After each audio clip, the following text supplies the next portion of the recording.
No one wanted to set foot in this barren star region. Although it was controlled by star pirates too poor to spare even 2-star coins, hidden right before their eyes was the largest known black hole in the universe. This was no unclaimed no man's land, it was a death trap. The Yanlong star region lay silent and deserted. 2 binary star systems blazed with blue flames, their scorching light burning the nearby nebulae. Not a single complete interstellar route crossed here. Even the stargates seemed deliberately designed to exclude this forsaken corner.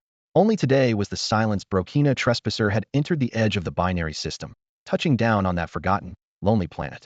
Below the planet's thick atmosphere, fireballs tore through layer after layer of clouds, trailing brilliant flames that pierced the night sky. One fireball crashed violently onto the vast barren plains, kicking up whirlwinds of dust. As the mechanical whirring echoed, faint silver light emerged from the dust, followed instantly by 2 jets of orangered fire bursting forth, scattering fragments in all directions. In a flash, a silver-white mech hovered in the air, then pivoted swiftly and disappeared behind distant mountain ranges. Moments later, 3 more fireballs streaked in, halting midair before unfolding into mech forms painted matte dark green, their clunky frames belying the lethal predator aura they exuded. The Federation Military Academy's top prodigy actually shut off her engines to land, defying all common sense. Crackled voices from the communication channels within the 3 mechs, brimming with excitement and anticipation. Her energies almost depleted. That crash just now pushed her to the limit. Keep pursuing. If we kill her, the Empire will reward us handsomely. This attack was a long-planned gamble, but fortune smiled on them. By sheer luck, they had captured the most critical prey. The 3 warriors basked in the thrill of impending victory, fearing nothing more than missing their chance. The silver mech crossed the towering mountain range and descended onto another plane. After a brief disappearance, it stood still on the far side of the mountains. The 3 enemy pilots, assuming their target was out of energy, decided to go on the offensive, determined to leave their prey no breathing room.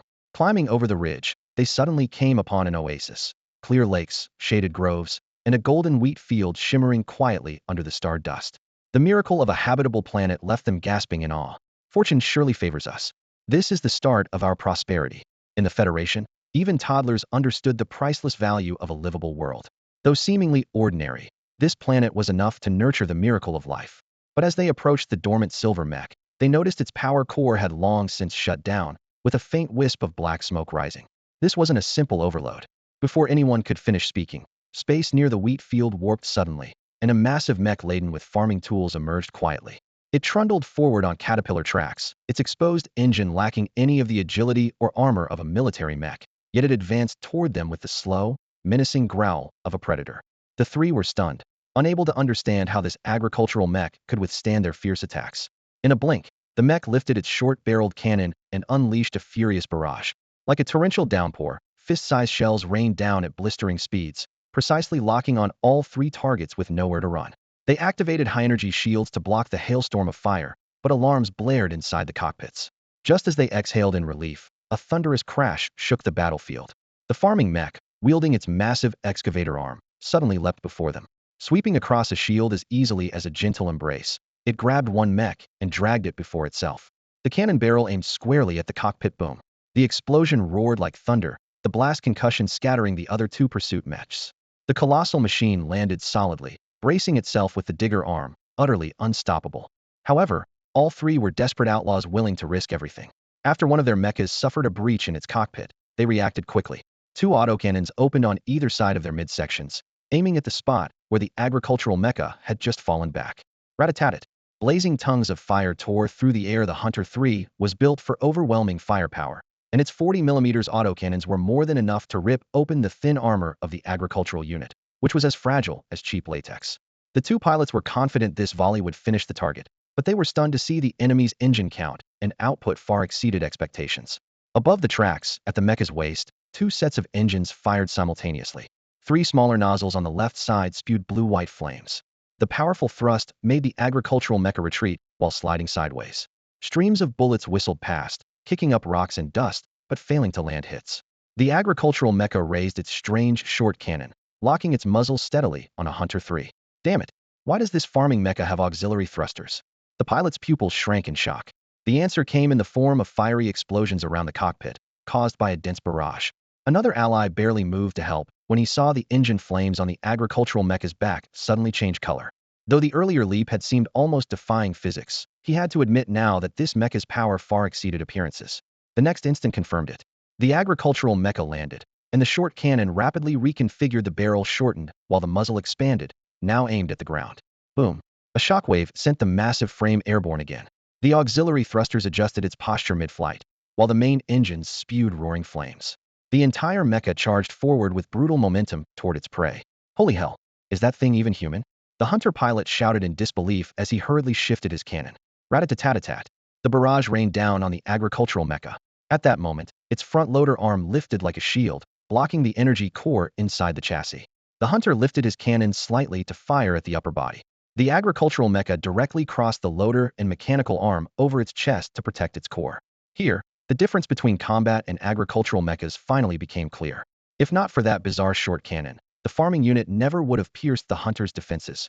Yet now, aside from the parts shielded by the loader and arm, its exterior was shredded to pieces by the 40mm fire. Sparks and metal shards flew as the hunter pilot, seeing a sliver of hope amid the fear, laughed ferociously. Ha, die. Just die? The dense bullet chains tore the agricultural mecha apart.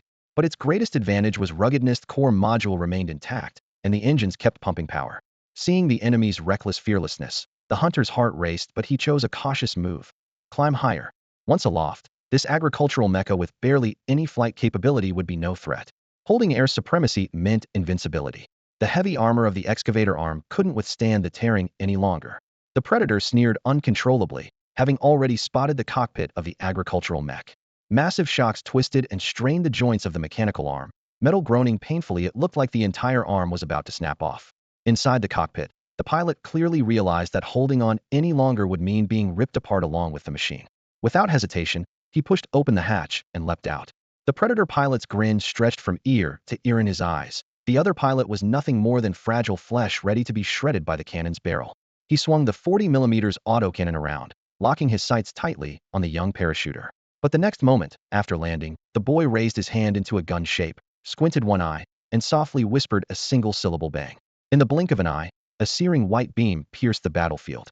The Predator's armor was burned through as if by a red-hot iron rod, the beam striking straight through the cockpit. The engine instantly cut out, the instrument panel's needles dropping to zero.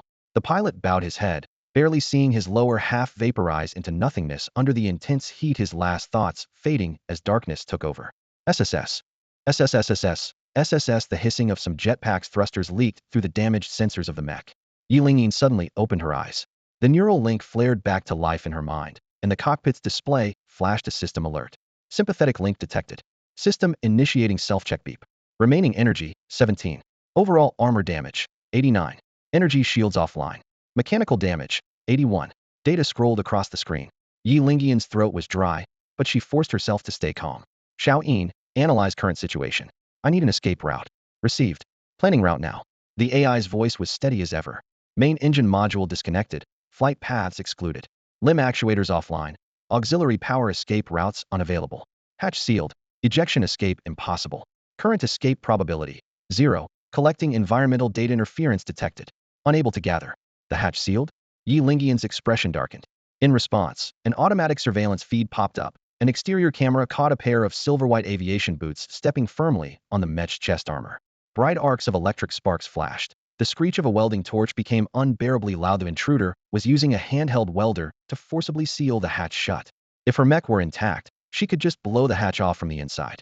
But with power systems down and control lines severed, she sat trapped inside an iron giant that was now completely immobilized. A massive steel coffin. Strange hissing grew louder nearby. Then a young male voice sounded clearly inside the cockpit. For Mechs, should be plenty of juice now. Looks like I can finally leave this hellhole. He paused as if inspecting the Mech's exterior, his tone bright with appraisal. Not bad. To fight this long, this has to be one of their high-end models, right? Then came the soft sounds of footsteps and fingers tapping against metal. The man clearly knew the Mech's layout well. After a few moments, he found the hatch on the chest. With some force, he pried open the lock, and a sharp beam of light flooded the dim cockpit. A young man in light combat gear stuck his head inside, a casual smile playing at his lips. Hey, you're awake. Let me introduce myself. I'm Emoli. You're already under arrest. Well, captured, anyway. He tapped the steel rim of the hatch and spoke rapidly. I don't have time for your story. Now, you answer my questions. The young man's face before her showed no hostility, even stirring an inexplicable urge to draw closer. Yet Linyin knew better. This was just a facade. Many people naturally wore gentle expressions while their hearts were ice cold. Thinking this, a shiver of chill tightened in her chest, as if doused by cold water. Not long ago, she had glimpsed this incongruous oasis amid the vast yellow sands, but had only hesitated briefly before fleeing at top speed. Unexpectedly, just as she reached the edge, four artillery shells blasted out from concealment, precisely shattering the transmission joints of the limbs on her absolute silence mech. Then, an oddly shaped agricultural mech rolled up from behind, crashing her to the ground and swiftly severing her engine's power supply. The smoothness of these moves made Linyin immediately suspect the enemy had once personally piloted her absolute silence, whether it was the angle of the 4 shots earlier or the precise cut to the power line. Every detail matched perfectly, as if they knew the Mech's design inside out. But this raised a troubling question. Absolute silence was a custom model, one of a kind. There wasn't even a second unit like it in the Federation army. How could the opponent know it so well? No tactical system alerts of scans came through either, deepening her unease, though she had no time to ponder further. The agricultural mech's exterior cracked open, and the young man Mo climbed into the cockpit. Absolute Silence was a single pilot model. Most of its space went to modules and the energy core, leaving the cockpit cramped enough for only one occupant. Linyin had just severed the neural link before she could clearly see who it was when a metallic, aviation-style boot pressed firmly against her combat suit at the chest. The pressure on her chest made her grunt softly. The strain from the earlier chase surged through her muscles beneath the armor. Mo fixed her down with one boot, pressed a hand across her knees, and said steadily but commanding, "Where is this? The Yanlong star system, an unknown planet. Who governs this place?" The questions were sharp and direct. In a flash, countless thoughts raced through Linyian's mind. When she hesitated for just 2 seconds, Mo suddenly increased the force of his boot, and his tone hardened. "Don't pry into my background." His aura was deadly, and Linyin was certain he would kill her the next instant if she said the wrong thing. She hastily answered, "It falls under the jurisdiction of the Dongli star system, part of the Federation. This is just a star system within the Yanlong star region. I don't know the specific planet number." She guessed Mo urgently needed intel and had probably arrived here by passing through some unnamed wormhole. Already in Yanlong star region, Mo muttered to himself as he retracted the hand that had been on Linyian's neural interface, then loosened his foot and turned sharply to exit the cockpit. The sudden change caught Linyin off guard. Summoning her weakening strength, she climbed out of the Mech's cabin. She looked up to see Mo's lithe figure descending gently to the sandy ground, twin blue-white propulsion flames trailing from his back. As he touched the ground, a mechanized female voice sounded in his mind. "Data collection complete. Scan results. We have exited the jurisdiction of the Yanlong Empire star system. Current coordinates not found in the database. Suspected encounter with an unverified cosmic passage." Mo's steps faltered, and in a low voice, he repeated, "So, this no longer belongs to the Yanlong Empire, maybe not even the same universe?"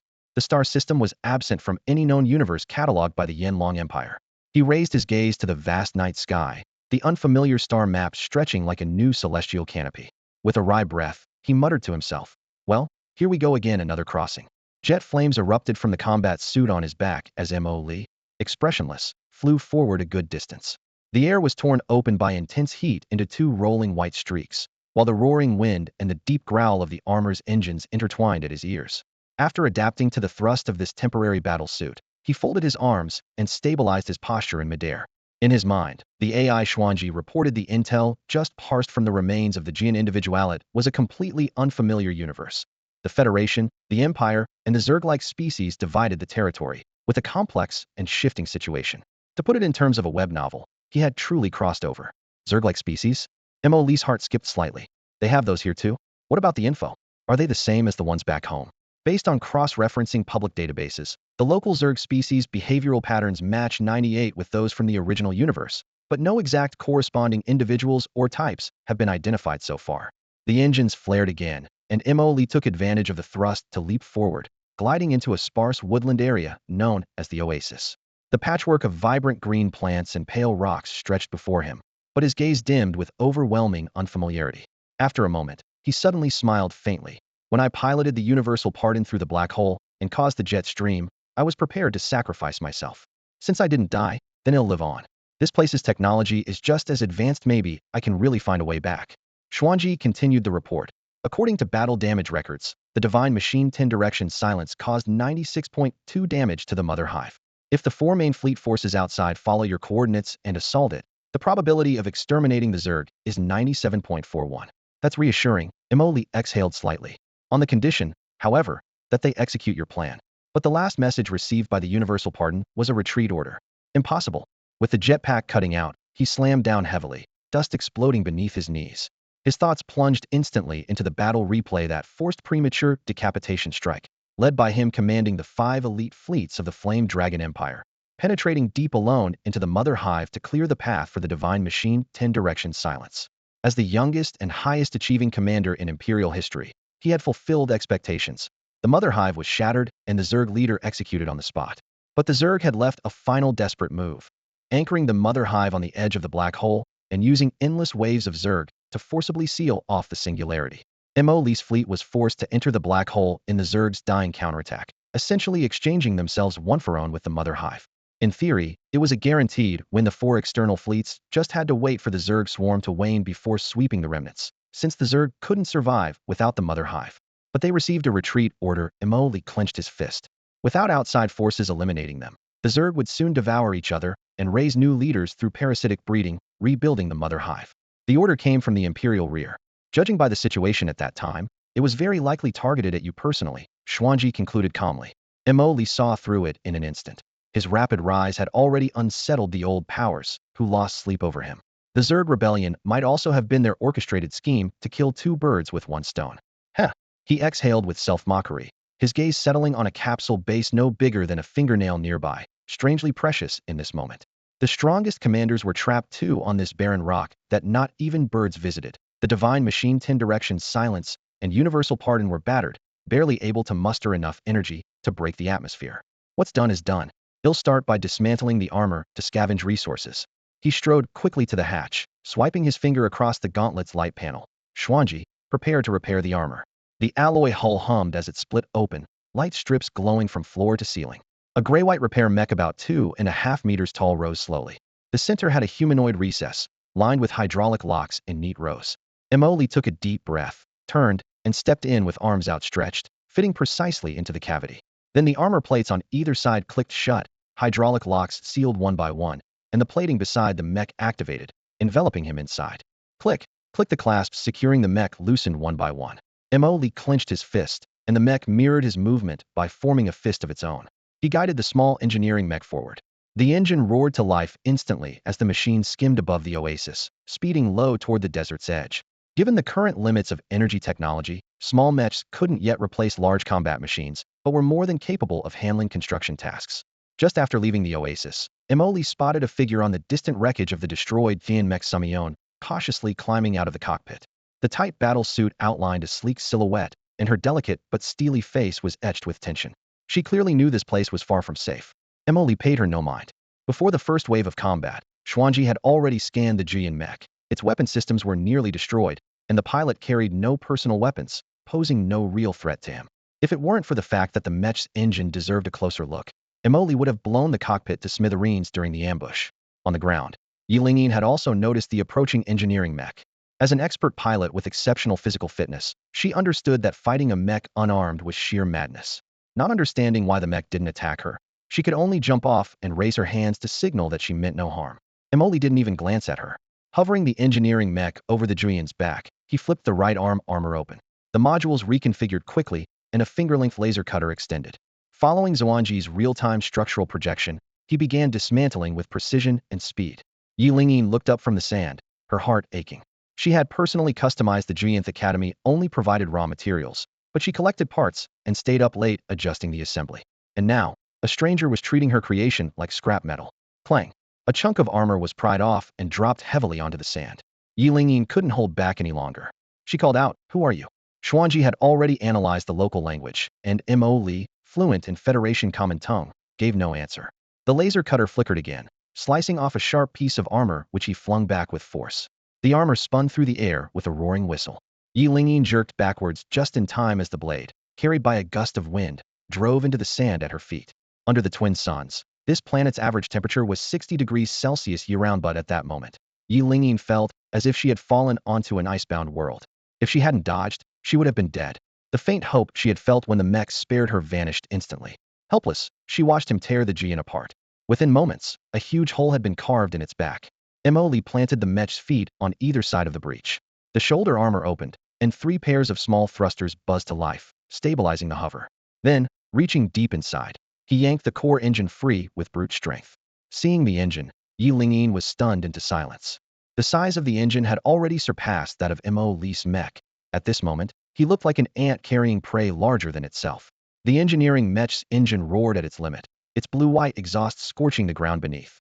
Mo Li carried the colossal heart of the mech strapped to his back, steadily pushing forward, slowly retreating from the battlefield.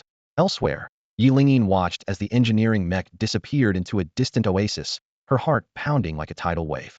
This mech, called Jian, was jointly crafted by 7th-level engineers from 3 major tech giants. Its internal technology was classified top secret, and any violent dismantling would trigger a self-destruct mechanism. Yet this stranger had taken her mech apart as easily as breaking down a low-end hovercar. How was that even possible? Her mind filled with doubt, leaving no time to rest. She quickly vaulted to the ground and hurried after the oasis. Among the interwoven tree shadows, the outline of a hidden base slowly emerged. Last time, she had been warned by the enemy not to approach rashly, so she had only observed from afar. Now, stepping into the oasis, she immediately sensed an atmosphere completely different from the outside world. The combat suit registered a temperature of only 30 degrees Celsius, with only a strip of vegetation separating them from the blazing desert. Such an anomaly defied logic. Her gaze fixed on a pool of clear water. Since her life support system had been damaged in the previous fight, she had been relying solely on her physical endurance. The prolonged, intense combat had long hollowed out her stomach like a dark night.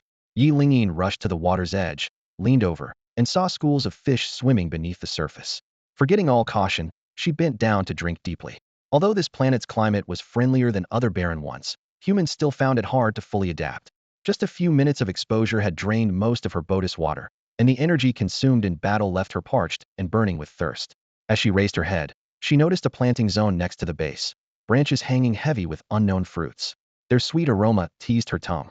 Her Adam's apple bobbed, but she forcefully averted her gaze, scanning the woods instead. The area teemed with diverse life. She even glimpsed a few small beasts dashing by. Unable to light a fire, she had no choice but to forage for berries and similar plants to stave off hunger for the time being. Back inside the base, Emoli placed the massive engine on the maintenance platform and took off again immediately. His true objective was not just this single heart. Those 3 hunter mechs still carried something he desperately needed. He could only hope the explosions hadn't destroyed them completely. Earlier, the agricultural mech had fought 3 enemies simultaneously. Even before the opposing forces invaded the planet, Xuan Ji had scanned all their parameters, but the actual battle was still grueling, nearly exhausting the mech's remaining energy. Despite the difficulty, the moment to harvest had finally arrived. Thinking of the upcoming bounty, Emoli revealed a satisfied smile like a farmer seeing his wheat ripen. Those mechs also used dark energy with similar principles, indicating no fundamental difference in the universe's energy system. This was why he had decisively taken action. His explorer ship was short on the power needed to leave this planet. Arriving at the wreckage, he found that his earlier concentrated fire had destroyed the cockpits, but the main bodies remained relatively intact. Xuan Ji quickly scanned and reported back. All 3 mechs' energy cores were in good condition. Extracting them would yield 3 warp batteries, estimated to provide a range of 210 light-years. According to the Jian Mech database, the nearest Stargate is only 68 light-years away. Hearing this, a long-lost gleam appeared in Mo Li's eyes. He had been here for half a year without enough energy, even to leave the planet. God only knew how he had survived alone. Following Xuan Ji's instructions, Mo Li carefully dismantled the remaining functional energy cells one by one, cradling them as he carried them back to the temporary base. Arriving at the edge of the oasis, he looked up to see Linyin squatting by a small lake, picking berries one by one for lunch. Finally settling down. Mo Li muttered under his breath as he stacked the heavy energy blocks into the storage room. With power restored, maintenance could be left to Xuan Ji from now on. This oasis wasn't native to the planet at all, but was actually a foolproof ecological expansion pack created by Mo Li's ancestral civilization. Normally compressed into a fist-sized sphere, once activated it would instantly unfold into a self-sustaining green space, capable of supporting life for over half a year, an essential piece of equipment for interstellar travel.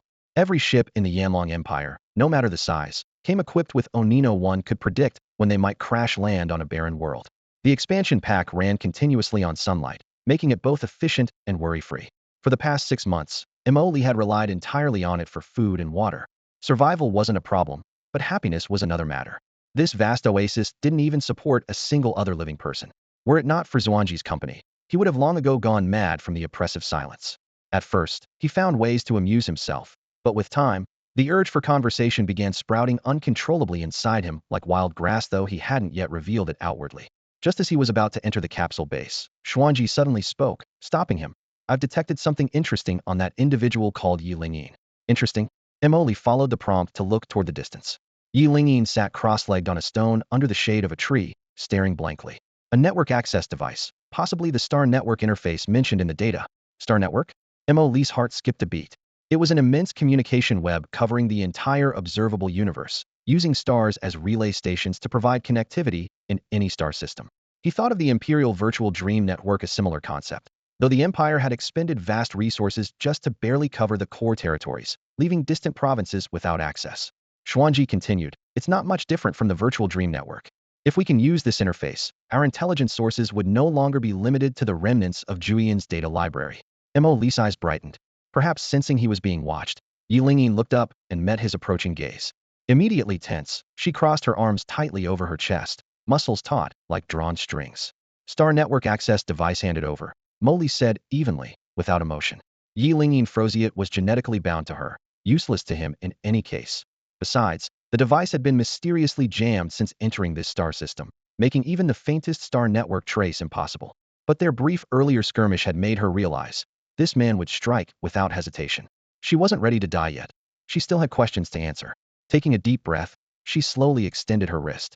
The combat suit automatically slid back slightly, revealing a pale wrist adorned with a bracelet-like device. The wristband automatically powered on. Linyin took it off and handed it to Mo Li, her gaze fixed intently on him. Since Mo Li had intervened in the fight, every move he made had a clear purpose. He never wasted a single unnecessary action. Linyin guessed that he probably had a way to bypass the interference and directly connect to the star network. Silently weighing her options, she seized the moment as Mo Li fiddled with the wristband and suddenly bit her lip to speak. The wristband is bound to my genetic code. No one else can use it. It was a test. She was still trying to figure out Mo Li's true identity. Hearing this, Mo Li looked up, casting her a cold glance sharp as an ice blade. Then he strapped the star ring onto his wrist. Linyian's confidence rose to 80%. This man really could disable the signal block. She no longer dared to hold back, quickly lowering her voice to a rapid-fire pace. I'm a core student at Xinghao Academy. Besides binding to my genes, the wristband has a secondary binding device set up by the Academy. No matter what tricks you use to fake an identity, if the wristband signals any anomaly, the Academy instantly locates and blocks the account login. The reason is simple. I have very high clearance there. I can even access top-secret technical files directly. Taking a deep breath, she added, many external forces are after Methy. See me as a genius, a future Singularity-class pilot with the potential to reach Gixa class. Saying this made her cheeks flush faintly. Boasting about her talent in front of a monster who had just crushed herself and 3 hunters with a farming mech felt a bit like showing off a blade before Guan Yu. But she pushed down her pride for the sake of intelligence. Looking to negotiate terms? Emily was blunt and to the point. There's some information I have to know, Linyin admitted, her tone honest and cautious. Emily didn't respond immediately.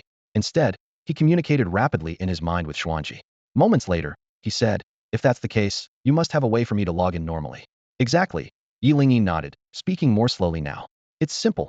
I log in first, then transfer full permissions to you, effectively letting you use my account. But once permissions are shared, I completely expose myself to you.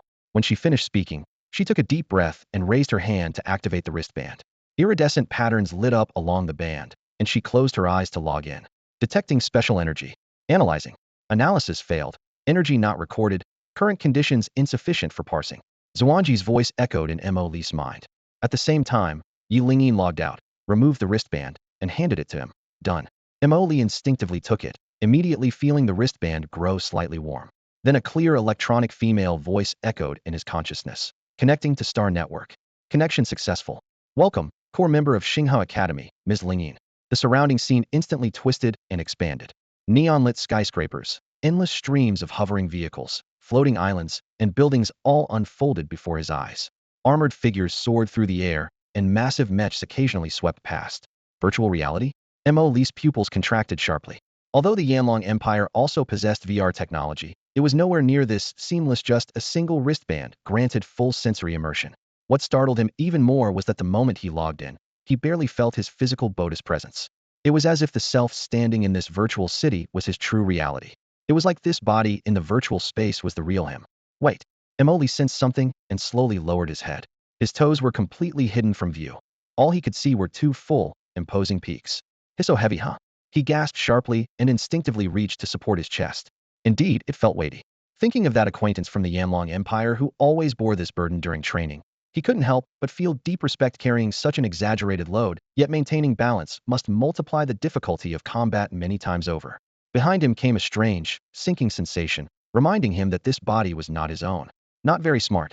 Huh, Emoli muttered. The virtual reality system projected Yi Lingian's body directly, and the Star Network had given him top-level access, clearly having detected the account anomaly long ago. So why had the data not been updated? Even the auxiliary AI Xuan Ji couldn't unravel the network's deep mechanisms, so he put his doubts aside for now. In mere moments, Emoli adapted to this new form. He looked around. Cobblestone streets stretched beneath his feet, overhead light rails crisscrossed, and a bustling crowd filled the air. Couldn't tell if this was game or reality. Suddenly, a translucent light screen appeared before him, resembling an old game UI. In the lower left corner, a small bubble blinked repeatedly. He clicked reflexively. Chishi invites you to a real mode duel. Accept? Yes, no. A challenge invite. Logging into the Star Network for the first time and getting a duel request. This platform really felt like a game. Driven by curiosity, he didn't hesitate and pressed yes. Galaxy Academy. Inside a chamber, the red-haired youth Chishi lay back in a flat connecting pod, his vivid crimson hair spilled like fire, a faint smile curling at his lips. At the same time, the Star Network projection showed a tall, muscular figure whose sinews looked forged from steel, wild red hair flowing with the energy currents behind him. Gifted and powerful, he was reverently called the Inferno Blood Lion by everyone at the Academy. Among the galaxy's finest talents, he firmly held a spot in the top 10, and his unruly personality made him stand out even more. Ha ha ha. Finally, you've accepted my challenge at last. Chix's voice was charged with excitement. Since the start of the term, his greatest rival to defeat was Yi Linyin, who consistently ranked in the top 3. After his last crushing loss, he buried his grudge deep, applying again and again for a match, but always met silence. Today, saying it casually once more unexpectedly got approved. The scene abruptly shifted to an isolated, yellow-brown planetary surface. Jagged rocks, dry riverbeds, and fractured mountains intertwined, with fierce winds whipping up clouds of dust. Entered, Kali star. Planet attributes, barren windy. Gravity, Dongli star standard gravity 1.5. Lines of info scrolled past Chix's eyes as he grinned, baring sharp teeth like fangs. His crimson mech materialized with a thunderous roar, broad shoulders, aglow with fiery red, towering 15 meters tall, more imposing than the usual 12-meter frame. His fists clenched tightly. Vents on his shoulders blasted twin spirals of red vortexes, flames snaking over his hands like a raging dragon's roar. A massive 10-second countdown lit up midair. Numbers ticked down as the familiar Jian mech stood quietly in the distance. The sting of last defeat flashed vividly in his mind. For today, he had driven himself through hellish training. 10-9-8. Chishi felt his blood boil with rage. Deep down, he sensed a vengeful fire rising as if returned from the depths of hell itself. The massive frame of the Inferno Blood Lion was already imposing, but this charge made it even more awe-inspiring, like a mountain crashing headlong forward. Opposite him, Jian remained calm and collected. The palm of his mech opened, and with a series of clicks, 5 black barrel-like cannons extended from his wrist armor. Instantly, his right arm reconfigured into a Gatling-style energy cannon. Your sonic blasts won't pierce my armor. What? Did you forget this on your mission? Chishi shouted coldly, his voice echoing firmly over the public channel. No sooner had he spoken than Jian raised his arm and unleashed 5 streams of multicolored energy that surged out like 5 rolling rainbows. The energy blast struck the Inferno Blood Lion's crimson heavy armor, but were either instantly deflected or shattered on impact. Not even a scorch mark remained. In a brief exchange, the Inferno Blood Lion had thundered to Jian's side. Chishi didn't relax an inch. On the contrary, his expression grew serious.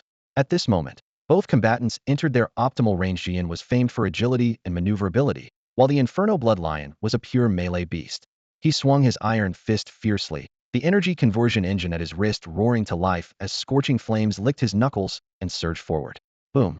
The flames exploded into a ring several meters wide, and Jian forced his way through the fiery curtain, his energy shield trembling violently from the impact. Chix's heart skipped a beat. Normally, when Yi Linyin piloted Jian, such a straightforward attack wouldn't even graze him, yet now it landed. The doubt lasted only an instant before he activated the auxiliary engines, dark red exhaust flames flaring as he closed in on his opponent at breakneck speed. His back plate opened, and the Inferno Blood Lion drew a massive broad-bladed sword. With a deafening gust of wind, he swung it down from above. The sudden burst of speed clearly caught Jian off guard. There was no time to dodge, only a hurried block. Chix's eyes narrowed sharply. He forced the blade to a halt midair, shifted direction, and swept with a steel elbow. With a dull explosion, flames erupted behind his elbow, a powerful recoil, yanking him out of close range. There's definitely an ambush. Alarm bells blared in his mind. In countless battles before, Jian never showed such a weakness. Letting an opening appear right at the start was highly suspicious. But the real truth was simpler. Emoli was still getting familiar with the mech. Seeing Chix's cautious withdrawal, Emoli smiled lightly. In mere moments, the intelligent core Xuan Ji had uploaded all of Julian's performance data and control details directly into his mind. Now Chix's shift from defense to offense turned out to be the perfect moment. Jian, huh? Emoli whispered, suddenly pushing the main engine's power to the limit. Hidden auxiliary engines on the Mech's back flared simultaneously. The five-colored exhausts merged into a single scorching white beam straight as a spear piercing the sky. Chix's pupils constricted in shock. This was Julian's overload state. Every second it consumed massive amounts of dark energy, and it could never last more than 3 minutes. So you want to finish me in 3 minutes? Rage surged to his throat as he growled low. The Inferno Bloodlion also had full energy reserves. As long as he kept up this explosive propulsion, Jian would be helpless. But Qishi had no intention of engaging in a battle of attrition. Come then, Qishi roared, his voice reverberating over the public channel. As you wish, Emoli replied calmly. The sonic cannon stopped spinning before reassembling itself. After reconfiguration, the five-tone vibrating cannon transformed into a silver-gray short staff. In the next moment, Julian's speed erupted explosively. Jian moved like a lightning bolt drawn taut, slicing through the field in the blink of an eye. Although Akazai had witnessed Emoli's agility before, he was still startled by this ghostly acceleration. The reaction time left to him was less than half a second.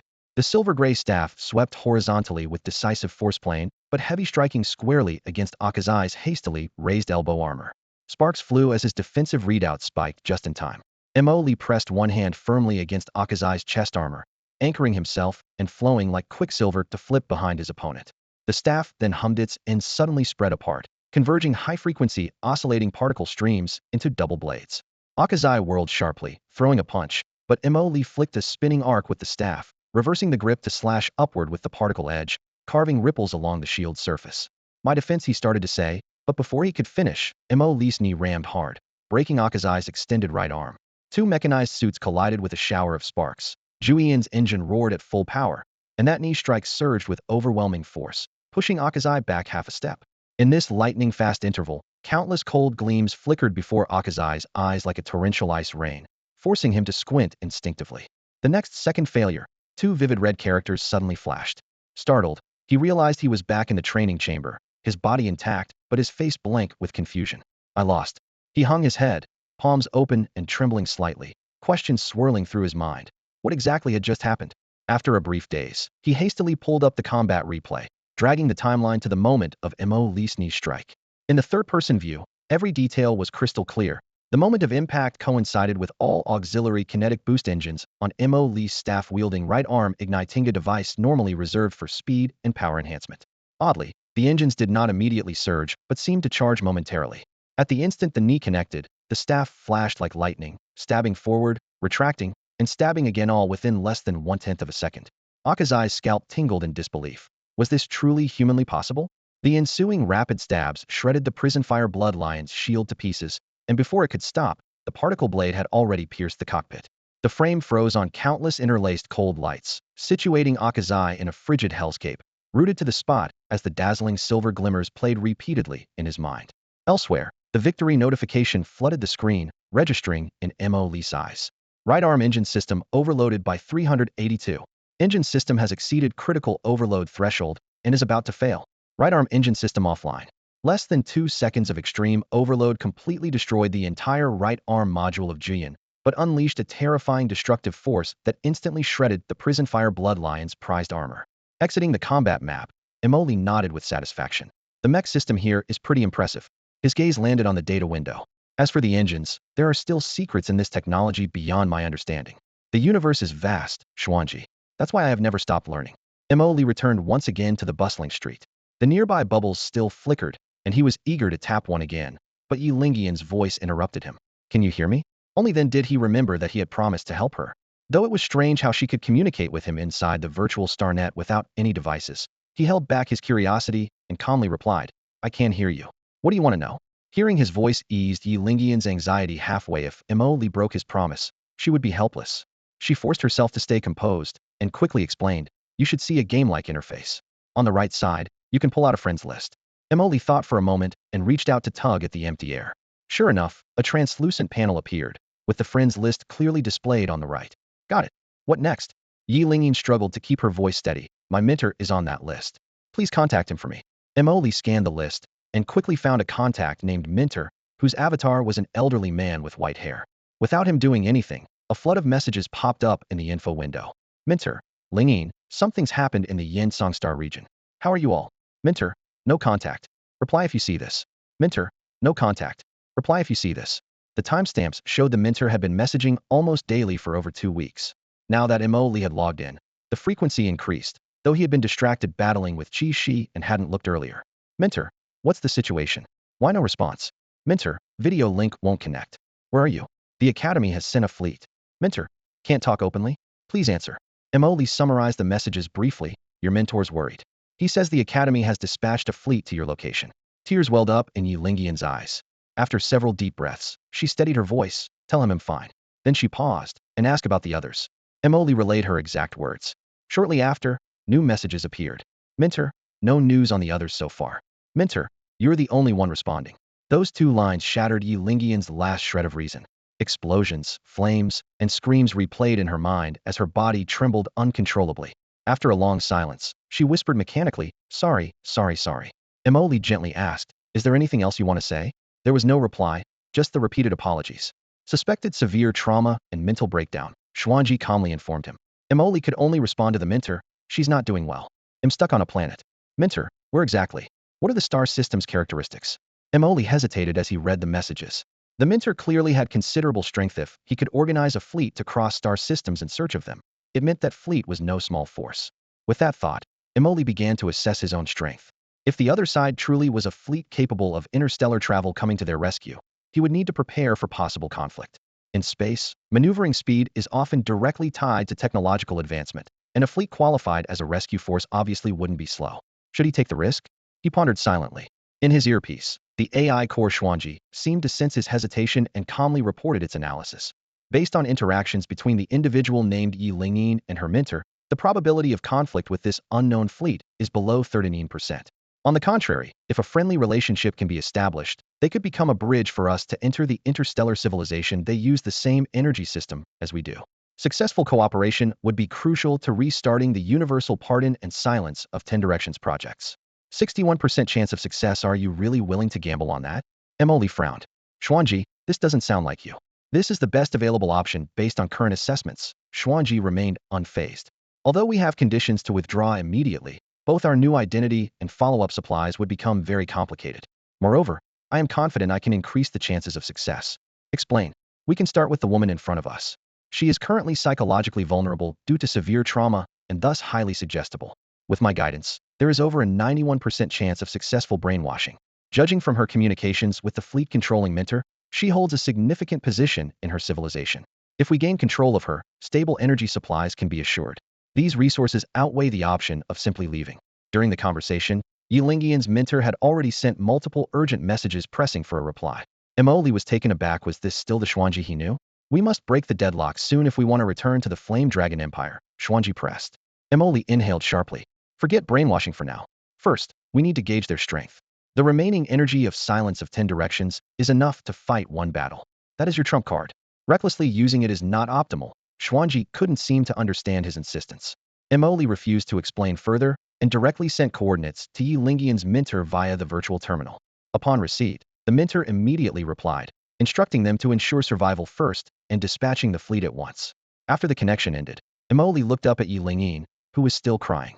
Your mentor said they'll send a fleet. The girl stared blankly ahead. Her tears had dried, but her eyes remained hollow. Seeing no response, Emily gave up trying to comfort her. He turned and walked back to his capsule base. Linyin was too deeply wounded. He was neither a mental coach nor familiar with her past. Offering empty consolation would only make things awkward. Meanwhile, Xuan Ji kept rattling on in the comms channel, endlessly reiterating the seize the moment plan, her tone full of frustration. Emily finally muted the alerts and left her muttering aside. The next morning, he awoke from a light sleep and pushed open the capsule base door. A thin mist wrapped around the morning breeze as it brushed against his face. Linyin was still standing where she had been the night before, her eyes bloodshot but dry of tears. Finding it somewhat strange, Emily glanced at her once more before donning his jetpack and leaving the oasis behind. When Linyin returned that evening, she was still standing in the same spot. Although the oasis environment had been transformed into the most comfortable setting for humans, a full day and night without a drop of water left her complexion much paler, and her lips cracked and dry. The moment Li landed, he headed straight back to the capsule base and returned a few minutes later carrying a silver nutrient vial about as thick as his thumb. Linyin didn't even glance at it. The hand he offered froze midair.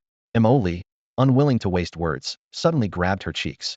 Seizing the moment when she grimaced in pain and opened her mouth, he pressed the vial's tip against her lips and squeezed thick fluid poured straight down her throat. She struggled instinctively, but his grip was like steel clamps, his knuckles digging into flesh, restraining her completely. She was forced to swallow passively. Only when the plastic tube was squashed flat did Li release her. Linyin bent over, coughing violently, faint traces of blood seeping from her cracked lips. She looked up with vacant eyes, her voice hoarse. "Let me die?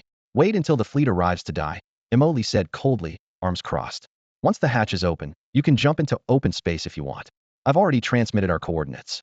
Whether you live or die, the fleet will come.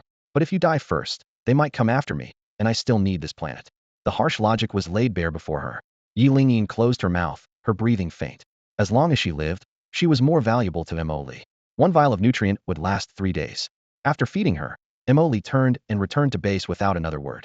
Linyin sank back into numbness, like a withered tree stump nailed to the sandy soil. In the days that followed, Li shuttled constantly between the desert and the oasis, with his jetpack leaving at dawn and returning only after nightfall. Linyin watched him come and go blankly, utterly indifferent to his activities. By the 4th day, her hair was matted in tangled strands, her body carrying the mixed stench of sweat and mud, her breath foul with decay. Xuan Ji continuously monitored her vital signs, showing she had reached the critical point for nutrition. Li stepped out of the base again, holding the familiar nutrient vial. This time, Linyin didn't even react before her mouth was forced open once more. The fluid slid down her throat with only 2 weak coughs as she lifted her eyes to see Li pinching the bridge of his nose in disgust, then swiftly rushing to a nearby small lake to wash his hands in the water. In the past, she would have fought back fiercely. Now, her nerves were severed, leaving only an empty shell to keep breathing. After washing, Li glanced at her vacant eyes, frowning slightly. He then returned to base and pulled out a transparent hose, attaching it to the lake's water outlet before fitting an adjustable nozzle. Cool lake water sprayed out in a fine mist under mild pressure, instantly drenching Linyin to the bone. Droplets ran down her gaunt jaw, splashing faint dust away. The water temperature was precisely controlled by the ecosystem, neither cold nor hot, just enough to restore a long-lost warmth to her skin. She stood rigidly upright, closing her eyes reflexively only at the moment the spray hit her, otherwise motionless. After rinsing, Li hung the water gun back on the outer wall of the base. During this time, he logged into the star network using Linyian's identity and contacted her mentor. The response came back that the fleet was already at warp speed and expected to arrive in 7 days. From the moment they arrived, Li had been preparing to leave. 7 days was neither long nor short. His care for Linyin was limited to basic survival maintenance, while the rest of his time was spent shuttling back and forth between desert and oasis. On the 6th day, while crossing the desert, Li suddenly heard Xuan Ji's voice. Unknown fleet detected entering the star system, suspected to be dispatched by mentor Linyin. 1 flagship, 6 escort ships, 50 small cruisers. Insufficient weapons data, combat capability cannot be estimated. Li halted, decisively turned around, and braved the scorching heat as he headed back to the capsule base. In the past few days, Linyin had been like a wooden stake nailed to the ground, barely moving except for the occasional blink. If Xuan Ji hadn't assessed that her physical condition was extremely strong, Li would have knocked her out long ago to avoid unnecessary complications. Today, with his sudden return, Linyian's eyeball shifted slightly. The subtle yet noticeable change didn't escape Li's attention. "Your mentor's fleet has arrived," he said gravely as he stopped in place. Mentor, those words carried weight. Linyin tilted her head slightly, gazing fixedly at Li. Li's expression darkened. "Before you die, you'd better say a good word for me. Get them to let me leave safely, and while you're at it, hand over the ownership of this planet to me. After all, I've taken good care of you all this time." Linyian's face stiffened, her eyes shifting again toward a nearby water cannon connected to a small lake. Li cleared his throat. "That thing's not important. You're going to die anyway, right?" He adopted the tone of a stern elder giving advice. "There's an old saying in our homeland, saving 1 life is worth building a 7-level pagoda. You probably don't know what a pagoda is, so just think of it as an unreachable goal." Then Li seemed to open up, pouring out a big bowl of warm chicken soup in one breath. "In life, there's nothing you can't get through. Actually, there really isn't anything you can't get through in life." He almost sounded moved himself, but Yi Lingyin remained unmoved, like a machine that had lost its signal. Mo Li's tongue went dry. Hey, are you even listening? Xuan Ji's voice echoed in his mind. She's in critical condition. Not a single word of what you said got through. Then why did you make me say it? Just a little test. Mo Li rubbed his forehead and shrugged helplessly. Fine, at least I'm her lifesaver. This civilization probably hasn't sunk to the point where everyone repays kindness with betrayal. He reconsidered and thought, even if they really meant to come and fight, it was only a small fleet. Judging by their scale, their weaponry would be limited unless they had some godlike black technology. But if that were the case, their fleet would have already teleported here instantly. Xuan Ji continued building a database on this civilization. The more complete the data, the better Mo Li understood their background. Since Yi Lingyin wasn't listening, he gave up arguing and focused on his work. The fleet had entered the outer edge of the star system, so the scanner should activate any moment. Sure enough, as soon as he stepped into the capsule base, Xuan Ji warned, enemy scanning detected. The fleet on the system's outskirts advanced slowly. 50 small cruisers formed a fan-shaped formation, flanked by escort ships, with their systems locked tightly on the target. Their flagship was a Star Torch-class mothership, 3.5 kilometers long, shaped like a flat wedge. On the bridge, a man dressed in a white uniform took the captain's chair. He propped his chin on one hand as he stared at the star system map displayed on the scanner before him. The real-time generated image showed a newly appeared planet gleaming alone next to a star, its position so out of place it seemed almost impossible. That planet wasn't here before, was it? The man asked calmly, though his voice betrayed a hint of confusion. The ship's AI responded immediately, its female voice clear and steady. According to Federation records, the last update to the star map was 302 years ago. At that time, there were no planets in this location. Over 3 centuries? The man Captain Wang Yin frowned slightly. As the commanding officer of this expedition, he was known for his sharp attention to detail in the starfield. The sudden appearance of a planet was strange enough on its own, but the high-precision scan had only classified it as an ordinary planet, adding to the mystery and raising his suspicion. After a brief consideration, Wang Yin made a decision: maintain a safe distance and move to an orbit outside the planet's trajectory to dock. Deploy the mech units to the surface for a rescue operation, focusing on locating Yi Lingyin, but stay alert for star pirates. They tend to hide in places like this. Also, regarding the unidentified suspicious individual, no sudden moves until their identity is confirmed. The bridge was the fleet's nerve center. The command was issued, lights shifted to battle readiness, and data streams flickered across the consoles. Multiple warships adjusted course in unison, their navigation lights tracing clean lines through the vacuum. All ship cannons automatically locked onto the planet that, by all rights, shouldn't exist. Warp speed was disabled within the star system, so the fleet switched to the latest pulse engines. Plumes of platinum white exhaust whipped behind them like long lashes, and within minutes they crossed the vast expanse of space to arrive in stable orbit around the new planet. Meanwhile, on the planet's surface, Mo Li was seated against a giant boulder at the edge of a barren desert, looking up at streaks of light ripping across the sky. It was the Federation fleet arriving. Warp drives, pulse engines, and the legendary Stargate's evidence this civilization's technology had matured greatly. Standing beside him, the AI unit Xuan Ji silently processed data, rapidly updating its internal database without a sound.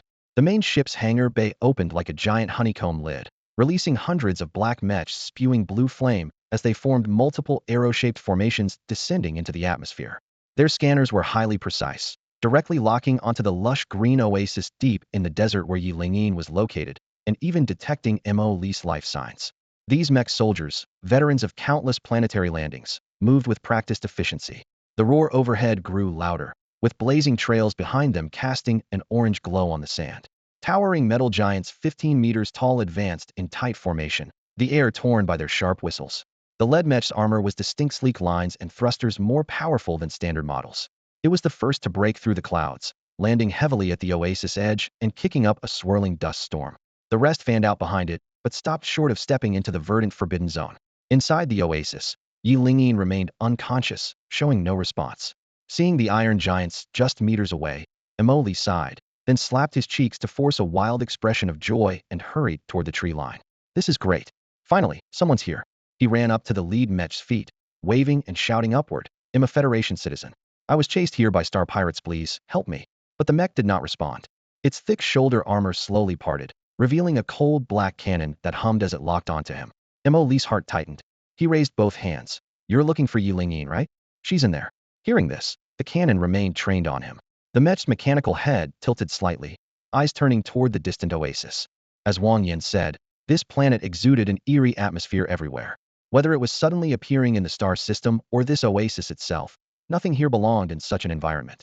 From the moment Jiang Qinyan stepped onto the oasis edge, his nerves were taut with unease. The instinct honed from years on the edge of life and death gripped him tightly. He scanned the entire oasis and immediately detected signs of artificial modification. That brought him a faint relief. Unknown threats were the most terrifying, but at least this oasis was man-made.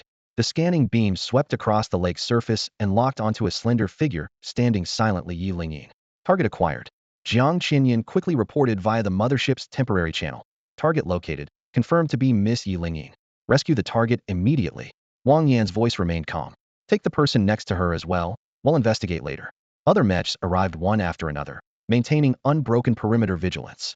Jiang Qinyan controlled the cockpit as the anti-gravity engine roared, lifting the entire mech into midair, its huge shadow falling at Linyian's feet. Miss Linyin, we are the rescue fleet sent by Professor Jiang Yan. We are here to extract you. He dared not set foot on the ground, using the Mech speaker module to communicate while reminding himself to stay alert to that prickling sensation on his back. Professor Jiang Yan, Linyian's pupils flickered slightly, as if a ripple broke the surface of still water deep within. Jiang Qinyan caught the subtle reaction and quickly updated the channel. At that moment, Emily stepped forward and said in a low voice, "She's been like this since contacting her mentor. I don't rule out that she's acting before the fleet arrived. She couldn't resist me. The real key here is all of you." Jiang Qinyan tried hard to read more from Linyian's face, but she seemed to suddenly shut off her inner world, sinking into emptiness. Far away in the mothership's command cabin, Wang Yan rubbed his forehead while watching the live feed.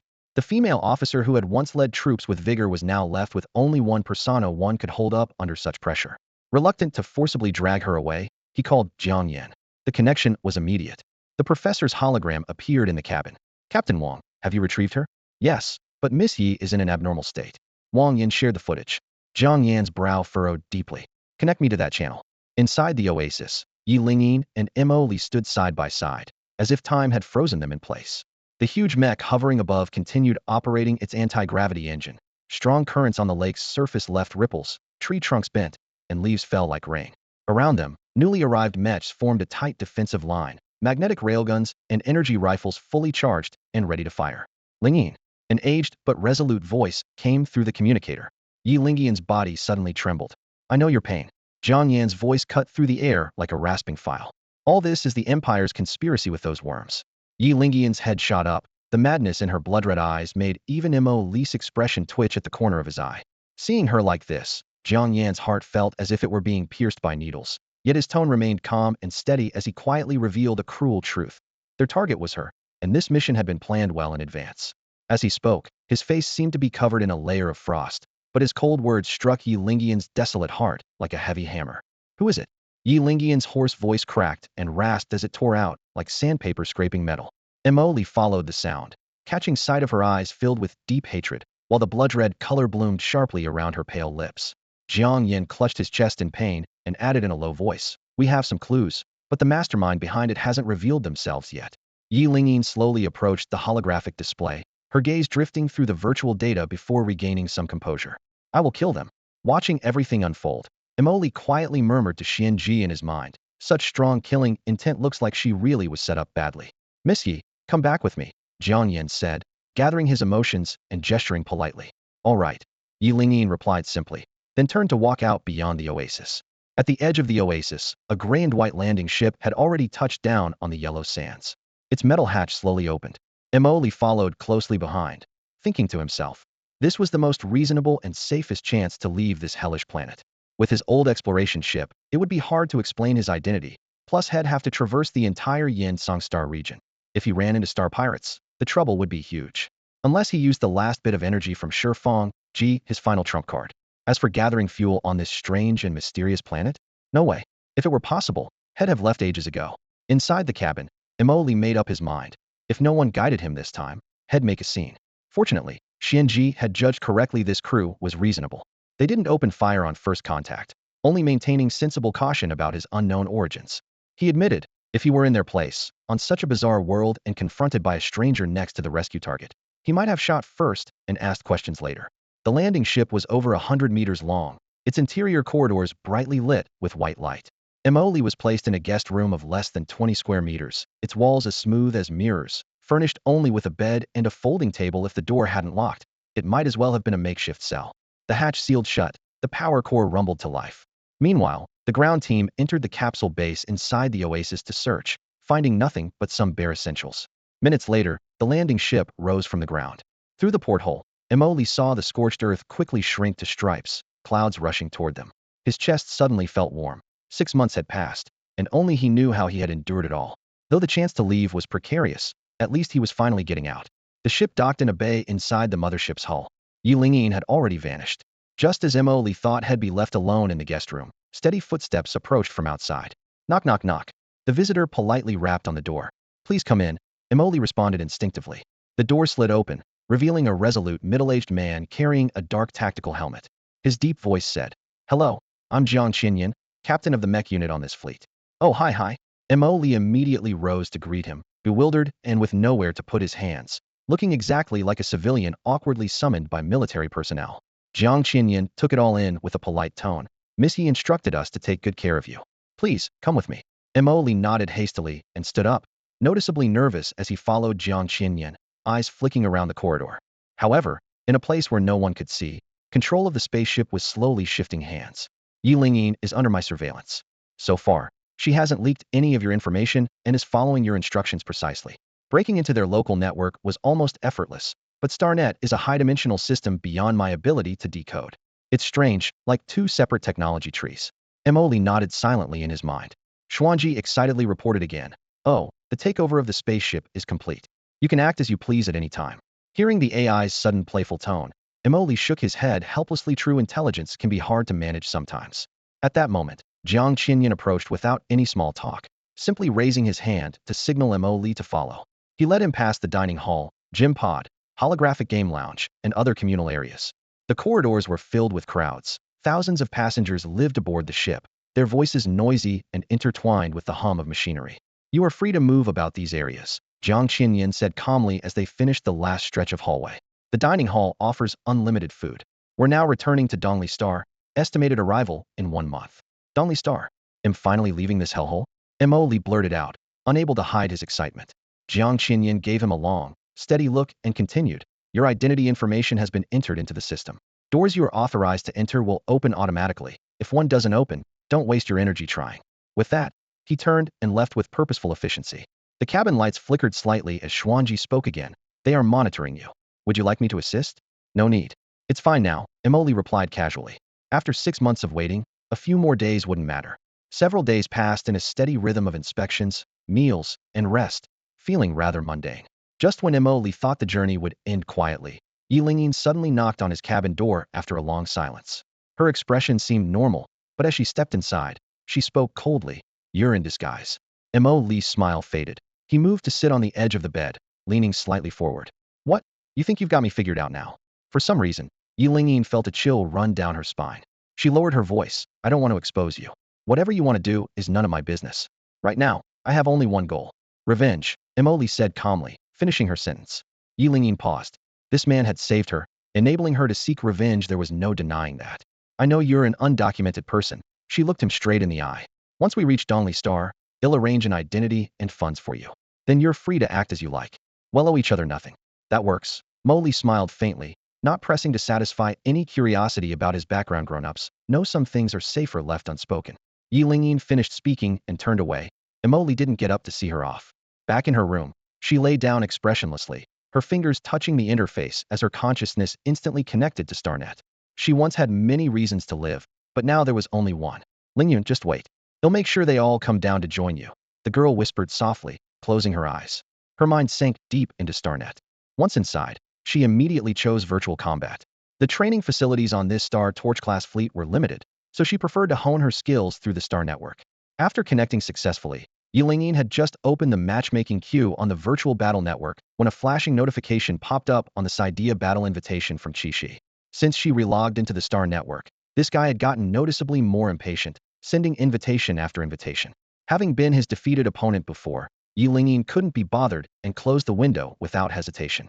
She was already familiar with the performance of the Hellfire Bloodline Mech and Cheese Eye's piloting style. What she needed now was to spar with other experts to broaden her experience. She clicked on Ladder Match. The ladder was the Star Network's flagship feature, where all connected pilots could upload their mech data for near-perfect combat simulation. Pilots from all over the Federation flocked here, making it the most authoritative proving ground. Linyin was currently ranked 8971 STA, far cry from the top.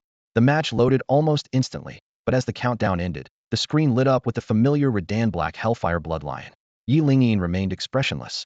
From the opposing channel came Chi's eyes loud laugh, tinged with barely concealed frustration. Ha ha ha. Finally matched with you. Linyin, why do you always turn down my challenges? No time for idle talk. Linyin ignited and charged directly. But this time she also went full throttle, surging forward after two shockwave bursts with flames trailing like a raging crimson lion roaring through space. Immediately alert, Linyin realized. This guy had improved. But she hadn't stood still either. She drew her energy war club and decisively triggered overload mode, meeting him heated. The two Mech's alloy armor clashed in midair, shockwaves rippling out in layers. Light blades crossed, sparks flew. They ascended, flipped, and battled at close quarters in the confined arena. After just over a minute, Linyin found an opening, sweeping her club horizontally to precisely crush the Hellfire Bloodlion's engine core. The match ended. Surprisingly, she didn't lose his temper. Instead, he laughed even harder. So the hellish training these days paid off. Until next time. Before finishing his words, he exited the virtual space. Linyian's ladder points refreshed, moving up a little in the ranks. After leaving the battle, the intense clash replayed in her mind. She had improved this much? If he, lingering behind the front lines, could fight so fiercely, what excuse did she have to stop? Her gaze hardened. She clicked start match again, plunging into another fierce fight. Meanwhile, on the other side, Moli also connected to the Star Network. A few days earlier, using the identity card given by Jiang Qinyan, he had exchanged for a Star Network interface device and registered his own information. The identity card Jiang Qinyan gave could only be used within this fleet. Before leaving, the other party's tones softened considerably.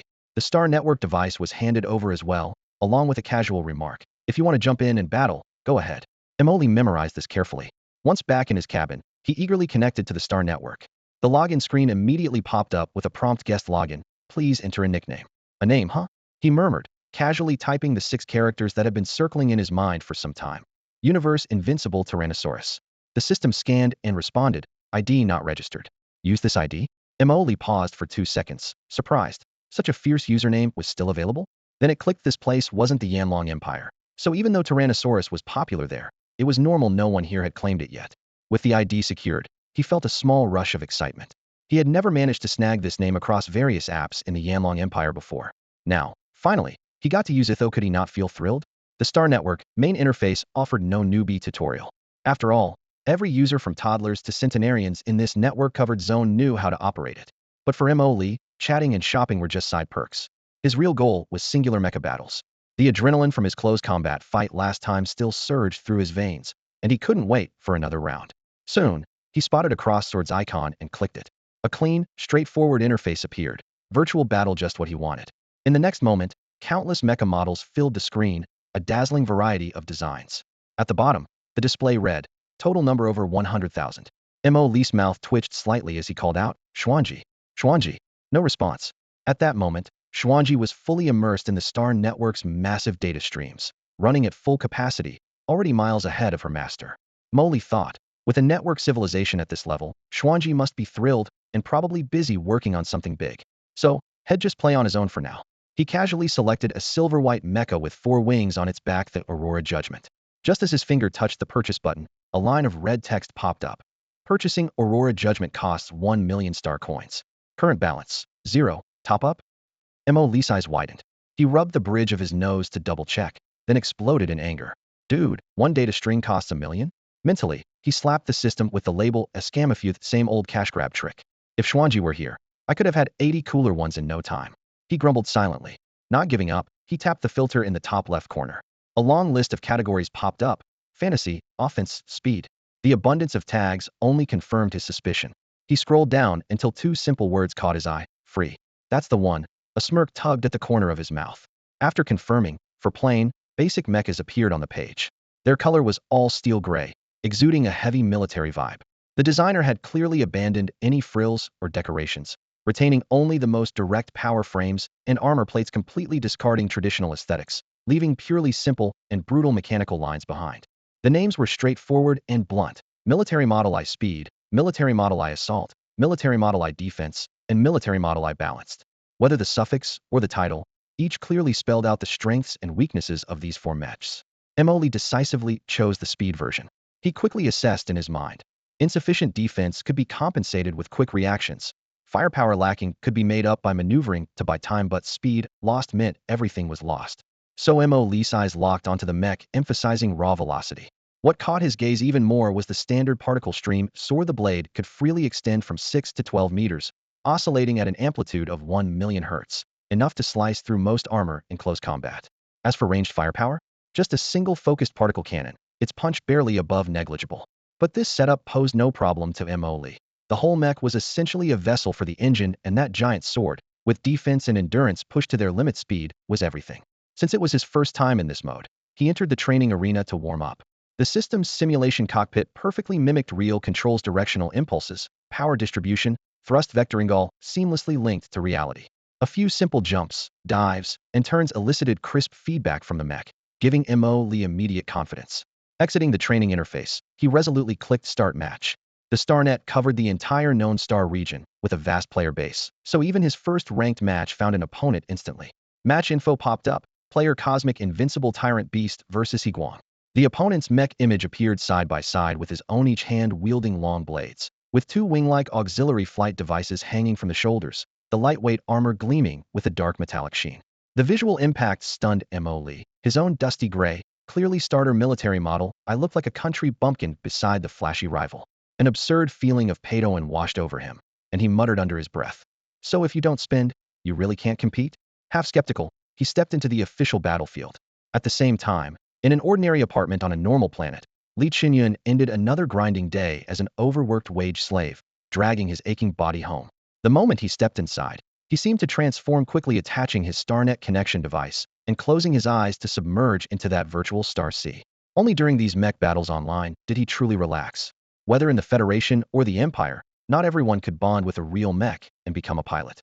Most ordinary people like him had to live their pilot dreams through the StarNet's virtual combat platform. With parameter adjustments, they could simulate a perfect 100% synchronization with top-tier geniuses wherever their mind went. The mech followed. Such an extreme experience was only achievable in reality by a rare few gifted prodigies. Here, everyone could have it. Li Qinyun selected his beloved Eagle Sweep. This lightweight mech was renowned for aerial mobility, and in the virtual environment, he could really push it to the limit. In reality, he had only 30 synchronization, barely even a trainee pilot, but once immersed in the virtual space, 100 soul resonance made him truly feel like that steel warbird, performing extreme maneuvers he wouldn't dare try in real life. He took a deep breath and clicked Find Match. The match made alert popped up almost instantly. The system displayed the opponent's mecha military model. Li Qinyun blinked. Seriously? Someone's still using a base model these days? Dude, who are you looking down on? Full of disdain, he prepared to taunt as soon as the game started. Just as his fingers hovered over the chat button, the match timer hit 0. Without giving him a chance to speak, the opponent lit up the cannon muzzle in a flash and unleashed a barrage of focused particle blasts. The electromagnetically locked warning screamed sharply, suddenly dodged sideways with a burst of speed. No channel broadcast sent. Li Qinyun veered off, and with 100 sync, he didn't need extra controls, just a thought, and the mech zipped in that direction. This ruthless move successfully provoked Li Qinyun's anger. Just after dodging that torrent of searing white fire, he suddenly cranked up the engine power. The entire Eagle Claw instantly transformed into a dazzling blue streak, skimming close to the ground as it surged toward the distant military Type 1. There's no way the military Type 1 can keep up with this strike. He'll go back and train more later. A cold sneer flickered through Li Qinyun's mind. Pushing close to the limit, he crossed his arms and slashed a massive X with the high-frequency particle blades right ahead of his mech. Violent vibrations rippled through the air as two streaks of deep blue particle light carved vivid gouges, like torn rifts. He was confident this attack's timing and angle were textbook perfect. There was simply no way the military Type I's maneuverability could dodge it. But the expected explosion never came. Suddenly, his center of gravity went blank, a massive mechanical hand gripped tightly around his ankle. The military Type I's thrusters roared, unleashing a powerful reverse thrust that yanked him downward. Li Qinyun's heart jolted as he instinctively piloted the Eagle Claw to climb sharply. Yet the two machines weren't on the same power level, and Eagle Claw's lighter frame made it too much to pull a similarly classed heavy armor mech up instantaneously. That very desperate upward tug gave the military Type 1 a perfect opening. Without mercy, it slashed upward from below, spewing orange-red particle streams that ripped through nearly half of the Eagle Claw's body. The particle torrent sword was the military Type I's deadliest weapon against a speed-optimized mech like his. It cut through armor like paper. Crimson alarms flashed wildly as Linyin snapped to his senses and frantically tried to shake off the opponent. Yet using his upward momentum, the military Type 1 bent its knees and executed a nimble backflip. In an instant, the particle torrent activated at full power. Thin as hair, glowing lines scorched a mark across the eagle claw's hull. The metal edges melted from the intense heat, and molten iron droplets dripped down, still glowing red-hot. Boom! Amidst a deafening explosion, the mech shattered into scattered fireballs.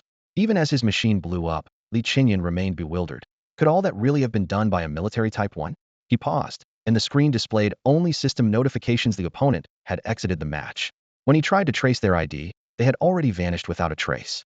Meanwhile, on the other side, Mo Li, piloting the military Type 1 to his first victory, narrowed his eyes and muttered softly, "Any random opponent with skills like that? Interesting." Excitement flickered briefly in his pupils as he eagerly clicked play again. In the next match, the opposing mech looked flashy enough to be a stage spotlight, while his military Type 1 resembled a rusty, forgotten scrap. The performance gap was painfully obvious except for the speed upgrades had focused on. He was at a disadvantage in nearly every aspect. Over more than 10 rounds, he lost more than he won, but the setbacks only fueled his determination to climb. As the matches piled up, Emoli began to understand the playstyles of these high-tier mech pilots. Dazzling moves kept coming, but once it turned to close quarters brawling, their fine control was utterly lacking. A weakness revealed was a breakthrough point. After 20 rounds, his win rate started improving sharply. After nearly 100 intense battles over several days, his win rate blasted from an initial 55 all the way up to 80. When a system pop-up appeared saying, "Congratulations, positioning successful. Current rank, Gold V." Huh. Emoli scratched his head, softly muttering as he eyed the golden 5-point star emblem. So this is the rank system. Fuji really loves putting these in, makes it way more addictive the more you play.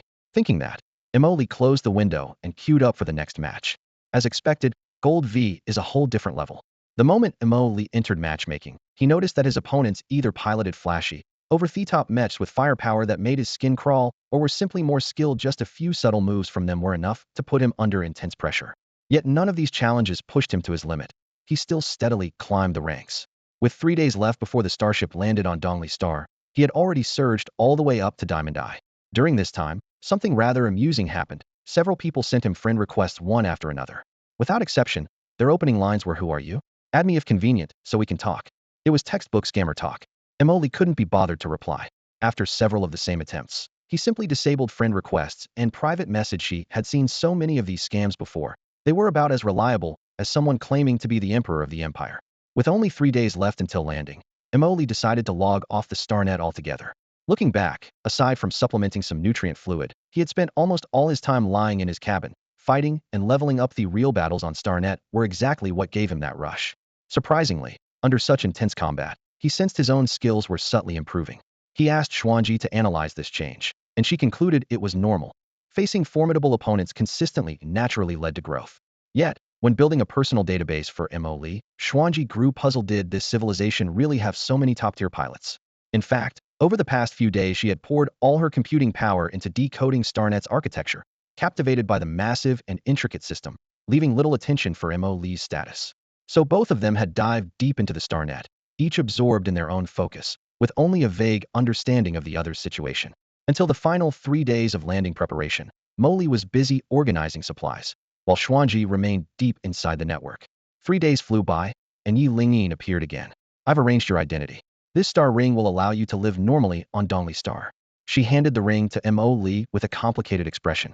In such a short time, she had experienced a dramatic fall from youthful confidence into the abyss, then clawed her way back from rock bottom. For a student still at the academy, it was beyond what most could bear, yet she had pulled through. Now, she wasn't sure how she had endured, only that surviving had meaning. Mo took the ring. The metal automatically shrank and wrapped around his wrist upon contact. Had seen this kind of device in the fleet. It connected directly to StarNet. In this era, as long as you were linked to StarNet and had enough star coins, there was almost nothing you couldn't do. Thinking of this, he pulled up the settings interface. A holographic screen appeared. After a few quick inputs, the star ring condensed into a thin card. He slipped it into his pocket, feeling instantly lighter. It reminded him of carrying a cell phone in his past life. "There are 10 million star coins on it. From now on, we're square," Linyin said. Li's eyes narrowed sharply at this. "Really?"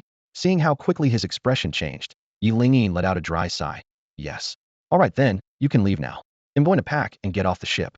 Li's face instantly turned cold, his gaze toward Linyin like that of a stranger he had never met before. Linyian's expression was complex. In the past, she would have gone to great lengths to repay someone who appeared out of nowhere and saved her. Yet now, her heart remained utterly calm, without even a ripple. Unbeknownst to her, this was exactly what Emily had hoped for. After exchanging a few words, the two passed each other like strangers and never met again until Emily left the ship. The fleet was anchored in a silent orbit outside the Dongli star. To protect the planet's ecosystem, Dongli had no ring-shaped defense belt, but instead hosted dozens of floating spaceports. Wang Yan's battleship group docked at a military port.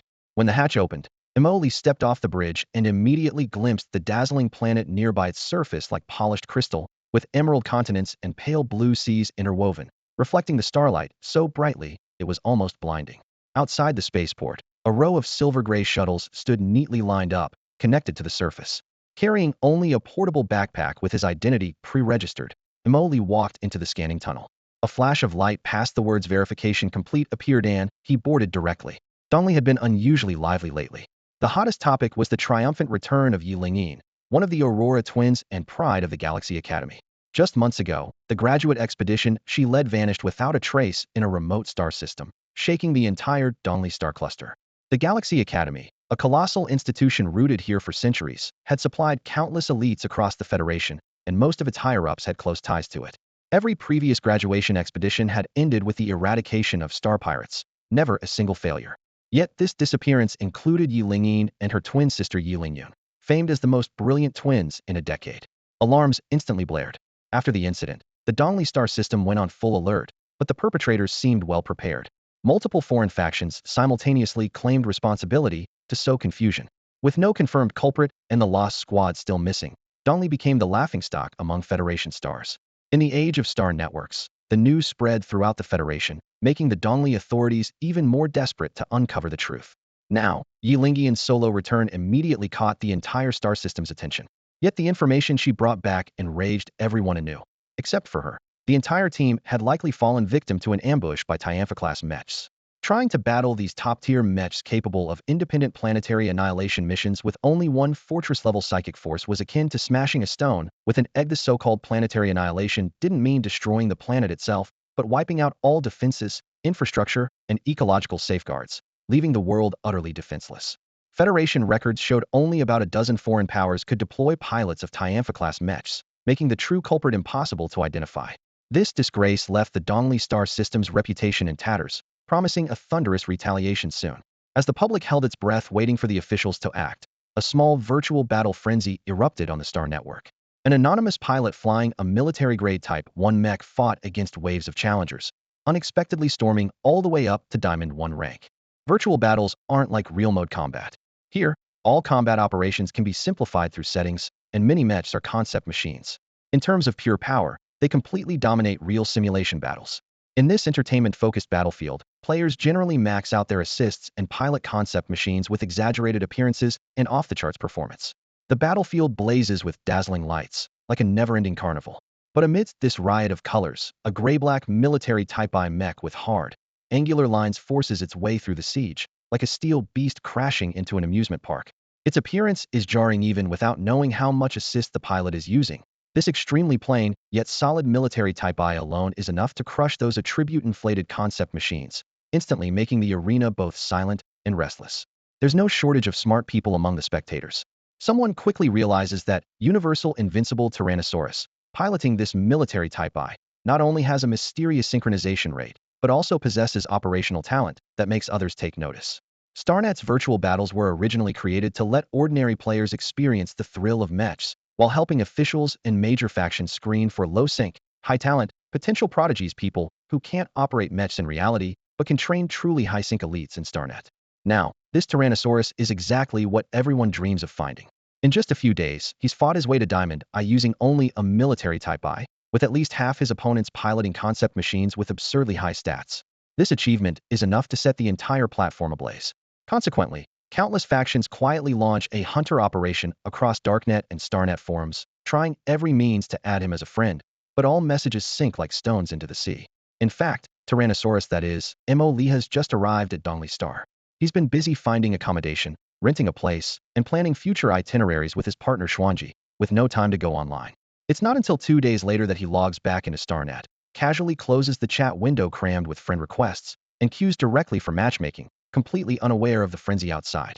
During this time, numerous Diamond and even Starlight tier players lie in wait, ready to snipe this dark horse. Some represent factions wanting to make contact. Others are streamers chasing the hype. After all, the highest traffic tag on StarNet's virtual battle section lately is Universal Invincible Tyrannosaurus. Chonghan is one such streamer. He's a senior coach at Midwinter Technology Company, a typical virtual combat expert with only 31 synchronization, but capable of delivering top-tier operations at 100 virtual sync rate. With the company's recent recruitment running cold, he's simply streaming to make money, and the Midwinter coach reputation has attracted quite an audience. After playing a few matches as usual, the bullet comments are unanimously spamming Tyrannosaurus's name. What's your take on Tyrannosaurus? Chonghan reads out a selected comment, his tone both curious and professionally sharp. Tyrannosaurus? No matter how he adjusts his assists, to reach this point with a military type I, he's definitely a master. There's no debate about that. He spreads his hands with a smile. Everyone knows the performance gap between military type I and most concept machines. I don't need to elaborate on how much the attributes differ. Even if Tyrannosaurus has maxed out his assists, this achievement is still incredibly impressive. Not that exaggerated? Dude, I'm not kidding. Just go check Xingwangavarion's guessing just how strong he is. Has anyone said he's weak? In the chat, doubts and praise blended together, flooding the screen non-stop. Chonghan's livestream skills were clearly impressive. In just a few minutes, the audience count kept climbing. Streamer, can you use the military type 1 to rush in? Bro, you're giving the streamer way too much credit. Military type 1? That's a mech for humans to pilot, right? Laughter filled the chat, but soon the conversation shifted to ranks. I feel like Diamond is the ceiling. The concept mechs unlocked at Starlight rank are on another level. Each one has some ridiculous ultimate that wipes you out instantly. What's the point in arguing? When they mentioned the universally invincible Tyrannosaurus, the chat's tone changed instantly. I analyzed some leaked match videos. He knows the military type is weaknesses and rarely strikes proactively. Instead, he uses terrain to trap opponents in tight spaces, then outmaneuvers them with raw micro skill. The matches he lost were basically because the opponent bombarded him with overwhelming firepower. Famous for a reason. Chonghan had studied this Tyrannosaurus player in the background and grew increasingly alarmed. The opponent's micro-control was terrifyingly precise. Almost as soon as he discovered this player's existence, he urged his own guild to try recruiting him, but no response came. Chonghan even suspected this might be some Singularity-level top player using an alternate account to casually dominate. The chat's discussion was blazing hot, and Chonghan's cue finally hit countdown. He instinctively glanced at the opponent's info, his pupils dilating sharply. Chonghan versus Universally Invincible Tyrannosaurus. The chat exploded. No way. Tyrannosaurus is here. Really matched. Chonghan at Starlight v. Tyrannosaurus at Diamond IIS. This Tyrannosaurus promotion match? This is gonna be good. Chonghan said Tyrannosaurus micro skills are strong. Afraid heavy firepower mechs would suffer, but guess what? Chonghan's exactly a heavy firepower mech. Tyrannosaurus hasn't appeared for days, and now he shows up for a storm showdown. News of Tyrannosaurus' appearance spread instantly across the community, and Chonghan's livestream viewers skyrocketed. For him, this was a chance to ride the hype and directly engage the opponent. The prep time was short. The countdown hit 0. Seeing the opponent's mech with its distinct lines and colors, Malithe Tyrannosaurus real name immediately settled on a strategy. Chonghan retreated at once, trying to put distance between them. He knew military type is speed and particle beam sword were the only real threat to him. So if he kept his distance. Holy shit. This guy's insane. Chonghan suddenly cursed. From afar, Molly piloting military type 1 charged straight ahead with no evasive maneuvers whatsoever. The time left to think was crushed to the extreme. If he kept running, even in this city ruins map, he might not be able to shake that mech off. Gritting his teeth, Chonghan doubled down on his heavy firepower advantage. Full fire coverage. Target locked. The system's cold prompts echoed in his mind. Military type I speed. Heavy electromagnetic railgun, activate. Multi-barrel heavy rocket launchers, activate. Missile pods, activate. Rotary automatic cannon, activate. The fire control system linked a chain of commands in his brain. At his thought, the mech that had been flying away slammed down hard. Thick leg armor opened, and 2 stabilizer struts plunged into the ground, anchoring the machine in place. Heavy armor plates swung open on its back, revealing an electromagnetic railgun rotating atop the turret. Crackling arcs of electric energy flickered along the railgun's flat muzzle. The left shoulder armor split apart first, a thick support pillar extended, firmly connecting to the railgun above the head. Then the shoulder cavity opened, unveiling a cluster of 6 pointed heavy rockets ready to fire. The right shoulder moved in the same way, supported by a similar pillar, revealing a launcher with 16 coldly glowing missile tubes inside the armor. But that wasn't all. Chonghan raised his right arm, his 5 fingers mechanically separating and rotating. The rotary autocannon clicked into place, locking onto the speeding Mo Li in the distance. Full firepower mode activated. A nearly fanatical grin spread across his face, the kind of exhilaration every heavy weapons enthusiast knows well. The mecha's energy bar visibly dropped, but what followed was a roar worthy of a war fortress. Boom, boom, boom. The dual-shoulder rockets and missile pods erupted in dense streams of fire, while the railgun above hummed with charging energy. The autocannon on the right arm spun at high frequency, dragging a long belt of ammunition and unleashing a torrent of bullets. Rockets, machine gun shells, and small missiles poured down like a storm. One single mech delivering firepower equivalent to an entire squad. Yet Mo Li's speed did not falter. Seeing Changhen choosing to stay put and pour out fire, he simply hit the overload button. The military-grade Type 1 engine roared loudly. Joints creaked under pressure. The next moment, he charged straight into the barrage. The Tyrannosaurus mech dove sharply, nearly at a right angle. A twitch flickered at the corner of Changhen's eye. The biggest difference between the military-grade Type 1 and a prototype machine was force tolerance. Modern high-spec mechs are equipped with top-tier anti-G systems and personal stability shields to handle high maneuver loads without strain. But the opponent's Type 1 had only standard gear, which should have limited this kind of maneuver under StarNet's rules. Yet he pulled it off anyway, meaning the pre-landing medical data proved the pilot's body could endure those overloads. The realization gave Changhen a chill down his spine. The almost vertical dive made many guided rockets and missiles fly too far before struggling to turn back. But Mo Li pulled up, skimming alongside the missile exhausts and charging again. Changhen's pupils constricted. Gritting his teeth, he fought the recoil of the rotary autocannon, forcing the barrel upward, the ammo belt tracing bright, scorching arcs. In midair, Mo Li remained calm, barely shifting his body to dodge the tracer rounds, his speed unchanged. "You're exactly who I've been waiting for," Changhen roared. The long-charged electromagnetic railgun fired with his shout. Blue-white electric arcs erupted at the muzzle, accompanied by piercing sizzling and humming, flashing dazzling light. In the next instant, a scorching plasma cloud rapidly expanded before the barrel, then boom. The deafening blast shook eardrums and chests like the sky and earth tearing apart. The ground trembled, and the air filled with a sharp odor of ozone. Several tall buildings far off were instantly pierced with massive holes, yet no game over prompt appeared. Dodged it. The thought had barely crossed his mind when Changhen saw a shadow dive down from above. A trail of dozens of rockets streamed from its tail fins, flashing like a meteor shower against the backlight as they pursued him. No, I still have a chance. Close quarters are tough for a heavy firepower mech, but he was no helpless lamb. Mo Li, flying at high speed, took a slashing stance as he closed in. Changhen narrowed his eyes, calculating. The enemy would either aim for the cockpit or the power core. But both had been reinforced with alloy shields. There was no way a military-grade Model I particle stream sword could break through so quickly. The real killer move was in the left arm, that plasma projector. If the opponent got that close, the high-temperature plasma could melt this Model I into scrap in an instant.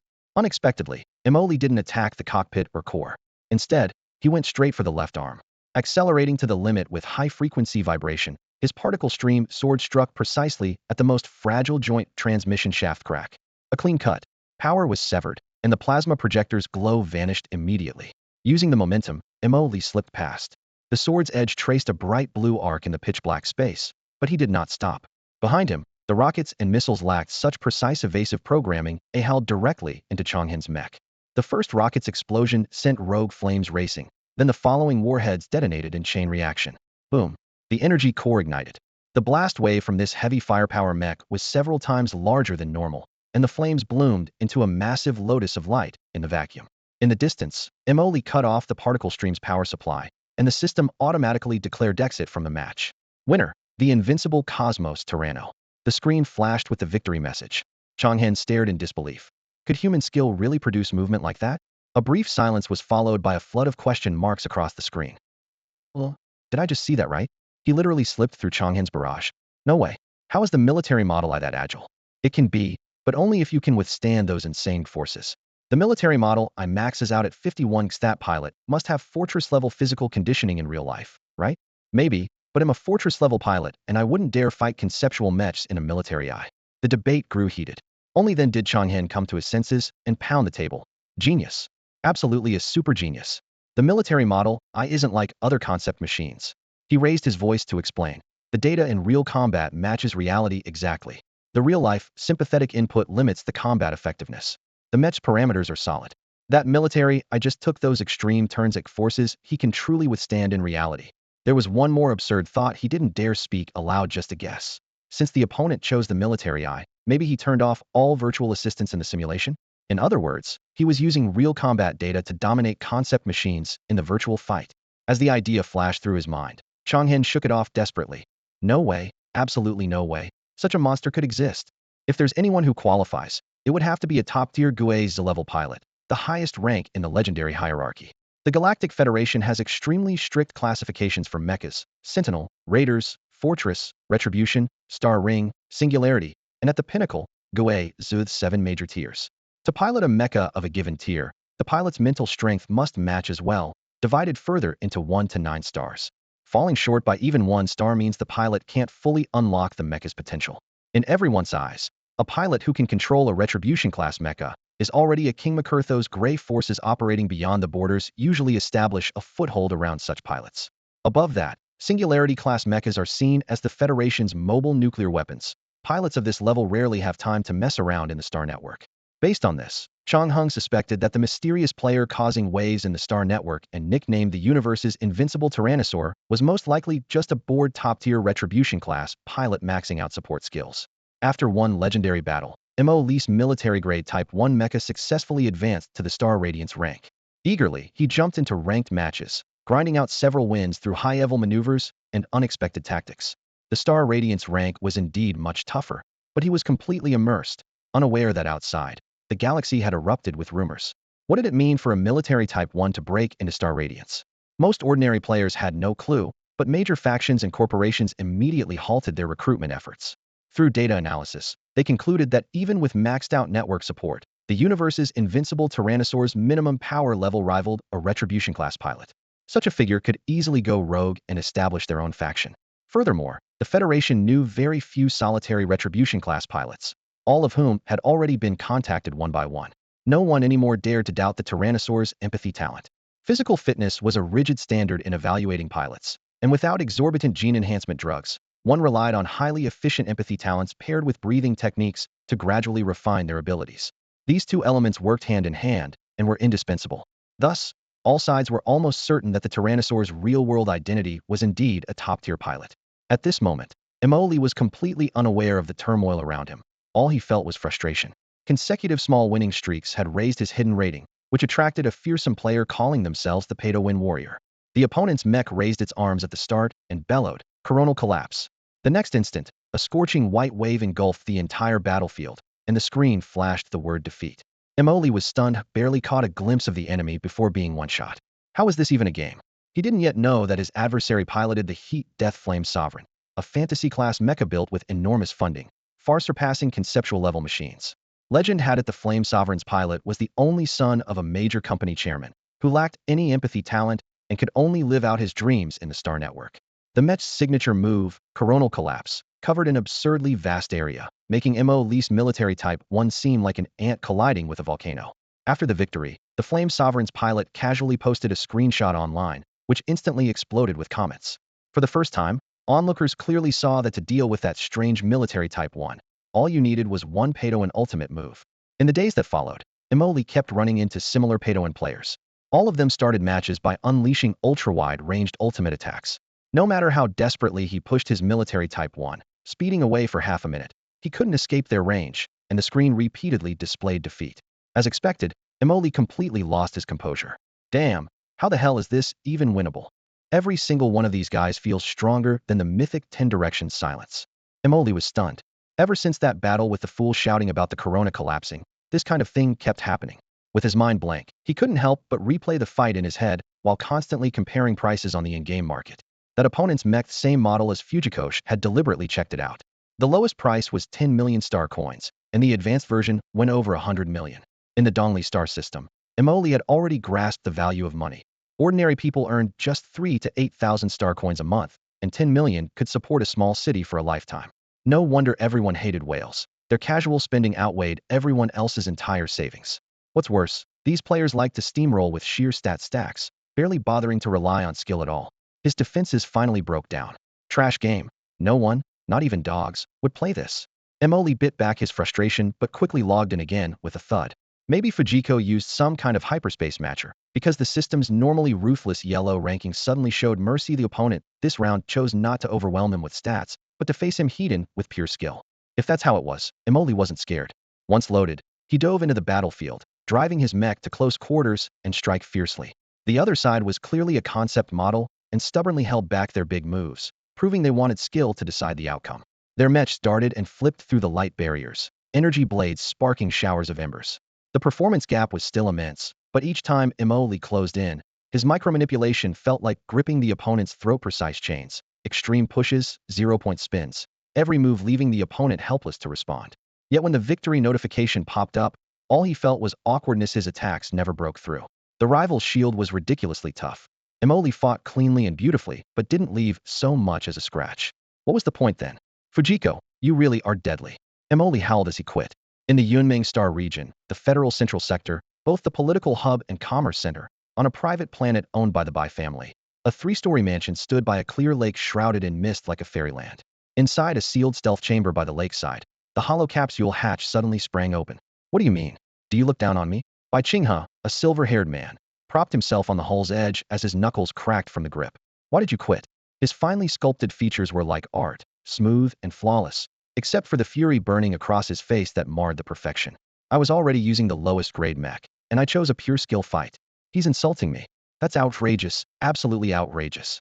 Though the system panel declared victory, Bai Qinghe felt only a burning flush on his cheek. Throughout the entire battle, his opponent's micromanipulation had dominated him, never letting him land a single valid hit, as if subjected to silent ridicule.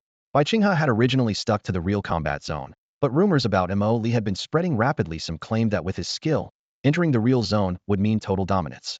This claim stirred up the real combat players, so Bai Qinghe decided to face Imoli himself only to be soundly beaten. Virtual and real combat zones were separate, and the real zone's prestige was undisputed. But the realism of virtual combat made many feel it was closer to reality. Many brought that virtual strength into their actual lives. Rational minds helped them distinguish between reality and the virtual world, yet those who fought in the real combat zones looked down on the virtual ones without exception. On one side were elite pilots who flew warplanes and entered battlefields, while on the other side were likely just ordinary 9-to-5 workers. The gap in status was vast, so naturally, the virtual combat zone was always looked down upon. That was until the arrival of Universal Invincible Tyrannosaur, Imoli, who burst onto the scene and sparked rumors about a powerful benefactor behind him. For the first time, the people in the virtual zone were so excited they nearly exploded. Faction rivalry never disappeared.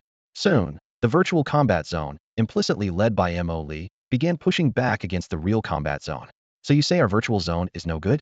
Tyrannosaur is only at the Star Radiance rank. Exactly. No one else here would probably even reach Diamond. At least our virtual zone still has some value. These words instantly ignited the anger of the real pilots. But those in the real zone were cautious and didn't come crashing into the virtual zone to pick fights.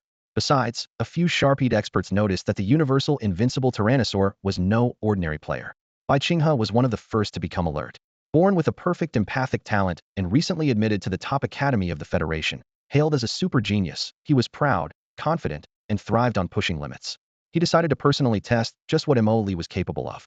He had his steward borrow a secondary account to infiltrate the virtual zone. After days of waiting, he finally got matched and ended up completely silent in shock. Meanwhile, faced with the choices not even dogs play this and play, because that's the virtual combat, Imoli hesitated briefly then quit. Instant kill ultimates were tolerable, but being unable to even break the enemy's shield was truly hopeless. Continuing the fight was pointless. Removing his neural interface device, he asked boredly, Xuan Ji, not ready yet? Computing power is limited. If we activate the Universal Pardon Decree, he'll just go to sleep then. As soon as Imoli heard the words Universal Pardon Decree, he immediately lay down and slipped into a baby-like sleep.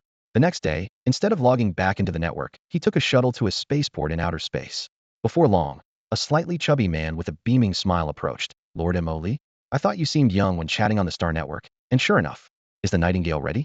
All set. You have good taste. The Nightingale multifunctional rapid cruiser is the hottest model in this field.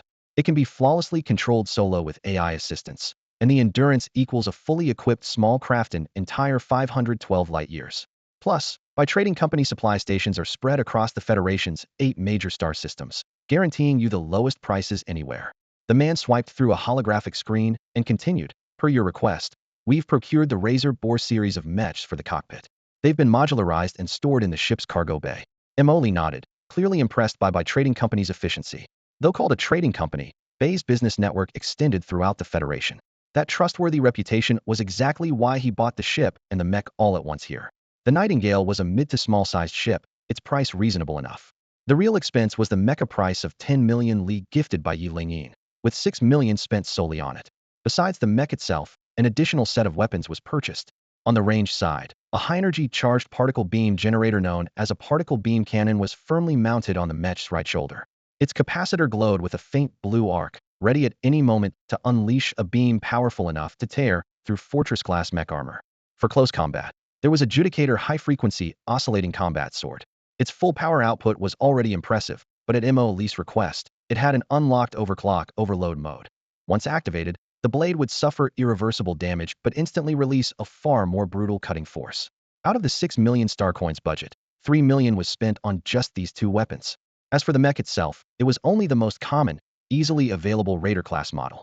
Yet once integrated with this weapon system, the combat capability of the Razor Boar 3 approached that of Fortress-class mechs. Bai Hui, head of the Bai Trading Guild, was meticulous. Seeing Mo Li's purchase list, he immediately understood. A Raider-class mech with some defensive modules stripped out and resources poured into weapons meant one of two things: either extreme confidence in its own strength or sheer madness. Mo Li obviously belonged to the former. After Mo Li finished inspecting the spaceship and mech, Bai Hui approached eagerly. The combined cost for the spaceship and mech is 9.21 million star coins. All configurations have passed our strict quality checks. If you encounter any malfunctions, just contact us for repairs. The Bai Trading Guild has maintenance and service points across all major star sectors. Not bad, Mo Li commented briefly. Bai Hu's smile grew warmer. Since you're purchasing all your gear with us, I have the authority to offer you free maintenance for 3 years. There's no such thing as a free lunch. Mo Li stared at him. What's the catch? Consider it a personal investment on my part, Bai Hui said with a friendly smile, revealing no pressure or ulterior motive. Mo Li's interest was piqued by this refreshing honesty. This was no ordinary merchant. Bai Hui pointed to the Razor Boar 3. This series focuses on strong offensive strikes, but falls far behind same-level mechs in defense. Raider-class energy cores are limited by design, yet you're packing in a particle cannon and oscillating sword of this caliber. If I'm not mistaken, you're intending to take a Raider and go head-to-head with Fortress-class machines? His insight was remarkably accurate. A flicker of respect appeared in Mo Li's eyes.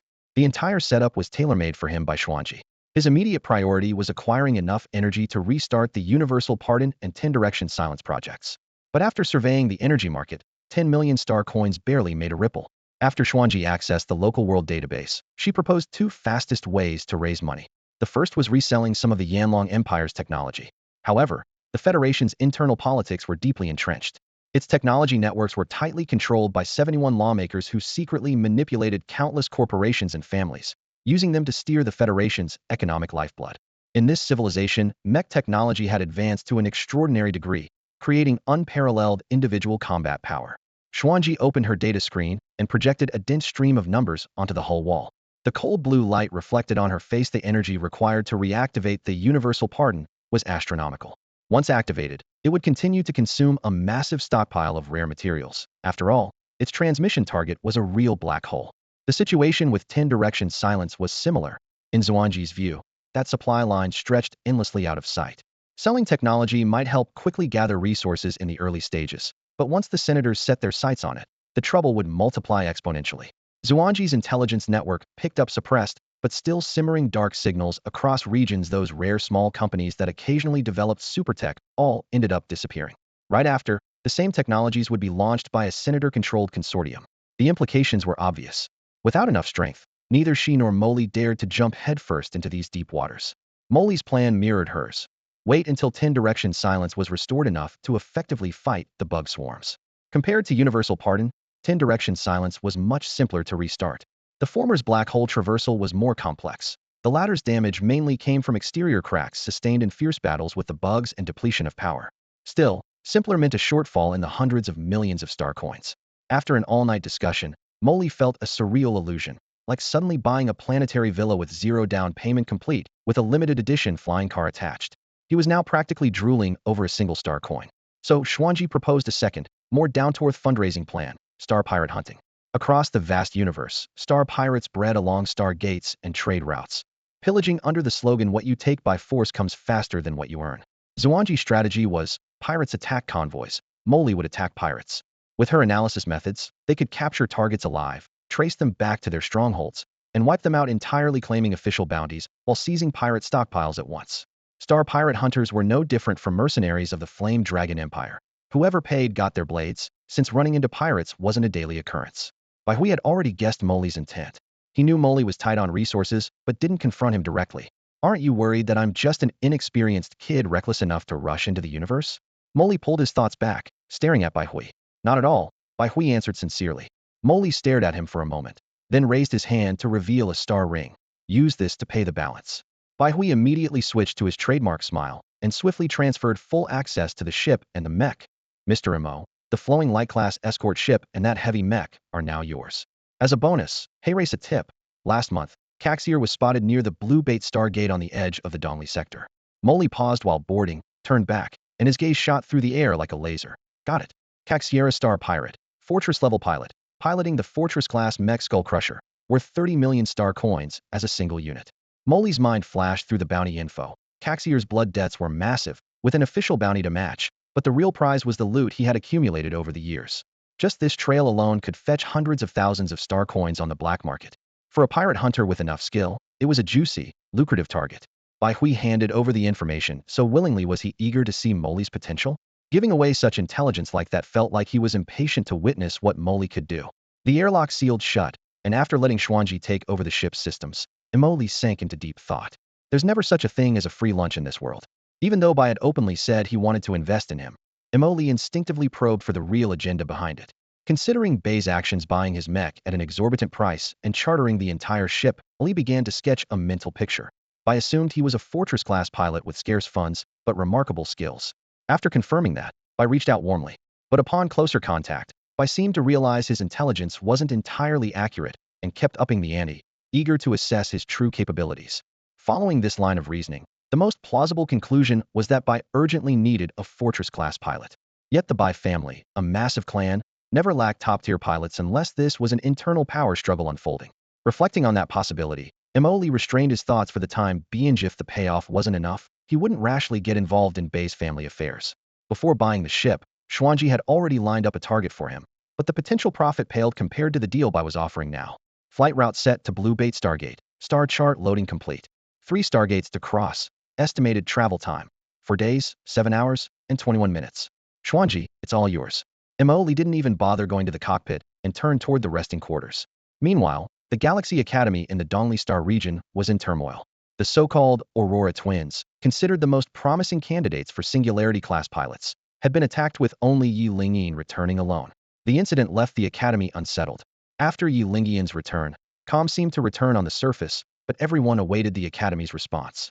Sure enough, the storm came. That very day, 3-star Torch-class fleets departed the Academy's spacelane port. Though not the largest fleet, a leak soon spread. The Academy had dispatched 5 Wrath-class pilots and 1-star Ring-class pilot simultaneously. Wrath-class alone was enough to dominate an entire planet, while Star Ring-class pilots wielded mechs armed with antimatter weapons, boasting even greater deterrence. As soon as the news broke, foreign powers stirring trouble in the shadows immediately backed down. The fleet advanced in formation toward the Re-Wheel system next to Yinsong, the very region where Yi Linyin and the others had encountered danger. Noticing the Academy's movements, Xuan Ji, still manning the ship's systems, casually retrieved the latest data on a planet in the Yinsong system, an isolated world that had been up for sale, but somehow its ownership now bore the name Molly. Once confirmed, a faint dark red surveillance light quietly blinked out somewhere on the planet's surface. After 4 days, 7 hours, and 21 minutes, the ship arrived near the Blue Bait Stargate, docking at Blue Bait Space City. Resupply protocols initiated, energy lines securely connected. The airlock opened, and Molly stepped down the gangway carrying his travel pack. Planning to gather the latest intel on star pirates, he instead found a young boy jogging up to him and stopping in front with a slight bow. Hello, Mr. Mo. My name is Bai Feng. Mr. Bai asked me to welcome you here. Oh, Molly raised an eyebrow. As for Kahir's whereabouts and any updates, I will be your sole point of contact throughout, Bai Feng said evenly, his tone calm but confident. Only then did Molly look at him with newfound respect. He had expected the Bai Trading Company to provide nothing more than a vague coordinate. Yet here they were offering full after-sales service. Please, follow me. Bai Feng gestured invitingly. We will also supply your ship with energy free of charge. They walked down a sleek alloy corridor until they arrived at a soundproof, gray-silver room. Bai Feng pressed a control, and a soft blue light illuminated the space. A crescent-shaped metal table slowly rose from the floor. Then Bai Feng produced a crystal pitcher engraved with the trading company's emblem and poured a glass of glowing purple liquid, placing it in front of Mo Li before speaking. Chairman Bai purchased this intelligence internally and has now transferred ownership to you. Mo Li sat down, his gaze fixed on the cup of purple liquor shimmering softly. Your intelligence network appears impressively well developed. Yes, Bai Feng did not shy away from the praise. Intelligence is a core part of Bai Trading Company. We have the most advanced stealth fleet for long-range tracking and real-time data gathering. Currently, Kahir is under our surveillance. More importantly, we operate under a strict policy. One piece of information is provided to only one client, so we serve only you. At the mention of stealth ships, a flicker of interest crossed Mo Li's eyes. That was undoubtedly the company's cutting-edge tech originally intended for tracking star pirates and easing countless Federation troubles, but now turned into a highly profitable business weapon. He couldn't help but smile faintly to himself. In that case, just send me his coordinates directly. Bai Feng was about to reply but paused. People like them didn't just sell information. They also advised their clients. After all, star pirates operate openly, while intelligence dealers work in the shadows, so there was considerable room for maneuver. But it was clear Mo Li wasn't interested in suggestions. Bai Feng nodded tactfully. Understood. Your ship needs 38 more minutes of recharge. Meanwhile, let me give you a detailed briefing on Kahir's current location. He raised his hand and summoned a star ring on his wrist. With a finger gesture, a three-dimensional star map appeared in midair, countless stars scattered like grains of sand. Bai Feng highlighted one. This is the Blue Bait Space City, where we're based.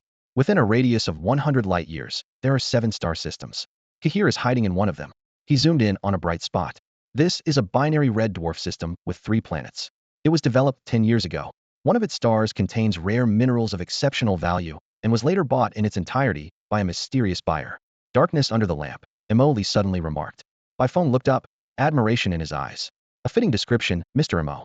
They exploit this very fact, hiding on another planet where many members of Kahir's faction disguise themselves as miners, using the mining operation as cover to gather intelligence. That mining planet is private property, and its surrounding space has been officially designated. We are currently applying for entry permits. If you are patient, you might even catch Kahir revealing himself. Sorry, I'm in a hurry. Mo Li stood, looking down at the still glowing purple drink. Is there any way to get in directly? Bai Feng's eyes flickered. It's quite simple, just tell him where Kahir is hiding. But you didn't mention that method at first, Mo Li said calmly, yet firmly. Correct. Bai Feng lowered his gaze without hesitation. So, you suspect Kahir might have some complicated connection with that mysterious buyer? Yes. Huh, you've been waiting for me here. The moment Mo Li pushed open the alloyed door of the private room, a cold sneer and the soft glow of the lights behind it spilled out together. His gaze swept like a scanner over the wine bottles on the table and the projection menu in the corner, finally settling on Bai Feng. Businessmen are always businessmen, no matter what. Bai Feng sat with his back straight, but sweat was dampening his palms beneath the napkin. This was Bai Hu's scheme. Bai Feng only recited the script, not daring to add a single word. Mo Li sank into the sofa opposite, his long fingers tapping rhythmically on the crystal rim of the wine glass. The sharp clinks sounded unusually harsh in the dim room. After a while, he lifted his eyes and asked, what grudge does Bai Hui have against this cashier? Bai Feng lowered his head. 2 years ago, cashier ambushed a merchant convoy. Bai's wife was on that ship. An enemy, then.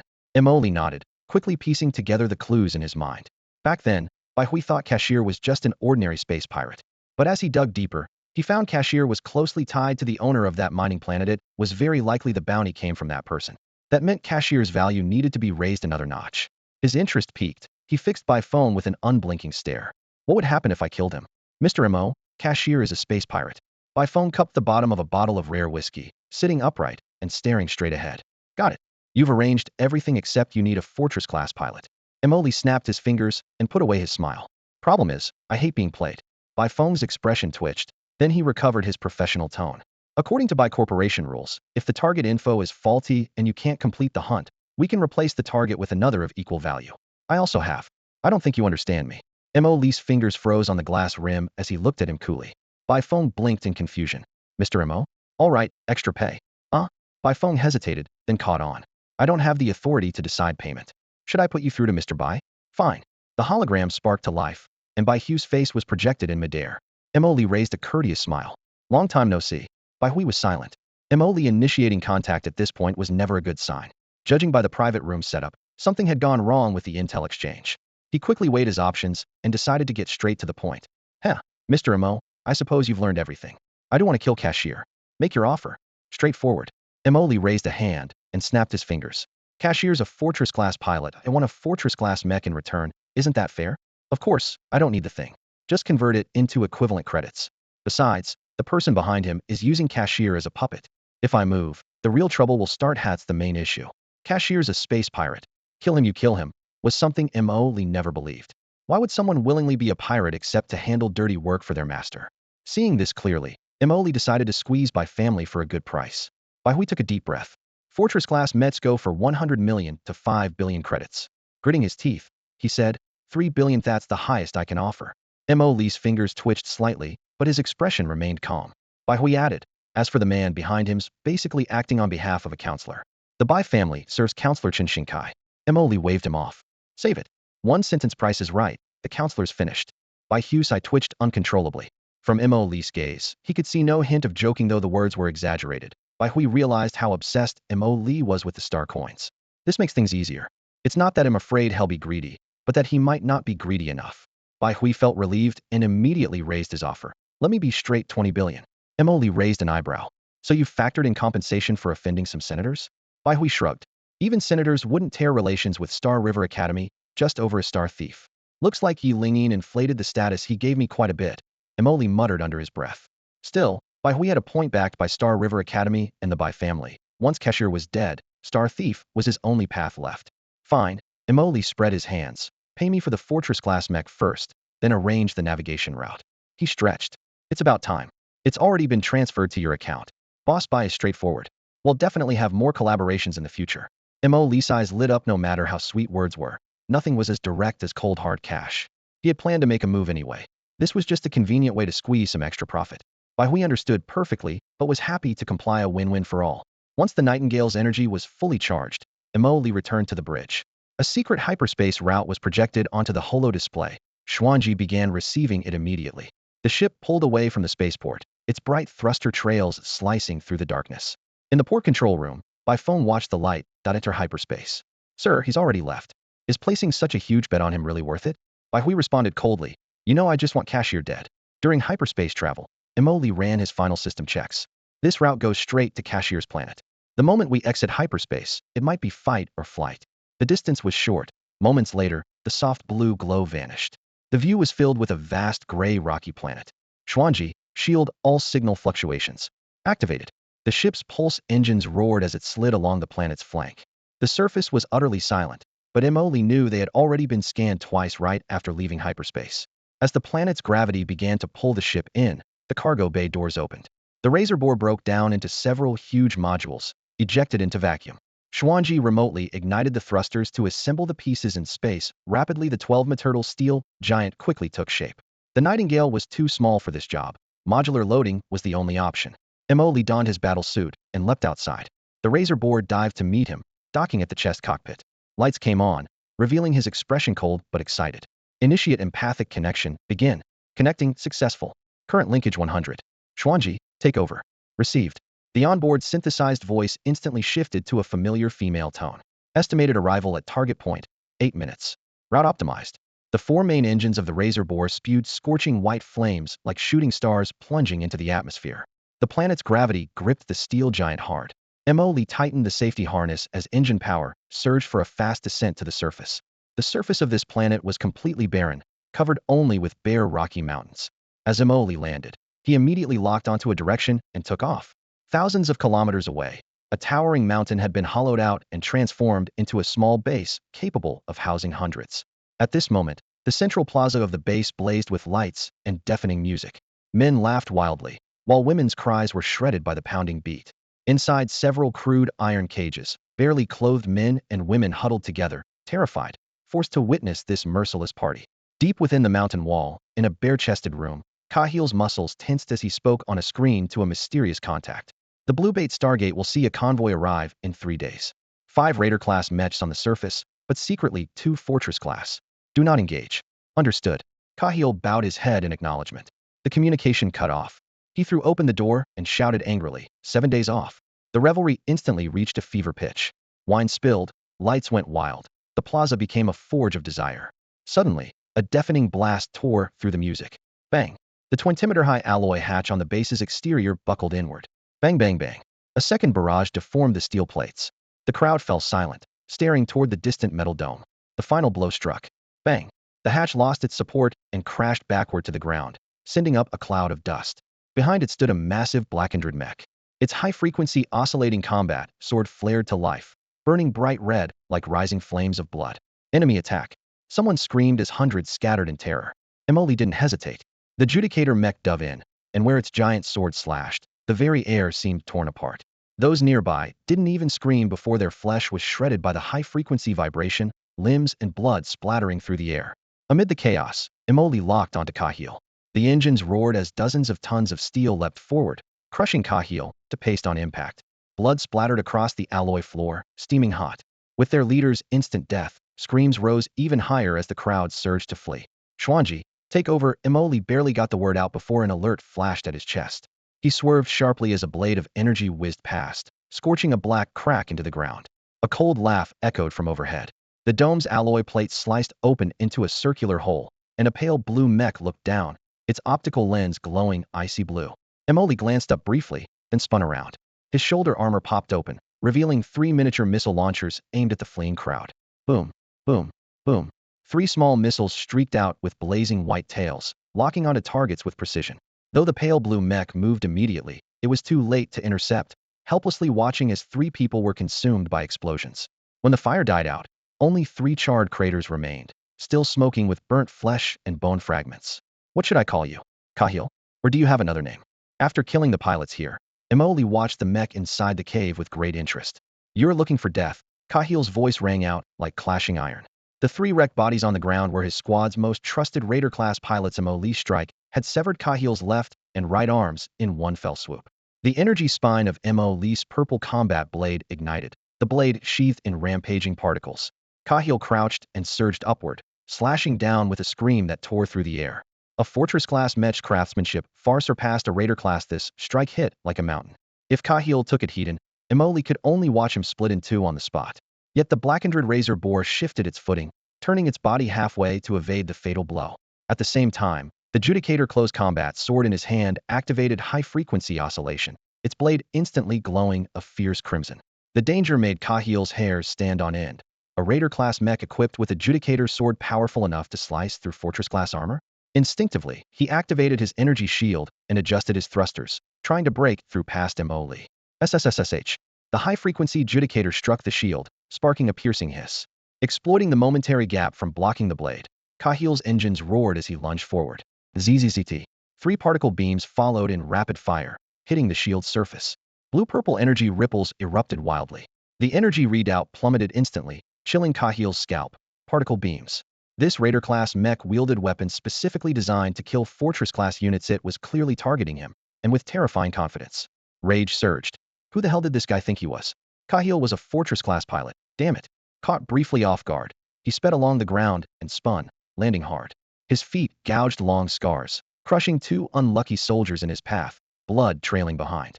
The combat blade crashed into the earth, finally anchoring his charging mech. Before he could catch his breath, the Razorboar roared and charged again.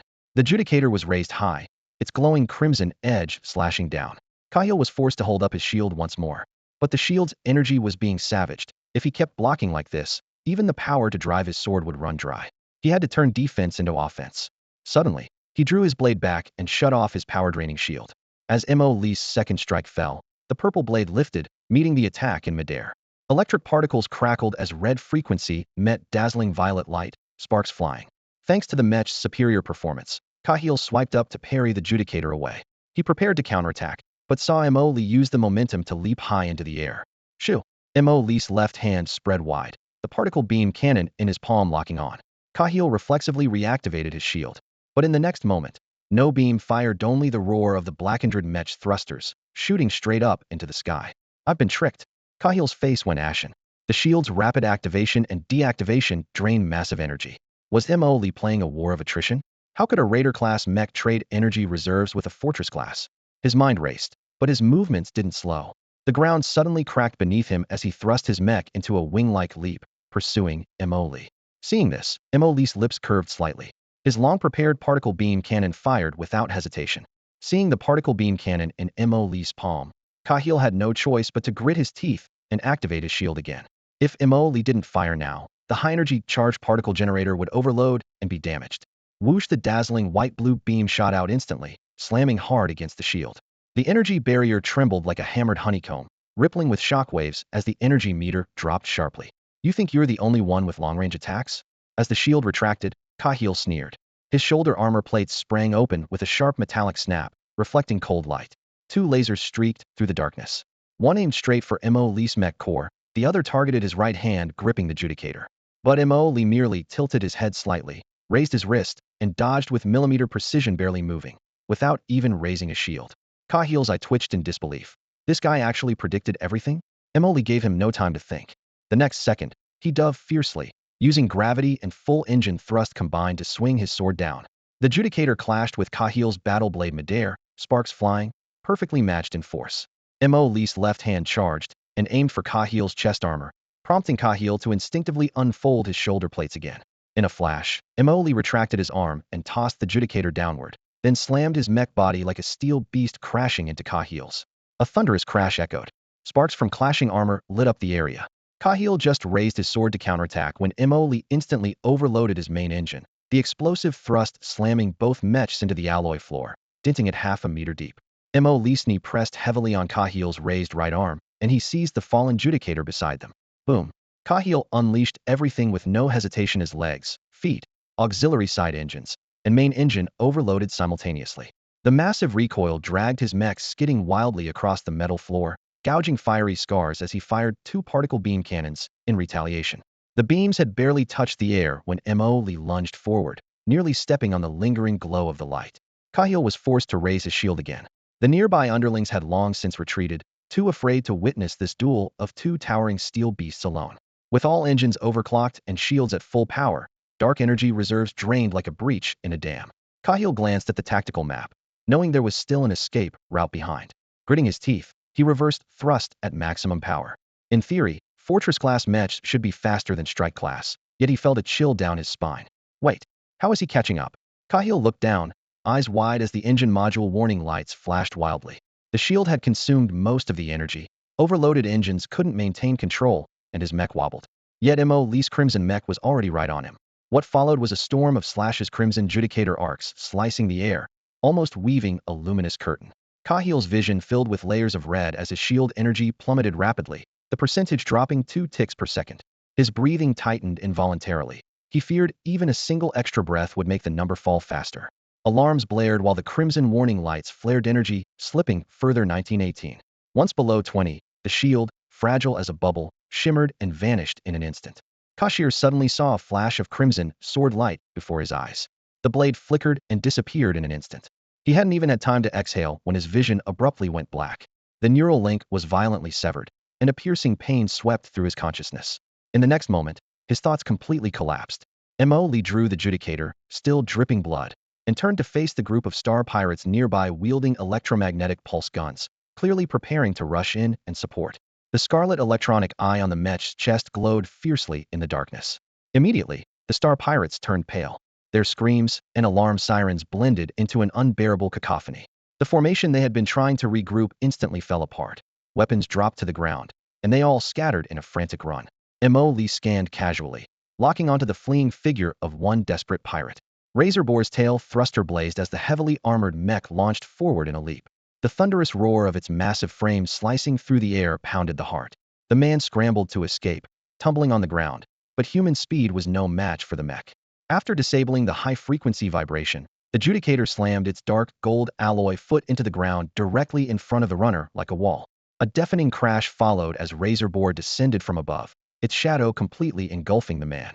I ask, you answer. Mo Lee's voice boomed like a hammer through the loudspeaker. The fugitive trembled all over, looking up at the steel giant, chattering his teeth. Kashir's assets have all been turned in. Mo Lee raised an eyebrow by his reckoning. Kashir's private holdings should have been another source of income. Private assets? I don't know. The voice was desperate, begging for mercy. Crack. The mech's heavy foot came down, instantly crushing the body with immense force. Blood seeped slowly through the gaps between armor and floor, filling the air with the stench of rust. Just then, Xuan Ji's voice echoed in Mo Lee's mind. Base taken over, located Kashir's hidden stash, and found a spaceship. Everything's ready, time to retreat. Mo Lee nodded lightly, controlled the mech to lift Kashir's ruined frame, and turned to leave. Shortly after, a small spaceship descended to the base gates. Its onboard cannons lit up immediately, locking onto the still-gathering star pirates. Rat-a-tat-tat. A metallic storm swept through. Pirates were either dead or fled. The prisoners they had captured remained unscathed, some even standing beside the fallen pirates. Only now did the prisoners realize help had arrived. Everyone surged forward to board the unmanned ship, only to find the cabin empty aside from the operational AI. The navigation was set for Blue Bait Space City. Outside the planet, a massive 200-meter-long ship broke through the atmosphere and leapt into the starry void. The Nightingale, ever stalking in secret, seemed to sense the disturbance. It ignited its thrusters and sped off in pursuit. In the Shieling Star region, near the edge of the insectoid territory, the lucrative profits from insectoid materials attract countless hunters to wage war here. The insects ravenously consume resources, but have themselves become precious to humans. Their materials are used in everyday goods, spaceship armor, and even mech cores. Rumors say some factions have developed biomechs that are not only fiercely powerful, but also self-healing with endurance, far surpassing traditional mechs, and their key raw materials come directly from the insectoids. Throughout the Star region are outposts belonging to several counselor factions. In a counselor's mansion on one inhabited planet, the counselor's expression changed sharply after hearing the report. Kashir was taken out? Who did it? Looks like a bounty hunter. When Baifeng received the extradition request from Mo Li inside the Blue Bait Space City, he was stunned. They had been separated for less than a day, hadn't they?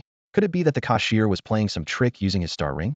Filled with questions, Baifeng opened the light screen. The next moment, Mo Li's indifferent face appeared, and in a calm tone, he said this ship has no registration records and must go through the extradition process. I trust your Bai family can handle it. Also, prepare a mech tow truck for me. Yes. Baifeng's voice trembled slightly. Mo Li had just strode into the Star Pirate's stronghold, piloted a mere Raider-class mech to fight head-in against a Fortress-class Kashir, and returned unscathed. What was even more nerve-wracking was that all this had happened in less than 20 hours. Baifeng considered himself well-versed in intelligence circles, dealing with Star Pirates and hunters countless times. But he had never encountered someone as low-key yet ruthless as Mo Li. Normally, Mo Li kept a low profile, without showing any signs of the usual bloodthirsty aura around Star Pirates or hunters. But now it brought back the flagship of Kashir himself. The facts left no room for doubt. Relying on Raider-class combat power, Mo Li had decisively defeated the Fortress-class Kashir. Baifeng inwardly thought, the family's rating for him should be upgraded. Not daring to delay, Baifeng immediately tapped into the Bai family's network to access the federal official backend system, entering the unregistered ship's information into the database to legalize it, and arranged for a standard mech tow truck. Normally, Star Pirates and hunters get heavily taxed by local officials when registering spoils, but with Baifeng's intervention, all obstacles were cleared within half an hour. The Federation actually had a whole welfare policy for Star Pirates and hunters that fast-tracked the legitimation of captured ships and weapons. The universe was vast, pirates were endless, and the authorities were happy to support these civilian militias. As soon as the paperwork was approved, the grim-looking, dark red painted Kashir heavy ship lit its docking beacon outside the spaceport, sparking a commotion. The recent attacks had left the trade caravans in ruins, and the hunter's ship's arrival sent waves through waiting vessels. Under the hum of fusion engines, several small merchant ships bolted in fright, with some even nearly violating regulations by igniting their warp drives prematurely. Federal Control Tower notification. Call sign SAR 9909 has been officially registered. This is a legitimate ship. All vessels please maintain course and do not panic. The broadcast echoed repeatedly on the public channel, calming the flustered ships. But people soon sensed something strange. If the ship was now in the Federation registry, then Kashir could no longer be its owner. Given the magnitude of his crimes, there was no way he could have obtained Federation citizenship. The only explanation, he was defeated, and the new registrant must be the Star Pirate hunter who captured the ship. Who was it? As the spaceship docked, those who hadn't yet left the spaceport all looked on eagerly, anticipation shining in their eyes. Outside the port, Baifeng had been waiting for quite some time. The Bai family had turned intelligence trading into a full-fledged business, which was no secret at the spaceport. Whenever people saw him, they speculated quietly, is the Bai family selling info again to some Star Pirate hunter? Could it be about taking down Cahill? That seemed unlikely. Baifeng's role was to follow leads, not to make a move himself.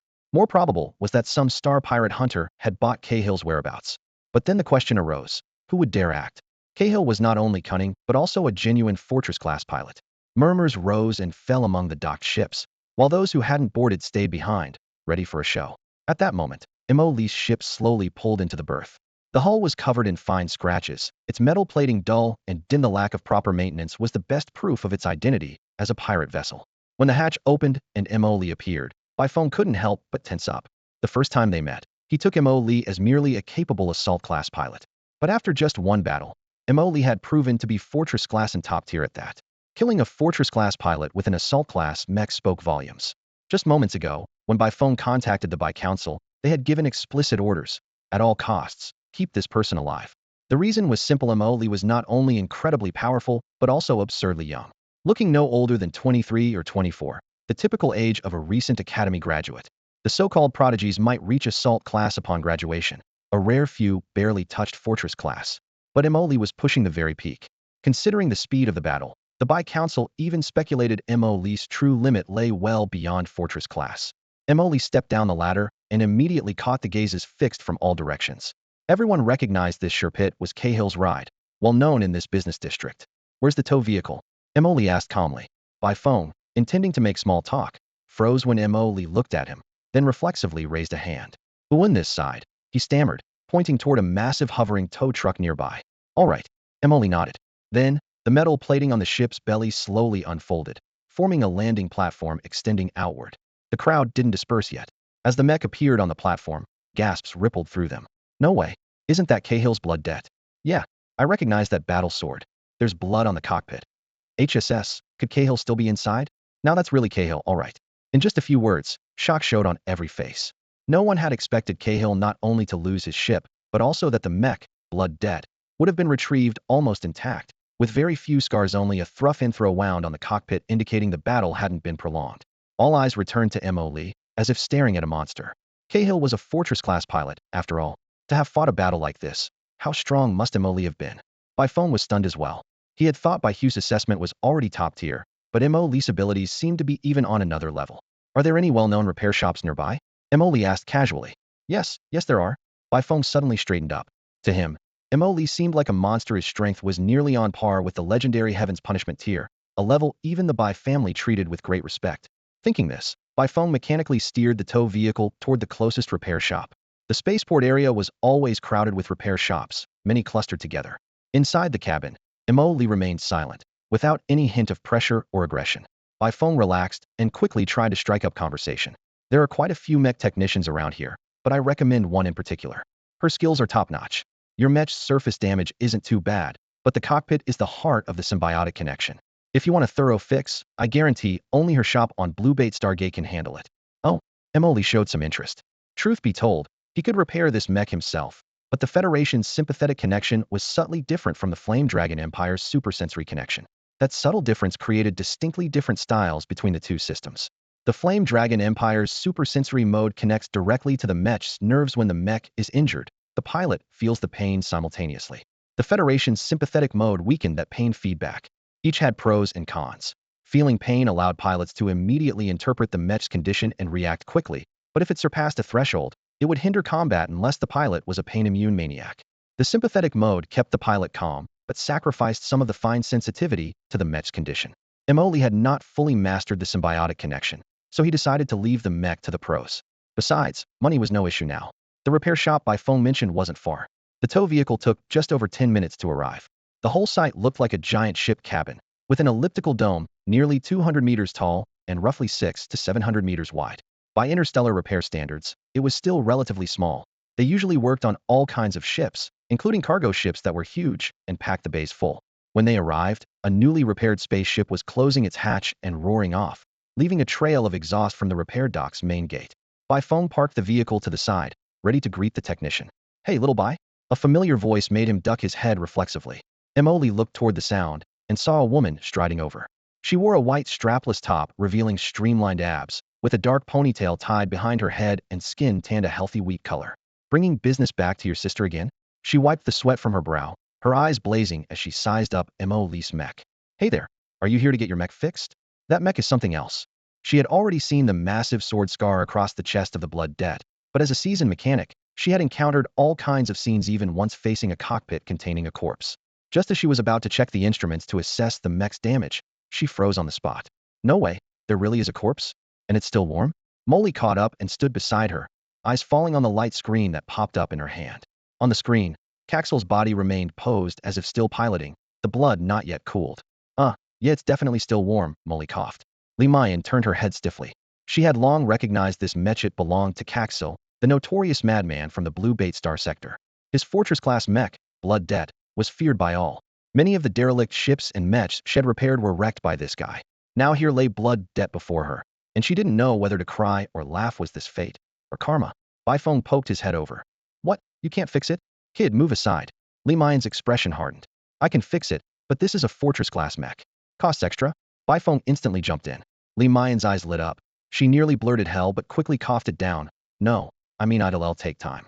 Fortress-class mechs are my repair limit, and Caxil specially reinforced the empathic system to make up for his weak sync. It complicates the process. Molly frowned. How long? 10 days, Li Mayan said seriously, while thinking for sure. This guy definitely isn't short on money. And the repair cost? 30 million star coins, she stated. Molly raised an eyebrow. Highway robbery? 30 million could buy 5 razor bores. What do you mean? Li Mayan snapped. If it weren't for Xiaobai bringing you here, my fee would be way higher. The empathic system is the most expensive part of this mech, and you stabbed it with a sword. If it weren't for the precise hit and the system not being totally destroyed, it cost at least 60 million. Baifeng glanced at Molly's expression and shivered inside. So that's why this guy only dared to use a Raider-class mech to sneak into Caxil's lair, not because he was overconfident, but because he was broke. In other words, this so-called Heaven's Judgment-level pilot was really a penniless pauper. Baifeng silently lamented his poor judgment. The mysterious aura around Molly was crumbling bit by bit. Molly said coldly, you're lying. An empathic system can't be that expensive. I also repair mechs, and supersensory systems are simple to me. This should be about the same. If I weren't unfamiliar, I'd fix it myself. Had forgotten one fact. His repair skills ranked among the best in the Yanlong Empire. Repairs, like lockpicking, rely on absolute technical skill. Li Mayan's anger flared. Do it yourself if you want. Or just let this mech worth over 1 billion star coins gather dust here. Molly snapped back angrily. Dogs don't repair. If they want, I will. He'll fix this blood debt. Then his eyes suddenly cleared, and a smile appeared. By the way, how much did you say this mech is worth? Li Mayan stared at him, stunned. She had never seen anyone change expression so quickly. At this point, Baifeng's rose-tinted view of Mo Li had completely vanished, but Mo Li paid him no mind. Right now, he was looking at blood debt like someone eyeing a golden goose. Before assassinating Kahir, he'd never imagined that so-called fortress-level star pirates could be so filthy rich, let alone that they'd be such pushovers taking him down before even breaking a sweat. If he could pilot blood debt to hunt this class of star pirates in the future, his star coins would shoot up like a rocket. At this thought, Mo Li seemed to glimpse the light at the end of the tunnel, and those 2 heavy mechas on his back. Universal pardon and 10 directions silence suddenly felt a bit lighter. Li Mayan was still dazed. You're saying you'll fix it? Fix it. How much is the deposit? I'll transfer it right away. 10 million. How do I pay you? Should we tap our star rings? Li Mayan kept backing away, pressured by Mo Li's eyes gleaming green with greed, thinking to himself. This guy's mood swings are way too fast. Baifeng, however, was the first to steady the situation. Bai Hui had repeatedly instructed him to spare no expense in keeping Mo Li around, so he immediately seized the opportunity. Wait, the Bai family can advance the payment for you. Advance payment? Mo Li shook his head in refusal. No need, I've got it. Bai Hui's advance payment had already hit his account, could see right through Baifeng's little scheme. Li Mayan glanced at Baifeng, then at Mo Li. Let's do the deposit first then. I don't have any other jobs right now, so I can start immediately. Mo Li promptly transferred 10 million star coins. The mech is all yours. I'll pick it up in 10 days. With that, he turned and left, his mind occupied by a single thought: find intel on a few more fortress-level star pirates. Walking out of the spaceport, Baifeng followed close behind. Mr. Mo, do you have any plans for these 10 days in Blue Lure Space City? Of course I do, and I may need to work with you all again going forward. Hearing the word work, Baifeng's eyes lit up, and he quickly offered, let me arrange accommodations for you. I grew up here. I am practically half a Blue Lure native. Over the following days, Mo Li practically immersed himself in various intelligence channels, gathering information on every fortress-level star pirate he could find. Meanwhile, on the other side, Xuan Ji was busy online shopping. The Yinsong Star region had always been a desolate place, the kind even trash planets would look down on, yet these past few days, fleets from well-known Federation merchant guilds kept arriving. Armed escort ships protected cargo vessels as they descended onto a certain planet in the system. Such commotion had long since caught the attention of the star pirates lurking in the outer reaches, but those who dared transport cargo were forces they couldn't afford to provoke. After these fleets made their warp jumps, the pirates were left with only a vague direction. Finding them in the vast cosmos would be like searching for a needle in a haystack. Those cargo ships were loaded with all kinds of energy sources, all meant to activate 10 directions silence and universal pardon. This first batch of energy was purchased using Bai Hui's deposit. However, When Xuan Ji received the balance payment from Bai Hui and prepared to place the second batch of orders, she discovered that these companies were now requiring identity verification. Xuan Ji was sharp and quickly grasped the crucial point. Such a massive energy output could be intended for war preparations. There was no way these energy companies would casually sell such resources. Having reached this conclusion, he immediately reported the situation to Mo Li. Mo Li was silent for a moment, fully aware that without proper identity verification, the personal resources one could mobilize remained limited. Should he just build his own faction? The thought briefly flickered in his mind, but he shook his head gently. Having a faction certainly had its advantages, but the personnel, logistics, and intelligence burdens would only slow down operations. If he became strong enough, loyalty would naturally follow. Right now, the Bai family was the ideal stepping stone. Mo Li's gaze drifted to the porthole. Outside, lights twinkled in space, and the news anchor Yu Wenba's voice slowly faded from the TV. This is reporter Yu Wenba bringing you the latest. Today, the fleet dispatched by Xinghao Academy has reached the edge of the Federation and successfully located. After arriving at Blue Bait Space City, Mo Li spent a full 10 days diligently studying star pirate intelligence. The more he learned, the more shocked he became. Kahir's level was actually considered top tier among star pirates. Only 5 star pirates on the target list remained. The rest were hiding near the borders of the Zerg or Empire star systems, or simply had no intelligence available for purchase. That made sense. Fortress level was the upper limit for star pirates, and the Divine Punishment class were either powerful overlords or had been co-opted by major forces. Who would dare remain a star pirate under Federation pursuit? Fine, 5 it is, Mo Li sighed. Xuan Ji said nothing over the past 10 days, head spent recklessly. The fresh funding had initially been substantial, but he quickly created several false identities and hoarded a large amount of energy. Such a bold move immediately alarmed the energy companies, raising their security alert level to maximum. So 2 problems remained squarely before Mo Li. 1. Identity restrictions prevented him from purchasing large amounts of energy again. 2. The limited number of star pirates was insufficient for the plan. He thought of the Bai family's tens of billions, plus Kahir's remaining assets, all poured into the 10-direction Silence project, yet not even a ripple was stirred. At this thought, his previously full spirits plummeted to zero. When handing over the blood debt Mech, Linyin happened to see Mo Li's gloomy expression and almost thought he had damaged a part. Linyin smiled and said, "Boss, is something wrong? I checked inside and out several times. It's absolutely perfect." "It's nothing." Mo Li shook his head, worry etched deeply on his face. After refreshing his account balance, only a few 100,000 credits remained. Thankfully, the ship and Mech energy were fully replenished. As for the Nightingale and Razor Boar, Xuan Ji had already sold them at a high price to support the project. Mo Li did not have an official Mech pilot license from Blue Bait, so he asked Linyin to drive the tow truck to transport blood debt to the spaceport. The ship's gangway descended, and the mechanical arm accurately locked onto the hook, firmly placing the Mech into the cargo bay. As Mo Li prepared to board, Linyin called out again, the Mech is really fine, right? If you feel anything's off, just say so." His tone was full of unease. Normally, when delivering Mechs, customers would beam at the sight of their newly refurbished war machines. But this client had been frowning from start to finish, worry constantly clouding his expression. Linyin even began to wonder if he had missed something, since sometimes a Mech pilot's intuition could be remarkably sharp. "It's nothing, thank you." Mo Li forced a smile, but it was stiff and fragile. That expression only made Linyin's chest tighten more. For other maintenance engineers, switching testers and getting a pass was enough to complete the task, but Mo Li was different. Her damning conscience kept gnawing at her. She knew all too well that even the slightest mistake during maintenance could be magnified in actual combat, potentially costing the pilot's life. With that thought, she couldn't put her mind at ease. "Why don't we run another check?" she quietly suggested. No need, no need. I'm in a hurry." Mo Li waved her off decisively. Xuan Ji had just completed a full diagnostic, showing the Mech's condition was nearly identical to factory specs, with no abnormalities.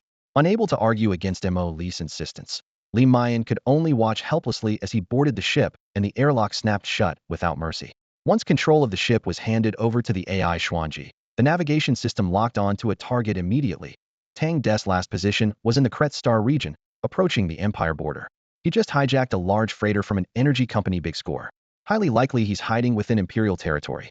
Mo Li slumped in the seat, eyes half closed, looking like she was ready to plunge into melancholy at any moment. Seeing this, Xuan Ji wisely kept silent and quietly boosted its anti-shake stabilization. After the ship left Blue Bait Space City, it punched straight into orbit and headed directly toward the Blue Bait Stargate. Crossing through, the porthole was instantly filled with flowing streaks of light, as if streaking through a tunnel woven from multicolored beams. The Stargate was currently the fastest known method for interstellar travel within the Federation. Mo Li glanced at the timer. Just over an hour had passed. but they had reached the exit thousands of light years away. The ship's exit from the Stargate was unbelievably smooth, almost zero vibration. Emily admired the Federation's top-tier Stargate technology, but had no plans to linger at the nearby space city. As soon as the ship left the protective zone, he engaged warp drive and sped off toward the next Stargate. Meanwhile, in a star system near the Empire-Federation border, the two powers had long suffered from friction but maintained restraint, united against the common enemy, the Zerg. Yet today, the atmosphere was unmistakably tense. Recently, the Aurora twins from Star River Academy had been ambushed outside, igniting a firestorm of public opinion within the Federation. All eyes were now on the Academy's retaliation. They did not disappoint, deploying their Ring-class pilots and targeting the Federation's border star systems. For the Empire, Ring-class pilots were walking antimatter bombs. Once they crossed into Imperial territory, they could destroy any critical hub in minutes. Out of necessity, the Empire urgently dispatched their own Ring-class pilots to guard the border. But from Star River Academy's perspective, it was already clear that the Empire had covertly intervened in the ambush. Most Federation personnel involved had been eliminated, but a few high-ranking individuals were fleeing toward Imperial space. At such a critical moment, the Empire sending Ring-class pilots to the border felt like nothing less than sheltering the fugitives in the eyes of Star River Academy. On the very first day they met, two Ring-class pilots clashed fiercely, forcing both fleets to keep their distance. Violent energy beams crisscrossed in the vacuum, creating a dazzling web of light. While battleships could only watch from afar, everyone knew that even a moment of close proximity could mean instant annihilation. Yet the two Ring-class pilots understood perfectly well. Neither intended to fight to the death. No matter how fierce the attacks, they held back enough strength to avoid a fatal blow. Hours later, the starry sea fell silent. The fleets stared across the void at each other, and the command channels echoed only with restrained breaths. The Galaxy Academy was the first to lose its composure. One of the twin stars was killed on the spot. This not only drove Linyin into torment, but also scratched the Academy's prestigious reputation. The Academy's leadership bypassed all diplomatic protocols and pressured the Imperial fleet with a tone as sharp as a drawn sword. After weighing the costs and benefits, the Empire realized its goal was already met and saw no harm in letting the Academy vent. They promptly issued a statement mourning the fallen twin star, announcing an internal investigation and pledging to uphold humanitarian principles. The flowery words were plenty, but no one really believed them. The Galaxy Academy wasn't buying it. One twin star was still alive, and if this incident was swept under the rug, next year's enrollment would be barren. What genius would risk an unclear death? So the Academy mobilized every possible resource, military, media, and financial factions to apply relentless pressure. Their stance was so uncompromising that even allies gasped, as if war with the Empire was on the verge of breaking out. The Empire initially planned to avoid war at all costs, believing no death warranted such a conflict, but the Academy played hardball. After days of stalemate, the Empire reluctantly conceded, though they left a bargaining chip. The Academy demanded the capture of all involved in the ambush, especially the punishment-class pilot. Intelligence indicated that pilot had slipped inside Imperial territory. The Empire finally agreed to hand over the person, but insisted on framing it as a deportation. The exact location, timing, and whether provisions or escort would be provided during transit were all left vague. There was no doubt that the exiled Zhu emerged unscathed. Indeed, he was likely receiving covert support. The Empire needed to show a facade of compromise but couldn't afford to alienate its pilots. After all, who wants to die serving a pawn discarded as soon as used? So a peak condition, possibly upgraded punishment-class pilot was simply invited beyond the border. The aftershocks of this chess game quickly rippled into the Federation. The Galaxy Academy issued a public bounty. Zhu, punishment-class pilot. Reward of 100 billion stellas plus a custom-built punishment-class mech. Any verifiable leads guaranteed a minimum payout of 5 million. The announcement sent the entire Star network into a frenzy. That's the twin star. I heard the Academy's secretly developing dual-pilot mechs to enhance their synchronicity, giving them a big edge. The Aurora twin stars might soon reach singularity class. Imagine them piloting dual-pilot mechs. That be unbeatable. Amid the speculation, people finally understood why the Academy was so furious. Under such a massive lure, space pirates, hunters, and mercenaries swarmed the border star systems, making them more dangerous than ever. Emoli immediately got wind of the bounty. He reviewed Zhu's combat record, a punishment class with top-tier firepower. Based on his current blood debt, Emoli could barely hold his own, but had no guarantee of victory. His blood debt was far from top-tier among fortress-class mechs. Only if he upgraded to the full version could he confidently crush Zhu. Still, 100 billion stellar sand, a custom punishment-class mech tailored to personal neural patterns, was enough to make anyone's heart race. Xuan Ji had already dug up all this information for him. The price alone set Mo Li's pulse pounding. Xuan Ji had calculated that the bounty combined with the profits from reselling the Mech building equipment was already enough to activate the 10 Directions Silence. But if Molly confronted Anja Hedon, lacking real combat experience against punishment-level pilots and only operating a Fortress-class mech himself, the risk would be extremely high. Xuan Ji immediately proposed a plan. First, they would sweep through several nearby Fortress-class star pirates, using the bounty and spoils to upgrade their mech. Once the mech reached the peak of Fortress class, facing a punishment-level pilot would no longer be a guaranteed disadvantage. Sounds about right, Molly confirmed. Good, then I have a plan. Before Xuan Ji could finish speaking, the ship's main engine screamed to life, and their speeds surged dramatically. The intense acceleration made Molly fully aware of his companion's urgency. At the edge of the Cretaceous star system, a gray-black light cruiser about 100 meters long dropped out of hyperspace, its body quickly stabilizing in the starlight. Battle scars stretched across its armored hull, revealing the ruthless record of its pilot. Inside the cabin, Anja sat in the cockpit, his blonde hair draped over his bare chest, his face expressionless and stern. When he acted on behalf of the Empire this time, he had sensed something was off.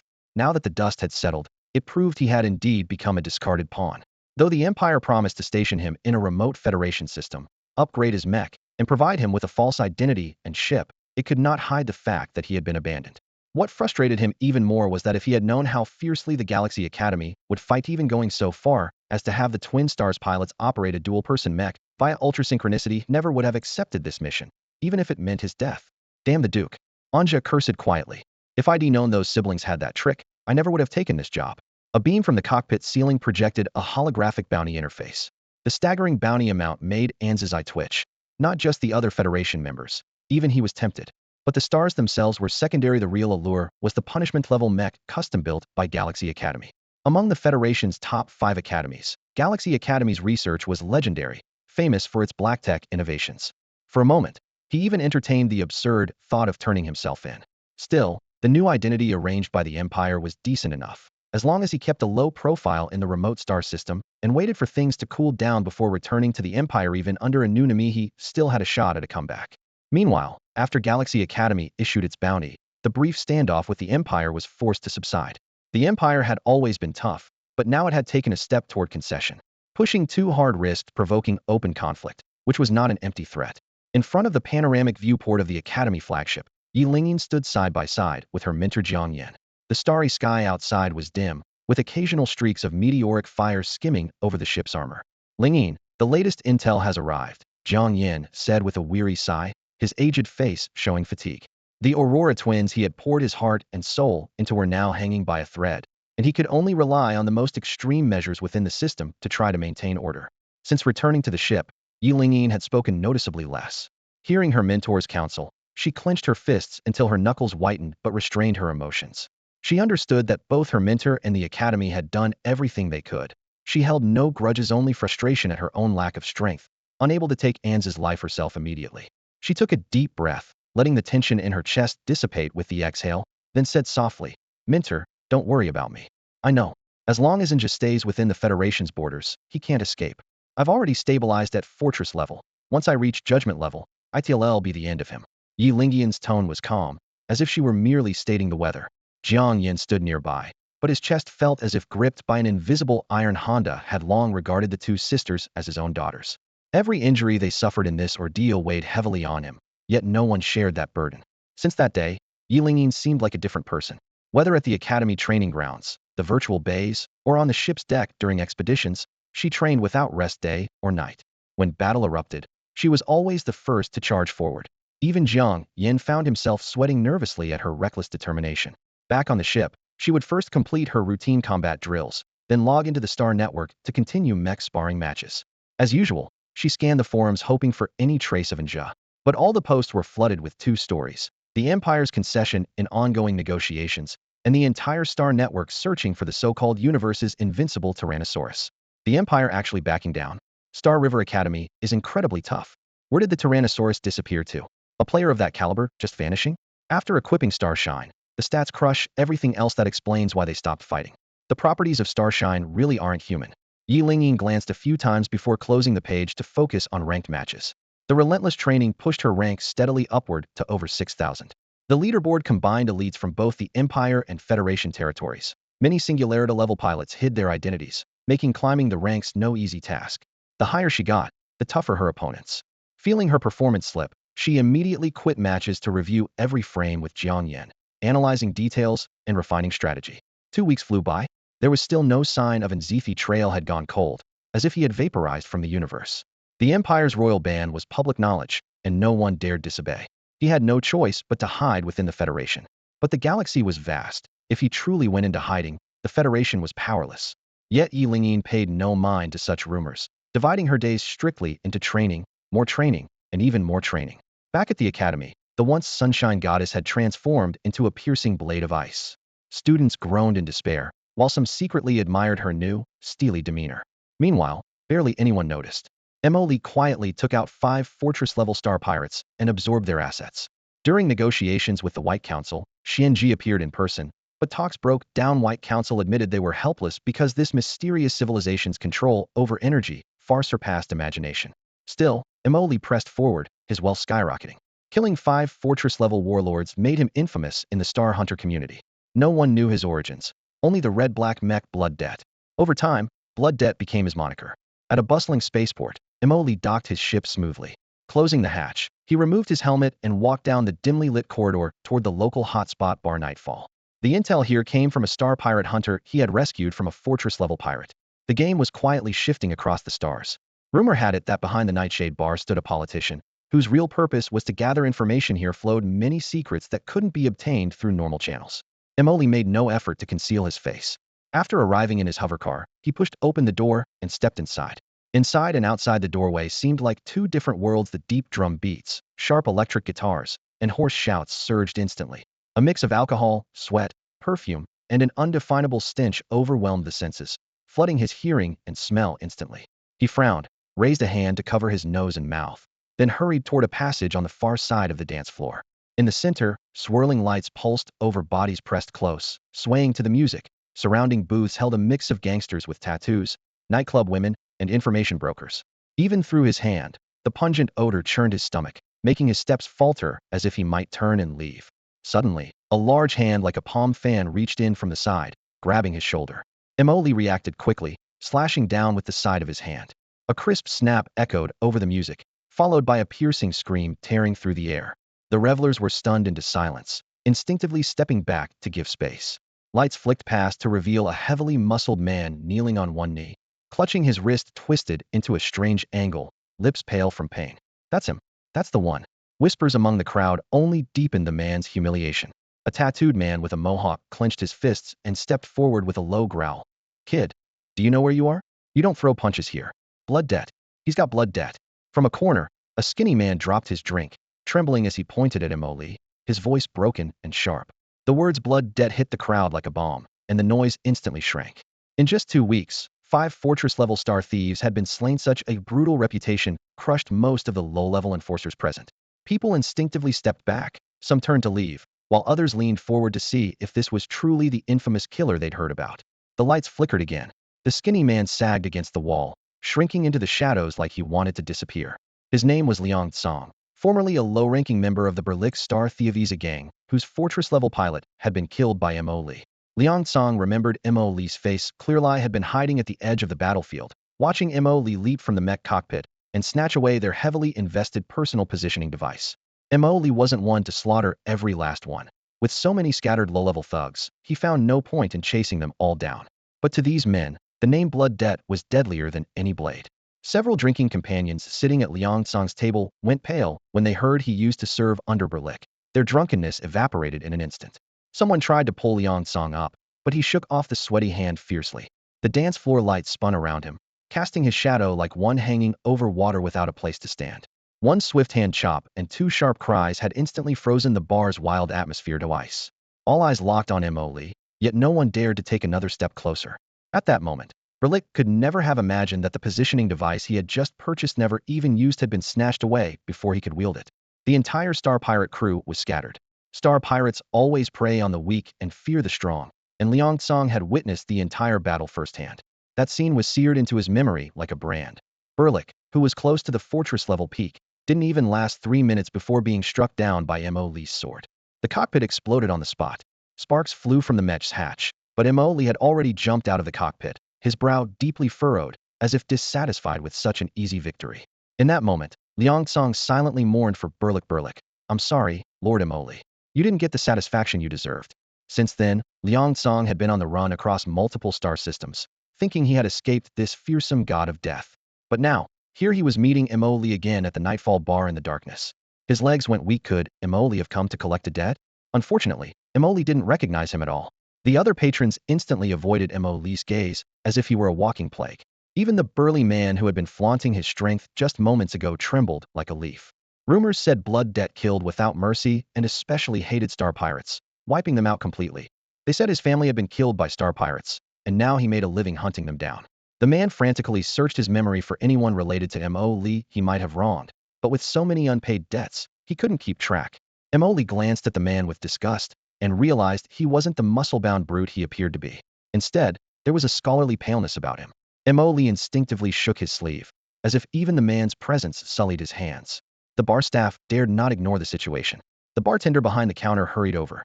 Seeing the disdain and barely concealed murder intent in Emoli's eyes, his face drained of color. Bowing, he forced a smile. Lord Blood Debt, so sorry, so sorry. He quickly positioned himself between Emoli and the big man, flattering him. You didn't let us know you were coming to Nightfall. We could have prepared the best private booth. Right this way. Fortress-level pilots were a rare breed few dared approach. Although Nightfall Bar had a strong reputation, they would never offend such an important figure, especially Emoli, whose strength was commonly compared to the divine punishment level. The bartender's smile probably used up all the warmth he had in his life, his lips nearly frozen in place. Emoli's voice was icy cold. I'm here to buy information. Buy information? Please, come inside. The bartender immediately led him through a soundproof door. Behind it was a narrow corridor lined with closed private rooms on both sides that shut out all outside noise. The bartender opened one and said, Please wait here, our manager will be right with you. If this had been just an ordinary fortress-level pilot, Manager Fong Qian wouldn't have been so attentive. But Emoli was different. Everyone estimated he was dangerously close to divine punishment level, and some were certain he would ascend to it soon. Who wouldn't be tempted by a wild divine punishment pilot? Within 2 minutes, a casually dressed man came running into the room, apologizing profusely as he entered. Sorry. I was playing outside and came back late. He explained his informal attire and then introduced himself. I'm Fong Qian, manager of Nightfall. You're here for information, right? Are you looking for a fortress-level star pirate? The point is that he doesn't want you to care about his clothes or the hospitality. Xuan Ji's voice echoed softly in Emoli's mind, sharp as a blade, reminding him to cut through the other side's preamble without hesitation. Emoli subtly shook his head. Clothing, hospitality, none of that mattered. Right now, he only cared about one thing: making money and not wasting time. Any news on Inja? Emoli looked up and got straight to the point. Fong Qian opposite him was clearly taken aback, his expression briefly darkening. Inja was a bona fide Tianfa-level Pelota top-tier mech pilot. Across the entire alliance, there were only a handful who could compare.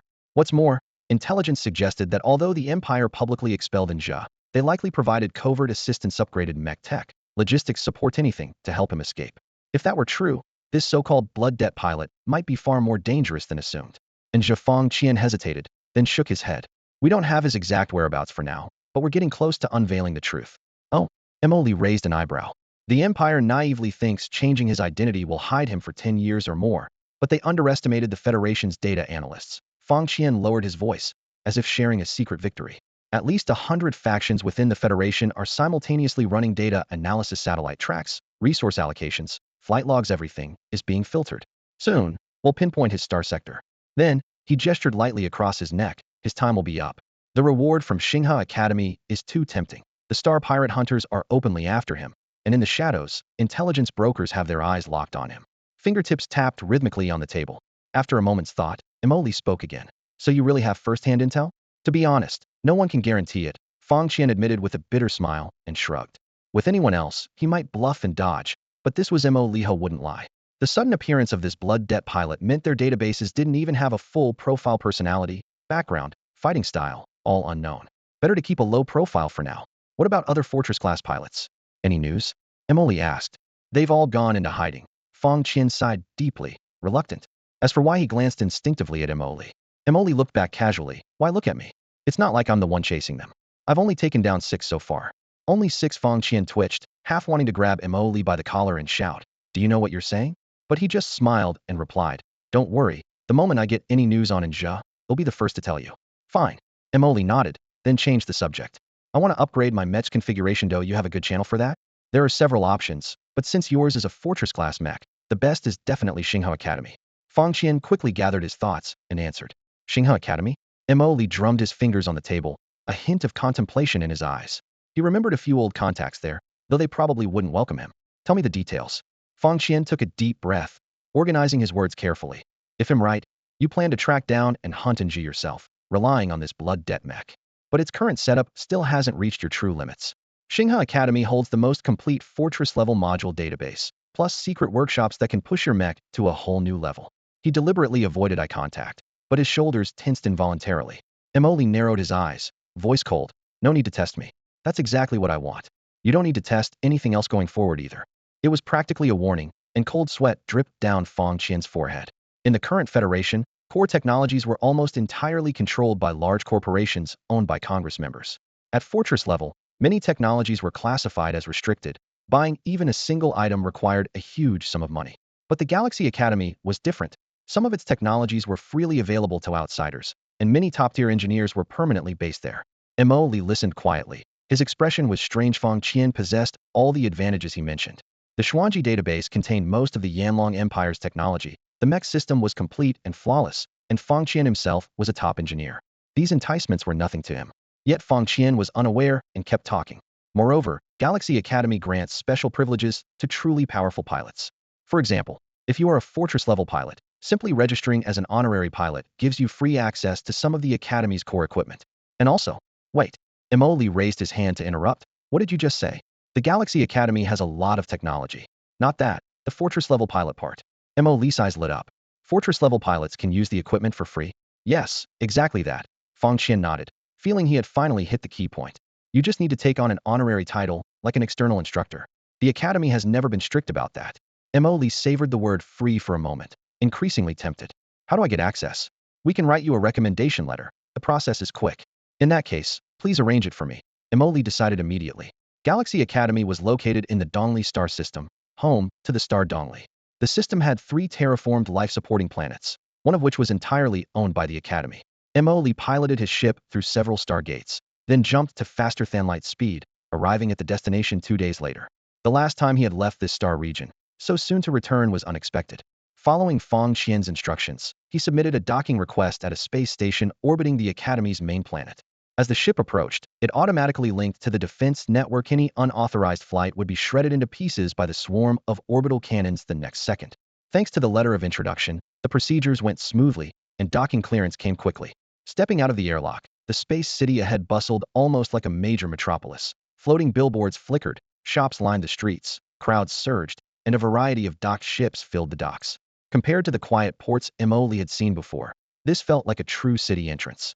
Young faces were everywhere. Galaxy Academy recruited from across the Federation, spanning thousands of life planets. A large student body was no surprise.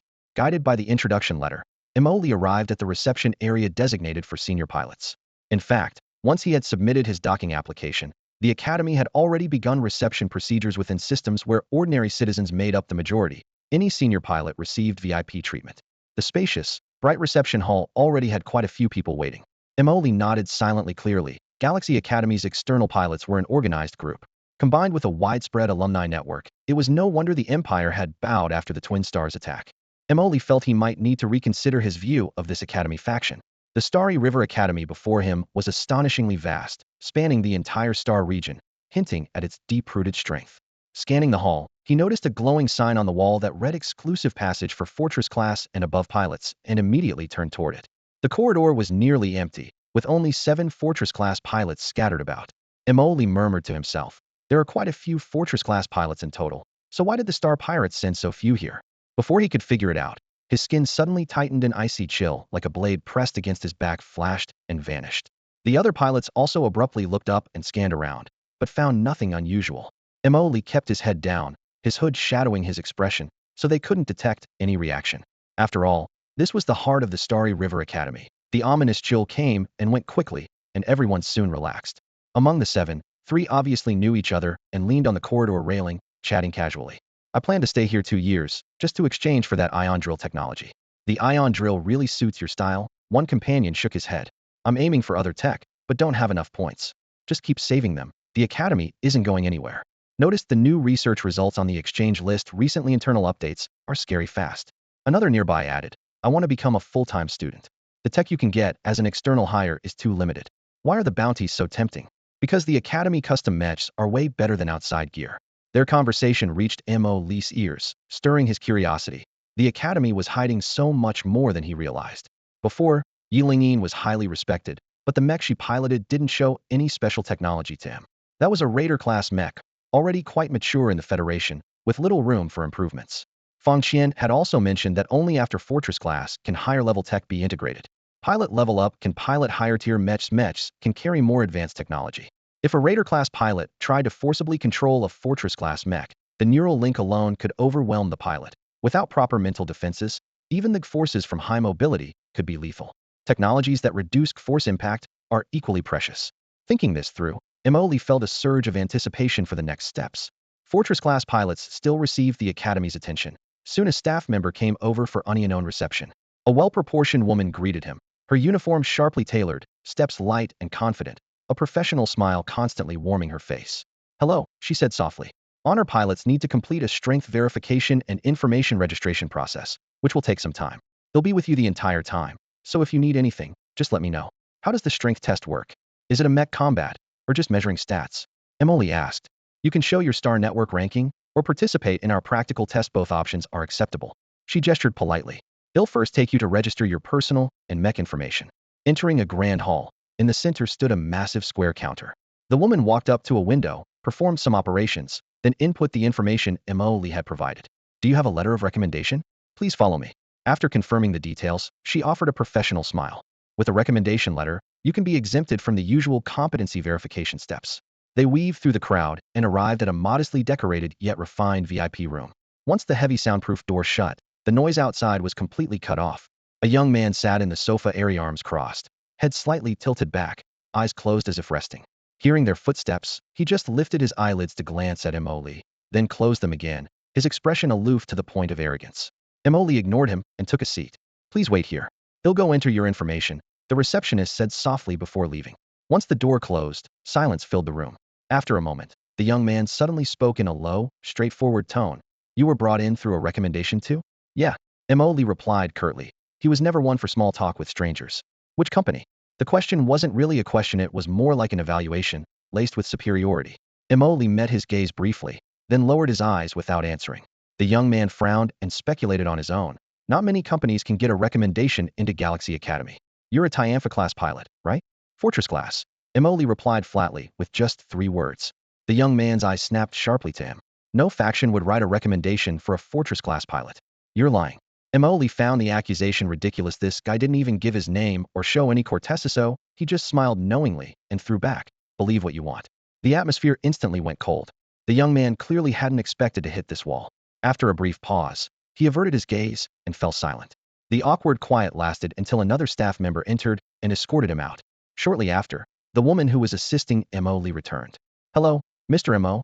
Thank you for your patience. Congratulations on becoming an honorary pilot of Galaxy Academy. Within the Academy, you have free access to some facilities. Additionally, you can earn points by attending lectures. Points can be redeemed in the technology library for technologies, mech upgrade plans, or materials matching your access level. As she spoke, she led Emily out of the VIP room, walking through a corridor lit with shifting lights. Your identity has been registered in the Academy's internal network. The Academy has provided you with a space floating vehicle and a residence. You will live on the main planet from now on. As for your mech, if you need to land on a planet, you must submit an application in advance. I understand, Emily nodded. At the exit, he saw a sleek silver-gray hovering car parked by the roadside. The woman gestured, this is your vehicle. You can travel freely within the Academy. Maintaining her polite smile, she watched as Emily got in. The car's sensor door slid open automatically as he approached. The original AI assistant inside lit up, but was immediately taken over by Xuan Ji. The cabin lights dimmed slightly, and the navigation screen displayed a new route. Xuan Ji, how's the network here? Emily buckled his seatbelt and asked quietly. The network has 2 layers, Xuan Ji's voice sounded in his ear. The external network has been penetrated mostly, but there's little valuable data. The internal network is isolated and closed off, we can't access it for now. As expected, Emily nodded inwardly. Relying solely on Xuan Ji to uncover Galaxy Academy's secrets was clearly wishful thinking. First, let's go to the residence. Then he'll study how to upgrade the blood debt. Understood. Xuan Ji responded. The hovering car took off, flying from the space station down toward the planet below. Star Galaxy Academy assigned Mo Lee a standalone villa on a planet that had been terraformed with fresh, humid air and lush vegetation. The villa sat by the lake, its surface sparkling and crystal clear, reflecting the layered forest not far away. After surveying the surroundings, Xuan Ji gave a brief appraisal, a great place to retire. Inside, the furniture was complete and thoughtfully arranged, including a small gravity training room where the gravity level could be adjusted at will, more than enough for Mo Lee's daily workouts. The academy had its own intranet, handling nearly all administrative, educational, and daily life matters online. After familiarizing himself with the basic setup, Mo Lee logged into the academy network. The shared virtual reality tech between the academy and the StarNet gave him a floating control interface, with streams of data flickering in midair. At the same time, Xuan Ji began scanning all the facilities available to Mo Lee, outlining a preliminary upgrade plan for his Mech blood debt. Soon enough, Mo Lee's personal access permissions were activated by the system. Xuan Ji immediately used this authority to search for labs and equipment suitable for modifications. As Mo Lee casually browsed the network hall, nothing particularly exciting caught his eye until a campus-wide announcement grabbed his attention. Greetings to all at Star Galaxy Academy. The annual second-year grand competition is now underway. Everyone is welcome to come and watch. The Academy's grand contests were major events. Among its vast student body, surprise champions appeared year after year, making the matches thrilling and highly competitive. Let's check it out, Xuan Ji suggested. The Academy uses the grand contest to select top students each year and to evaluate instructors' teaching outcomes. The second and third years compete for overall rankings. In 2 months, the freshman contest will assign points to their advisors. The higher a student ranks in unknown tutoring, the more points their instructor earns. Emily frowned. You want points? We just borrow equipment. Do we really need all those advanced tech materials? No, Xuan Ji denied. I want to upgrade Blood Debt's superfusion engine into a Starfire vector thruster. But you know the Dragon scale composite required to build vector thrusters is extremely hard to produce. Can you make Starfire vector thrusters here? Emily raised an eyebrow. Yes, but unlocking the advanced labs needed requires points. Emily paced inside the villa, thinking aloud. If I can equip Blood Debt with a Fortress-class vector engine, I'd have a better chance against the heavenly punishment. Plus, micro-pulse plasma thrusters, and even the Blood Covenant gauntlet could be built here. Looks like the Academy split their resources into 2 worlds, free and paid. He quickly realized that now that he was part of the Academy, he'd have to work for the institution to earn resources. The tech and equipment were truly expensive, and those were precisely what he lacked most. In that case, I'll go take a look. With that thought, he closed the pop-up. His view flipped instantly. He now hovered above a massive arena. 2 viewing options appeared on a holographic screen. 1. Watch live on-site. 2. Immersive remote viewing. Live should have more atmosphere, right? He muttered under his breath, selecting the first. In the next instant, he appeared in the stands, surrounded by rows of seats filled with cheering spectators, the air ringing with deafening roars. People sat packed nearby, many of them shouting in excitement. Mo Lee's figure solidified from the virtual haze. A man nearby, wearing a colorful headscarf, noticed and called out. Hey brother, are you here for the second-year tournament too? Got any favorite players? If not, come join me in cheering for my daughter. The man with the colorful scarf eagerly leaned closer, his voice nearly drowning out the roaring crowd from the arena. Emily glanced up. On the central stage stood 2 Mechs, each painted differently, facing off. The referee hovered right between them. Seeing Emily frown, the scarf man quickly patted his shoulder and said, Don't mind the noise. Everyone who comes here at first feels it's too loud, but you get used to it. Honestly, it's pretty exciting live. The Academy gave us free seats, pretty sweet, right? And get this, remote immersive tickets cost 100,000 star coins. Not many can afford that. Sitting here, we get to watch the whole match from start to finish. Plus there are live broadcast screens above, so the view is crystal clear. The chaos was overwhelming at first. Emily caught only fragments in the roaring tide. But after a moment, his ears adjusted, and the thunderous cheers around him made his blood pump just a little faster. The match began. To Emily's eyes, the duel between the 2 Mechs seemed like child's play, yet every strike set off eruptions of applause from most of the crowd. Several matches ended in quick succession, and the audience continued buzzing with talk of geniuses and top seeds. Xuan Ji, how many points can a student of this level earn? Emily asked quietly. The one who just beat them, the blazing Crimson Lotuses, ranked near the top. The Academy awards the instructor 200,000 points. 200,000? Emily frowned slightly. He wasn't familiar with how far points could go at Galaxy Academy. Yeah, 200,000 is more than enough to apply for those labs and equipment, Xuan Ji added. Emily suddenly realized. Earning points didn't seem that difficult after all. Xuan Ji said no more teaching these students would be easy for someone of Emily's strength. The day's matches wrapped up quickly, and Emily now had a clear sense of the overall skill level of the Academy's students. Freshman rankings, Let's pick this mission. He scanned through a list of teaching tasks. Most offered few points, except for unknown guidance for freshmen, which had no upper limit. Considering how the second-year students performed just now, Emoli felt those 200,000 points were within easy reach. The tech resources of the Yanlong Empire were no worse than this civilization's. But if he wanted to recreate them, equipment was the biggest obstacle. Since the Academy's gear was readily available, how could he not be tempted? Xuan Ji arranged the plan. After the third-year tournament ends, and once the second-year matches are over tomorrow, ITLLB course selection time for freshmen. Unknown mentorship with Fortress-class pilots is a course too. Students can sign up on their own. Got it. Mo Lee's grin threatened to break free the second-year skill level. He could easily turn a profit just by teaching casually. 2 days flew by in an instant. When Mo Lee next checked his personal terminal and found that no one had signed up for his unknown tutoring sessions, he couldn't help but muse aloud. Xuan Ji, tell me what's going on here. Just a moment. It seemed a rumor was spreading inside the academy. What? Honor pilots aren't even impressive, and only Fortress-level ones catch the students' attention? Emily froze. No way, even Fortress-level pilots get looked down on. Are these kids really that demanding? Fortress-level pilots were highly respected on any colony world, living in comfort. But at Galaxy Academy, they were treated like second-class citizens. There was only one reason too many people wanted to be honor pilots. Thinking back to the massive crowd at the space station entrance, Emily fell silent. Maybe there really were too many people. What if no students show up? He muttered. The only answer was to take initiative. But the thought of dragging freshmen around to pitch services made Emily quiet again. This felt way too degrading. The next day, at the virtual campus main entrance, a white mist circled an almost empty square, the few figures scattered and still. Do you really think we'll find anyone this way? Emoli crossed his arms, full of doubt. Don't worry, I already posted on the Academy's intranet and used the Blood Debt codename. The AI assistant Xuan Ji replied through the comm channel. Hearing Blood Debt calmed Emoli a little. The name held some weight outside. Half a day passed. Xuan Ji, any replies? Anyone messaging privately? Wait, there's a problem. What kind of problem? These freshmen from remote planets don't recognize Blood Debt. The Federation's basic education hasn't reached them yet? Emoli rubbed his forehead. If they don't know it, they can just look it up. To be honest, there are only 3 comments so far. 3. Emoli blinked wildly. Xuan Ji read out the comments, her tone turning soft. What's Blood Debt? Is it impressive? And someone warned a classmate, the scarier the nickname, the less you should trust it. It's a common honor pilot trick to attract freshmen. Experience 1. The dry mechanical tone clashed with Mo Lee's bursting frustration. My head is about to explode. Just then, a figure dashed past. Mo Lee focused. A freshman had just finished manifesting his avatar in the virtual plaza and was looking around anxiously. A young pilot rushed up ahead of him, smiling warmly. Hey there. You're a new student at Galaxy Academy, right?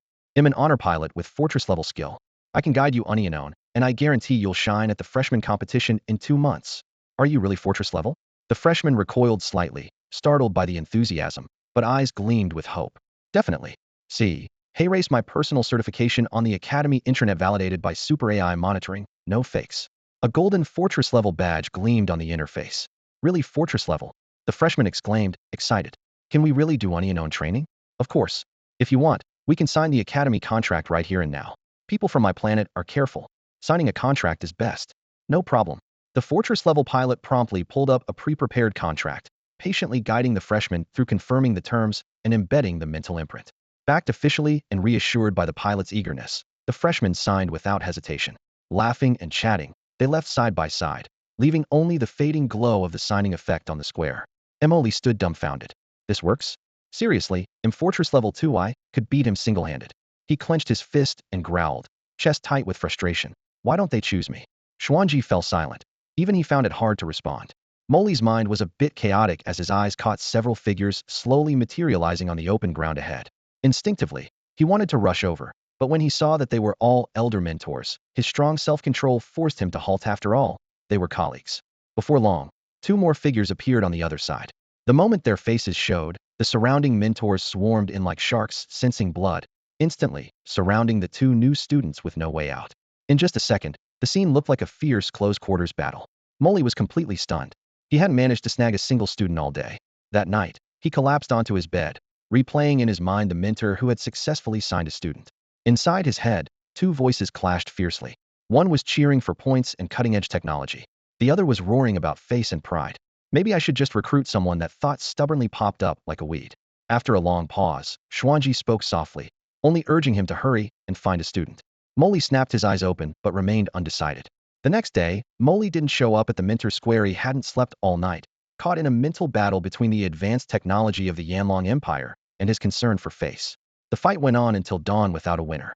As for Xuan Ji, this AI mentor naturally sided with technology, simply didn't understand what it meant to lose face. Molly held out until afternoon, then, as if making a firm decision, rushed back to the square. By then, the plaza was packed with a surging crowd, resembling a chaotic train station scramble. Some new students who knew the truth either hurried away or deliberately avoided looking, too intimidated to join the throng. Taking a deep breath, Molly was about to dive into the fray when a soft voice beside him suddenly said, "Excuse me, where is this?" He turned sharply to see a girl about 1.57 meters tall, her thick bangs half shielding her eyes. Her voice was timid, but carried a gentle glow all its own. Molly glanced discreetly at the heated brawl over students to confirm no one was paying attention, then lowered his voice as kindly as he could. "This is the Minter Square of Xinghao Academy. By the way, what's your name?" The girl lightly tapped her cheeks, as if giving herself courage. "Sorry, I'm Wanga. This really is called the Minter Square?" The name sounds so strange. Her bangs and messy hair covered most of her face, and with her somewhat old-fashioned hairstyle, she should have been unremarkable. Yet Molly found himself feeling as if she was shining. "Yes, this is where mentors pick their students. Have you found a mentor yet?" Wanga shook her head, her voice brightening. "Not yet. I just arrived at the academy yesterday. Our place is super remote. It took a long time by spaceship. And it was a cargo ship, so it went really slow. I left a whole month early and still got here late." "A cargo ship? That sounds rough." Molly's mind lit up. "So you probably haven't had time to check out the academy forums yet? Just logged in for the first time today. Yesterday I was so tired I slept until noon." Wang's cheeks flushed slight. Lion and Malik, a hard-working and diligent people, sleeping until afternoon was practically a shameful admission. "It's okay. Make sure you get plenty of rest so you can study better. You wouldn't know otherwise, but the academy has assigned each of you a top-tier pilot as an unknown instructor." Mo Lee's voice was calm but tinged with a trace of melancholy as he gestured toward the bustling freshman area in the distance. "See over there? Actually, many people can't even secure a mentor." Wanga froze, her expression clearly anxious. Without a word, Mo Lee shifted forward half a step, intuitively positioning himself to block her view, a casual adjustment to an outsider. He lowered his voice. "I can tell you've been through a lot. I wasn't planning on taking any students this term, but after meeting you, I couldn't just turn away." Wanga looked up, a flicker of hope lighting her eyes. "Hey Race, what will do? You train with me for 2 months. After the freshman competition ends, you can choose a different mentor if you want." "Really?" Wang's voice trembled. Sign this contract." Mo Lee raised his hand, and the Xuan Ji system immediately projected a glowing screen displaying the agreement. The contract floated clearly between them, white text outlining mostly mandatory terms requiring the mentor to provide full instruction throughout. Wang's eyes welled up as she read it. "It's not that I don't trust you, but this contract isn't really necessary. No, it's a constraint for me, too." Mo Lee shook his head, cutting her off. He shifted to fully shield her behind him, blocking the contract from outside view. "But, no buts." Mo Lee's expression turned serious. "This is about responsibility to you." Wanga stood frozen for a moment, then took a deep breath and rested her clasped hands against her forehead, bowing slightly. "May the mother goddess Angmo bless you." Mo Lee instinctively tried to look away, but was stopped by her fingertip gently touching his forehead. The ritual completed, Wang's eyes became resolute as her fingers quickly signed her name on the virtual contract. Xuan Ji instantly retrieved a note whispered in Mo Lee's ear. "The highest honor among Angmolik's followers. Believers pray that the mother goddess grants harvest and good fortune. This gesture is only used in worship. When done between people, it means sharing one's own luck." Mo Lee's breath caught, his chest aching faintly. "Mentor, are you okay?" Wanga noticed his sudden change. "Cough, it's nothing." Mo Lee waved it off. "Since you've called me mentor, I'll be guiding you during this time." He raised his hand and transferred part of the control over his living quarters to Wang's account. "You still have system courses scheduled only half a day according to the plan. The rest is free time. Come find me as soon as classes end." "Got it." Wanga nodded firmly. "By the way, what's your current level?" "Sentinel peak. I can barely handle the assault class mecha now." She couldn't hide a bit of pride mentioning her strength. "Not bad," Emily affirmed. "Settle in first. They'll prepare a personalized training program. Come see me after lunch tomorrow." "Understood." After settling the details, Emoli immediately logged off, and the lights of his real room returned to his eyes. He sighed deeply and whispered to the virtual assistant beside him, "Xuan Ji, do you know? My heart is reproaching me. There's no need for that. The Star River Academy's teaching system works this way. Other students don't choose honor pilots because their skills aren't strong enough, or because their assigned mentors are already top-notch. But you're differentiator, a top-tier super pilot who can master the 10 directions silence. This fiercest war machine of the Flame Dragon Empire isn't something just anyone can handle." When Xuan Ji spoke those words, Emoli was standing in the center of the training room. The Mech's skeletal frame, cast in shifting light and shadow, slowly rotated behind him like a slumbering giant beast. Xuan Ji's voice came through the comms, calm and composed as always. To put it bluntly, no pilot at your level, even if the Galaxy Academy scoured the entire observable universe, would find a second like her. That's just her luck. Xuan Ji paused here. Knowing exactly how Mo Li's mind worked, almost all his upgrades had gone into mech piloting skill, so she decided to be clearer. Let me be straightforward. No way, that's impossible. You're just saying that for her own good, Xuan Ji. Mo Li's face darkened immediately, and he cut the comm. Get the lesson plan ready now. The next day, just after noon, Mo Li was still staring blankly at the login loading bar when Xuan Ji reminded him, your student has arrived. Huh. Mo Li glanced at the floating clock, still half an hour before the scheduled appointment. She finished class early. What the hell? Fingers flying, he dove straight into the virtual cabin. In the training hall's white waiting area, Qin Wanga stood perfectly still at the center. The pale gold light stretched her shadow long and narrow like a slender sword. When she saw Mo Li appear, her eyes lit up immediately. Good afternoon, instructor. Not bad. You're half an hour early. Instructor, and Malik natives are used to waiting. She straightened her spine, voice bright and clear. Well said. Full of energy. Mo Li nodded and wasted no time. Since you're here, let's not wait any longer, let's start. Opening training space. As the authorization passed, a blue and white light screen spread beneath their feet, drawing them into an independent training dimension. Boundless and empty, surrounded only by translucent coordinate lines and floating parameter panels. Mo Li raised his hand and pulled up the mech inventory. What type of mech do you pilot? Instructor, I like piloting the close combat mech. Qin Wanga answered without hesitation. Mo Li's fingers trembled slightly, and he froze mid-selection. What? Instructor, I like piloting the close combat mech. The girl repeated firmly. A sharp intake of breath. In Mo Li's mind, information about close combat mechs flew by in an instant. He frowned deeply. Among mech classes, there are heavy firepower types specializing in long-range suppression, assault types balancing speed and strike power. And then there's the close combat mech, the most extreme and dangerous of all. Current tech cannot fully shield the cockpit from shock, so some lunatics swap their mech's weapons for pure fists. Heavy hammers, blunt weapons, or even bare fists, using brutal force wave shocks to rattle the enemy's mech and directly threaten the pilotarial damage right to the person.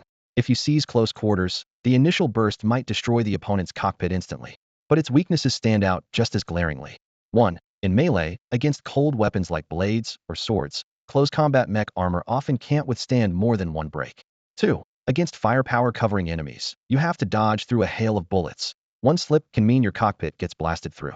Emily took a deep breath. Close combat mechs are too risky. How about other types? Instructor, I like piloting the close combat mech. Qin Wang's voice was steady, her determination unshakable.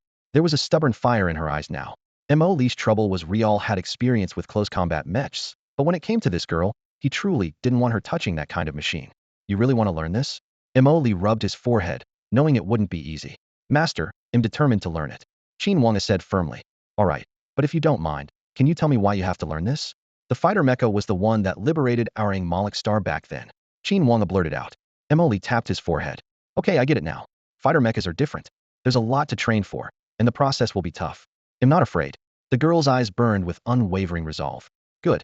Then fight me first. Let me see your current skill level. As Mo Li's words fell, he willed dozens of mecha models to appear in the training room center. We'll start with a raid-class fighter mecha. Qin Wang's eyes lit up, and she quickly locked onto a machine in the holographic display. Mo Li selected one as well. Confirming their choices, blue and white data streams coalesced into armor. They both connected to the neural interface. Channel established, Mo Li spoke calmly. Come at me. Full force. The moment she got in, Qin Wanga was completely transformed. She stomped heavily, and the mecha emitted a low hum, surging forward in a straight line. Mo Li tracked the trajectory, crossing his arms to block her straight punch, then pushed it away with force. Keep going, he said with a frown. Qin Wanga fell silent, fists and legs striking relentlessly. Her punching patterns were systematic, but they kept hitting Mo Li's flawless defense. What shocked her even more was that the fighter mecha's most difficult attack, its powerful shockwave, had no effect on Mo Li at all. Mo Li only defended and did not counterattack. Qin Wanga kept pressing on until her stamina was nearly drained, but still couldn't break through. Noticing her declining state, Mo Li raised his hand to signal a halt. All right, I think I have an idea. The mecha data lights faded as they exited simulation mode. Qin Wanga gasped for breath while Mo Li commented, your attack efficiency is too low. Fighter mechas have very small windows to close in. Each strike must hit a critical point. Qin Wanga stood up straight, listening intently. Do you know where the transmission systems are located on different mechas? Transmission systems? She looked puzzled. I don't think that was covered in the Academy lectures. Exactly, Emily nodded. Fighter mechas use force to penetrate armor and directly injure the pilot. Once an enemy knows you're in a fighter mecha, they won't fight you heat in. Usually, even when you manage to get close, you're pulled away in a few rounds.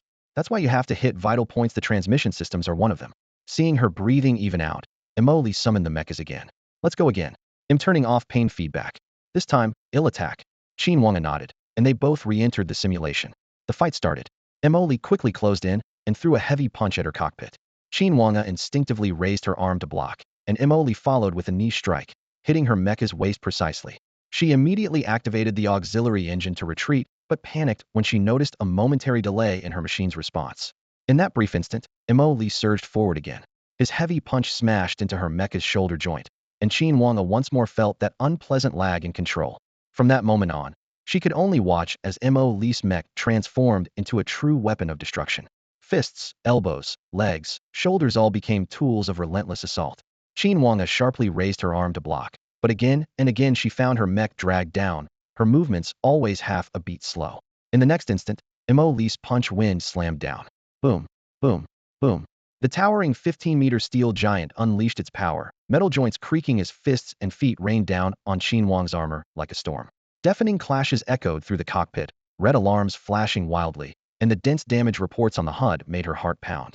She shut off the pain feedback, but the body status diagram still sent chills down her spine. Severe injury critical. Just as the warning flickered to dead, Emily spun through the air and kicked her entire mech flying. The mech crashed heavily, dust billowing. As the armor unlocked, Qin Wanga stared blankly at the deceased status flashing on the display, frozen for a long moment. She wasn't new to traditional fighting mechs, but had never seen such an unyielding, seamless barrage. Even with pain feedback off, the suffocating pressure of being caught in a storm still lingered in her chest. What is this exactly? She pressed her numb arm, breathing uneven. A fighting mech. Emily removed his control helmet, tone casual. Isn't that how they all fight? No, it's totally different. Qin Wanga looked up, eyes wide with shock. The fighting mechs I've seen focus on powerful, direct strikes to the core. But when you hit me, I couldn't fight back. At Almy mech felt locked down, always sluggish. Emily twitched. He signaled Xuan Ji to scan immediately. In a second, the AI returned a conclusion. Federation fighting mechs emphasize explosive power, mighty blows that can break bricks. The Yanlong Empire's fighting mechs pursue rapid, continuous strikes, overwhelming enemies from all directions to disable them. So it was a difference in combat philosophy between civilizations. Mo Lee's eyes gleamed, but he wasn't going to spill all his secrets. Ahem, this is my personal technique, taught by a Singularity-class pilot. Sure enough, Qin Wang's eyes lit up instantly, as if she had a sign stuck on her face saying teach me now. The principle's simple, Emily said, gesturing. First, precisely strike the opponent's transmission system, causing operational delay. Then use that split second to follow up with a second wave, and keep stacking attacks until they can't fight back. Got it. Qin Wanga nodded vigorously.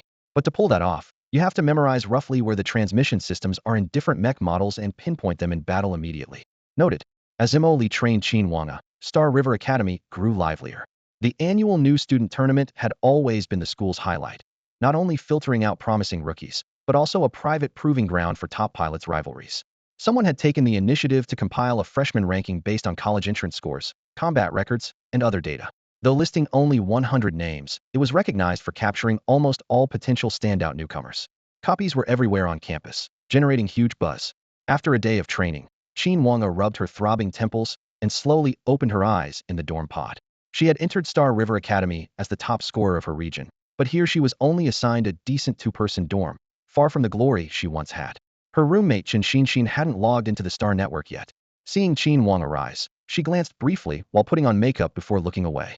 This afternoon, Chung Mo and his dorm are hosting a social gathering. Are you going? Qin Wang's mind was still on the training ground. After the last real combat exercise, Emily had dragged her outside the rest pod to dismantle every part of the Mech transmission system, the main drive shaft, stabilizing joints, energy distribution nodes. Information rushed into her brain like a flood. She thought she had a decent grasp, but listening to Emily's detailed and rapid explanations made her dizzy.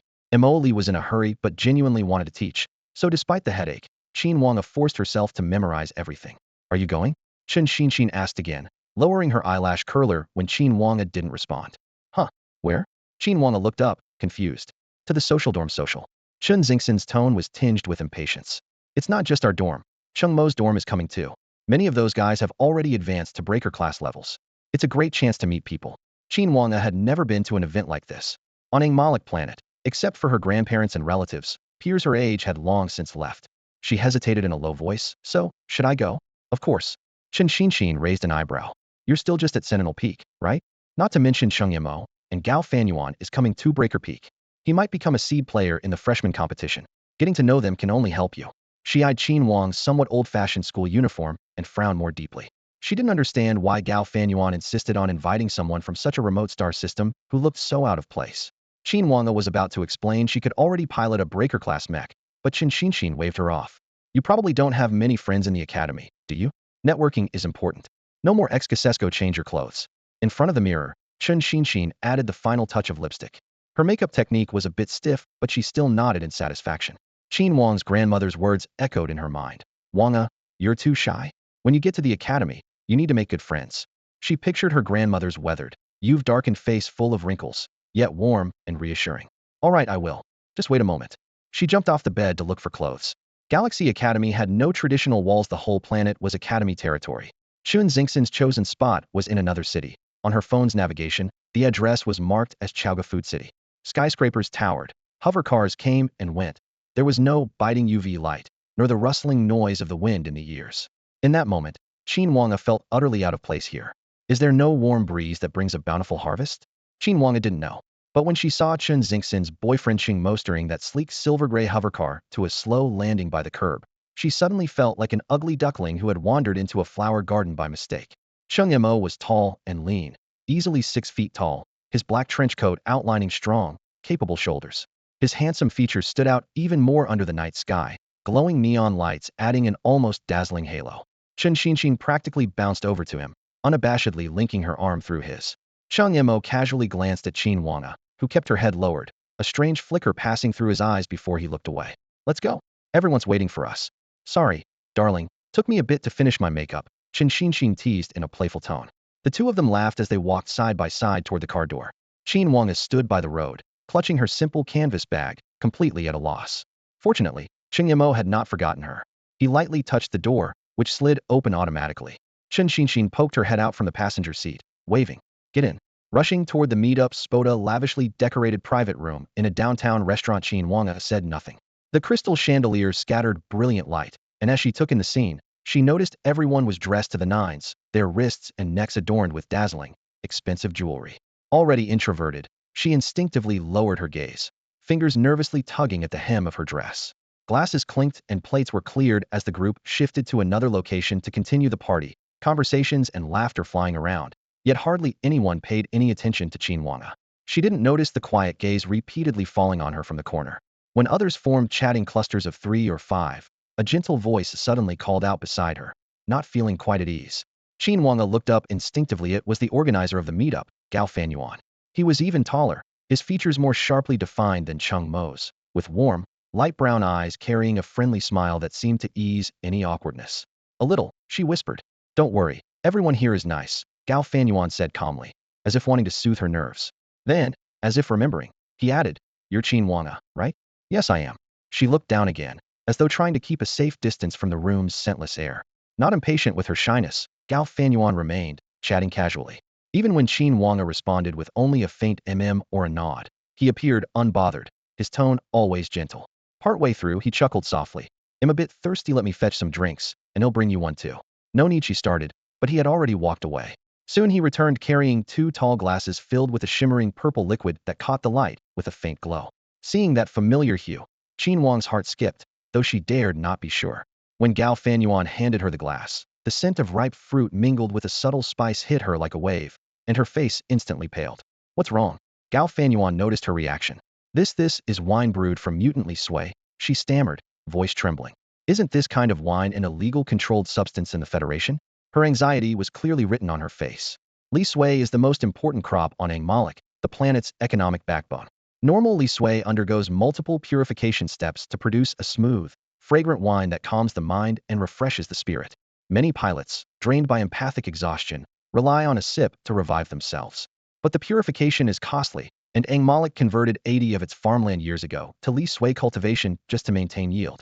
Though Li Sui wine is famous, few know that among millions of Li Sui stocks, genetic mutations occasionally occur. Wine brewed from these mutants looks even more enticing, but has a powerful hallucinogenic effect. This is undrinkable. For the first time, Qin Wanga raised her voice, her clear tones suddenly breaking through the dim, yellowish light. She didn't notice that across from her, Gao Fanyuan's expression darkened. The shadows sliced his originally handsome face, making his features appear even colder and harder. We need to contact the Federation immediately. She forced herself to stay calm, but her words still rushed out too fast. Last time, my uncle was secretly brewing this kind of alcohol. When the Federation found out, they arrested him and he never came back. As soon as she finished speaking, her palms were drenched in sweat. Gao Fanyuan had made a decent first impression, so instinctively, she wanted to warn him, to help. But Gao Fanyuan only looked down at the crystal-clear glass in his hand, his knuckles tightening, the cup's rim lightly clinking. Under the light, a subtle glint of obsession flashed in his eyes, like he was admiring a struggling prey. This is not contraband, he said coolly, though his raised brows carried a pressing force. This is inside Xinghe Academy. Wouldn't have anything like that here. This is just ultra-pure Li Su wine. Then, without any hesitation, he shoved the glass toward Qin Wanga, his gaze relentless like a scorpion locking onto her. Qin Wanga instinctively tried to pull back, but the words ultra-pure tempted her to lean in for a closer look. The liquid in the glass was clear and flawless, yet she immediately sensed something wrong. Of the two glasses on the table, only Gao Fanyuan's own was genuine ultra-pure Li Su wine. The one he handed her was mutated wine. In her memory, anyone who drank mutated Li Su wine became like puppets with their souls ripped away, completely at others' mercy. Gao Fanyuan actually wanted her to drink that? Qin Wang's social skills were simple, but she wasn't clueless. An alarm blared inside her head. She scanned the surroundings, looking for Chun Xinshin, but found her classmates in clusters far off chatting loudly or swaying to the deafening music. This corner they were in felt like an island cut off by the noise. Gao Fanyuan stubbornly pressed the glass into her hand, fingertips tightening slightly. Fear spread through Qin Wang's chest, and she abruptly shoved the glass away, shouting no. Her scream cut through the music. The glass flew, spilling the liquid onto Gao Fanyuan's wrist. He glanced down, shook the cuff of his sleeve, then remained expressionless, casually ordering, "Get her back for me." "Young Master Gao, this is Xinghao Academy." Someone spoke from the shadows. "I know." Gao Fanyuan's voice was low and dark. "I'm not that confused yet. This is just a warning."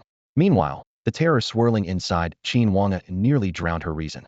She bolted out of the banquet hall, heels clicking wildly as she sprinted to the street. Neon lights from the unfamiliar city flickered in her eyes. She paused for a moment before remembering to seek help. Grabbing at a few passers-by, she babbled her pleas incoherently. But seeing her disheveled state, they frowned and avoided her. The sting of rejection added anxiety and hurt to her fear she hadn't done anything wrong. Why would no one help? Her urge to escape grew stronger, but she barely knew this city. She didn't even know where the nearest public transit station was. With nowhere to turn, she clumsily opened the Xinhuan communication app. The scrolling list of names made her suddenly think of her grandparents back on the distant planet Engma light years away, unreachable. Then, a name that had just started guiding her, but felt warm came into view. Her mentor, Mo Li. Without hesitation, Qin Wanga tapped to call. The call connected instantly, Mo Li's clear voice sounding through. "What's wrong?" "Mentor." Before she could finish, two large arms suddenly reached from behind, trying to drag her back. She instinctively leapt forward, barely breaking free, then rolled and scrambled toward the street corner. Someone is trying to catch me." Her voice trembled with a hint of tears, her fear peaking. Meanwhile, in Mo Li's dormitory, he was sound asleep when Xuan Ji forcibly woke him up. "Stop sleeping. Your cabbages are about to be snatched." Xuan Ji yanked off Mo Li's blanket, her voice hoarse from urgency. Mo Li instantly shot upright, completely awake now. "What?" "Don't ask. I've sent the route plan to your terminal. Things are bad. We'll talk on the car." Xuan Ji waved her hand emphatically, signaling him to move quickly in her eyes. That was worth 200,000 points on the move, absolutely not to be intercepted. Xuan Ji was always reliable. Mo Li grabbed his jacket and rushed toward the academy's garage, unlocking the black hovercar issued by the school. As the engine hummed to life, he sped off along the shortest path marked by Xuan Ji. Outside the car window, the lights streaked into long lines, but his heart pounded wildly in his chest.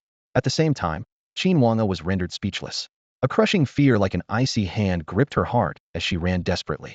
Strangely, two tall men chased relentlessly, yet the pedestrians on the street seemed blind to them. Upon closer look, faint gray-white stripes flickered over the two men like static on an old TV, vanishing in an instant. The passers-by only glanced over Qin Wanga before moving on with their own business. Qin Wanga was only a raider-level pilot, her bursts of speed limited. Not far into her escape, the two men closed in, one almost clutching her shoulder. Just then, a heavily made-up woman appeared ahead. Grasping at a floating log, Qin Wang suddenly grabbed the woman's arm hard. Help me. Someone's trying to catch me. Startled, the woman tried to pull away but found Qin Wang's grip surprisingly strong. Looking back down the empty street, she saw no one and flared angrily. Are you crazy? Let go. Qin Wang didn't dare release her hold, but instinctively looked back. There was truly no one there. Hesitating for half a second, she stubbornly shook her head. No, they're definitely here. I can feel it. Feel what? You're nuts. The woman swung her arm to break free but caught sight of Qin Wang's bloodshot eyes and suddenly softened, freezing mid-motion. Ugh, guess I'm unlucky. Why didn't you say so before? I can call the Academy enforcers for you, okay? The words enforcers had barely left her mouth when a tall figure silently appeared behind her and swiftly struck her neck with a knife hand. The woman's vision blackened, and she collapsed weakly into Qin Wang's arms. In the next moment, Qin Wang felt the surroundings cloaked in an invisible veil, street colors desaturated and blurred. Holding the unconscious woman, she looked up to see two burly men standing side by side, arms crossed, looking down with mocking grins. What's the matter? Not running anymore. Qin Wang tried to stand but was held down by the man on top of her, forcing her into a half-kneeling position. What if there's a useless burden? Take her first. Listen to young Gao. The two said simultaneously, reaching out their hands. Just as their fingers were about to close in, two blinding car headlights suddenly swept over them, freezing their movements. A roaring black beast of a vehicle charged in, their faces drained of color. Before they could dodge, they were slammed violently aside. One crashed hard against a lamppost, then collapsed to the ground. The other was sent careening into a nearby shop, shattering the glass everywhere. Qin Wang suddenly looked up and saw a hovercar had pulled up just in front of her, the lights thoughtfully turned off. The door popped open, and Mo Li almost leapt out without even glancing at the two burly men who had been knocked flying over 10 meters. He hurried straight to Qin Wang's side, anxiously asking, Are you all right? Are you hurt? An overwhelming wave of injustice surged through Qin Wang's chest, tightening her throat so much that she couldn't speak a word, only letting silent tears fall. The hovercar crashing onto the sidewalk and sending two men flying finally caught the attention of nearby pedestrians. Some called law enforcement immediately, while others parked nearby to watch. Inside the car, Xuan Ji quickly scanned Qin Wang's vital signs and concluded she was only shaken. Only then did Mo Li relax enough to rise and approach the two fallen men. Thanks to their breakthrough-level physical conditioning, the men weren't killed outright, but both had multiple broken bones and were convulsing in pain. Good Samaritans had already called for an ambulance. Mo Li knelt by one of them, lightly tapping his face with a cold voice. Who sent you? The man lifted his head, badly injured but without fear, snarling instead. Just wait for the law enforcement cough to deal with you. Mo Li frowned. You think bringing contraband like the subspace veil into Galaxy Academy means the law will come after me first, or you? Hearing the word subspace, veil hit the man like a hammer to the chest. His pupils shrank instantly, and without hesitation, he pressed his thumb hard against the ring on his finger. Mo Li reacted just as fast, grabbing a shard of broken glass and throwing it backhanded, the sharp edge slicing through the man's wrist artery. Then, with a kick, he twisted the man's wrist, cracking bones amid screams. The severed artery poured out two kinds of blood. At the wrist, a metallic purple blood gleamed, while behind the elbow fresh red blood flowed.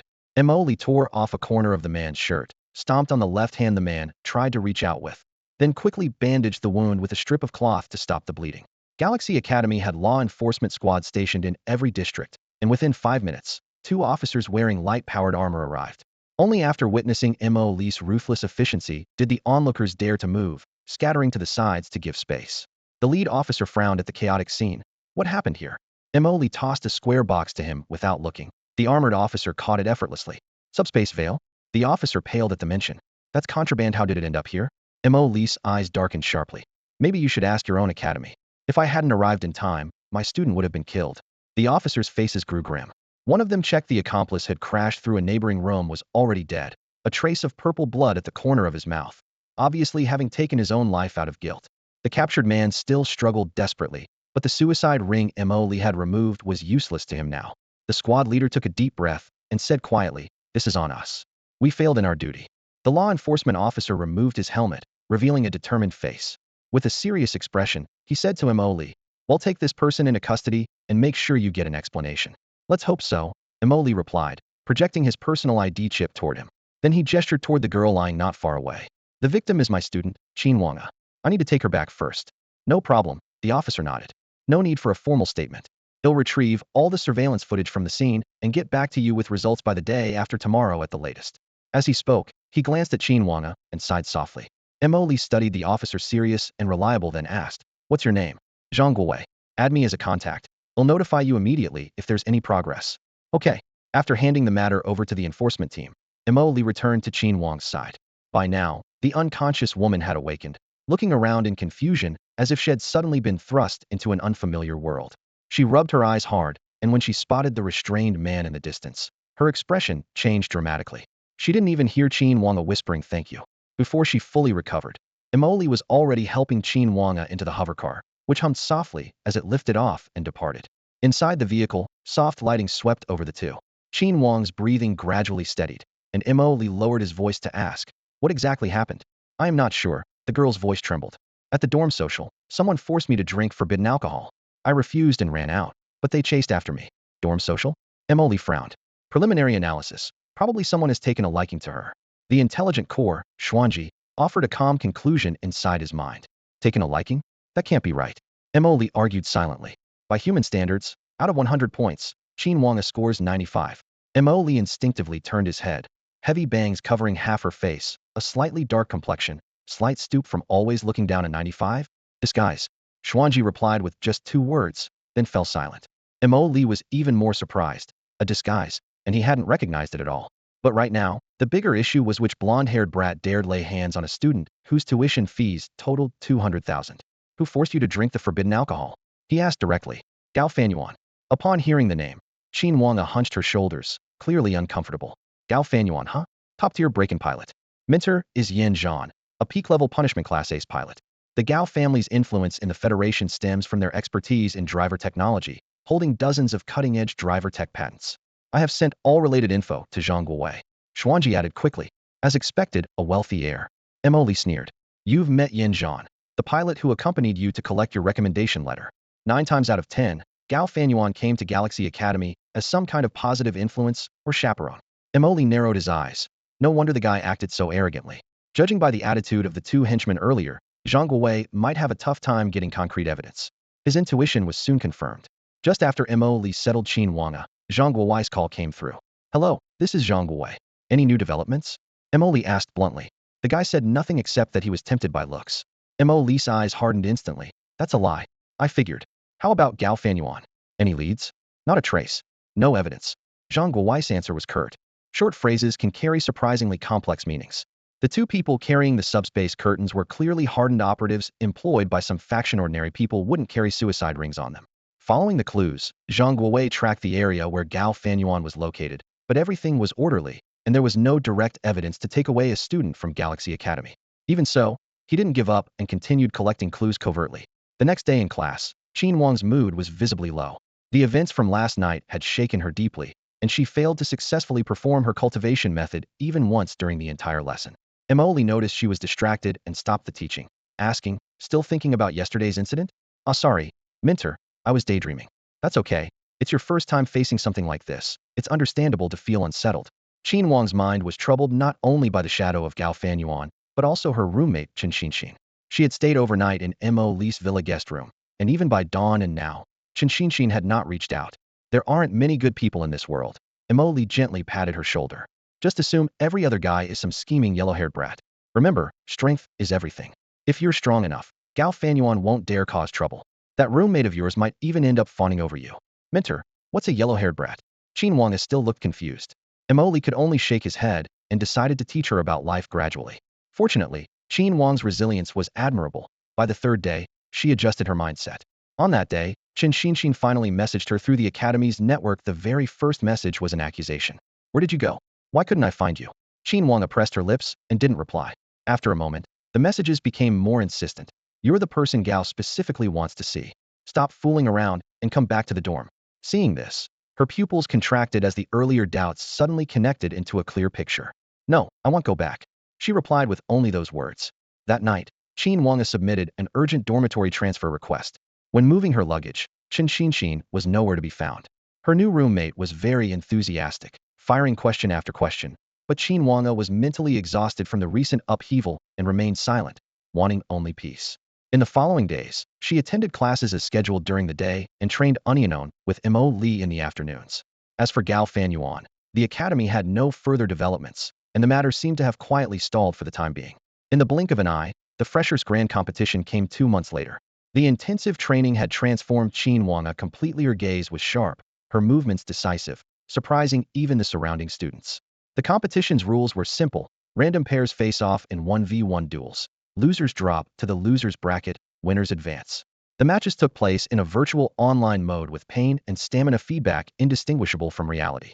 The Freshers competition was the Academy's annual highlight, drawing huge crowds both on campus and beyond. The Academy specially opened an online viewing interface, causing excitement to soar. Since confirming that all the advanced facilities required point exchanges, Emoli had buried himself almost entirely at home in research. The Academy was large, and most people didn't even realize there was someone like him around. He only interacted with other honored pilots after going offline with Qin Wanga to update her detailed physical data and the specific mech she would operate. Since the competition was held online, all newcomers' physical stats and mech parameters had to be uniformly entered into the Academy's information management system. The planet was dotted with many such service points. Mo Li chose the nearest one, and when he arrived with Qin Wanga, a long line had already formed there. Most of the students in line were accompanied by honored pilots, though occasionally there were solo students, those who hadn't chosen mentors and enrolled directly in the Academy courses. The big rookie tournament was just around the corner. After 2 intense months of training, everyone felt a restless energy inside, some hoping to seize this chance for a breakthrough, others confident of an easy win. The noisy chatter surged up and down the line. Qin Wanga was quiet and barely said a word while waiting, but Emoli kept his ears open, silently listening to the surrounding exchanges of information. After completing the data entry and mech compatibility tests, the two were about to leave. Unexpectedly, just as they stepped out of the management center, Qin Wanga was spotted at a glance by none other than her former roommate, Chen Xinxin. Chen Xinxin saw Qin Wanga from afar and immediately furrowed her brow. She called over to the middle-aged mentor beside her. "Mentor, I see someone I know, let me go over." Then she pushed through the crowd, rushing up with an aggressive attitude. "Why did you just leave without a word?" "Because of you, Chung Mo and I got scolded by Gao Xiao." Qin Wang's gaze was cold and indifferent. "That's your problem." Chen Xinxin was stunned, not expecting Qin Wanga to have changed so much in 2 months, and actually talk back. "What do you mean?" She couldn't accept such defiance, suddenly raising her hand to slap her. Before her hand could land, Qin Wanga intercepted it. "Gao Fanyuan isn't a good person. He tried to drug me." Those words stunned Chen Xinxin completely, especially hearing the name Gao Fanyuan. Like a cat with its tail stepped on, she instantly shrieked, "No way. Gao Xiao invited you out of kindness. Someone as ugly as you'd never try to drug you." Her shrill voice immediately drew everyone's attention. Chun Xingxin's mentor, Meng Sheng, hurriedly squeezed between them. "What's going on?" Qin Wanga remained silent, staring coldly at Chen Xinxin. The oppressive gaze made Chen Xinxin instinctively shrink behind Meng Sheng. Frowning, Meng Sheng assumed his student was being bullied and cast a hostile look at Qin Wanga. Just then, an icy sense of danger crept up Meng Sheng's spine. He scanned around alertly, only to see Mo Li standing nearby with a faint smile. Mo Li raised an eyebrow slightly and said in a soft but firm tone, "This is their own business. Let them handle it themselves. Don't you agree?" Their eyes met, and a chill ran through Meng Sheng's scalp as a flood of mortal dread washed over him, nearly making him want to turn and run. Meanwhile, Chen Xinxin hadn't sensed the change in atmosphere and continued with venomous words. "I think you're crazy for men. A disgusting girl like you thinks Gao Xiao would want you? Don't delude yourself, Gao Xiao only." Smack! A crisp slap cut off her rant. Qin Wanga withdrew her hand calmly and said evenly, "Have you said enough?" In that moment, Chen Xinxin felt as if the Qin Wanga before her was a stranger, cold and impenetrable like a piece of obsidian, leaving her speechless. Emoli watched this scene with some satisfaction. It seemed his efforts over the past 2 months to transform her hadn't been in vain, especially after filling her head with knowledge of how to deal with arrogant blondes and fake sweet girls. If Chen Xinxin still thought Qin Wanga was the shy little girl she met for the first time, then she was definitely mistaking the person. In just 2 short months, Emoli had transformed Qin Wanga from a timid rabbit into a leopard, calm and reserved, but ready to pounce at any moment. People are always most vulnerable when they're alone, making it easier to break through their defenses, especially since Emoli's words always hit spot on, and Qin Wanga took every criticism to heart. On top of that, Emoli constantly painted Chen Xinxin and Gao Fanyuan as bad examples, so Qin Wanga had long condemned those two to the deepest hell. Smack! A sharp slap left Chen Xingxin's head ringing. She froze in place, and even Meng Sheng standing beside her was stunned, too afraid to move. The delayed sting of pain crept through her like a nightmare. She covered her burning cheek, her disheveled hair obscuring her face, looking like a vengeful ghost. "You dare hit me? You backward planet mutt, you dare hit me? They'll kill you. They'll kill you." Her eyes red, she lunged forward but was held back by Meng Sheng. The man could see the dark undercurrent behind the calm expression of the young girl opposite, A chilling "don't mess with me" feeling made his hair stand on end. Chen Xinshin struggled harder, screaming hysterically, drawing a crowd. Meng Sheng lowered his voice. "Let's go, just go." But she wasn't listening. Mo Li originally wanted to take Qin Wang away, but was surprised when several uninvited guests pushed into the crowd. "What's going on?" The tall Chung Mo followed Chen Xingxin's screams and froze when he saw her wild, almost unhinged appearance. His heart sank. It was exactly how she looked the last time he was caught cheating. Right behind him came his mentor Zhuang Yensong, followed by Gao Fanyuan and his well-known mentor Yin Zhan. As soon as Yin Zhan appeared, the crowd instinctively parted for him. Gao Fanyuan had only come to back up Chung Mo, but then he caught sight of the transformed Qin Wanga. Compared to 2 months ago, her entire aura seemed completely new, locking his gaze onto her. Qin Wanga felt the raw desire in his stare, shivered, and tugged Mo Li's sleeve, whispering, "Mentor, let's go." Mo Li patted her hand reassuringly. That simple gesture suddenly made Gao Fanyuan's breath catch, and his eyes darken.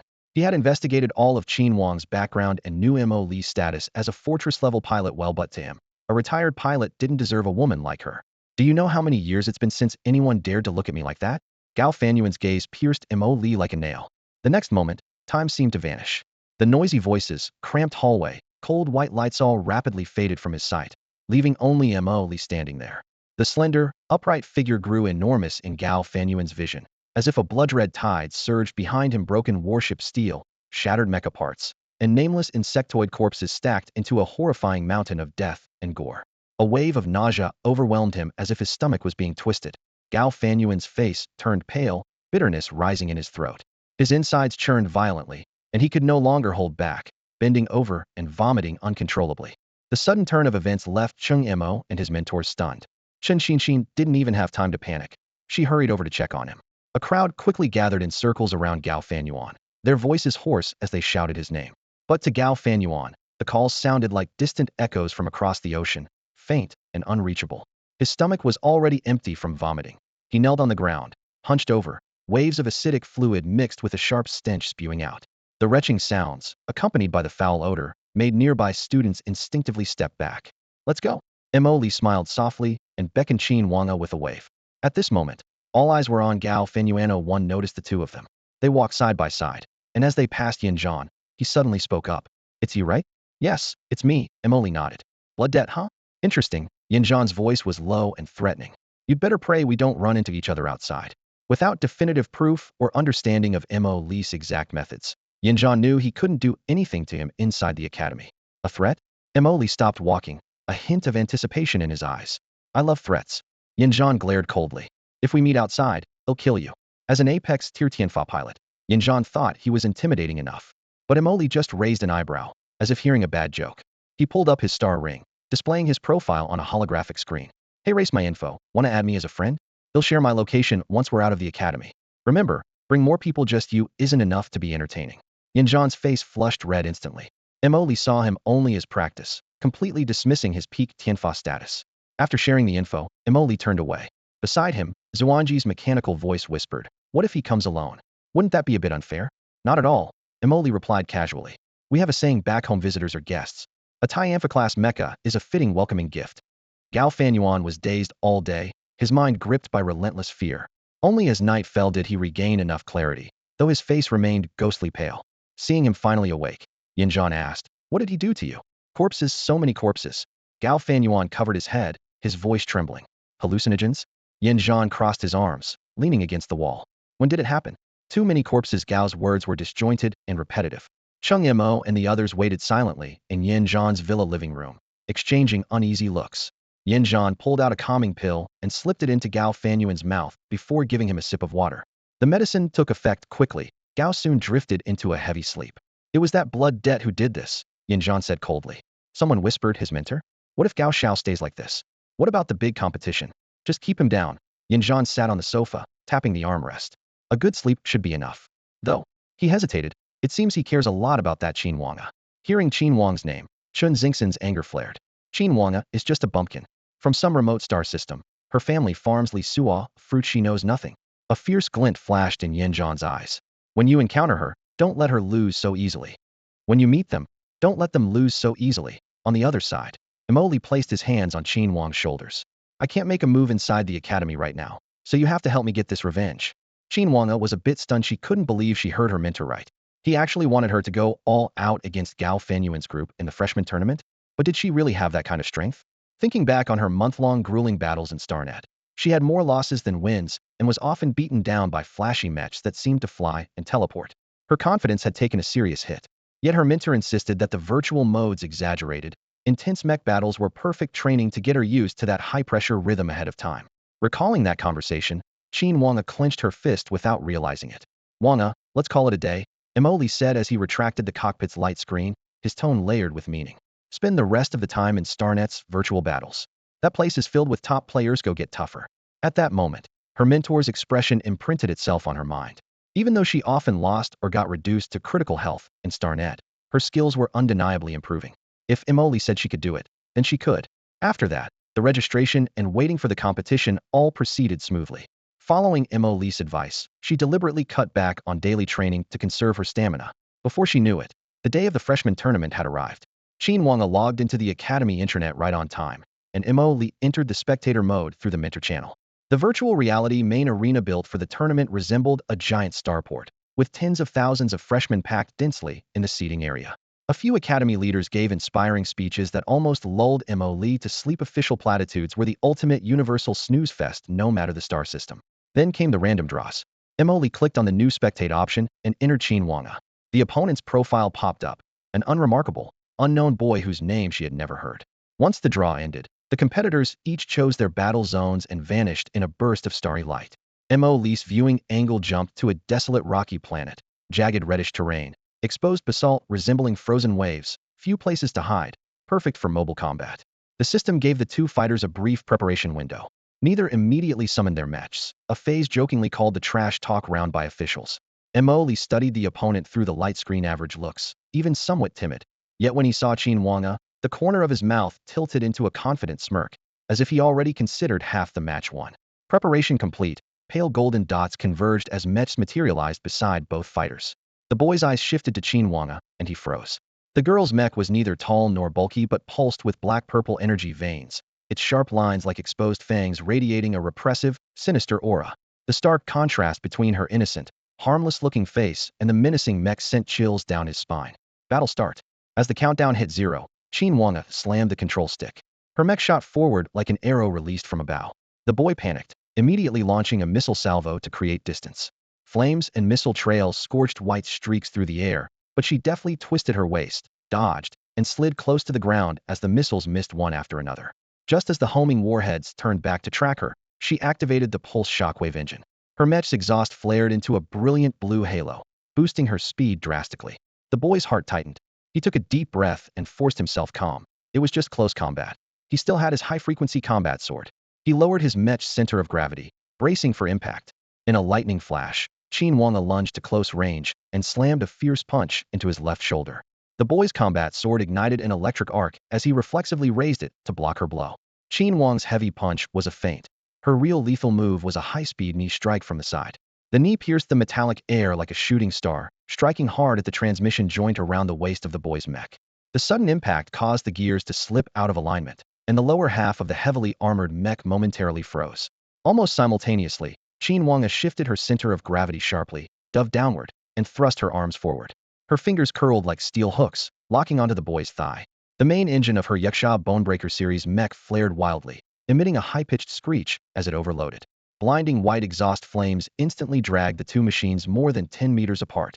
The violent thrust made the boy stagger backward, his vision flooded by the rapidly retreating battlefield, oblivious to the fact that Qin Wang's arms were already pulled taut like a drawn bow. The next moment, her mech arched backward midair, delivering a heavy punch that whistled through the air. Amid the sharp tearing sound, the combat system coldly flashed 2 lines of crimson characters. Defeat. The bright red judgment exploded in front of his cockpit. The boy froze, utterly bewildered by how thoroughly he had lost. The system gave no explanations. Qin Wanga retracted her fist, the metallic thud of her mech boots landing sharply. Then her figure was swallowed by the teleportation light curtain, returning her to the drafting space to await the second round. By now, many first-round winners had already gathered in the drafting area. The Galaxy Academy's senior staff were closely monitoring the scene. Early returns meant faster resolution of battles. Streaming on the backstage data wall, rows of cursors blinked rapidly. This year, 4,038 new students ended their preliminaries within 30 seconds. The system distributed all recordings to the Minter panel for manual review, ensuring no true prodigy would be missed. The Minter panel numbered over 1,000. Their task was to scrutinize every frame, distinguishing between noobs slashing at each other and genuine one-sided executions. After numbering the over 4,000 clips, each was assigned for evaluation. If any promising candidates emerged, mentors had to immediately create individual files for them. Lin Xin was among this mentor team. Today she had 4 videos to review. The first one pretty standard. Opponent was a raider class, didn't even react to a single missile. Next. Second, not bad. Mark a file. The opponent clearly didn't push him to the limit. The third clip started playing. A sleek, aggressive-looking combat mech appeared on screen. Lin Xin's eyebrows arched in surprise. A combat mech? She quickly pulled up the pilot's info. Qin Wanga. Enrollment number. The name paired with the Yiksha Bonebreaker series mech was rare, even among Galaxy Academy ranks. The Yiksha Bonebreaker was notoriously difficult to pilot. Anyone bringing it to the trial was either a reckless fool or genuinely skilled, and fools simply couldn't get into Galaxy Academy. The footage continued. Qin Wang's mech slightly dipped forward on its initial charge, all auxiliary thrusters firing in an optimized synchronized angle. Lin Xin's eyes lit up. This posture meant she could instantly break off the rush at any momento, dodge missiles, or slice lasers with ease. The opponent's evasion was textbook as well, but Qin Wang's subsequent double thruster burst stunned her, wasting so much energy if she couldn't close the distance. Yet for a combat mech, close quarters was the only goal. From the start of the fight, Qin's trajectory, stance, and engine output all served one deadly rhythm. The clip ended, the victory confirmed on screen. Leaning back, Lin Xin typed her comments and filed Qin Wang's number under priority tracking. Her assessment of Qin Wanga had just risen to a whole new level. As Qin Wanga successfully closed in, the moment her opponent drew their weapon, Lin Xin's expression turned serious. The enemy pilot's reactions were flawless, blocking and drawing their blade with textbook precision, but Qin Wang's first strike completely broke the convent Iona kick aimed directly at the joint's most vulnerable angle. Lin Xin instinctively gasped, "Why kick there?" Immediately, she saw on the surveillance feed Qin Wanga locking tightly onto the enemy mech, forcing the two steel giants into an overload sprint together. The mech dragged sparks across the ground as Qin Wanga pulled back her left arm, charging a cannon fist. An auxiliary engine hidden at her elbow instantaneously deployed, 6 streams of afterburner flames merging into one, engulfing her fist like a blazing comet. Boom! The cannon fist landed squarely on the enemy cockpit. The monitor flickered, pilot vital organs damaged. Lin Xin's pupils contracted sharply. How could that punch be so powerful? At that moment, another instructor nearby finished watching his students' recording and turned toward the noise. "Instructor Lin Xin, what's going on? You finished watching?" "Yeah, it was pretty standard. Look at mine." Lin Xin pulled over his chair and rewound the footage. This level of impact is absolutely not something a normal fighting mech can produce. His eyes locked on the screen. Higher-level shock conduction technology? Can it tune her mech parameters? No, privacy reasons. Lin Xin shook her head. The system let her mech online, so there's no violation. The instructor mulled for a moment. Slow it down, see if it's a combo. Lin Xin slowed to a quarter speed. Qin Wanga only threw one cannon fist. That means it's unknown tech, he murmured. Which company is she with? That's odd. Lin Xin opened her file. She's from Mech Star, a remote agricultural planet. Then we should file her profile. Tech is strength, and dominant tech often starts that way. The instructor suddenly remembered. Who's her mentor? Not many teach fighting mech here. Lin Xin pulled up the info, stopping at Mo Li piloting mechs. Blood debt. Whoa, decent record. Taking down fortress class like poultry, the instructor raised his eyebrow. By these stats, at least near Heaven's punishment level, just lacking a good mech. Heaven's punishment level fighting mech pilots, huh? Lin Xin's expression grew subtle. He's not using a fighting mech. Huh, not fighting mech. Then how did he train a student like this? The instructor leaned closer to the screen, seeing a note under blood debt. Mo Li achieved those feats using a Raider-class mech, the Razor Boar. Qin Wang's fighting mech is obviously a system unto itself, Lin Xin said softly. You can't produce someone like her without real skill. She suddenly ventured a bold guess. Could it be that his real strength is actually fighting mechs? The instructor rolled his eyes. You mean Mo Li casually slaughtered equals with a mech he's not specialized in? Look here, Razor Boar is Raider class, and he still won. If what you say is true, his real power is Heaven's punishment top tier. Stellar ring? Impossible. Fighting mech pilots don't live that long. Lin Xin shook her head. I don't know either, but my gut says that's the case. Qin Wang's record was entered into the files, and Mo Li also caught the attention of the Academy's instructors, though neither of them knew it. Their opponents in the second round of the draw were fairly average in strength. Qin Wanga disposed of hers with little effort, and she was also added to the watch list after her second battle. Mo Li had been watching her performance closely and was very satisfied. At this point, Qin Wanga had basically mastered everything he had taught her, so as long as she performed normally, Reaching the finals was well within reach. After quickly winning 2 consecutive matches, Qin Wang's unique combat mech had firmly entered the instructor's field of vision. When the third round of the draw began, Mo Li, who had been feeling a bit drowsy, immediately perked up upon seeing Qin Wang's opponent. It was none other than Chun Xingxin's boyfriend, Chung Mo. During the preparation phase, Chung Mo also recognized Qin Wang and raised an eyebrow with a sneer. Give up now. Out of respect for Gao Xiao, I won't beat you too badly. Qin Wang didn't reply because she was reading the message Mo Li sent on the preparation phase's temporary comms. Mo Li's words were simple and direct. Blast him. Straight up, blow his mech to pieces. Isn't that a bit brutal? Qin Wang hesitated inwardly. Nope. These combat mechs are made to be destroyed. Trust me. All right, they'll give it a try. Qin Wang replied in her usual gentle tone. Preparation time ended and both mechs were deployed and projected into the arena simultaneously. Chung Mo's eyes widened instantly when he saw Qin Wang's combat mech. A fighting mech? You really have no fear. Fine, prepare to be split in two. Chung Mo piloted an Assault Series mech, equipped with multiple guided missile launchers on its back, magnetically powered railguns hidden in both arms, and close combat Crimson Energy Blades, lethal weapons designed specially for breaking through fleet defenses. The engines roared as the battle began. Chung Mo ascended first, taking a position overhead to suppress with heavy firepower. Once his targeting system locked on, his back missiles launched in unison, streaking white trails across the simulated sky. At the same time, the armor plates on his wrists opened, revealing the railguns, which erupted in rapid bursts. Rat-a-tat-tat. Qin Wang's combat mech became a silver blur in midair, suddenly pitched backward at a steep angle so the bullet streams whizzed beneath its feet. Then it surged forward explosively, its thruster plume stretching out. Chung Mo snorted coldly. Trying to get close? Not a chance. He detonated his missiles early, sending fireballs bursting in the air. The blasts and shrapnel closed in on Qin Wang's figure. In the next instant, a silhouette crossed its arms defensively amid the flames. Blue engine trails streaming behind it was Qin Wang, completely unscathed.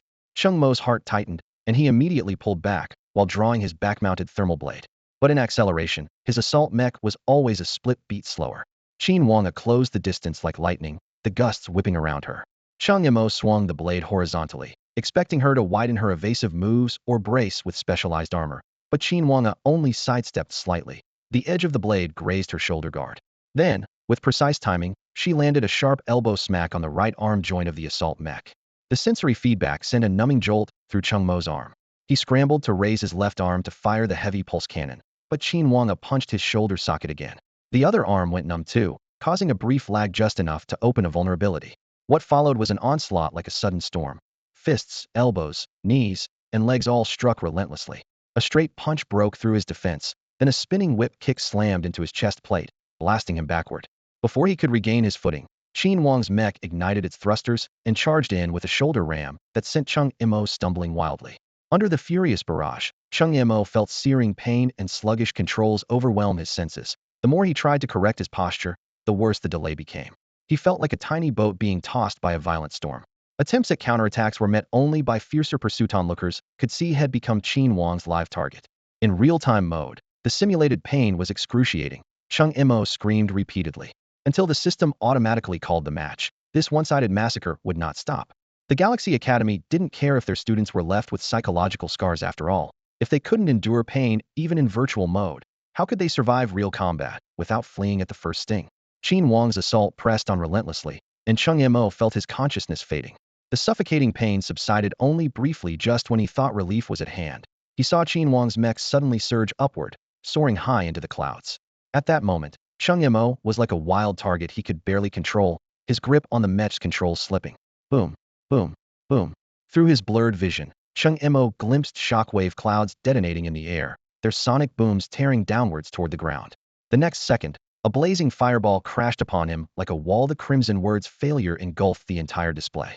The sharp pain vanished the instant the verdict was declared, but phantom pain still raged in his mind.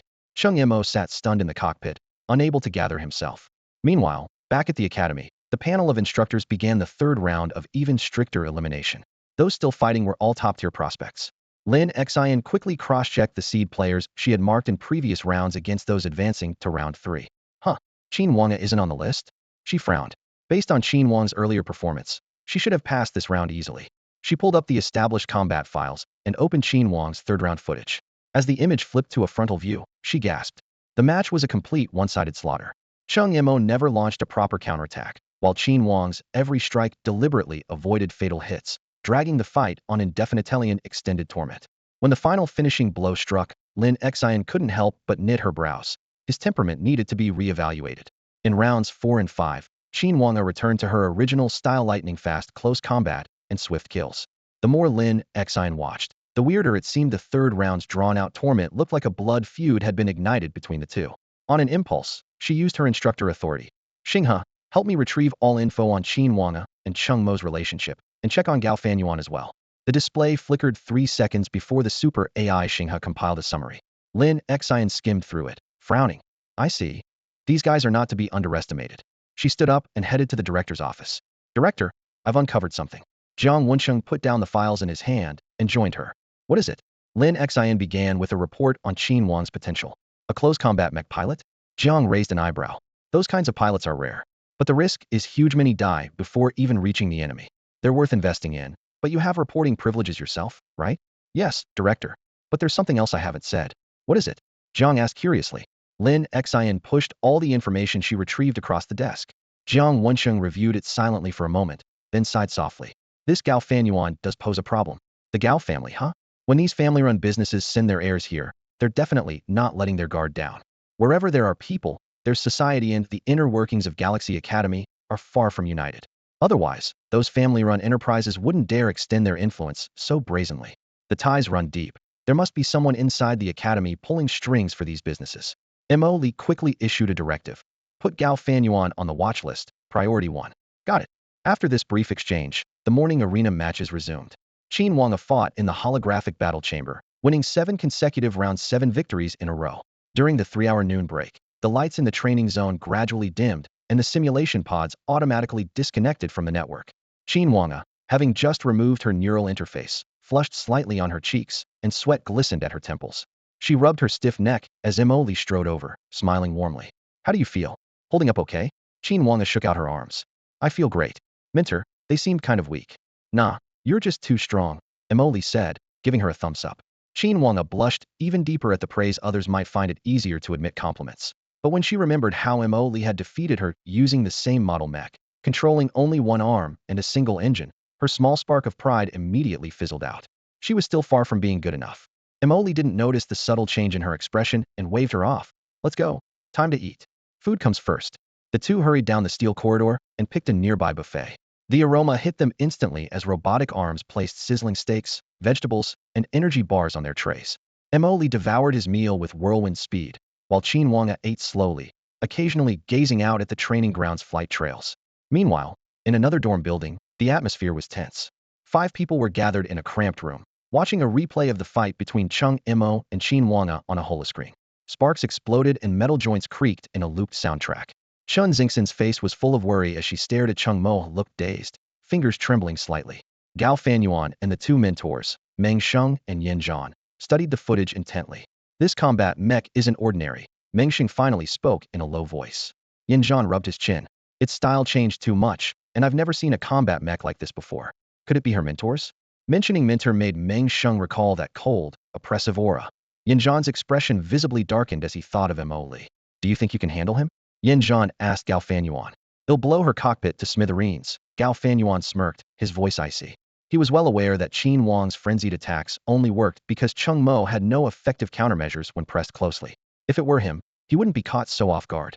Good. That's what I want to hear. Yin Zhan nodded approvingly. If his own student couldn't even be confident, where was the pride in that? He glanced disdainfully at the still shaken Cheng Mo. 1 battle, and you're already a coward? Losing every single match afterward. Not even qualifying for the loser's bracket? People like you don't deserve to be strong pilots. With your luck, you won't even reach fortress level. Though scornful, he added a warning. But watch how the close range burst from that combat mech is feared by all. Don't give her any openings. I understand. Gao Fanyuan licked his lips and smiled coldly, a sick gleam in his eyes. I can already picture her screams. Back in the dining hall, the fat in the steak crackled as Mo Li took the last piece. When finished, he wiped his mouth with satisfaction. That Gao Fanyuan guy, he's no match for you. Show him what real power looks like. Qin Wang held her soup bowl. I serious. Mentor, everyone says Gao Fanyuan is a genius. A genius? Mo Li scoffed. What a joke. He's a useless fool, and his heavenly punishment class mentor is no better. Don't worry. Trash raises trash. Am your mentor 1,000 times stronger than him. To be honest, after these past 2 months, Qin Wanga had grown almost immune to Mo Li's unwavering confidence.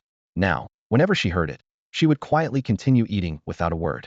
Lunch passed quietly, and after a 3-hour break, the afternoon's elimination round began precisely on time. Qin Wanga unleashed the results of her 2 months of grueling training on the arena's 16 consecutive victories. This impressive winning streak secured her spot as the first competitor guaranteed a place in the top 132. This Onion knockout format was a true test that weeded out the weak. Among the survivors were not only well-known seeded players, but also a batch of dark horses. The freshman competition at Xinghe Academy always attracted public attention. While earlier rounds featured thousands of participants with varying skill levels, the top 132 were all prodigies who had fought their way out of millions. At the moment she advanced, Qin Wanga herself was a bit stunned. The overall skill level of her opponents was roughly on par with Cheng Mo's. As long as she closed the distance, her opponents would quickly be overwhelmed by her relentless pace. Her entire combat strategy boiled down to a single focus, forcing close quarters. Meanwhile, both outside observers and the Academy's own community were buzzing. Among the top 132, fully 18 were unexpected dark horses. The rest came from strong family backgrounds or were top scorers from local college entrance exams. The Academy Forum immediately released a dark horse leaderboard. Qin Wanga ranked 5th, but attracted the most attention. The reason was obvious. Her slender appearance sharply contrasted with the brutal, close combat style of her battle armor. As her winning streak lengthened, more and more students reviewed her matches, analyzing them frame by frame, only to realize Qin Wang's fighting mech moved like a storm up close, her fists and kicks chaining so rapidly that spectators held their breath. One defeated player even appeared on the internal network to describe, "I couldn't move. Her first punch smashed into my Mech transmission system, and then the whole mech felt like it was sinking into mud, completely under her control." Initially, many doubted this. The transmission systems had undergone generations of technological upgrades and should withstand impacts. How could a fighting mech slow down a mech? But the replays showed Qin Wanga landed each hit precisely on the transmission joints. It wasn't coincidence. It was a carefully calculated combo sequence. Skepticism and admiration spread simultaneously. A small group of fighting mech enthusiasts, captivated by her combat rhythm, spontaneously founded the Fighting God sect. Whether on the Academy Forum or external networks, most of the online support for Qin Wanga came from their voices. Information about Qin Wanga quickly leaked to the outside world, but Xinghe Academy acted even faster. Just as various forces decided to target the defenses of Qin Wang's hometown, their forward scout ships had only just emerged from the warp channel and entered the Angmo-like star system when an armed fleet bearing the Xinghe Academy emblem intercepted them on the spot, forcibly taking over navigation control. The Academy students had once privately compiled a dark horse leaderboard, but on the official internal rankings, Qin Wanga stood in 3rd place, though by offensive firepower alone, she was universally acknowledged as number 1. The reason she wasn't ranked first overall was because the strengths and weaknesses of her combat armor were too pronounced, and her battlefield success heavily depended on her personal adaptability in the moment. As Qin Wang's reputation soared, Mo Li was also thrust into the spotlight. There's no such thing as strength without reason. Qin Wang's background was clean and straightforward. Even the still-preserved video from the college entrance exam showed a completely different girl from the one she was now, and the Academy's records were indisputable. Mo Li was different, was like a bottomless black well. No one had yet uncovered the limits of his combat power, and the fact that he had molded Qin Wanga into such a monster in just 2 months sent chills down people's spines. Mo Li's rise to fame had another reason. Among the 132 competitors, Qin Wanga was the only one trained by a so-called honor pilot. Pilots with honorary titles like Yin Zhan were basically protégés of powerful factions, but wild, unaffiliated pilots were the real deal. This discovery was posted on the student forum, instantly sparking hundreds of thousands of questions, followed by a frenzy of detailed investigations. Wait, I thought honor pilots were just figureheads? Turns out the Academy leader's mentor is one whose Xuan blood debt. I looked into him, took down 6 fortress-level pilots in a single month. And crazier, he did it by overpowering enemies at that level with a Raider-class mech. No way. I even found his recruitment post from when he first enrolled. Hold on. Did the top 132 just slip right past me? Did anyone notice Blood Debt isn't even a combat armor pilot? Yet he trained a combat armor monster. Maybe he's actually specialized in combat armor, and also strong with other mech types? Saying rookie Raider-class pilot wrecking his own level sounds ridiculous. The deeper the discussion went, the more everyone realized something was off about Mo Li. Regular pilots typically specialize deeply in a single mech type, but Mo Li's training results and battlefield power seemed to be on totally opposite extremes. No one could say for sure what he was really best at. Meanwhile, the elimination round cutting from 132 to 66 was counting down, and the Academy gave competitors 3 days to prepare, both to study opponents and to keep pushing themselves. Xinghai Academy was open to the growing buzz. It traditionally advocated deep connectivity with the outside world. Otherwise, these powerful factions wouldn't have obtained the full competitor list so quickly. They weren't afraid of exposure, in fact. They welcomed it to attract more talented recruits. Over the 3 days, the topic gained momentum, and Mo Li's name appeared on intelligence desks of all major powers. Within the academy, he became the eye of the storm. Because of Qin Wang's performance, many students began to question whether the academy's official tutors were really stronger than the honorary pilots hired from outside. That was the most painful truth. What are honor pilots anyway? They're positions anyone from outside could apply for. Although the academy set some evaluations, what that standard really meant, they still weren't entirely sure. If the academy instructors compared their own skills to Mo Li's, most would realize that swapping places, few could reach his level.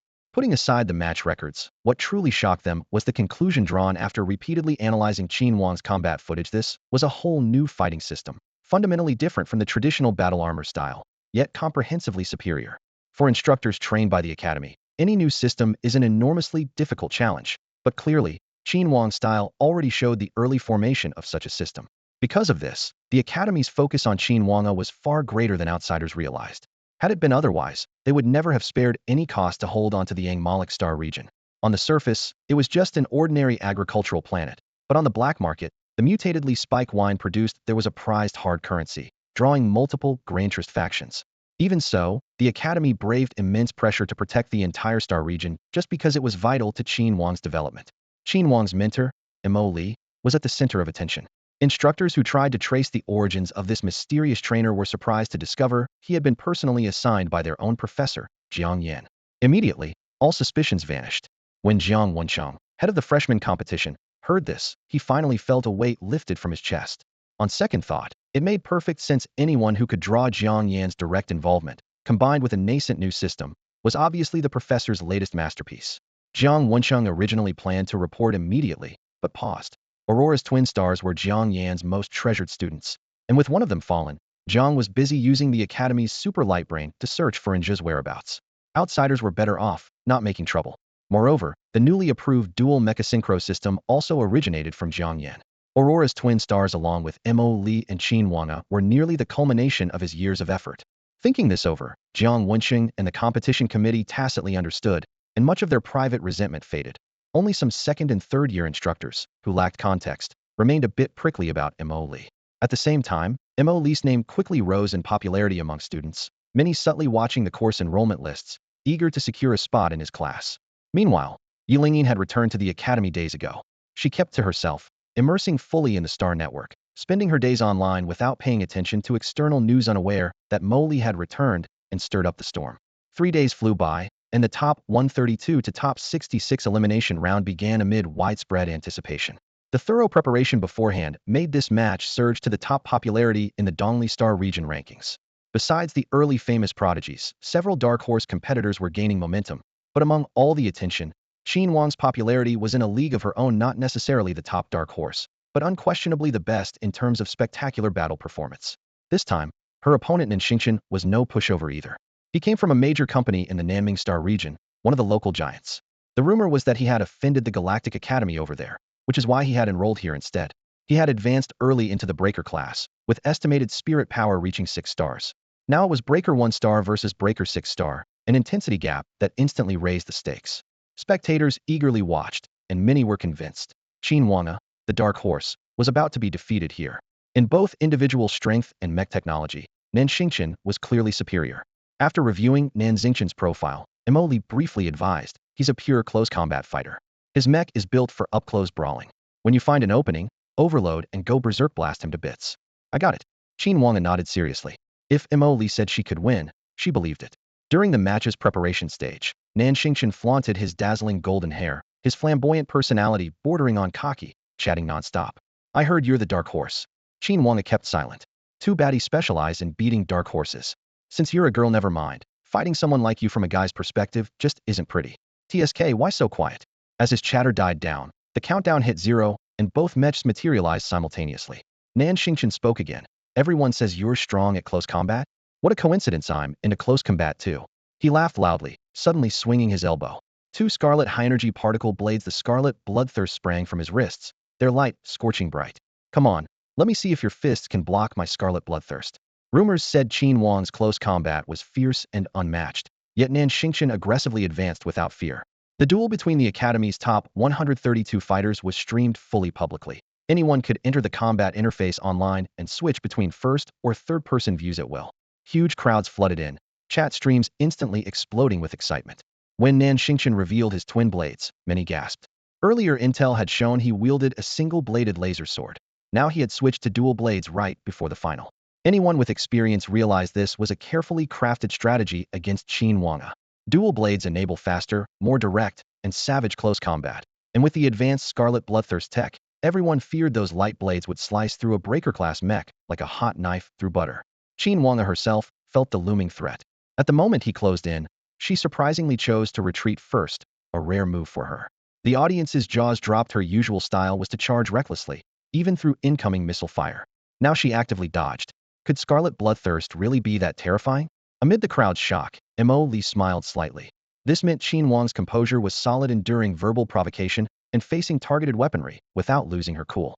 Seeing her step back, Nan Xingqian's laughter grew louder. Is this your close combat?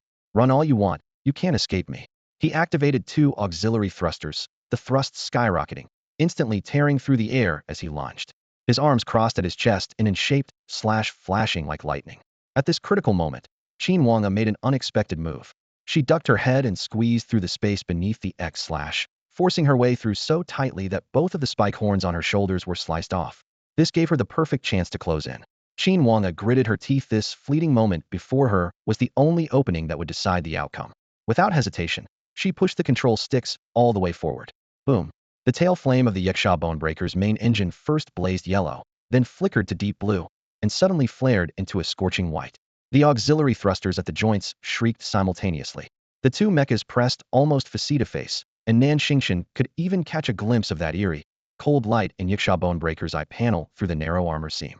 In the next instant, Qin Wang's fist slammed like thunder into the transmission system at Nan Xingqian's ribs.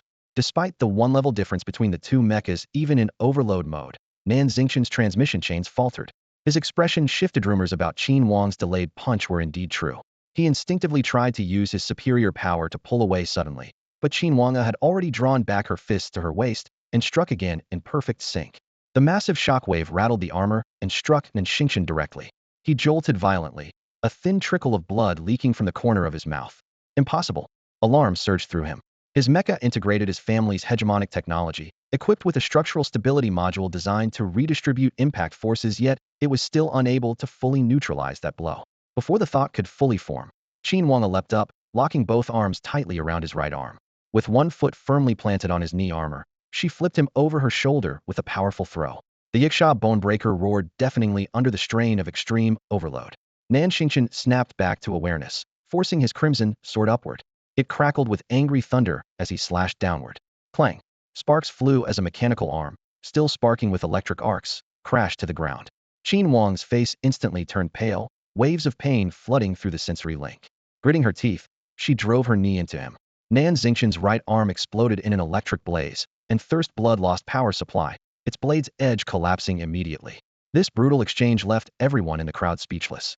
Even Mo Li furrowed his brow. The level gap between the mech suits was real. Otherwise, Qin Wang's earlier strike would have torn Nan Xingqian's entire arm off outright, not resulted in this mutual crippling. The battle raged on. Nan Xingqian, suffering from his injured right arm, was equally miserable. The sharp pain shot through his neural circuits directly into his consciousness, cold sweat pouring down his forehead. In contrast, Qin Wang seemed to have completely blocked out any pain. She sidestepped and used her shoulder to ram away his left hand wielding crimson, then lowered her head and slammed a fierce headbutt onto his chest armor. The impact was weaker this time, and Nan Xingqian barely held on. Just as he moved to counterattack with crimson, Qin Wang suddenly grabbed the armor around his waist. Using it as a pivot, she spun herself up. Nan Xingqian only caught a blur of a whip-like leg strike from the side boom. Sparks erupted across his chest. He could no longer hold back as blood sprayed out in torrents. But Qin Wang's assault was far from over. Taking advantage of his momentary daze, she kicked crimson flying out of his grasp with her other leg, then bent her knee to hook around, locking chain-like around Nan Xingqian's vital points. The entire Yaksha Bonebreaker twisted into a strange posture, trapping him completely. The crowd watching the fight exploded into cheers, shouting in astonishment. What kind of move was that? Who taught her to pilot like this? Is this even possible? Nan Xingqian's awareness returned just in time to feel a heavy blow to his waist and abdomen. Waves of severe nausea hit him, forcing him to choke out a dry retch. Then, he sensed himself soaring upward into the sky. The overloaded power of the Yiksha Bonebreaker was already close to the peak level of the Raider-class mech, moving incredibly fast. By the time Nan Xingqian reacted, he saw Qin Wang's elbow strike midair. That blow carried enough force to tear through steel plates, hitting the side of his mech's headpiece with a heavy impact. The shockwave pounded his chest, making his breath catch and his mind go instantly foggy. Before he could issue a complete command, his entire mech lost control and started plummeting toward the ground. No one in the viewing gallery could tell what Qin Wang was going to do next, but the next moment they heard several sonic booms explode in the air like thunderclaps. Multiple layers of sonic clouds whipped out from behind the Yiksha Bonebreaker, the blast winds twisting through the sky like a vortex. Against all odds, she surged forward furiously, catching up to the falling Nan Xingqian. Boom. A heavy fist smashed first against the mech's helmet, then a knee strike, an elbow, a shoulder ran Qin Wang's fists, legs, shoulders, and elbows unleashed a relentless barrage of powerful assaults. Nan Xingqian wasn't given a moment to breathe. Each metallic clash sent off sparks and shockwaves, waves crashing like giant tides, battering Nan Xingqian's consciousness into fragments. The two mechs hurtled downward with fiery trails, their exhaust arcs blazing bright, white in the air. In the blink of an eye boom, both slammed into the ground. Rocks and dust shot skyward, and through the haze, a mech stepped forward and raised a foot high. Crash! Like an axe cleaving stone, the stomp cracked the earth as Nan Xingqian's mech chestplate and cockpit dented into a twisted, unnatural shape. Steel bent, and electric sparks wildly flickered.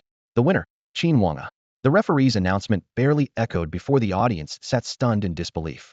As the dust cleared, they saw the Yiksha Bonebreaker's single arm sparking with electrical arcs, shoulders and knees ground nearly smooth from repeated high-frequency impacts, and the life support pod on her back still faintly smoking. On the ground, Nan Xingqian's mech was pocked with craters of various depths. Just looking at it made viewers' heads swim. At a luxurious villa in a Star River Academy compound. Ugh. Nan Xingqian abruptly sat up in bed, sweat trickling down his temple. His hands clenched the bedsheets tightly as his chest heaved. Master? Master? The butler's voice called anxiously from afar. He turned his head mechanically, saw the worried face, his Adam's apple bobbing as he swallowed hard with a hollow sound, and muttered shakily, such a violent woman. Meanwhile, the livestream exploded with activity. Nan Xingqian, a super prodigy usually sprinting into the top 20, was defeated by a Raider-class pilot. The chat barrage flooded the screen as discussions roared ceaselessly. The mentors at the arena sat in stunned silence, exchanging glances like they'd just been struck. Really? That brutal? What kind of monster has Mo Li been training? Ouch, just watching hurts. Outside the viewing room, Mentor I won. Qin Wang exited the battle space and hurried over to Mo Li's side, her face alight with barely restrained joy. Mo Li first inspected the damage on the Yiksha Bonebreaker, then looked at Nan Xingqian's mech's battered state on the screen, nodding in approval. Not bad, very fierce, shows some of my style. But this one was lucky. That brat got cocky, abandoned his mech's tier advantage, and was way too complacent. I know. Qin Wang nodded lightly, waiting for his follow-up. Mo Li said gravely. So you understand the importance of stats now, right? If your numbers are high enough, you don't need fancy tricks. Huh. Qin Wang cocked her head, confused. Mentor, I don't understand. Mo Li cleared his throat and rephrased. What I mean is, break through to the Spirit Force star rank sooner. When your spirit power improves, your mech performance can be used more efficiently. If head triggered overload properly just now, you would have lost. Oh, Qin Wang suddenly nodded in realization but thought to herself that after I hit him, I wouldn't give him a chance to overload. That's your lack of experience, Mo Li said, making an overloading gesture in the air. If I were in Nan Xingqian's position, I'd start with an overload and use absolute numbers to crush you from the very beginning. In Qin Wang's mind, an image flashed of Mo Li piloting the Nan Xingqian mech, overloading from the start and clashing head-on with him. His face instantly turned pale. Mentor, I understand. Good, Mo Li nodded, but then heard Qin Wang quietly add, but I just broke through the assault rank. Leveling up further will take time. Mo Li's expression stiffened and he coughed awkwardly. That's true. But it's not a big deal. If your numbers aren't high enough, we'll just crush them with absolute skill. Mentor, didn't you just say stats are more important? Smack. Mo Li lightly tapped her head without holding back. Young and reckless. Always messing with your mentor's desk. Come on, let's eat. That battle of Qin Wang's shook the entire academy and set outside forces ablaze. Cross-rank challenges were already rare, and the huge mech performance gap meant skill alone couldn't make up for it. Yet Qin Wang wasn't facing some unknown novice crossed ranks to take on Nan Xingqian. Galaxy Academy immediately listed Qin Wang as a high-priority protected student and upgraded his access level. Mo Li's rank rose alongside him. Because Mo Li remained an enigma to other factions, with little intel available, this only added another layer to his mystery. The academy was even louder inside than the competition arena. Many students, knowing a legendary mentor was right beside them, rued missing their chance for unknown training and wanted to curl up in a corner and cry. The recruitment post Xuan Ji put up had already surpassed 100,000 comments. All pick me. Pick me. Xuan Ji, scrolling through these messages, felt overwhelmed and just turned off notifications. The battle from 132 to 66 concluded quickly.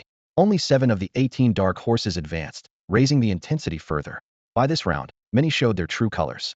Of the 7 dark horses, only Qin Wanga continued to impress. The others were either defeated badly or lacked an opponent as formidable as Nanxingchen. Qin Wanga became the prime target without question. Gao Fanyuan was one of them. After successfully entering the top 66, he immediately pulled up recordings of Qin Wanga versus Nanxingchen. If Gao himself faced Nanxingchen, he wasn't confident of a guaranteed win. On the screen, Qin Wang's composed operation played frame by frame. A faint trace of fear flashed in Gao Fanyuan's eyes, followed by heavy pressure. He realized he might not easily defeat Qin Wanga. Nearby, Yin Zhan watched with a frown. Qin Wang's performance again exceeded his expectations. He instinctively looked at Gao Fanyuan, who was also looking his way. Their eyes met and Gao snorted. Nanxingchen's too dumb, giving up his mech advantage on purpose. Yin Zhan nodded in agreement. At this moment, Gao Fanyuan could only belittle Nanxingchen to soothe his own worries. The round from 132 to 66 just ended, and the next day began the draw to go from 66 to 33. Few contestants remained. Most had met each other already, and their mentors were all present. At the draw stage, Mo Li spotted Gao Fanyuan and Yin Zhan from afar. A faint smile played on his lips, and he silently laughed. The moment the two looked up, Mo Li casually made a throat-cutting gesture in their direction. He wasn't some great saint who'd just take every insult without fighting back. Even though he couldn't strike this time, he certainly wasn't about to back down. From the crowd, Gao Fanyuan spotted Qin Wanga at first glance, while Qin Wanga silently approached the drawing station. The bamboo sticks clacked crisply as she drew one, revealing a single name, Gao Fanyuan. At the same moment, Gao Fanyuan opened his slip, clearly marked with Qin Wanga. Their eyes met across the space, and the air seemed to tighten instantly. Even the dullest students and mentors around sensed the tension between these two, especially given the history between their respective advisors. Many had witnessed Mo Li's throat-cutting gesture just moments ago, adding more fuel to the fire. The next morning, rumors of their old grudges flooded the campus. Some said it was a fight over resources. Others believed it was an extension of their mentor's feud, but no one could confirm the truth. Qin Wanga, however, ignored it all, retreating behind closed doors to meditate until the countdown bell for the match rang. In the center of the arena, the projection locked on their two mechs. "I'm not going to give you a chance like that dumb blonde did," Gao Fanyuan said coldly. Qin Wanga remained silent, slowly cracking his knuckles, the metallic friction amplified by the speakers. Back home, Nanxingchen was watching the live broadcast. Hearing those words, she slammed the table in frustration. "Idiot. Just wait until you get punched." The preparation time ended, and the mechs materialized. Gao Fanyuan immediately created distance, igniting his blazing plasma blade. Behind him, missile bays flung open, dozens of small rockets streaking out in white trails, forming a blockade that sealed off every route Qin Wanga could sneak through. At the same time, he drew his laser rifle and fired a red beam in a continuous burst. But Qin Wang's mech, which should have been clumsy and heavy, threaded nimbly through the missile gaps with an almost uncanny lightness. The lasers only singed a few charred scorch marks on his armor as he closed in rapidly. Gao Fanyuan swung his blade in a backhand arc, a searing white light slicing through the air, forcing Qin Wanga to hesitate for a moment. Before he could relax, the opposing mech suddenly overloaded its systems and surged forward with a thunderous charge into close quarters. Crazy. Already overloaded? Gao Fanyuan mentally recoiled, but barely had time to react. Then Qin Wang's fist crashed into the cockpit armor. In the stands, a low sigh came from someone nearby. "It's over. This guy's not even half as good as Nanxingchen." True. What a waste. Inside the cockpit, Gao Fanyuan felt his consciousness fading, battered like a rag doll by a relentless storm of punches. Panels dented, and alarms blared continuously, waves of pain flooding his mind. He didn't even get the chance to find an opening to counterattack like Nanxingchen might have. At the mentor's seats, Yin Zhan's face was grim. Sitting beside him, Mo Li turned with a sly, half-smile. "What? Can't even last one round." Mo Li drawled lazily. "Is this the best student that pinnacle-level Tianfa can produce? Pathetic." Yin Zhan's fury ignited instantly, but Gao Fanyuan's defeat was already sealed. As Qin Wang's final punch landed, the system quickly delivered its verdict. Gao Fanyuan's consciousness severed, the battle officially over.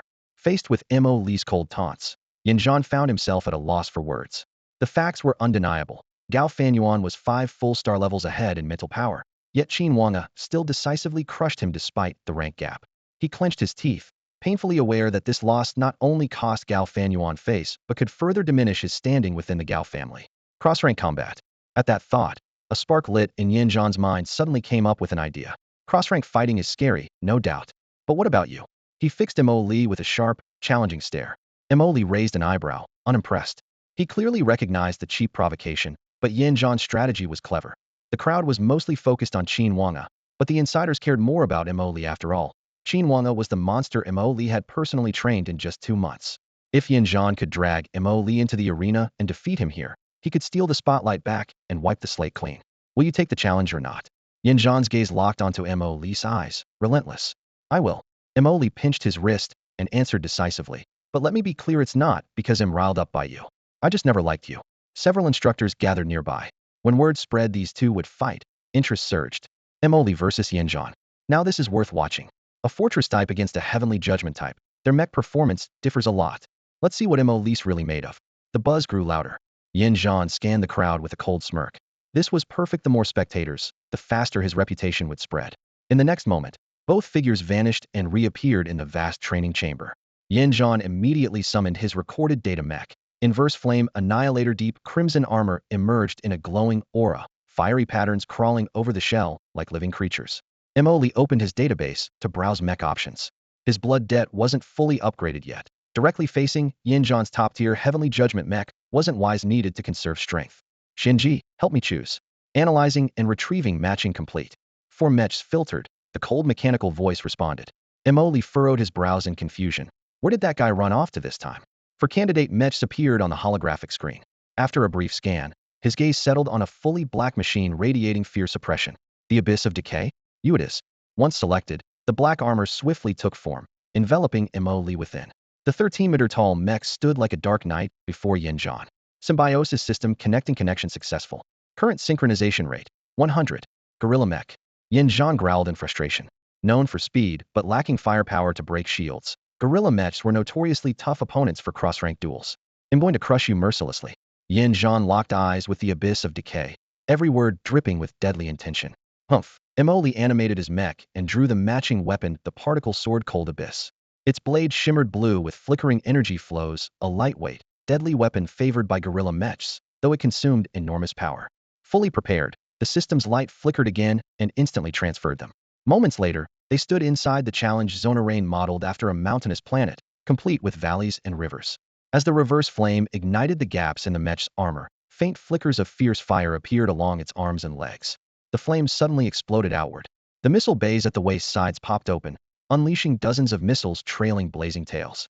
Mo Li narrowed his eyes as the high-energy laser launchers on his shoulders hummed and warmed. 2 brilliant beams sliced through the night, detonating the incoming missiles midair into bursts of fiery fragments. Amidst the explosive light, the reverse flame tore through the firestorm and surged ahead. All auxiliary shoulder engines kicked in, propelling it to even greater speeds. The blazing tail flames curved sharply, nearly brushing Mo Li as it closed in. Mo Li showed no sign of retreat. With a casual flick, his longsword Han Yuan carved a whirling arc in the air. Synchronizing with engine thrust, he charged straight into the opponent Hedon.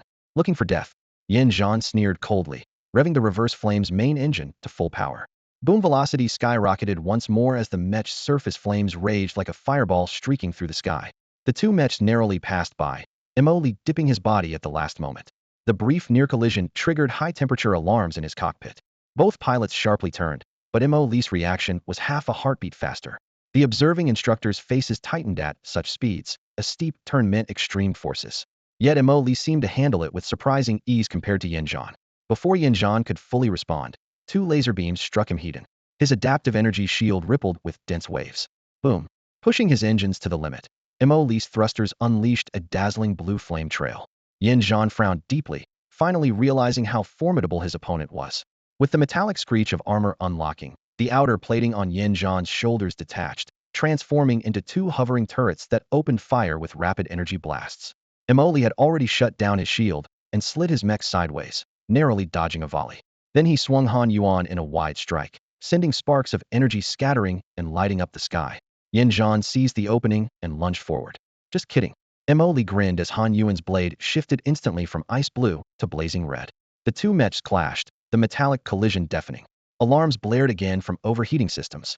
Mo Li remained calm as Han Yuan transformed into a dazzling curtain of light. The instructors watching all stood up at once. This speed was beyond any human limit. In the brief contact, Yin Zhan's red warning alerts flashed furiously. Mech damage 32. Right arm damage 12. Waist missile bay damage 51. External floating cannon connection severed. His pupils constricted as he instinctively tried to switch to flame burst mode, only to receive a cold prompt. Energy link disconnected. Looking up through his optical screen, he spotted the dark outline of the fallen abyss in the distance and caught sight of Mo Li's disdainful smirk. In the next instant, Mo Li swung his sword backhanded, and the overloaded Han Yuan cleaved through the reverse flames cockpit, simultaneously draining all its remaining energy. The cut ran less than 2 centimeters above Yin Zhan's head, with blinding light flooding in. Cold sweat dripped down his forehead. "You're awake," came the cold mechanical voice. Yin Zhan looked up to see the fallen abyss dark helmet and crimson electronic eyes flare to life. The red eyes flashed, and a laser beam pierced through Yin Zhan's body. Defeated. When Yin Zhan reappeared in cyberspace, he still hadn't recovered from the shock. How did he lose? What exactly happened in that split second? He had his shield up. His opponent, Fallen Abyss, used a cold abyssin ion laser-type energy weapon, so logically the shield shouldn't have failed. Yet the result was clear and undeniable. Yin Zhan wasn't the only one stunned. An entire circle of instructors watching the match stared at each other in disbelief. All they saw was a flash of sword light on the screen, then Yin Zhan collapsed. Someone quickly pulled up the replay and dragged the timeline back to the critical moment. Watching in slow motion, they finally caught the detail. Once Mo Li closed in, the indicator lights on the right arm holding the cold abyss engine blinked rapidly in a coordinated rhythm. No way, every single move he makes. All the thrusters are firing at full efficiency, no wasted power at all. One instructor whispered.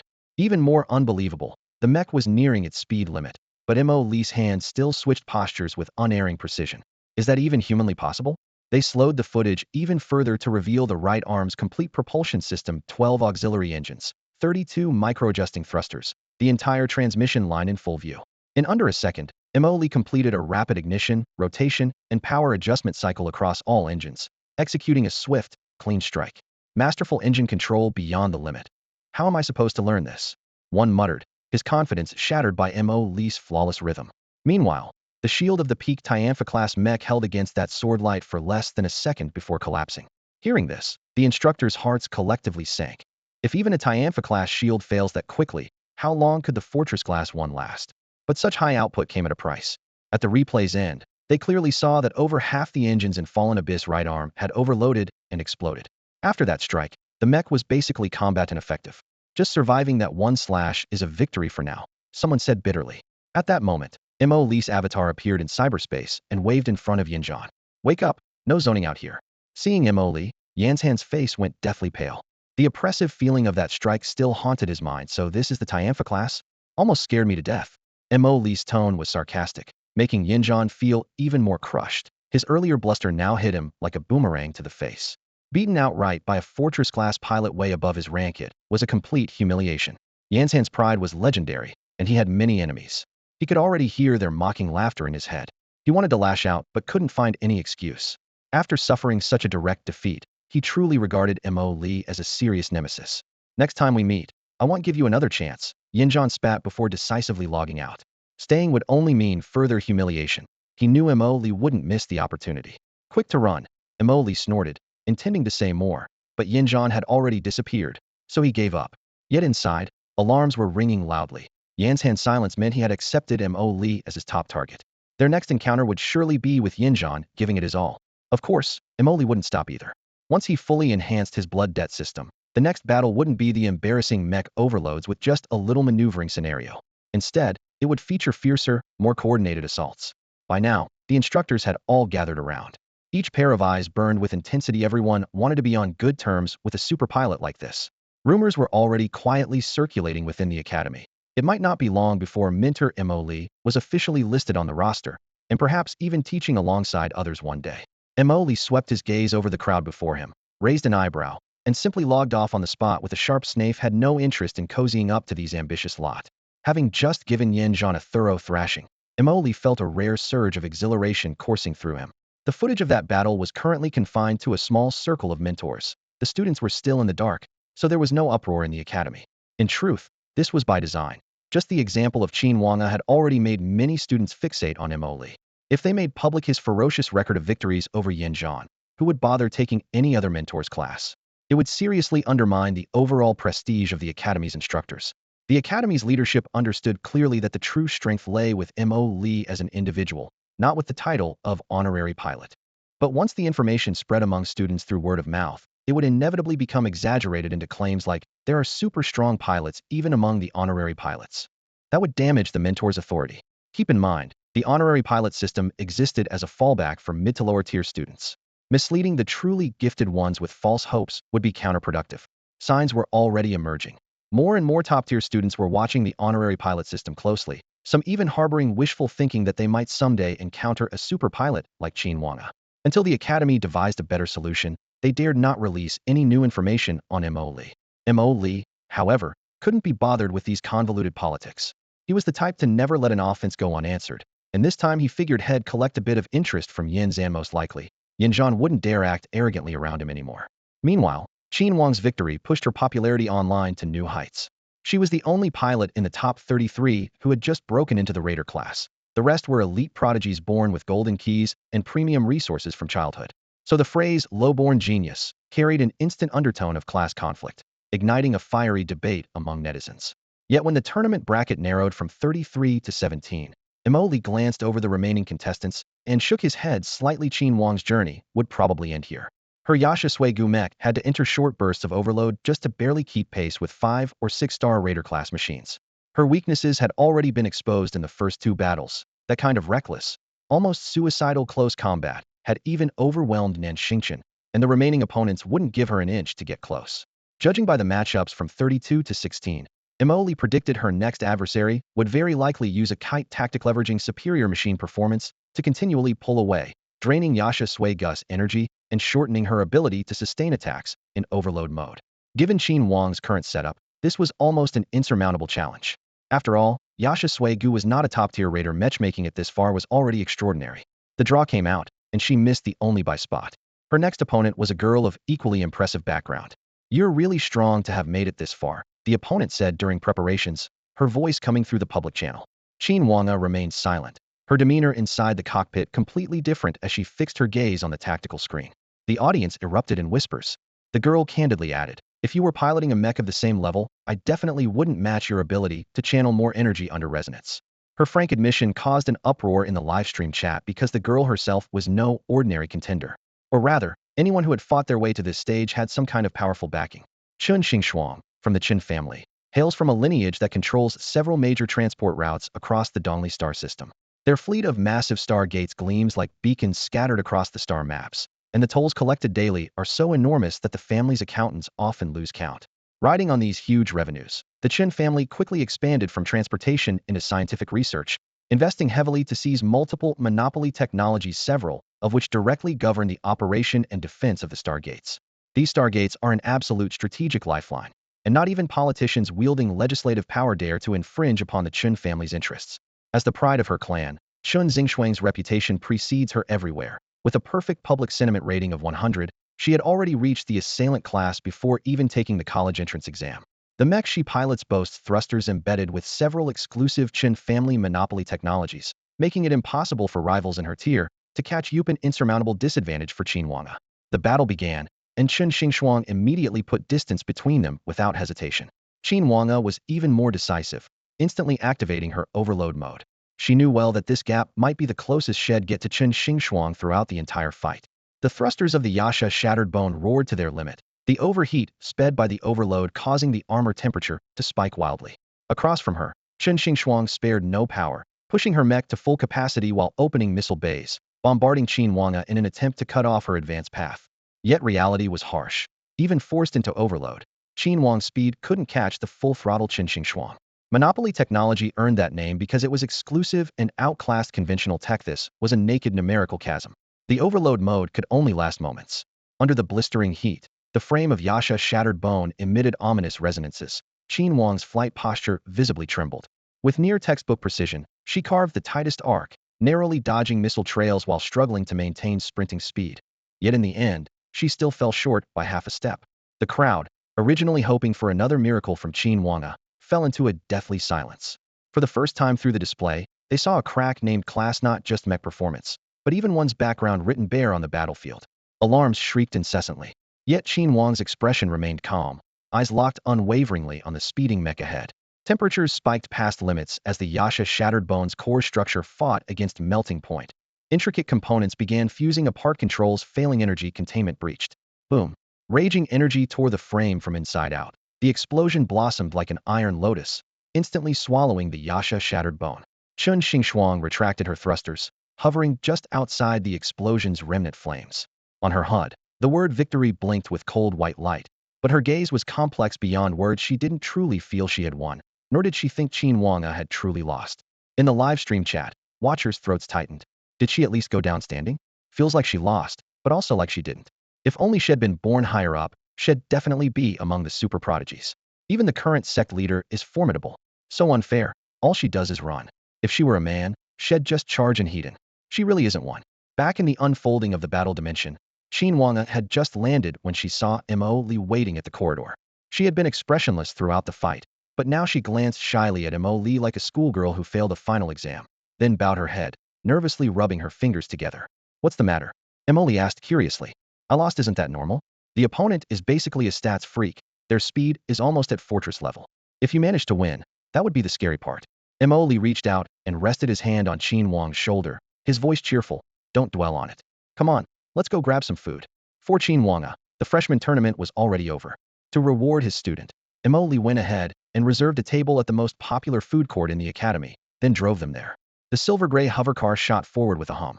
Through the window, billboards and teaching buildings rapidly slipped past. In less than 10 minutes, they had crossed half the planet to the bustling food district, lit with flashing signs everywhere. As the hovercar touched down at the designated spot, Mo Li comforted her. Fighting armors always have a disadvantage. Once your spiritual power breaks through several more star levels, you'll be able to fight back just fine. I know, Mentor. Qin Wanga nodded. No sign of frustration on her face, only a trace of lingering disappointment. When the hovercar doors slid open, a wave of warmth mixed with delicious smells greeted them. The scene was a sea of colorful restaurants beneath glowing neon canopies. Steam rose from hot pots, energy grills crackled and sizzled, and robot waiters wheeled floating trays back and forth. Mo Li's eyes lit up. It's all food, no mistake picking this place. He strode toward the nearest barbecue joint, but Qin Wanga was suddenly called out to. Qin Wanga? A puzzled female voice approached along with footsteps. Two tall girls were hurrying over. Leading them was Chun Xingxuang, who never expected to run into such a memorable rival while just grabbing a meal. Her best friend Su Wanwan looked equally surprised. Chun Xingxuang had only caught a glimpse of Qin Wanga during the prep stage of the tournament, too tense to really study her. Now face to face, she couldn't connect this quiet, somewhat solitary girl with the fierce Yasha Bonebreaker mech she fought on the field. Is that really Qin Wanga? Su Wanwan stammered. Online, Qin Wanga was tagged with nicknames like Marshal God Cult Leader, One Punch to kill anyone who gets close, and Punch to Celestial Immortal Mother, all boasting that clashed with the gentle girl in front of them. Qin Wanga looked up calmly. I am Qin Wanga. Chun Xingxuang arched an eyebrow. Didn't expect you'd be like this in person since we ran into each other. Want to grab a meal together? Chun Xingxuang. Qin Wanga tilted her head slightly. Chun Xingxuang froze. You don't remember me? Sorry, I don't recall. Have we met before? Qin Wanga answered politely. Chun Xingxuang. We just fought today. Chun Xingxuang's voice cracked a bit. She'd prepared thoroughly and fought seriously the whole match. But the other girl didn't remember her? Oh, sorry, I tend to zone in during matches. Qin Wanga apologized immediately. Su Wanwan laughed softly at the stark contrast. Haha, what a difference. Did you come here by yourself? With my mentors, just over there. Qin Wanga turned her head, only to realize Mo Li was nowhere in sight. 2 seconds of awkward silence followed. Su Wanwan spoke up first. Maybe he want to get in line? Want to try contacting him? Qin Wanga didn't say anything, but a faint look of grievance crossed her face. How does a mentor just lose his student halfway through? Mo Li's line was, of course, always reachable. Xuan Ji had been keeping an eye on it the whole time. Hey, where are you? Mo Li's voice came through the earpiece. Qin Wanga glanced around. The concrete and steel towers sliced the sky of West Street into a narrow strip, leaving her momentarily disoriented. We're by the Lin Tianxia restaurant on West Street. Chun Xingxuang whispered, prompting Qin Wanga to quickly repeat it to Mo Li. Are you with friends? Then go ahead and have fun. I've got some good food here. Before she could reply, Mo Li abruptly hung up, leaving the three of them looking at each other. What now? Chun Xingxuang asked aloud, though a smile tugged at her eyes. Su Wanwan gave Qin Wanga a reassuring pat on the arm. Come eat with us. Xing from a wealthy family, just order whatever you want. Qin Wang still felt uneasy sitting with strangers at a table after what had happened with Gao Fanyuan last time. But Chen Xingxuang's presence wasn't off-putting, and after some persuasive coaxing from the two, she finally agreed to go along. Meanwhile, Emily wandered the streets by herself. Didn't expect our Wanga to start making friends, Emily muttered with a smile. I checked Qin Xingxuang used to be quite proud, so the fact that she reached out to Qin Wanga shows she really respects her, Xuan Ji added from a holographic screen. They wouldn't have let Qin Wanga come along otherwise, without thorough vetting. It turned out Qin Xingxuang was indeed generous. The private room was on the top floor of Lin Tianxia restaurant, offering an unobstructed night view. Along the way, Qin Wanga said little, while Su Wanwan chatted freely about desserts one moment, Mech tournaments the next, effortlessly drawing the two quieter girls into the conversation. Once seated, the topic quickly centered on Qin Wanga. In the freshman competition, she had ascended to the top of the Dark Horse rankings, becoming the focal point of everyone's attention. They call you the head of the combat divine sect outside, did you know? Su Wanwan leaned in, intrigued. Qin Wanga shook her head, looking puzzled. Combat divine sect? Combat mechs. Su Wanwan spoke rapidly. Not many use combat mechs, and powerful pilots are even rarer. They're fan favorites, but too risky, so few dare use them. Now you've basically become their idol.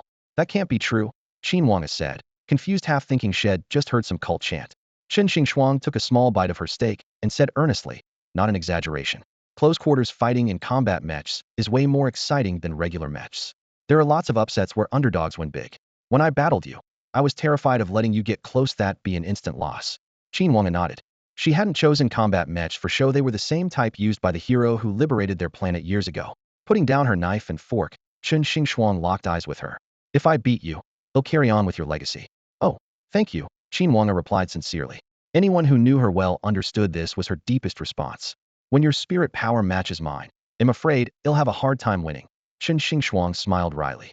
Our Chen family started in transport, so we focus on speed, not so much killing power. Qin Wanga blinked and muttered under her breath. Isn't speed a kind of killing power? You mean kinetic energy, right? My mech armor is too fragile. If I charge in carelessly, I might end up falling apart myself. Qin Wanga gently tapped the table, her expression darkening as she recalled all the techniques Emily had taught her. Su Wanwan caught her concern and added, our Chun family's research in recent years has focused on converting speed into offensive power. To make a mech faster, the armor has to be lightweight, which makes defense its biggest weakness. That's why Qin Xingxuang never lets you land a hit in battle. With Xingxuang's thin armor, if Qin Wang's fist actually connected, it could instantly paralyze her and the mech on the spot. But the price for that vulnerability was an almost unmatched speed limit so far. No one has ever seen just how fast Qin Xingxuang can move in an overload state. As they chatted casually, Emily on the other side had just finished eating and drinking his fill. Treating the entire city as a gourmet paradise, he finally got to indulge his appetite. Leaving the restaurant and heading toward the street corner, he unexpectedly bumped into Yin Zhan and his group. A knowing smile played on Emily's lips as he walked straight over.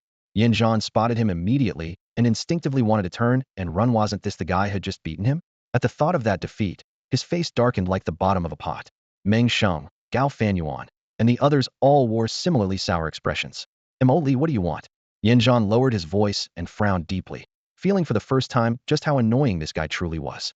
Inwardly, he thought bitterly. It's just one weenie. Is it really necessary to haunt me like this? Are you bored? Xuan Ji clicked her tongue in Emily's mind. You guessed right, Emily replied quietly, though his face still wore a smile. I still prefer the defiant, unruly you from before. With that, his gaze abruptly fixed on Gao Fanyuan. Almost instinctively, Gao Fanyuan took a sharp step back. And you all have some nerve, daring to use a subspace curtain inside the academy, Emily said calmly, the playful undertone in his voice unmistakable. Since we've met, you might as well pay a little interest. What's subspace curtain? I have no idea what you're talking about, Gao Fanyuan denied stubbornly. Unfazed, Emily continued deliberately. You want to know why I fought your mentor? Just to warn you, stay away from Qin Wanga. Otherwise, even your top-tier, heaven-sent mentor won't be able to protect you. He smiled ever so slightly at Gao Fanyuan, but the smile was as cold as a blade. Gao Fanyuan felt a chill run down his spine at that moment. He could clearly sense the unmasked killing intent coming off Emily. Yin Zhan's anger flared immediately. Emily brazenly threatened them in public without even deigning to look at him. But having lost before, arguing would only make him look worse. Resentment, humiliation, and regret boiled inside him, but all he could do was grit his teeth and remain silent. How can someone like Emily be such a petty villain? Yin Zhan cursed inwardly, feeling that Emily was pushing his advantage far too much. If Emily had heard, he'd just shrug in reply. Of course I'll push it once I've won. Way for you to fight back? You won't get another chance. Gao Fanyuan was genuinely frightened Yin Zhan was sent by his family to protect him, but now this guy had already defeated Yin Zhan and clearly bore deep hostility toward him. Gao Fanyuan wasn't afraid at all of being threatened, but from Mo Li's perspective, he really couldn't tell if the other was joking. The look in his eyes showed nothing but unmasked murderous intent. At that moment, only one thought flashed through Gao Fanyuan's mind. Madman. Once that thought appeared, it couldn't be pushed down again. Reason kept warning him not to cross paths with a lunatic. Tangled in these thoughts, Gao Fanyuan chickened out. Let's go? He suddenly grabbed Yin Zhan and turned without a hint of hesitation. Yin Zhan was pulled away in disbelief. Gao Fanyuan, usually proud and twisted in personality, actually retreating? Mo Li watched the two flee hurriedly and made no move to stop them, only wearing a faint smile. To Gao Fanyuan's eyes, that smile felt more like a knife hanging over his head. After their figures disappeared, Mo Li withdrew his gaze. It's not nice to scare kids. A light laugh sounded nearby. Mo Li wasn't surprised and calmly glanced back. You've been following me all this time just to watch the show. When did you notice me? A man stepped out from the shadows, wearing a plain suit and an ordinary face like any office worker you might meet in a business building. Let me introduce myself. I'm Wu Ju, a tutor from the academy. The man raised his eyebrows. I'm here just to make a connection. Mo Li didn't answer how had been discovered, instead heading toward the nearby riverside. The night breeze carried humidity, and the river surface flickered with lamplight. Why do you want to connect with me? He placed both hands on the railing. To learn the real reason you came to the academy. Wu Ju walked alongside. With your skills, you're probably above heavenly punishment level, right? You tell me. Mo Li answered indifferently. I want guess. Wu Ju shrugged. Although I don't understand why you don't have a mech matching your strength, if you join us, the academy can provide the top-tier equipment of your rank. No thanks. Mo Li said without hesitation. I prefer freedom. Yeah, I knew you wouldn't say yes. Wu Ju smiled. Those old guys made me try anyway. By the way, you don't have any dangerous plans, do you? Mo Li tilted his head, looking at the lights flickering over the river. What do you think? At first I wasn't sure, but now I believe you don't. Wu Ju's expression was serious. I came here just to borrow some point-based gear, so I taught Xinwang a bit. Mo Li shrugged. Who knew the other students would be this weak? Wu Ju's mouth twitched. All right, I warned you, poaching others' talent never ends well. Poaching what? Mo Li looked puzzled. He didn't belong to any faction anyway. Wu Ju became alert. You're not one of Professor Jiang Yan's people? Which Professor Jiang Yan? Mo Li frowned. He wondered why people were slapping labels on him when he hadn't even done anything yet. Whoa. Wu Ju, seeing the genuine look on his face, was stunned. Then his mind raced. You really aren't connected to Jiang Yan? In my own person? Mo Li said with exasperation. Whoa. Wu Ju swore in surprise. Something's off here. Jiang Yan, the guy who recently launched operations against the Empire, you don't know him? Mo Li suddenly realized, recalling his identity. Oh, that guy? Strictly speaking, yes, but we rarely contact each other. Wu Ju blinked. Certain had uncovered more than he could immediately process. It was clear Mo Li's ties to Jiang Yan ran deep, way more complicated than had assumed. I have to report back. He patted his forehead, gave a wry smile, and turned to leave. Jiang Yan had been investigating Anja's whereabouts these past days. The Academy's supercomputer had already been put to use, tirelessly scanning through various anomalies day and night to track Anja's whereabouts. Jiang Yan was certain that all the Empire's retaliation would ultimately fall on Anja, so there was no way he would let that person escape. But after days without any progress, even with his firm resolve, exhaustion began to creep in. As he stared at the flickering code on the screen, Linyin called him through the communicator. Seeing his haggard face instantly, she spoke with concern. Teacher, please take a break. Anja isn't going anywhere. I know, Jiang Yan said wearily, rubbing his throbbing brow. But I don't want him to live even one more day. Teacher, you really need to rest. Under his apprentice's earnest gaze, Jiang Yan instinctively glanced sideways at the mirror. His gray hair and bloodshot eyes startled him. After a moment, he waved his hand. All right, I'll rest now. He ended the call and left the light brain data center he hadn't stepped out of for a full month. Outside, natural light poured in through the tall windows, forcing him to shield his eyes. Back at his quarters, he washed hastily and collapsed into bed, sleeping for over 10 hours, an incredible amount for someone his age. When he woke, he still felt far from fully recovered, but at least somewhat better than before. After tidying himself up, he dragged a reclining chair out to the garden and let the gentle sunlight wash over him, while reconnecting to the star net which had been silent for days. He had previously set it so that only urgent messages would come through, all others would go straight to voicemail. Scrolling through, the earlier messages were mundane until one from Jiang Wenxing caught his eye. New combat mech system? My people? What does this mean? His brow lifted at the name Mo Li. Wasn't he the young man who rescued Yi Linyin back in the Yinsong Star region? That rescue had been shrouded in mystery, but with lives at stake, he hadn't looked into it deeply. Now, judging from Jiang Wenxing's report, Mo Li was far more complex than anyone imagined. An independently developed combat mech system, fortress-grade mechs defeating celestial-level war machines. None of these feats were within the reach of an ordinary student. Jiang Yin understood better than anyone the full weight behind the word's new system. He immediately used his access privileges to search all of Mo Li's recent activity within the academy. Soon, several newest records popped up. 1. He had rented several mech workshops consecutively. 2. He had registered his personal mech with the academy system. 3. He had declared a large amount of rare materials into storage. All materials entering the academy required official reporting. The records were crystal clear. It was obvious Mo Li intended to upgrade his mech himself. Modern workshops were highly automated, with few manual steps, but once it came to core architecture, the technical difficulty skyrocketed. Where did he get such confidence? Jiang Yan's curiosity was thoroughly piqued. He quickly pinpointed the location of the workshop Mo Li was currently using and headed there, driving his hover car. In the days since acquiring the points, Mo Li immediately registered the blood debt and the materials he had long bought inside the academy system. Then, he practically threw himself into the lab workshop. For 2 full days, apart from the bare essentials like eating and sleeping, he stayed locked in that room full of sparks and beams, completely overhauling the blood debt. The engine is the heart of the mech, so that was his first target. The blood debt originally ran on a superfusion engine, but the Starfire vector thruster from the Yanlong Empire boasted more than triple the energy conversion efficiency and output power. Installing it was like tripling the mech's heart in size.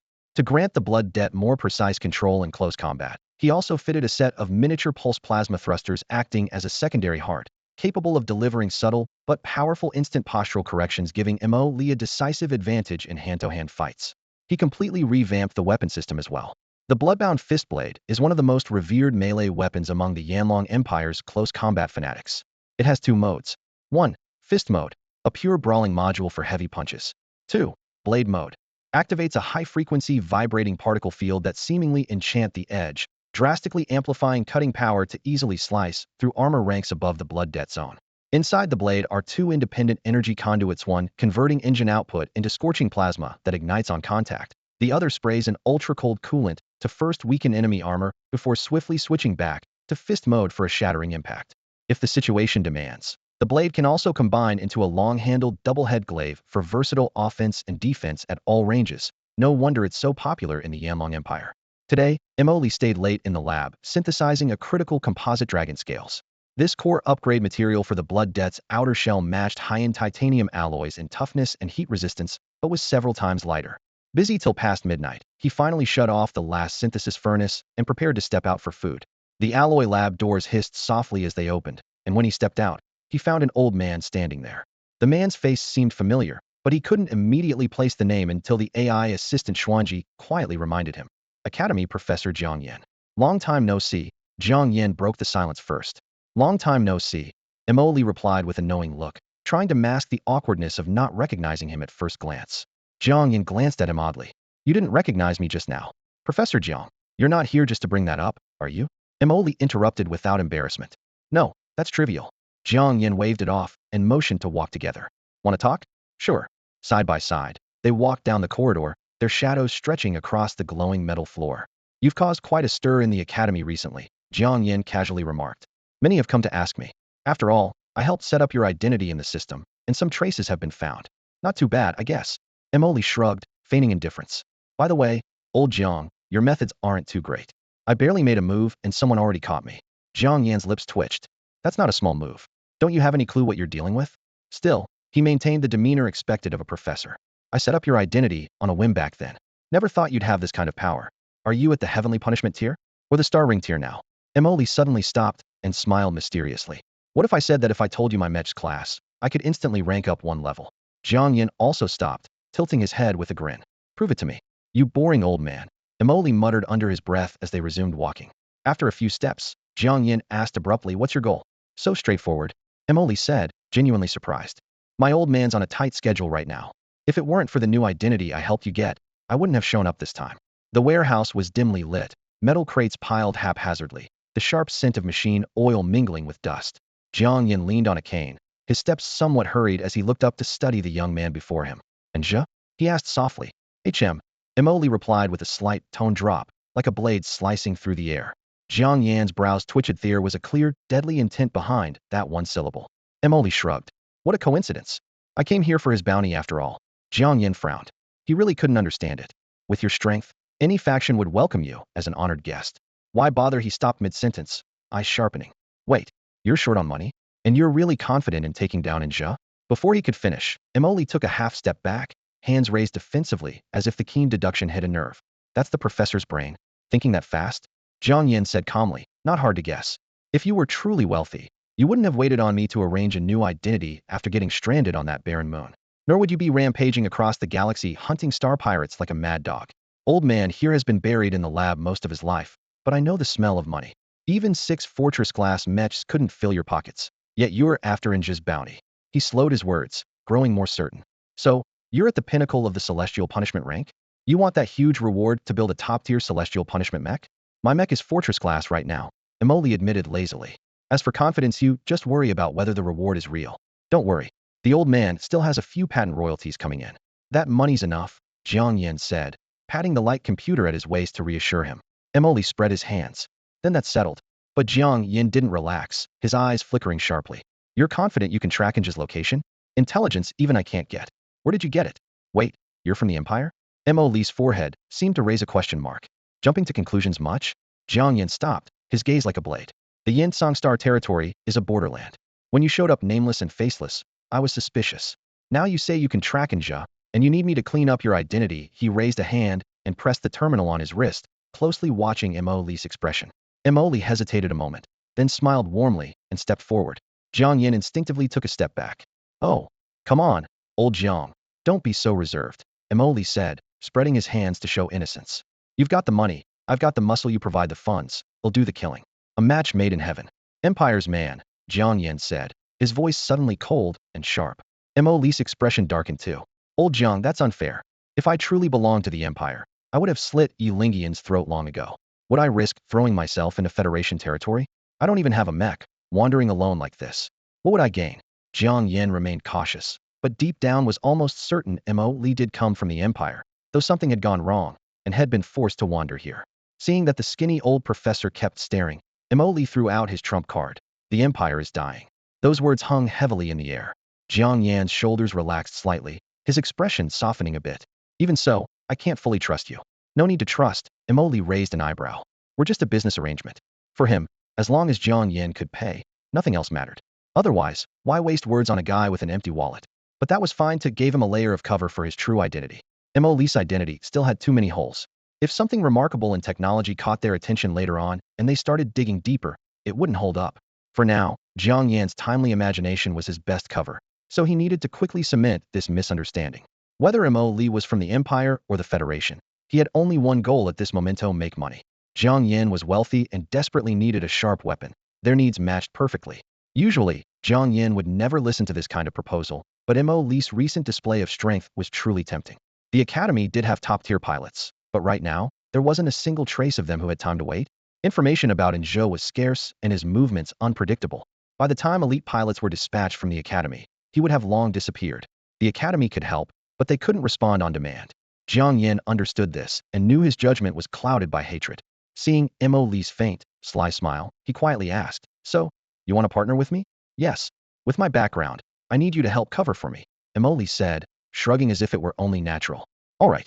Jiang Yan's agreement was blunt, surprising even Emoliha had no idea how many thoughts were running through Jiang Yan's mind. Then, a successful partnership? Successful partnership. Jiang Yan shook his hand solemnly.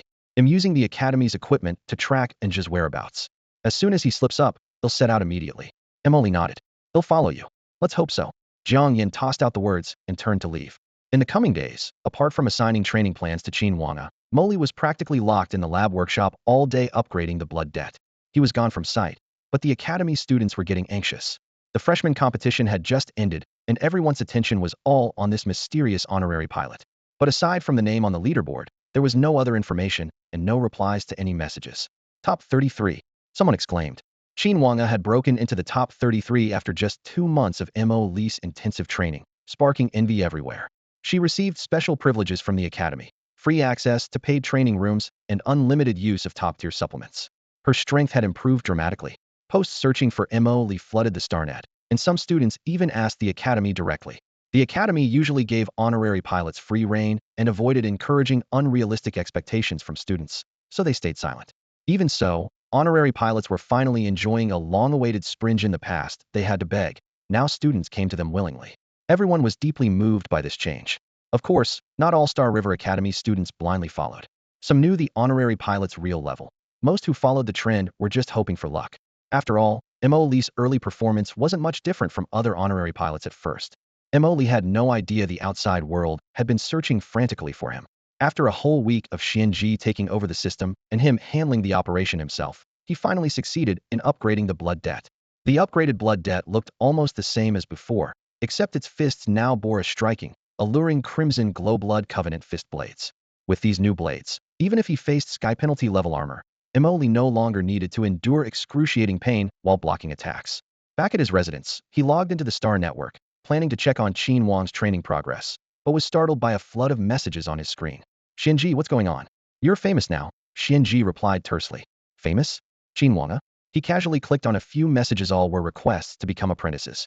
Mo Lee snorted coldly. Nobody paid attention when I sought you guys out before. Now that you realize your mistake? Too late. Qin Wang had broken into the top 33 and instantly earned 500,000 points. Because the modifications were done by Mo Lee himself, the academy only charged equipment rental fees. This huge point windfall was enough for Mo Lee to perform over 10 more upgrades on blood debt. With resources so abundant, he had no intention of wasting time recruiting disciples. Others who couldn't reach Mo Lee turned their attention to Qin Wang. At first, the constant pestering overwhelmed her, but thanks to Chen Xingxuang and Su Wanwan stepping in to drive them all off, Qin Wang was able to focus on her training in peace. 1 week after the blood debt upgrade, Zhang Yin calculated Enja's approximate location and immediately sent him a message. I found Enja's general position. Oh, should I head there directly? Mo Lee's eyes brightened. Yes. If anyone else goes, it might tip him off, and he'll change identities and run. The coordinates are in the Dongli Star region. I've uploaded the details to the ship assigned to you. The ship is docked at Spaceport 18. I've also updated your identity paperwork. You need to leave immediately. The information won't stay fresh long. Understood. After ending the call, Mo Lee contacted Qin Wang via the internal network. The connection came through as Qin Wang was sweating heavily in training. Mentor, what's up? I'm leaving the academy for a while. Contact me remotely if anything happens. Okay. She nodded gently. Seeing her worry, Mo Lee smiled. Don't worry, he'll be back soon. While I'm gone, work on mastering the Big Dipper Star step. I expect results when I return. I will, mentor. Qin Wang answered with solemn determination. After ending the call, Mo Lee didn't take the hover car, but boarded blood debt directly. The massive machine, over 10 meters tall, stood silently. When its electronic eyes lit up, the cold metal seemed to awaken. He pushed the ignition lever, energy flooded in, and the suit trembled slightly. The vector thrusters roared, blasting out blazing purple exhaust. Over 40 tons of steel tore free from gravity, shooting straight into the sky. Few in the academy actually piloted Mechs. Most courses could be completed via internal simulation, and those who truly took Mechs out were usually task operatives. Some watching Blood Debt's launch thought it was just an instructor or a veteran pilot, but sharp-eyed students immediately recognized the suit. During this period, Mo Lee's disappearance sparked intense curiosity among the students, who were almost riveted to uncover every detail about him. Naturally, the legendary Mech Blood Debt was etched vividly in their minds. When someone uploaded a high-definition video of Blood Debt storming out of the academy onto the campus network, the forum instantly exploded with activity. Has instructor Mo left the academy? I haven't even signed up for his elective yet. Don't panic, his name is still in the academy system. You don't know anything. Honor pilots operate with extreme freedom. Being gone for a year or two is perfectly normal. Wait, the engine's light pattern on Blood Debt's mech is different. The thrust has definitely been upgraded a lot. I heard he's been holed up in the materials lab lately. Could he be doing a major overhaul on Blood Debt? The speculation swirled without pause, but at this moment, Mo Lee had already pushed Blood Debt to full thrust, breaking through the atmosphere and heading straight for Dock 18 spaceport, following coordinates sent ahead by Zhang Yan. Dock 18 looked especially deserted, with only a single warship moored at the massive berth. As soon as Mo Lee arrived, the port's central system scanned him and instantly granted full clearance. No more than 3 seconds in total. Then, the Mech cockpit's communication panel lit up. Welcome, Instructor Mo Lee, a calm male voice greeted him. Professor Jiang Yin has prepared the automated patrol warship Guanghan for you. The mission is urgent, so I have activated a green channel for you. Please board quickly. The ship's AI will brief you on all performance parameters. The harbor lights lit up one after another as the Guanghan's rear bay slowly opened. A metal platform slid out beside the ship. Mo Lee carefully maneuvered Blood Debt to align with the docking slot, the size fitting perfectly. The locking clamps closed, and he disembarked from his mech, following the guiding lights directly into the ship's bridge. Welcome aboard. Transferring control permissions, the original ship AI announced. But before it could finish, a clean, efficient female voice named Xuan Ji smoothly took over the system. Ship systems verified. Target coordinates loaded. 6 main thrusters roared to life, plasma flames erupting as the enormous Guanghan suddenly pulled away from the dock. Destination Lab I-Star system, departing now. The warship broke through the defense grid and immediately entered warp space, heading straight for the nearest stargate. Meanwhile, inside the academy, Jiang Yin received confirmation that Mo Li had set off. Anja, I hope you're ready to face judgment. Clenching his fist, Jiang Yan's eyes burned with hatred. The Aurora twins weren't just his students, they were like daughters to him. Now that the enemy was out there, he would show no mercy. Suddenly, a call came through. Professor Jiang, is the target locked? Coordinates confirmed. We'll take a week to get there. If Emoli really has that kind of strength, this should be easy. Meanwhile, in warp space, Emoli silently acknowledged Jiang Yan's generosity. After Xuan Ji swiftly scanned the ship's internal systems, she projected several heavy-duty items onto the holographic panel. 1. Federation Academy Level 3 arrest warrant grants authority to mobilize local law enforcement and shut down the spaceport. 2. High-frequency mental detectors specially designed for elite pilots, forcing a psychic resonance with Punisher-level pilots once activated. According to Xuan Ji, these were rare military-grade equipment even within the Federation. Each typically cost at least 50 billion star credits and were often priceless and off-market. The one Jiang Yan provided was top of the line, capable of scanning an entire planet at once. With these two powerful weapons in hand, as long as Zhou remained in that star system, there was no way he could escape. Mo Li activated the star gate, and a beam of blue-white light flung the battleship forward, immediately engaging warp drive. Within just a few hours, he arrived at the coordinate Jiang Yan had locked onto the Lapai star system. This location lay deep within the Dongli star region, neither remote nor particularly notable. It looked like any of the many artificially terraformed agricultural systems nearby. Lapai had 7 planets, 3 of which had been completely converted into farming worlds. Its only space city hovered in synchronous orbit around the 3rd planet, a massive ring structure casting a clear shadow under the sunlight. Mo Li's destination was precisely this space city. The moment the ship entered the system, the Space City's network center sent a connection request, running a routine scan of the ship's identity and data, the cold, emotionless electronic voice delivering the verification. Meanwhile, deep within the Space City, in the used Mech parts bazaar, this place was always chaotic, piles of rusted components stacked high, old repair arms swinging back and forth through narrow alleys, the air thick with a mix of oil grime and cheap alcohol fumes. Lap's economy centered on agriculture and was sluggish, drawing mostly struggling residents from the lower strata. Zhou was hidden somewhere in this noisy quarter. Since leaving the Empire, he had been constantly on the move, rarely staying put. This was only the latest hideout he found after a week. His current identity, a middle-aged man stranded far from home for over 10 years, recently forced to return after his parents died unexpectedly. The second-hand repair shop left by his parents served as his cover and refuge. Rumor had it the owner had a bad temper, customers left battered by sharp words at the slightest complaint, so business never flourished. That day, as usual, he rolled up the shutter, hung the open sign, then retreated to the back of the shop, opening one bottle of hard liquor after another. The dull clinks of glass echoed on the table as the amber liquid burned down his throat. His eyes, however, remained clear and cold, focused entirely on the encrypted message from 2 days ago. The Empire had finally found him. Its notification stated that if he was willing to serve 3 years at the Zerg frontline, his crimes would be pardoned and he could return. Had this come when he first fled, there was no way he would have agreed. The frontline was littered with corpses, where even the punishment-level Mech Corps suffered defeats, and even Star Ring-level elites had fallen. But during his time in the Federation, Zhou lived like an underground rat, relentlessly hunted by space pirates and bounty hunters, and worst of all, he couldn't fight back.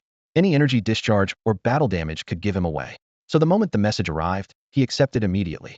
The Empire was negotiating with the Federation and there was a severe manpower shortage at the Zerg front, so the Federation would likely agree to release him, though the paperwork would take time.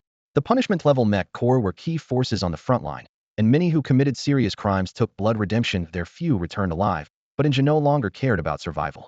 Now, he tensed at every movement around him. Even a footstep too loud in the corridor made him instantly suspect capture.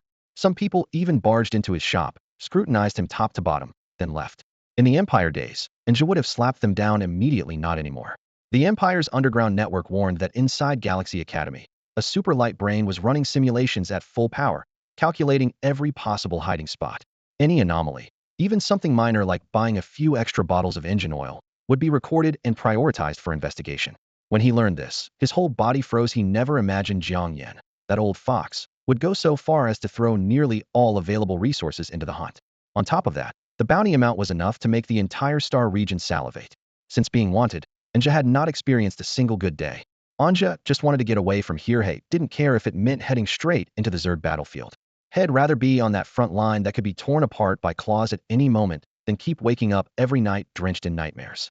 Every time he thought about that bounty notice, he hated himself enough to want to tie himself up and hand himself in.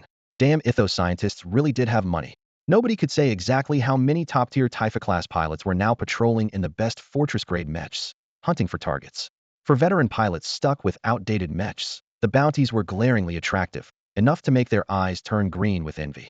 Anja even heard some had teamed up into gangs, planning to split the spoils after taking down a prize. With the star credits they'd saved, plus this reward, even splitting it would let them buy a decent Typha-class mech on the outside. The bounty Zhang Yin posted was hefty. The price per head was absurdly high, millions of star credits offered even for tips, and had spent heavily to hype it up until it became a nationwide sensation. Even if they couldn't kill a target, selling a lead could make someone rich overnight. That was the real torment for Anja. Every day, he overheard whispers in the streets like so-and-so cashing in 2 million, or last week, someone got 3 million. He knew most of those numbers were rumors Jiang Yin would verify before paying, but Anja had accidentally leaked information once. Even though Head changed his identity and moved, leaving a single trace tightened the search zone drastically.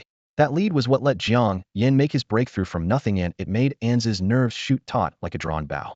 Damn it, he cursed, grabbing a bottle and smashing it against the table. When I get onto the Zerg battlefield. Before he could finish, a strange psychic wave rippled through his mind, snapping him alert. Psychic resonator.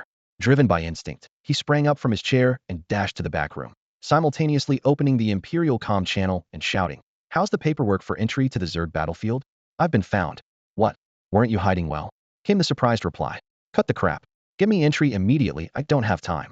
Before his shout even finished, the roar of mech engines thundered overhead. Days of light sleep had made him stash his personal mech in the warehouse next door, and now it was coming in handy. At the same time, above the residential zone, Emoli hovered in the blood debt mech. The scanners ran at full power, blue-white beams slicing through the buildings below. Too many people, Emoli frowned. Had intended to launch a couple of missiles to clear the area, but seeing the dense crowd made him think twice. Anyone stupid enough to deploy a mech here in a space city would know trouble was coming, and the civilians scattered like waves retreating. Their panic created the perfect opening for the scanner to pick up a distinctive outline in a tiny repair shop. "Found you," Emoli said with a grin. The small missile bays on blood debt sides opened, 5 missiles blazing tails streaking toward the ground. Boom, boom, boom, boom, boom. Flames and shockwaves instantly engulfed the repair shop, debris flying everywhere. Emoli stared at the scanner's updated readings, but shook his head with regret. Amidst flames and smoke, a combat mech burst through the haze and soared into the sky. An angry curse crackled over the public channel, but Emoli paid it no mind, steering the Blood Covenant straight toward his target. Opposite him, Anja didn't engage immediately. Instead, he spun his top-tier Retribution mech and rocketed away. Infused with the 9-star Retribution spiritual force, the machine's performance was pushed to its absolute limit, and its speed skyrocketed explosively. Emoli refused to wait for Anja's acceleration to peak. Boosting the vector thrusters to full power, he propelled the Blood Covenant to its maximum speed in a short burst. His acceleration outpaced Anja's by a wide margin. The Blood Covenant still maintained its gauntlet mode. Emoli struck first, landing a heavy punch on Anja's flank. Anja raised his arm to block, stopping his mech's forward charge abruptly. A flicker of surprise crossed his mind. This blow felt weaker than expected, so how had Emoli caught up? Using engine recoil, he quickly absorbed the impact and glanced at the unfamiliar mech, but the more he looked, the more something felt off. The urgency prompted him to instinctively turn and flee again. Emoli would never allow that. If Anja fully ramped up his speed, the burst advantage of his vector thrusters would vanish. With a brief roar of afterburners, Emoli closed in once more. Anja grew impatient and uneasy. He had no idea if other star pirate hunters lurked nearby. If he got surrounded, even a breakout would draw massive attention and blow his cover. At that critical moment, a message pinged through comms, delighting him the deal was done, and the materials would be sent shortly. Anja's eyes lit up. He pulled back, stopping his retreat. Raising his arm to block Emoli's straight punch, his back armor opened, revealing the Watcher greatsword. "Your mech's just a low-tier Retribution, isn't it?" he sneered. "For a wannabe like you to come for my bounty, what a joke." With a roar, he swung the greatsword in a wide arc. Emoli remained silent, answering only with action. His arm's miniature pulse plasma thrusters fired in unison. From below, a crushing punch struck the blade squarely, forcing the sword to veer aside. At the same time, his entire mech dove suddenly downward to close the distance. Anja aimed his left palm, opening the gauntlet while plasma crackled as it rapidly gathered destructive energy. Mo Lee's eyes flickered. He raised his elbow sharply, smashing the outstretched arm aside. A beam of light zipped past the side of his mech, slashing diagonally across the street below and carving out a terrifyingly deep fissure. Zhe then hurled the greatsword with force before catching it again behind his back. Mo Lee ignited side-mounted micro-thrusters and narrowly dodged the blade's edge, following up with an uppercut that smashed into the rib of Zhe's mech. The right side of Zhe's system instantly went dead. His pupils contracted sharply. Half a breath later, a numbness swept over the left side as the right side had just started to recover. Grapple armor. He yelled, his body racked with intense pain. Being locked in grapple armor was exactly the nightmare scenario he feared most. Sparks exploded as Zhe activated his repulsion shield. A translucent defensive layer expanded outward, its tremendous force shoving Mo Lee forcibly back. Yet before he could breathe easier, the grapple mech's arms shuddered and suddenly its fists transformed into two razor-sharp blades. The blood oath split into two sharp blades as the energy conversion engine ignited, one blade glowing red, the other blue. The moment the shield deployed, Zhe used the momentum to retreat rapidly, forcibly creating distance. The mecha called Moly was eerily unsettling before understanding its true capabilities. Zhe dared not get close. His right hand closed as the colossal watcher's sword he'd thrown earlier suddenly swept back through the air, its spinning blade slicing the atmosphere with a roar like a furious tide. Moly caught the movement and barely slipped aside just in time. The giant sword landed in Anz's grasp, and he poured energy into it, the blade surging with violent ripples. "No matter who you are," he shouted, gripping the sword with both hands as his entire engine roared.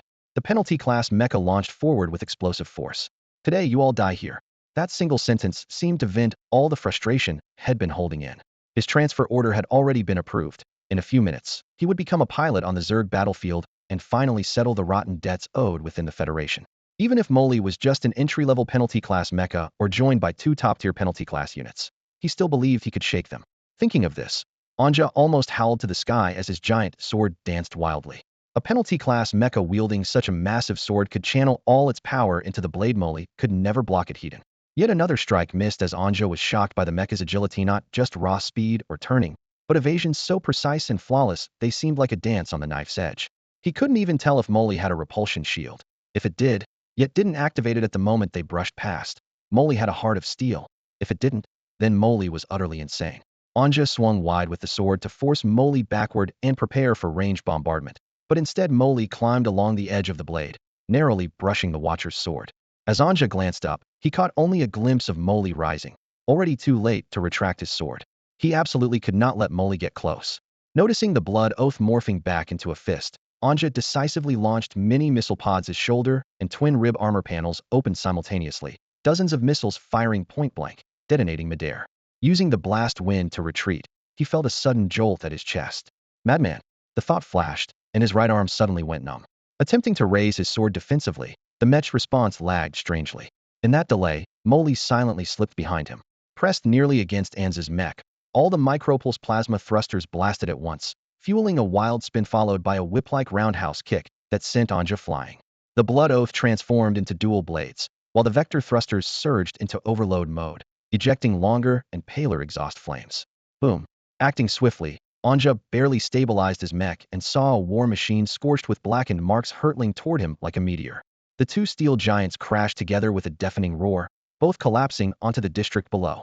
Several small buildings crumbled instantly, sending stones and dust billowing as startled pedestrians scattered down the street. Instinctively, Zhe activated his thrusters to break free, but a stronger shock slammed him back into the ground, forcing him to deploy his repulsion shield. Moly was ready, using the thrusters to recoil. He quickly pulled back half a body length, letting the shield's rebound just graze past him. The left blade of blood oath glistened with frost as Moly suddenly lunged down. The moment the blade's tip struck the repulsion shield, a massive snowflake-like ice crystal exploded and spread outward. Anz's pupils shrank sharply. Special engine? He dared not hold back anymore, instantly pushing engine power to the limit and sliding his mech low and wide, crashing through several buildings in a desperate bid to buy some distance and catch his breath. But a glance down revealed Moly tailing closely through the wreckage trail. The precise and terrifying flight path followed the shattered ruins at full speed, while Anz's machine noticeably slowed with each impact. Worse yet, Moly was still in overload mode. Before Zhe could adjust his stance, Moly closed in, the dual blades of blood oath flashing with cold light. The repulsion shield quickly became coated in thick white frost. The right blade suddenly blazed bright crimson, triggering a dangerous warning deep in Anz's mind. In the next instant, that right blade stabbed down hard. The repulsion shield shattered inch by inch, exposing his armor beneath.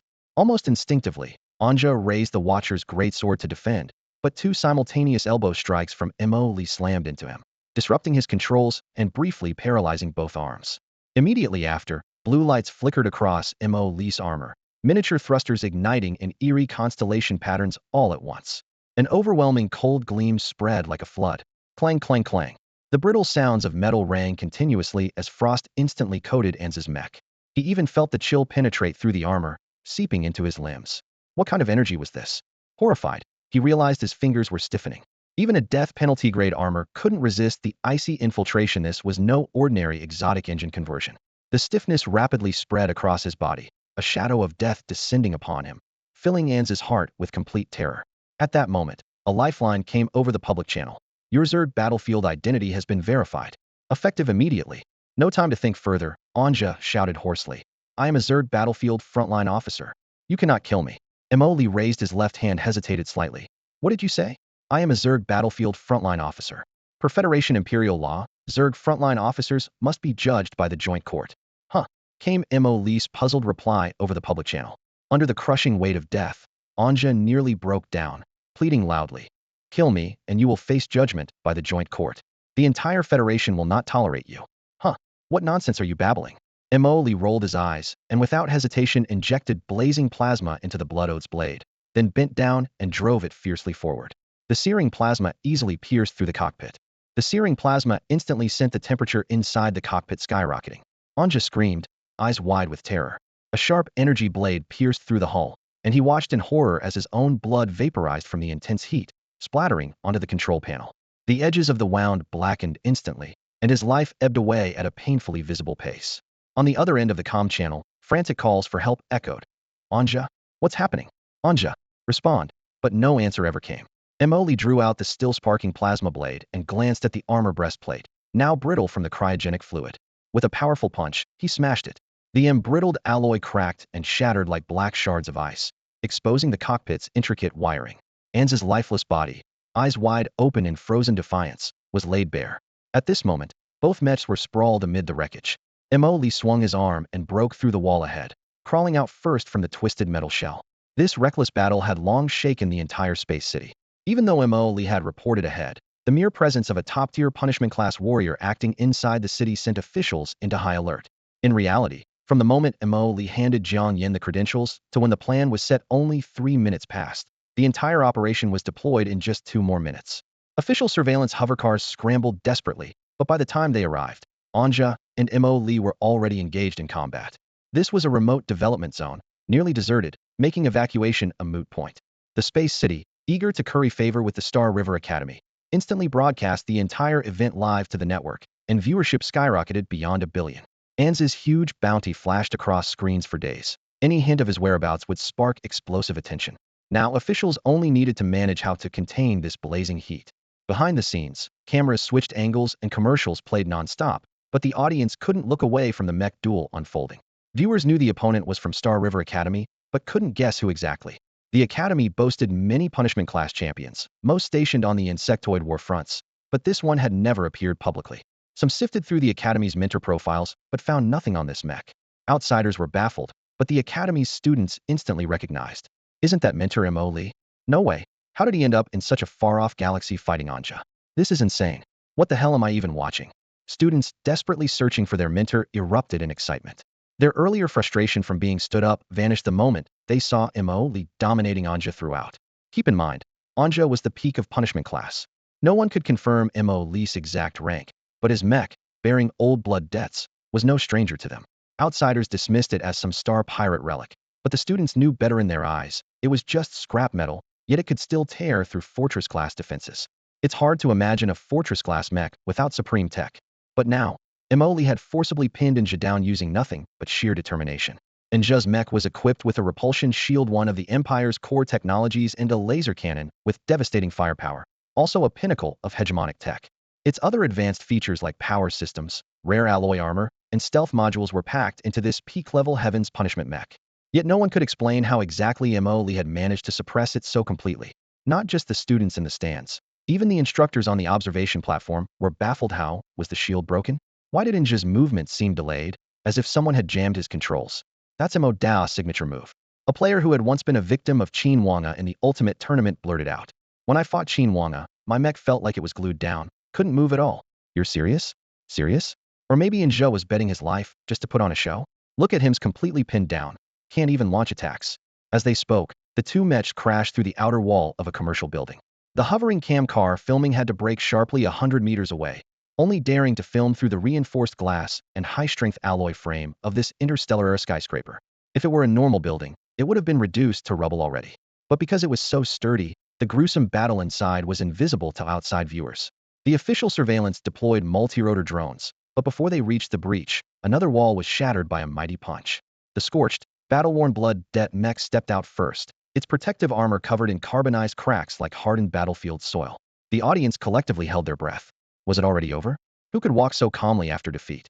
Emoli lifted his head and saw several official hover vehicles nearby, but ignored them. All he cared about now was retrieving his prize. He reached into the hole, gripping the wreckage, and with a ripping sound dragged out and just one Senvid Heaven's punishment mech. The live broadcast captured the huge burn hole in the mech's chest plate, leaving both sides of the neural network instantly silent. A fully equipped Heaven's punishment, now nothing more than a fallen iron shell dragged through the ruins. Ended way too fast. Many viewers stared blankly, having believed Inja had a chance to turn the tables, but after just a few minutes of insta-death-building combat, all that remained was a corpse. Emoli didn't pause. Dragging the downed mech, he ignited his thrusters and headed straight for the spaceport. Xuan Ji, what's the status on the cover-up? Don't worry. No matter what on-site inspections say, the blood-det's comm receiver will appear damaged. On the way back, Jiang Yan's encrypted comm came through. You succeeded? Jiang Yan's voice trembled with disbelief. Killed him. Could have taken him alive, but he insisted, claiming he held an identity as a Zerg frontline officer and couldn't be killed. Jiang Yan's joyful expression froze. A Zerg battlefield officer? That's what he said. I knew it. The Empire wouldn't give up on him that easily. Jiang Yan muttered, then remembered the broadcast showing Inja had been killed and froze again. Wait. His mind raced as he paced, trying to piece it together. That ID was probably just issued, maybe not even active yet. He hid for so long. If that's the case, maybe we can still make a move. No need to make this so complicated, Emoli said. You're right, his identity must be fresh off the press. But before the fight even started, he didn't show any ID or announce who he was. Innocent until proven guilty. Does that hold any water in your world? Jiang Yan almost got blinded by Emoli's rapid-fire logic and blurted out a naive question. Then how do you know he actually had the Zerg frontline officer's badge? I overheard it. Emoli replied confidently, without a hint of embarrassment. Jiang Yan's mind went blank. He was about to press further when Emoli tossed him a mech log. The data panel clearly showed that during the missile strike that broke through Anz's attack, Emoli's mech channel receiver was damaged, cutting off any external signals.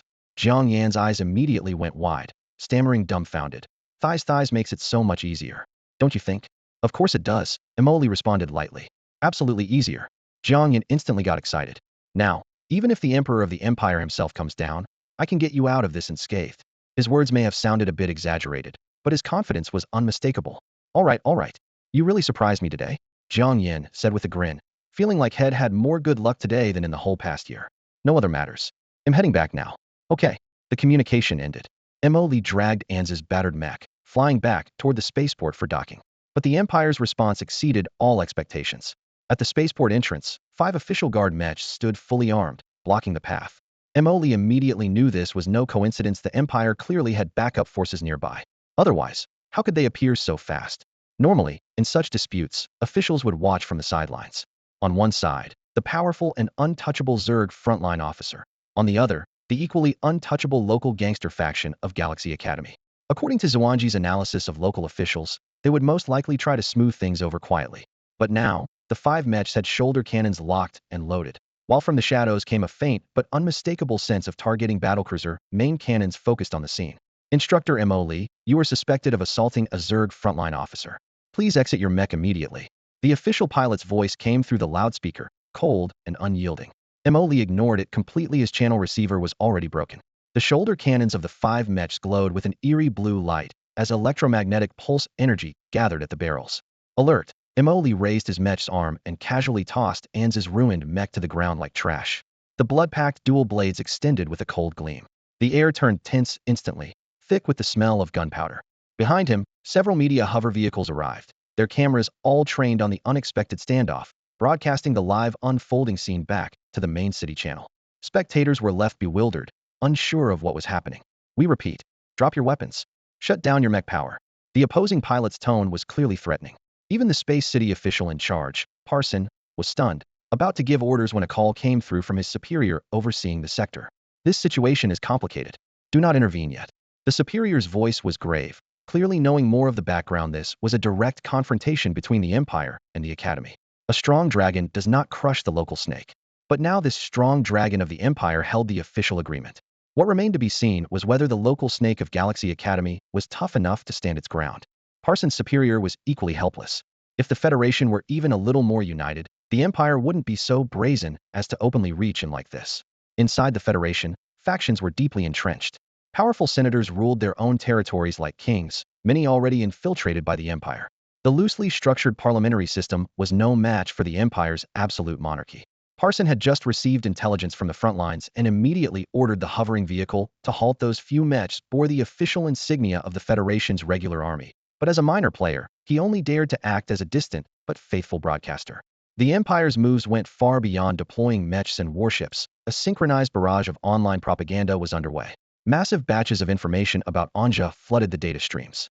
The most widely spread message claimed, after Federation-Empire negotiations, Anja has officially become an officer on the anti-Zerg front.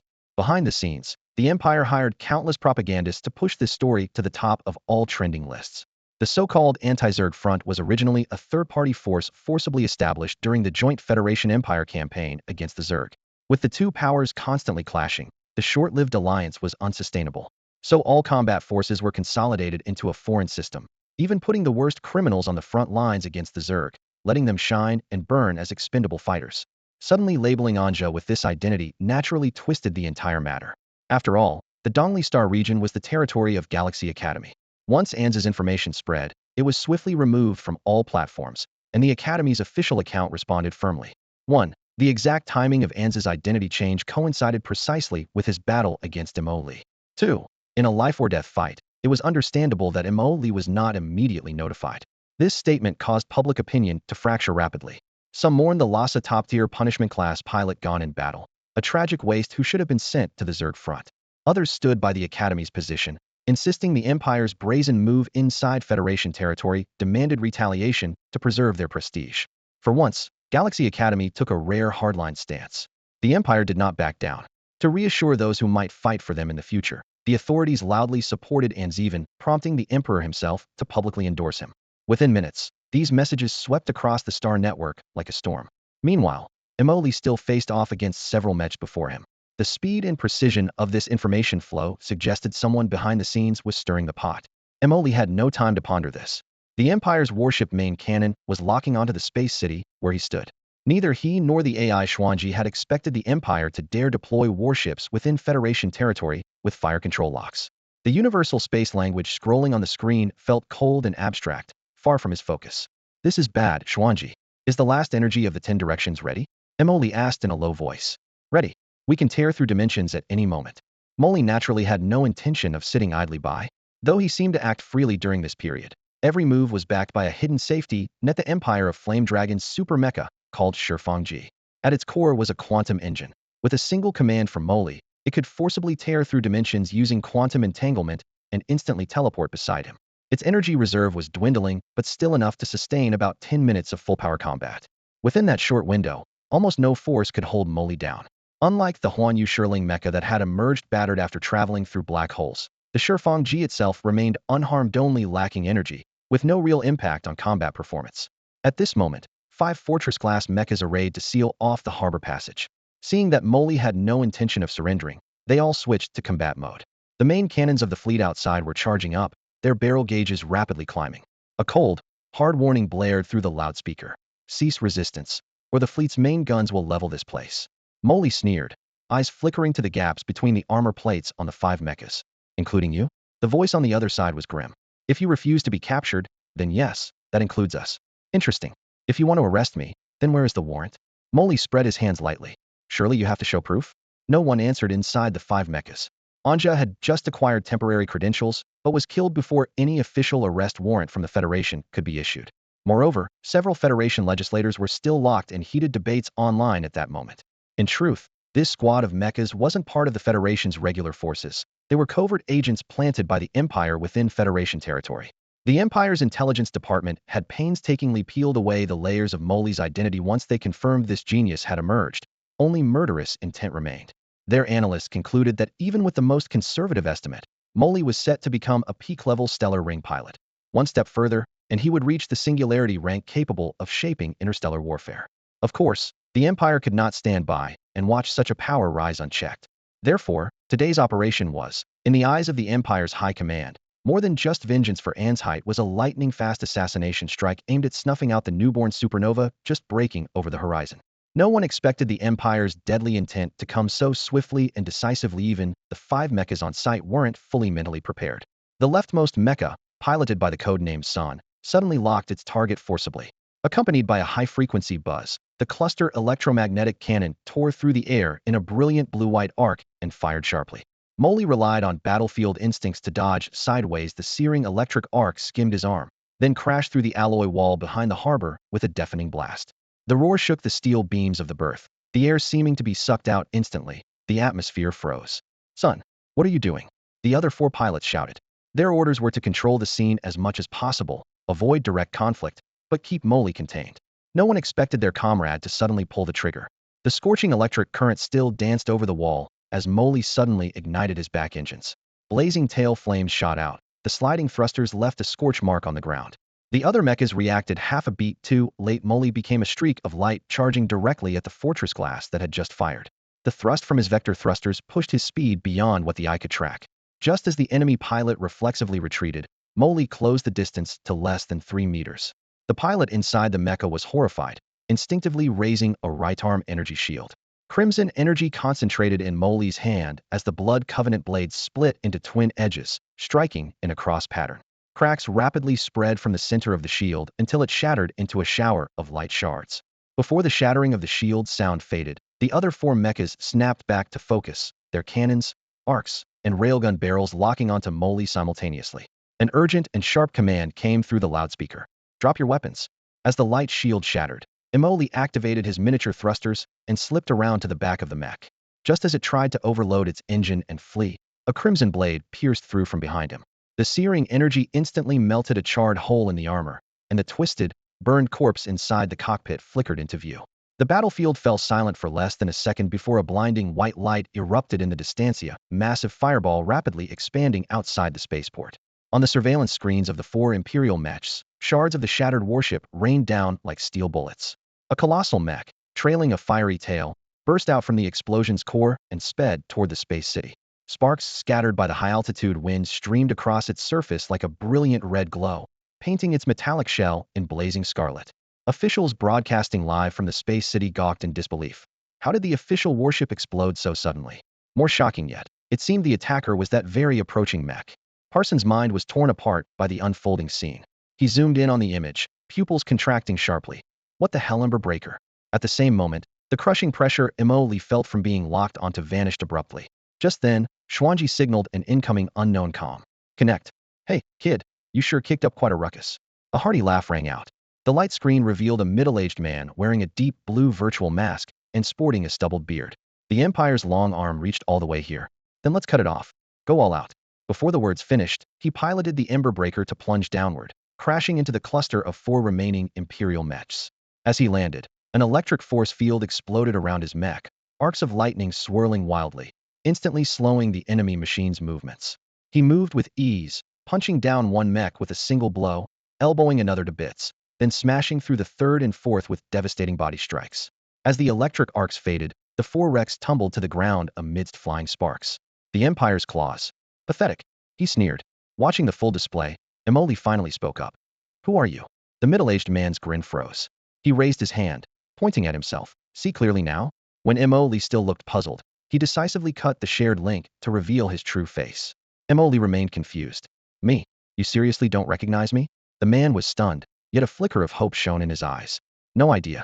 Emoli examined him a moment and answered honestly. The man broke down, reconnecting to the link and kicking an enemy mech several meters away. "You actually don't know me? Damn it. Fine, let's get this done first. I'm Lu Jinan. Just call me Brother Lu." All right, Jinan. Emoli responded instinctively. Lu Jinan slipped slightly but held back his anger, reminding himself there were still Imperial problems to handle. His face darkened as he pried open the 4 mech cockpits one by one. All of you, come out now. Dare touch the engine, and I'll stomp you flat. He never intended to go all out on these 4 mechs. The 4 of them emerged from the mech, their faces still tinged with fear. Facing a top-tier pilot capable of destroying entire warships, their official ranks could offer no real protection. Beneath their feet, the metal deck of the ship trembled slightly aftershocks left behind when the Ember Breaker's heavy cannon locked on moments ago. This Starring-class mech, sleek black with dark red veins pulsing beneath the armor, was infamous across the Dongli Star sector. Its pilot, Lu Jinan, was even more renowned, a high-ranking officer who once commanded an entire system on the insectoid battlefield. Since withdrawing from the front lines, his authority had only increased, roughly calculated to be 2 ranks above Parsons' direct superior. Lu Jinan narrowed his eyes, his voice amplified and echoing. You piloted that mech and led the fleet to forcibly land on the space city. Where is your deployment order? The 4 froze, unable to meet his gaze. It's on the warship. There's nothing on that warship.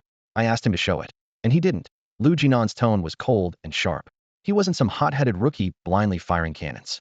After confirming by comms that the warship hadn't received official orders, he already knew they intended to act now and forge the paperwork later. Once Mo Li and his faction were silenced, the bureaucracy would be easily manipulated to cover up their actions. It was even more brutal. These 4 were likely expendable pawns to be thrown away without a trace. Seeing through this ploy, Lu Jinan didn't hesitate to strike. Mo Li stood to the side, watching the 4 pale-faced men, realizing there was little chance of learning anything. The Empire and Federation had been locked in covert conflict for years. They wouldn't reveal the truth to low-level pawns. These men were destined to be sacrificed. Sure enough, the outcome came quickly. Xuan Ji completed diagnostics on the 4 mechs. Having failed to neutralize the target, the squad lost any pretense of legitimate orders and acted independently. Lu Jinan turned, his voice hardening as he stared at a hovering vehicle in the distance. Arrest them all. Unauthorized deployment of mech fleets and locking the main cannon on the space city is enough to sentence them to life on the insectoid battlefield. Inside the vehicle, Parsons' hair stood on end. He promptly mobilized the city's defense forces. Over a dozen Raider-class mechs thundered down, their barrels all trained on the ground to clear the area completely. Meanwhile, a monstrous engine roar echoed from space. A massive transport ship, having received docking clearance, slowly approached the station, casting a huge shadow below. Follow me, Lu Jinan ordered, piloting the Ember Breaker toward the ship's stern. The hatch opened, and he guided the mech into its dedicated bay. Mo Li removed his helmet and boarded the ship. Nearby, Lu Jinan had shed his armor and now wore a silver-white combat suit. His steps rang out firmly as he sized Mo Li up. Not bad, kid. This young? Use gene enhancers, Mo Li shrugged. Huh, genes alone don't do that. Don't be modest. Lu Jinan laughed heartily, then grew serious. I don't have much time. I'm filling in for old Jiang this trip, just passing along some orders before I head out. Orders for what? Lu Jinan's expression darkened. Empire matters, you probably can guess. They were involved the whole time with today's incident. It started because of Anja, but then that warship and mech unit? The target switched to you. Empire? Emily pondered. Why put me in their sights? Lu Jinan shook his head slightly. How long have the Empire and Federation been at odds? If it weren't for the insectoid threat looming behind both sides, they'd have gone to open war long ago. Outwardly, it looks peaceful, but beneath the surface, it's all power plays. You might not feel it in the inner star systems, but on the insectoid front lines, clear boundaries have been drawn, water and fire that can't mix. Emoli rolled his eyes. Get to the point. What does this have to do with me? I'm not heading to the insectoid front lines. Well, cough. Lu Jinan's face darkened. Damn, why do you have to talk like that? The problem is you're acting way too extreme. The Empire's scared. Scared of what? Don't they have ace pilots too? Emoli raised his eyebrows and asked back. Of course they do, Lu Jinan shrugged. But think about it, what happens when an ace pilot goes up against a regime as centralized as the Empire? Emoli fell silent, reflecting carefully.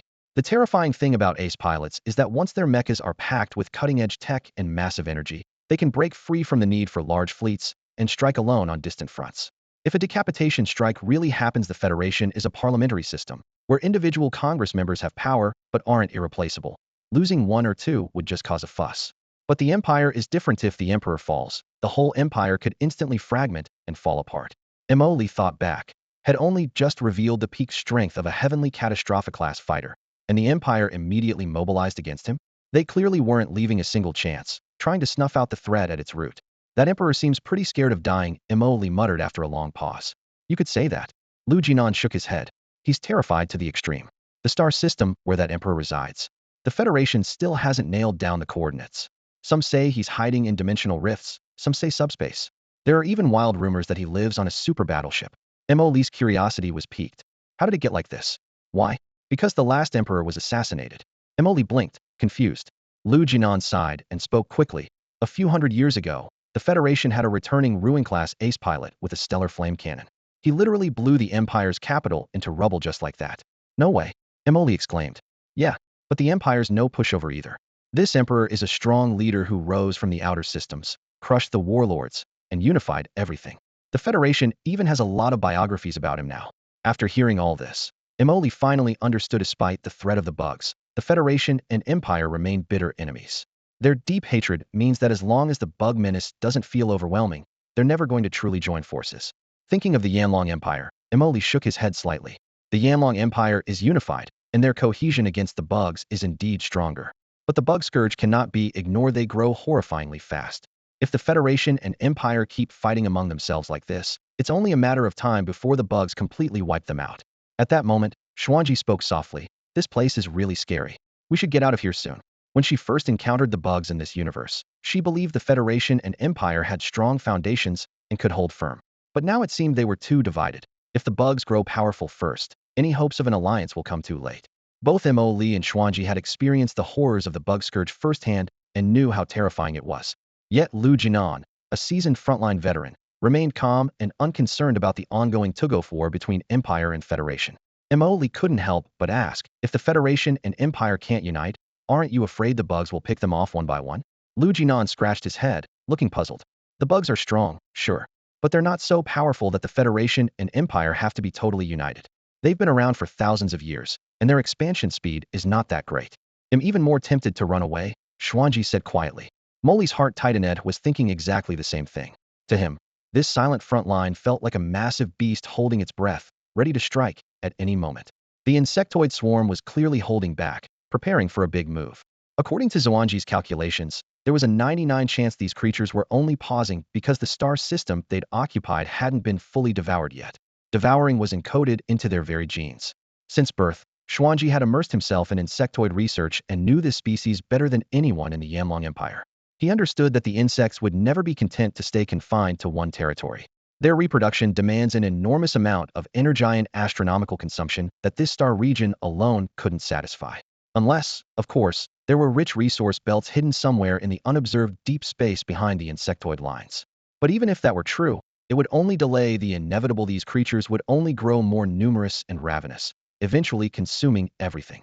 This kind of species was like jumping upward by stepping on its own feet, and far from the simple threat Lu Jinan had before imagined. After exchanging a few brief pleasantries, Lu Jinan turned his ship and departed. Molly stored away his mech and returned to his own warship. An arc of light swept across the deck before the vessel disappeared into the silent void of space. The interior lighting was dim, and Molly's face remained tense. He had never anticipated such a hidden danger. This insectoid threat was a ticking superbomb, anyone's guess when it might ignite. Yet, the Empire and Federation still lacked a solid response plan. Actually, there's one other possibility. Xuan Ji's voice suddenly crackled through the comm array. What? Molly frowned. On the other side of the insects, there might be an unknown civilization battling them. Molly shook his head slowly and spoke in a low voice. Whoever's there, the insectoids are a time bomb. Besides, their warships aren't as advanced as ours. Relying on a few ace pilots isn't enough to penetrate the insect nest for reconnaissance. He shook his head again, the unease in his chest hardening into a shadow. The Yanlong Empire had prioritized warship development since the planetary age and was far ahead technologically. Yet in this star system, hope seemed pinned on the individual prowess of mech pilots.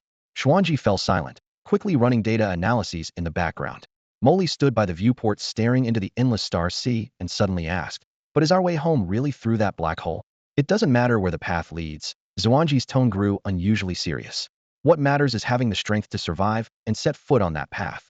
When the insect revolt happens, at least with a universal pardon, we can rush through the black hole.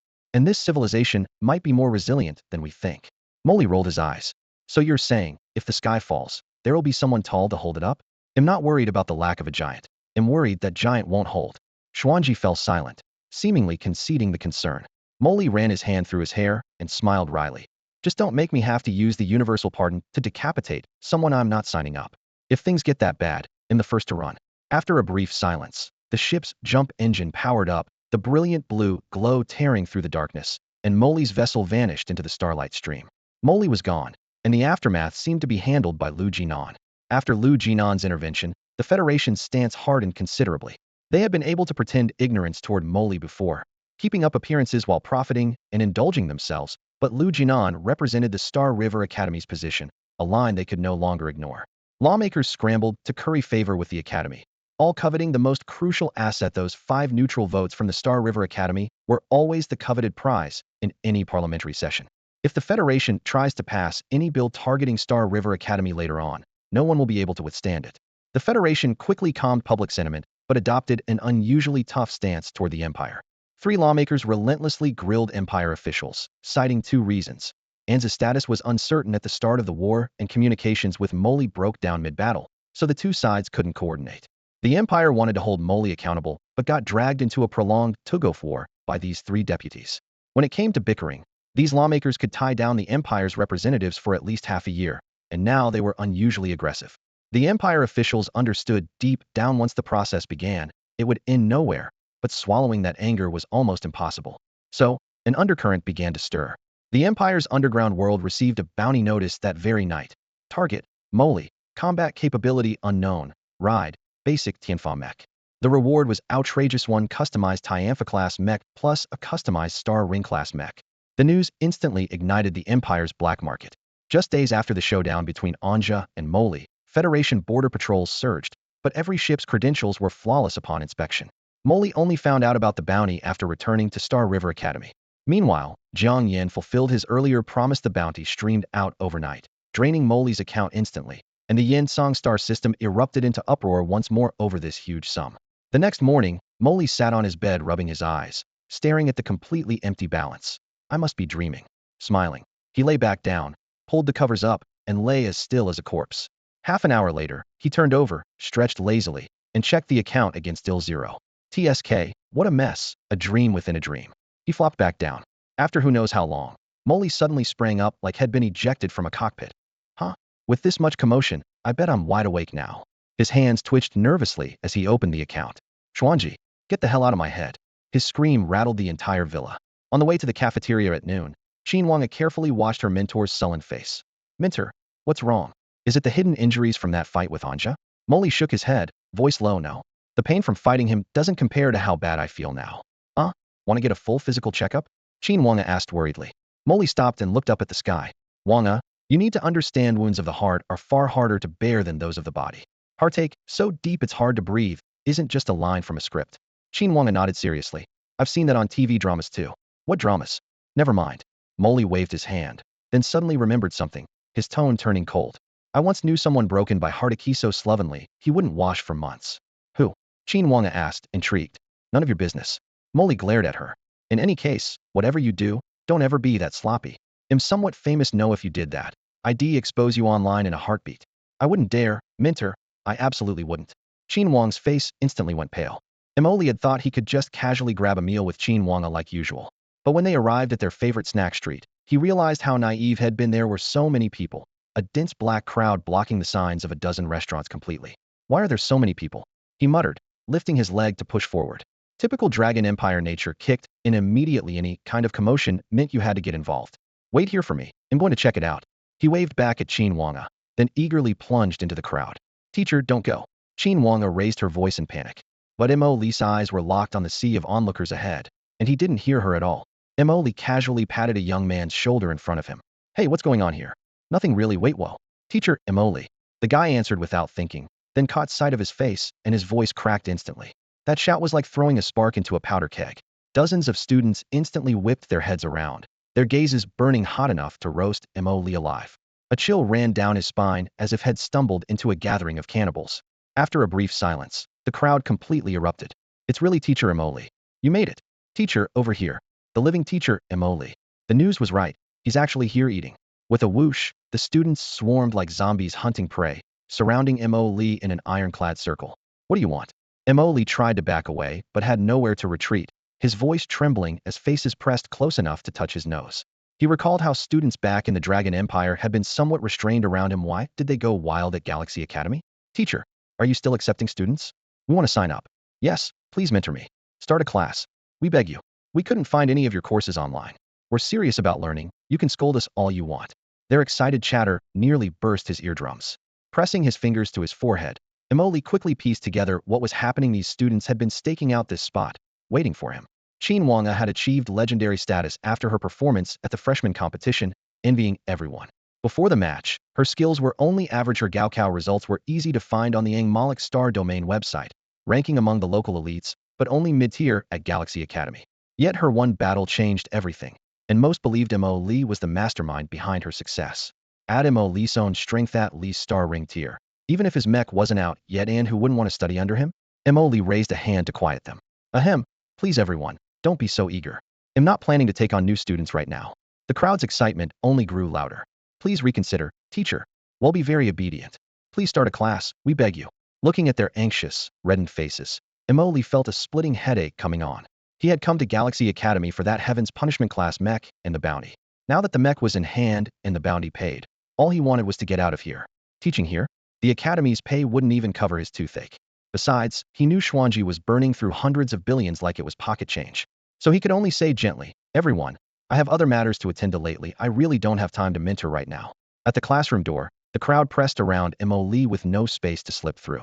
As the only person in the Academy's history to have directly faced off against the Divine Punishment Peak with a fortress-class mech, his appeal was undeniable. Mo Li raised his hand to signal for quiet, and added, you can also check out the other instructors there, all very capable. The students exchanged looks. Yeah, right. There are no fools at Galaxy Academy. They knew perfectly well these other instructors were leagues below Mo Li. Where else could you find an honor pilot who's young, talented, and good-looking? Still, it took Mo Li persistent coaxing to finally disperse his over-enthusiastic fans, who slunk back to their classes disappointed. The originally planned group dinner was cancelled.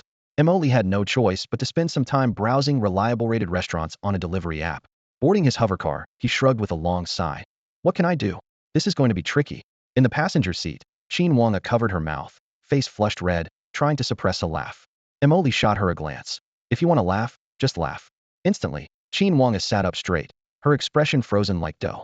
She knew if she laughed now, Mo Li would definitely knock some sense into her. After a moment of silence, Mo Li muttered to himself, sigh. It's mainly because I'm broke. I want to get some money. I really don't have time to hang around. Qin Wanga looked puzzled. Are you really that short on money? Didn't you just get 100 billion credits and have a custom mech waiting for your specs? Yep, short as ever. Got a spendthrift in the family. Just mentioning it made Mo Li grit his teeth. Suddenly, the cold female voice of the AI Xuan Ji sounded in the cockpit. With the arrival of the new batch of energy, Shifeng JIS normal operational time can reach 20 minutes, supporting minimum overload. Mo Li ground his teeth. Just tell me how long it can overload. 10 seconds. Get lost. Got it. Qin Wanga glanced sideways in secret, seeing Mo Li's complexion flicker between pale and sallow, but he didn't dare ask more. Meanwhile, by the artificial lake inside Galaxy Academy stood a row of distinct-style villas. In the living room of one villa, Linyin sat on a soft single sofa, a holographic screen in front of her projecting Jiang Yan's image. Linyin stared blankly. Is it really him? Jiang Yan nodded, pulling up an image of Mo Li on the interface. Yes, it's Mo Li. Linyin lowered her head, her emotions tangled. So Enju was killed by him? I don't know. Jiang Yan shook his head. When I landed on that planet, it was him who saved me. But why he was trapped there, I have no idea. There wasn't even a sign of an emergency landing nearby. He furrowed his brows, pondering for a moment before relaxing. None of that matters now. He's not our enemy.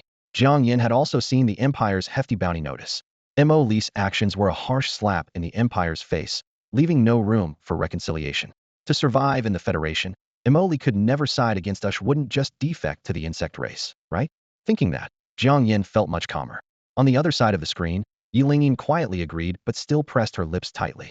This was also why Jiang Yan felt at ease. He could no longer return to the Empire. Speaking of the custom mech, he still hadn't told me what requirements or ideas he had. With the great vendetta avenged, most of the resentment in Jiang Yan's heart had dissipated. His expression relaxed, but was still far from true joy. After a moment's thought, he suddenly asked, do you want to go see him for a bit? Linyin was still focused on the control panel, her fingers dancing swiftly across the holographic screen. Hearing this seemed to strike a chord deep inside her. Immediately, the tips of her ears flushed a rosy red. She waved her hands repeatedly, saying, no, I'll keep climbing the leaderboard. The glowing screen reflected on her reddened profile, and she was so busy she didn't dare lift her head. At the same time, Mo Li had already returned to his quarters. After quickly assigning a training regimen to Qin Wanga over the Star Network, he and Xuan Ji dove into the workshop to study the customization plan for the punishment-grade mech. Sell it, or keep it for ourselves. Looking at the schematic of the mech's skeletal frame floating in midair, two very different thoughts flashed through Mo Li's mind. 1. Sell it. The punishment-grade mech was worth a fortune.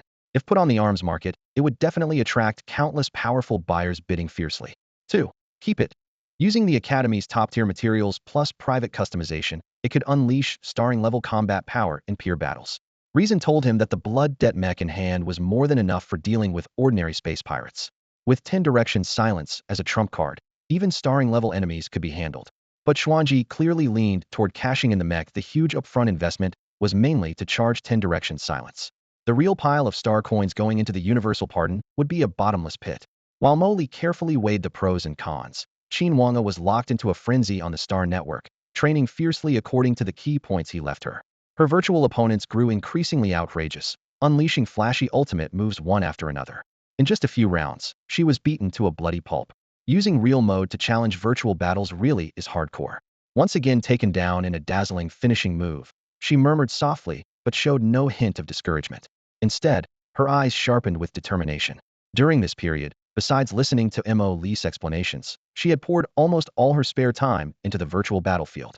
The brutal but efficient grind of being repeatedly trampled taught her much. Whenever she returned to the Academy's official simulation chamber, she could clearly feel her control and judgment improving by leaps and bounds. After another match ended, the system screen exploded the word failure into pieces. Qin Wanga was about to queue up for the next round when her comms window lit up. It was Chen Xingxuang. The leaderboard for the ladder is closing soon.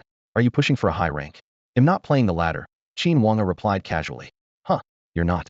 Ladder rankings are tied to resource distributions. My mentor told me to focus on virtual mode. Virtual mode? That's 100 empathy by default, with all sorts of assists that don't exist in reality. Even if you get a high score there, it's useless. Besides, many mechs are just concept models. Qin Wanga pressed her lips together. I'm using real mode to fight. There was a moment of stunned silence on the other end, then an exclamation. Real mode against virtual mode? Whoa, that move mentor Mo Li, hee. My mentor has great foresight, Qin Wanga said calmly but confidently. I'm improving very fast. Chen Xingxuang was so stunned she was speechless. Suddenly inspired, she tossed over a real combat invitation. Come try it out.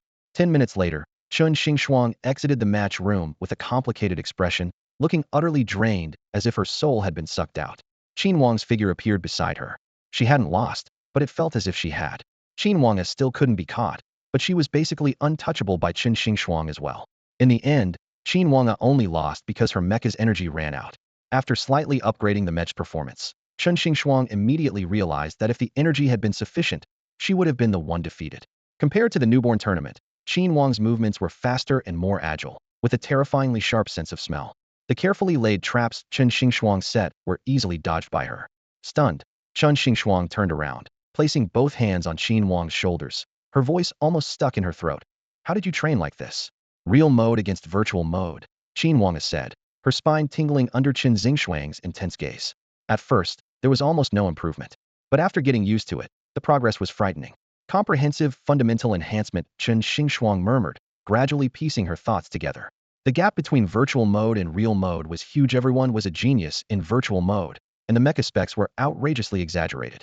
To close the gap, you could only work on the basics. Precise turning, stable engine output, making full use of every unit of energy. This was exactly what virtual mode players, treating it like a game, neglected the most. She quickly summarized. Virtual players lacked real-world empathy and muscle memory for piloting mechs. In battle, they cared more about flashy moves and high specs than tedious fundamentals. So when real mode faces virtual mode, the real chance to win lies in mastering the basics to perfection. At this thought, Chen Xingxuang's heart jolted. Mo Li had taken everyone by surprise. While all pilots fought fiercely for the celestial ranking's glory and resources, he quietly forged another shortcut to rapidly increase his strength. With a flash of realization, she looked up sharply. Quick, you try real mode. Qin Wanga was initially reluctant and hesitated, but Chen Xingxuang's burning gaze forced her online.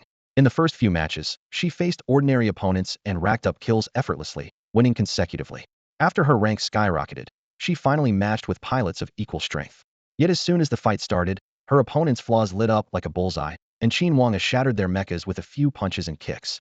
It happened like this for several matches in a row. Watching, Chen Xingxuang's heart pounded like a drum. Her opponents couldn't even understand how they kept losing. She could spot tiny weaknesses from the third-person view, but was always a step slower than Qin Wang. Even more terrifying was Qin Wang's exact energy management. Every advance, every turn was calculated to the decimal point. The energy bar was like a ruler in her eyes, precise to the last fraction. At this moment, Qin Wang possessed fundamentals so solid they were almost absurd. Coupled with her unique combat mech techniques, she was like a blade kept sheathed when drawn. It struck straight for the vital points. Chen Xingxuang dared not think further. All along, the peers around Chen Xingxuang were roughly her age and of similar talent, so no one stood out starkly. Because of that, she had never truly grasped what talent really meant until now. Qin Wang's synchronization rate wasn't even very high, which slowed her mental power breakthroughs. Yet even so, Chen Xingxuang was pushed to the brink of suffocation when facing her. She couldn't help but wonder. If Qin Wang's synchronization was a bit higher and her mental power level stronger, how could she possibly hold her ground? Whether in basic aptitude or combat skills, she was utterly overwhelmed. The only victories she had claimed came from huge gaps in mecha tech and mental power levels, achievements that weren't really hers by effort. Chen Xingxuang's stubbornness ran deep. She refused to admit she had truly defeated Qin Wang in the rookie competition. Perhaps her lifelong obsession to prove herself had trapped her in this deadlock. If given the chance, she'd rather face Qin Wang in an absolutely fair fight. But when that official match came, the yearning in her heart was crushed because she understood. Under equal conditions, she would lose without question. After exchanging a few brief words with Qin Wang, Chen Xingxuang left the room, took a deep breath, activated the star network, and entered virtual combat mode. I can do this too, she whispered fiercely inside the transmission pod. 30 minutes later, she logged off with blurred eyes, a single question echoing in her mind. How exactly did Qin Wang do it? Apart from winning a few rounds against beginners at first, she had been utterly crushed the rest of the time. Each opponent seemed like a super genius. Their mechas moved as if alive, perfectly synced and fluid. The impression was undeniable. These were truly living mechas. In the fully assisted, max synchronization virtual space, these players were nearly indistinguishable from the mechas themselves. After exiting the star network, Chen Xingxuang stared blankly at the pod door, a bitter frustration rising whenever she thought of Qin Wang. Is there really anyone who can win in real mode against virtual mode? Doubting this, she activated the star ring projection and began to search. Can real mode really beat virtual mode? This question had been raised before, and the results flooded in instantly. 1. Impossible. I'm a fortress-level pilot, and in virtual combat, am no match for those players. 2. Virtual mode has all assists maxed, your mecha acts on a thought. In real mode, even 100 synchronization can't do that. 3. Exactly, not to mention the crazy stats on prototype machines. 4. It's not as absolute as you say. Remember the Tyrannosaurus ace? 5. Tyrannosaurus? The one who briefly rose and climbed to star radiance then disappeared? 6. Whatever else, I respect Tyrannosaurus for playing with military-grade mechas. 7. Rumor is Tyrannosaurus used real mode. As a punishment-grade pilot, I stake my reputation that's impossible. Almost all the answers were no way, but among the dense comments, Chen Xingxuang caught another named Cosmic Invincible Tyrannosaurus. This somewhat boastful title had quite a reputation in the virtual battle network. She searched that term next and found even more information about the Cosmic Invincible Tyrannosaurus. If the super genius of the virtual battle network had an empathy level of 80 with the Tyrannosaurus Digimon, what kind of power would that translate to? At the very least, guaranteed star ring rank. Chen Xingxuang stared at the exaggerated replies, her brow furrowing slightly. Do they really understand what star ring level means? With a mix of curiosity and skepticism, she clicked on the online match footage featuring Tyrannosaurus Digimon. The moment the video started, her pupils contracted sharply. The familiar rhythm, the rock-solid foundational moves pushed to the limit, all exactly like Qin Wang's style. 1. Every advance and flip was sharp and clean, with no wasted motion. 2. The machine's performance was squeezed to the maximum. Even the energy consumption of shield activation was precisely calculated. 3. Using its own strengths to strike directly at the enemy's weaknesses, quickly turning the tide from weakness to strength. Especially the way it exploited weaknesses almost as if cast from the same mold. If anyone was copying, the imitator had to be Qin Wang. It felt like Chen was seeing a glimpse of Qin Wang's future self through the footage. An audacious, yet logical guess formed in her mind, and Chen Xingxuang immediately messaged Qin Wang. Wang, what's your mentor's ladder ranking? Qin Wang seemed to have just finished a match and replied instantly. I don't really know. He hasn't mentioned the ladder much. Have you ever seen him on the ladder? No.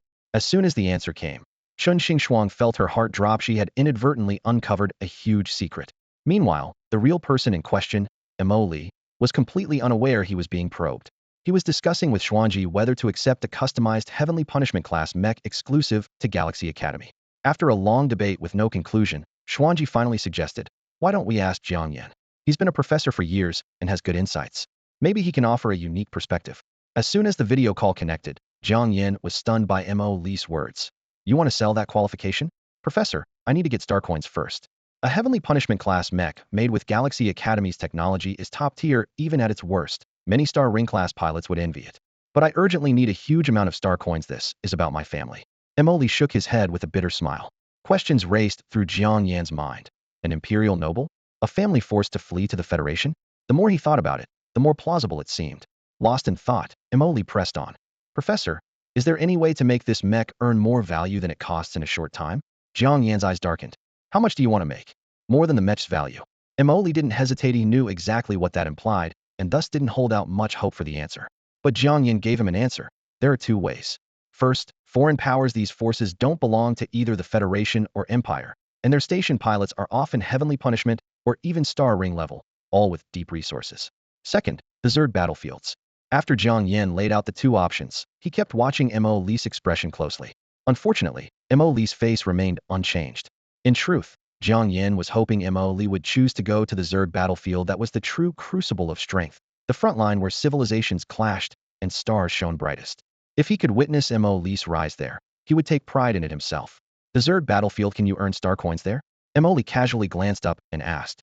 Jiang Yan was momentarily taken aback, then chuckled and shook his head. You must really care about money, huh? That place records military merit, not just salary. Military merit? Exactly. Jiang Yan laced his fingers together, drumming his knuckles lightly on the table. The Zerg battlefield is governed by the United Council, with the Empire and Federation holding equal seats. They control all the tech in their two camps' repositories except for the ultimate technologies. You can't buy those cutting-edge items with star coins anywhere outside. But there, if you have enough military merit, you can directly equip your mech with them. Hearing this, Mo Li's eyes brightened slightly, though he still frowned. Just the tech vault alone is enough to drive so many strong fighters to risk everything? Not at all. Jiang Yan waved a hand. There are also the mech vault, the equipment vault. Pretty much anything you can think of can be exchanged for military merit. Star coins are just a side benefit. His tone softened, and he sighed. The Zerg battlefield is incredibly dangerous, but with the full backing of the Empire and Federation, opportunities abound. Our race advances by constantly evolving to face dangers. From another perspective, true danger forces transformation. Many talents of average ability find themselves making breakthrough after breakthrough between life and death there, even raising their resonance level. Getting passionate, Jiang Yan's whole demeanor lit up. For him, research was only meaningful if it could one day be brought to the battlefield, clashing with the Zerg swarm, shining across the skies. Mo Li became a quiet listener, uttering not a word, his gaze fixed intently on Jiang Yan, absorbing every detail deeply. An hour flew by in an instant. Jiang Yan had been talking nonstop for over 60 minutes, only stopping when his throat grew dry. He grabbed his water cup and took a long drink. Sorry for rambling so much. He wiped the corner of his mouth. No, not at all. Mo Li's expression was serious, clearly moved by the vivid description. Seeing Mo Li's reaction, Jiang Yan felt a hint of pride. That grand battlefield, the chance to confront the Zerg up close and forge oneself in fire and blood, was irresistible to anyone with passion left. Mo Li was no exception. But Jiang Yan didn't forget to warn him. Still, the Zerg battlefield is the heart of civilization's war, a place with terrifyingly high mortality rates. I've told you everything you need to know. You should understand the risks. So, have you made your decision? Jiang Yan's lips curled slightly, a half-smile playing on his face as he stared at Mo Li, clearly thinking, I already know your answer. Almost ready to say, come find me, I'll take you to the Zerg battlefield. Yet Mo Li's brow remained furrowed, his expression even graver than before. Jiang Yan couldn't help but ask, is there something you don't understand? Jiang Yan felt he had already explained every detail about the pros and cons of the Zerg battlefield. What could Mo Li still not understand? Hearing the question, Mo Li lifted his head from the projection screen, hesitating as he spoke. Professor, there's one thing about the Zerg battlefield I still don't get. Jiang Yan raised an eyebrow. Go ahead. Mo Li took a deep breath. He had listened closely the entire time, but never got the answer he really cared about. You said so much, but when it comes to star coins, you just brushed over it. What's the actual exchange rate between star coins and military merit points? Jiang Yan's expression froze instantly. Seeing the look on Jiang Yan's face, Mo Li felt a bit embarrassed, his ears reddening. You know me, I'm just a practical guy, mostly interested in star coins. You, Jiang Yan pointed his finger at him, trembling. After his long, passionate lecture, none of it had registered? Then why did you look so serious just now? This was the most frustrating moment Jiang Yan had experienced as a teacher. His finger hung in midair, unable to form the third word. Exchange rate. Exchange rate. Emily thought Jiang Yin hadn't heard clearly, so he added again, even typing the words exchange rate onto the glowing screen. Jiang Yin suddenly felt his chest tighten, his breath growing short, and darkness swirling at the edges of his vision. In the blur, he even saw the kind face of his great-grandma. The next second, his vision went black and he collapsed stiffly. Professor.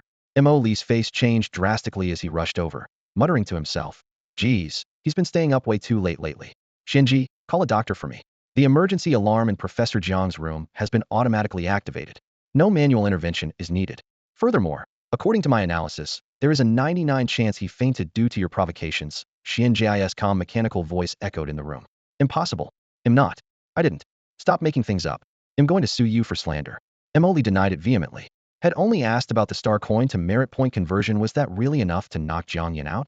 With the professor unconscious, the source of first-hand intelligence on the Zerg battlefield was cut off. But at this moment, Xuan Ji finished analyzing Jiang Yan's earlier lecture and stated firmly, "Children choose sides. A mature AI wants it all." "That's exactly what I think," Emoli said, his eyes lighting up. "Damn, these star pirates really have deep pockets."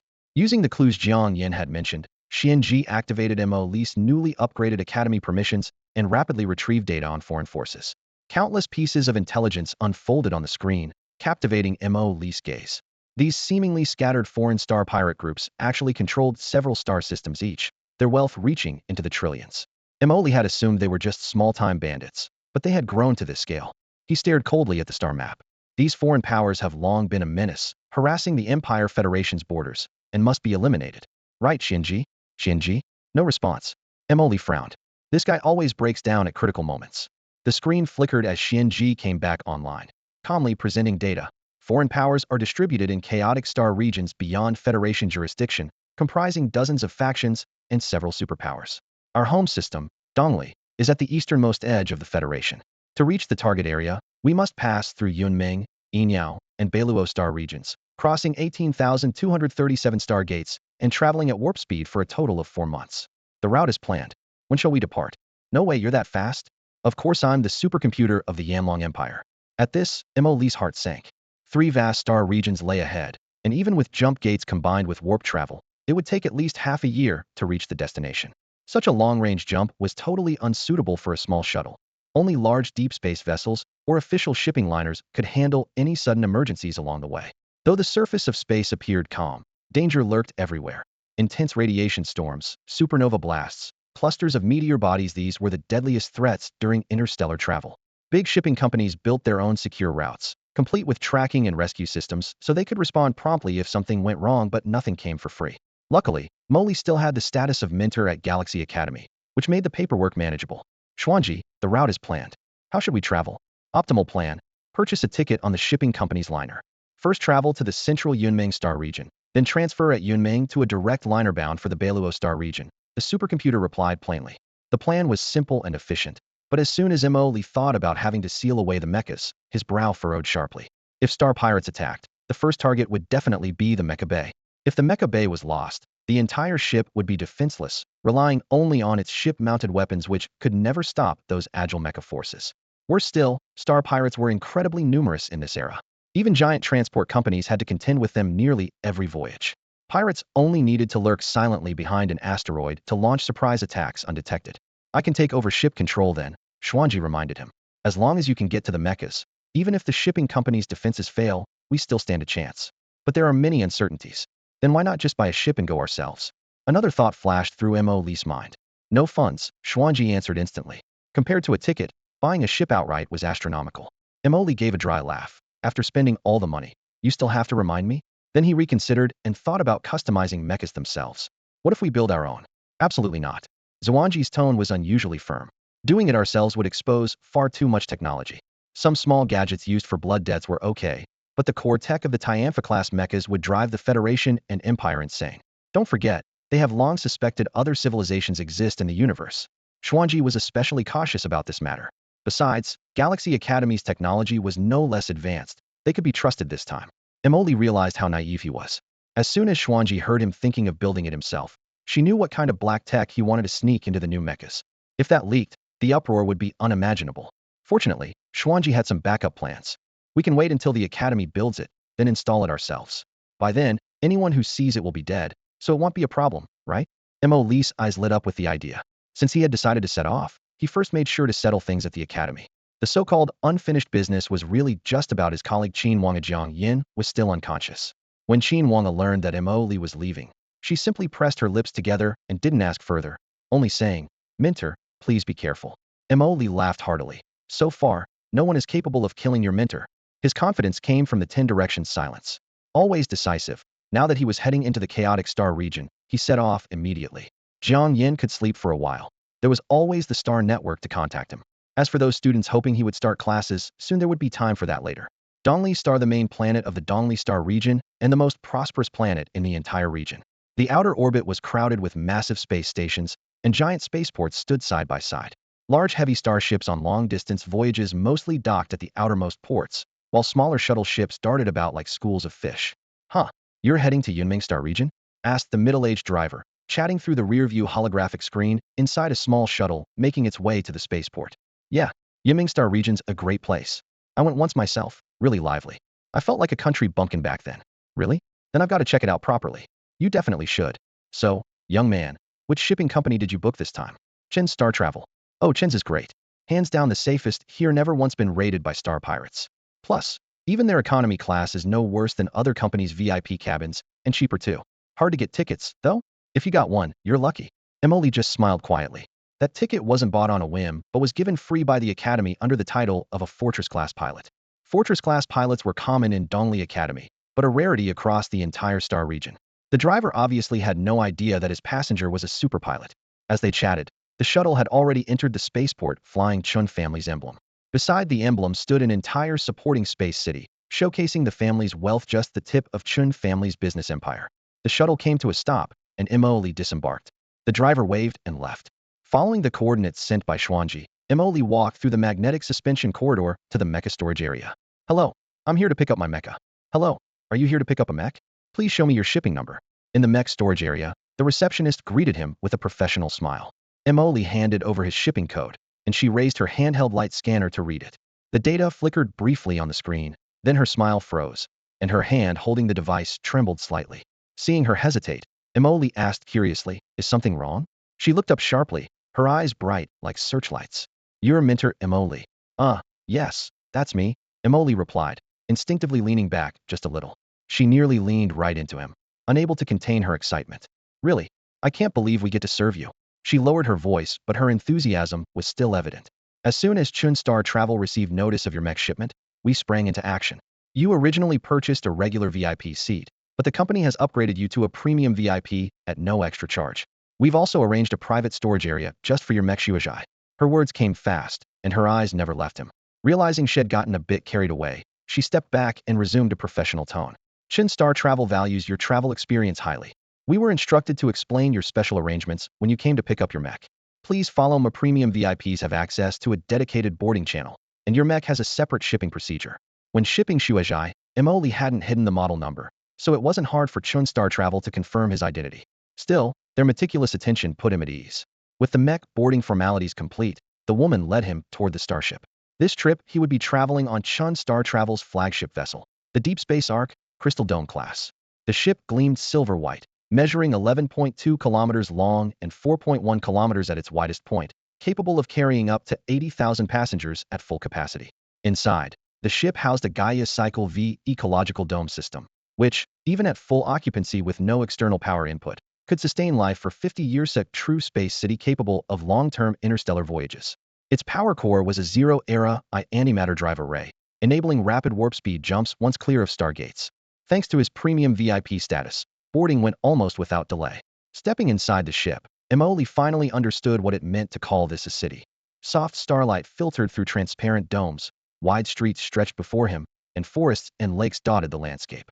Passers-by strolled casually, just like in any urban park. He was shown to his premium VIP suite, which featured a viewing balcony overlooking a shimmering lake. The window revealed gentle ripples sparkling under distant stars. The room came with dedicated butler service, and, to help him choose, Chun Star Travel had assembled dozens of butlers across a broad range of ages and both genders. Besides Mo Li, a slender young man was also selecting from among them. All the butlers wore standardized outfits, the men in sharp suits, and the women in tidy-made uniforms. The young man's gaze lingered mostly on several young, attractive female butlers. Meanwhile, Mo Li's attention focused on a tall, strong older man with white hair and a beard standing among the group. Mo Li nearly exclaimed in surprise. He hadn't expected to see an old acquaintance here. The man before him, dressed in a butler's uniform, instantly awakened long-buried memories Seabass. The moment he recognized him, Mo Li made up his mind and immediately pointed at the man. It's him. His words stunned not only the staff who had accompanied Mo Li, but also Seabass himself, who looked slightly taken aback. Passengers rated as super VIPs by the Xuan family were never ordinary. The one ahead of Mo Li was the illegitimate son of a certain councilman, and yet the staff was completely clueless about Mo Li's background. What puzzled everyone even more was that young VIPs usually preferred youthful and beautiful maids who would choose an old butler with gray hair. Despite the surprise, Seabass maintained his professional composure. Stepping forward straight and tall, he clasped his fist over his chest with his left hand behind his back, his voice clear and steady. It's an honor to serve you. During your journey, please call on me for anything you need. My name is... Can you go by Seabass? Mo Li interrupted, eyes filled with expectation. Seabass paused briefly. Since this was a VIP's request, such a small matter was easily granted. If that pleases you, you may call me Seabass for the duration of your stay. Huh, perfect. Seabass, first take me to my quarters. Mo Li laughed heartily. Seabass nodded slightly and stepped aside to lead the way. Inside Mo Li's mind, Xuan Ji muttered with mild annoyance, your bad taste hasn't changed one bit. Mo Li snorted lightly, you wouldn't understand. With Seabass in charge, all formalities were completed in under half an hour. Mo Li settled his luggage and waited for the spaceship to launch. The deep space arc allowed passengers to board early, and its complete living facilities meant many chose to stay aboard to avoid missing the departure. When Mo Li boarded, it was already the last day. At dawn the next day, the arc thundered away from its berth and officially set off. This wasn't Mo Li's first time on such a massive starship, so the takeoff scene didn't faze him. At the far end of the corridor, however, excited first-time travelers crowded by panoramic windows, pointing gleefully at the stars outside. Mo Li put on his StarNet interface and immersed himself in the virtual world. He remotely guided Qin Wang first, checking her cultivation progress, then searched for intel on the chaotic star domain. Xuan Ji had already collected a wealth of material in advance, so Mo Li mostly browsed through online reviews. Nearly all the keywords were the same: chaotic, lawless, pirate haven. After reading through the comments, Mo Li felt oddly reassured. This place favored strength above all, and he happened to have enough confidence not to be completely helpless. The arc traveled over a month from the Dongli star domain to the central Yunming star domain. During the journey, they encountered space pirates 3 times, but the 2 fortress-level pilots on board repelled the enemies within minutes each time, leaving the voyage uninterrupted. The arc finally docked near a stargate on the border between Dongli and Yunming, rather than at Yunming's main planet. Since Yunming's territory was larger than Dongli's, gates on the outer edges were better suited for cargo and passenger transfers. After disembarking, Mo Li parted ways with Seabass at the gangway. Over the past month, Seabass had proven himself impeccably a perfect example of a butler. Even Mo Li felt tempted to just whisk him away. Seabass was exactly the kind of perfect agent to have on his side. By now, Mo Li had gained some reputation, and Seabass could help handle many affairs for him. Unfortunately, Mo Li was completely broke at the moment, owning nothing but his skills. He couldn't just blurt out, "Come be my son," to Seabass. After a brief moment of thought, he simply smiled, waved goodbye, and boarded the scheduled ship bound for the main star of the Yunming star system, the only place to transfer onto the massive interstellar vessel that crossed the 2 major star regions. From departure to arrival at Yunming's main star, the ship traveled almost entirely through Stargate jumps, crossing the vast interstellar pathway in just 3 days. When the jump door opened, a swirling, colorful nebula stretched outside the window like a flowing curtain enveloping the entire star system. Beyond the nebula, 3 planets revolved around the blazing white star in turn. The first was a blue-green world, a typical life-supporting planet. The second was similar, and together they were known as the Yunming twin stars. The third was farther out, cold and barren, but tightly encircled by a steel-like planetary ring. Beyond the ring, countless space stations and ports were brightly lit, with ships coming and going endlessly. Mo Li's destination was the rocky planet's ring. As for the nearly untouched Yunming twin stars, their unique magnetic fields were famous. The people born within these fields had an innate affinity with mecha systems. For this reason, the Yunming star region was revered as a holy land for mecha pilots, a place where prodigies flourished and skill levels were astonishingly high. Mo Li, however, did not plan to stay. After the ship docked, he headed straight to the ticketing area, ready to buy passage on the long-distance ship departing in 3 days for the chaotic star region. He had originally planned to purchase tickets online, but unexpectedly, the Yunming system had just introduced a local privilege. Non-residents had to queue in person at the ticket hall to verify their identity.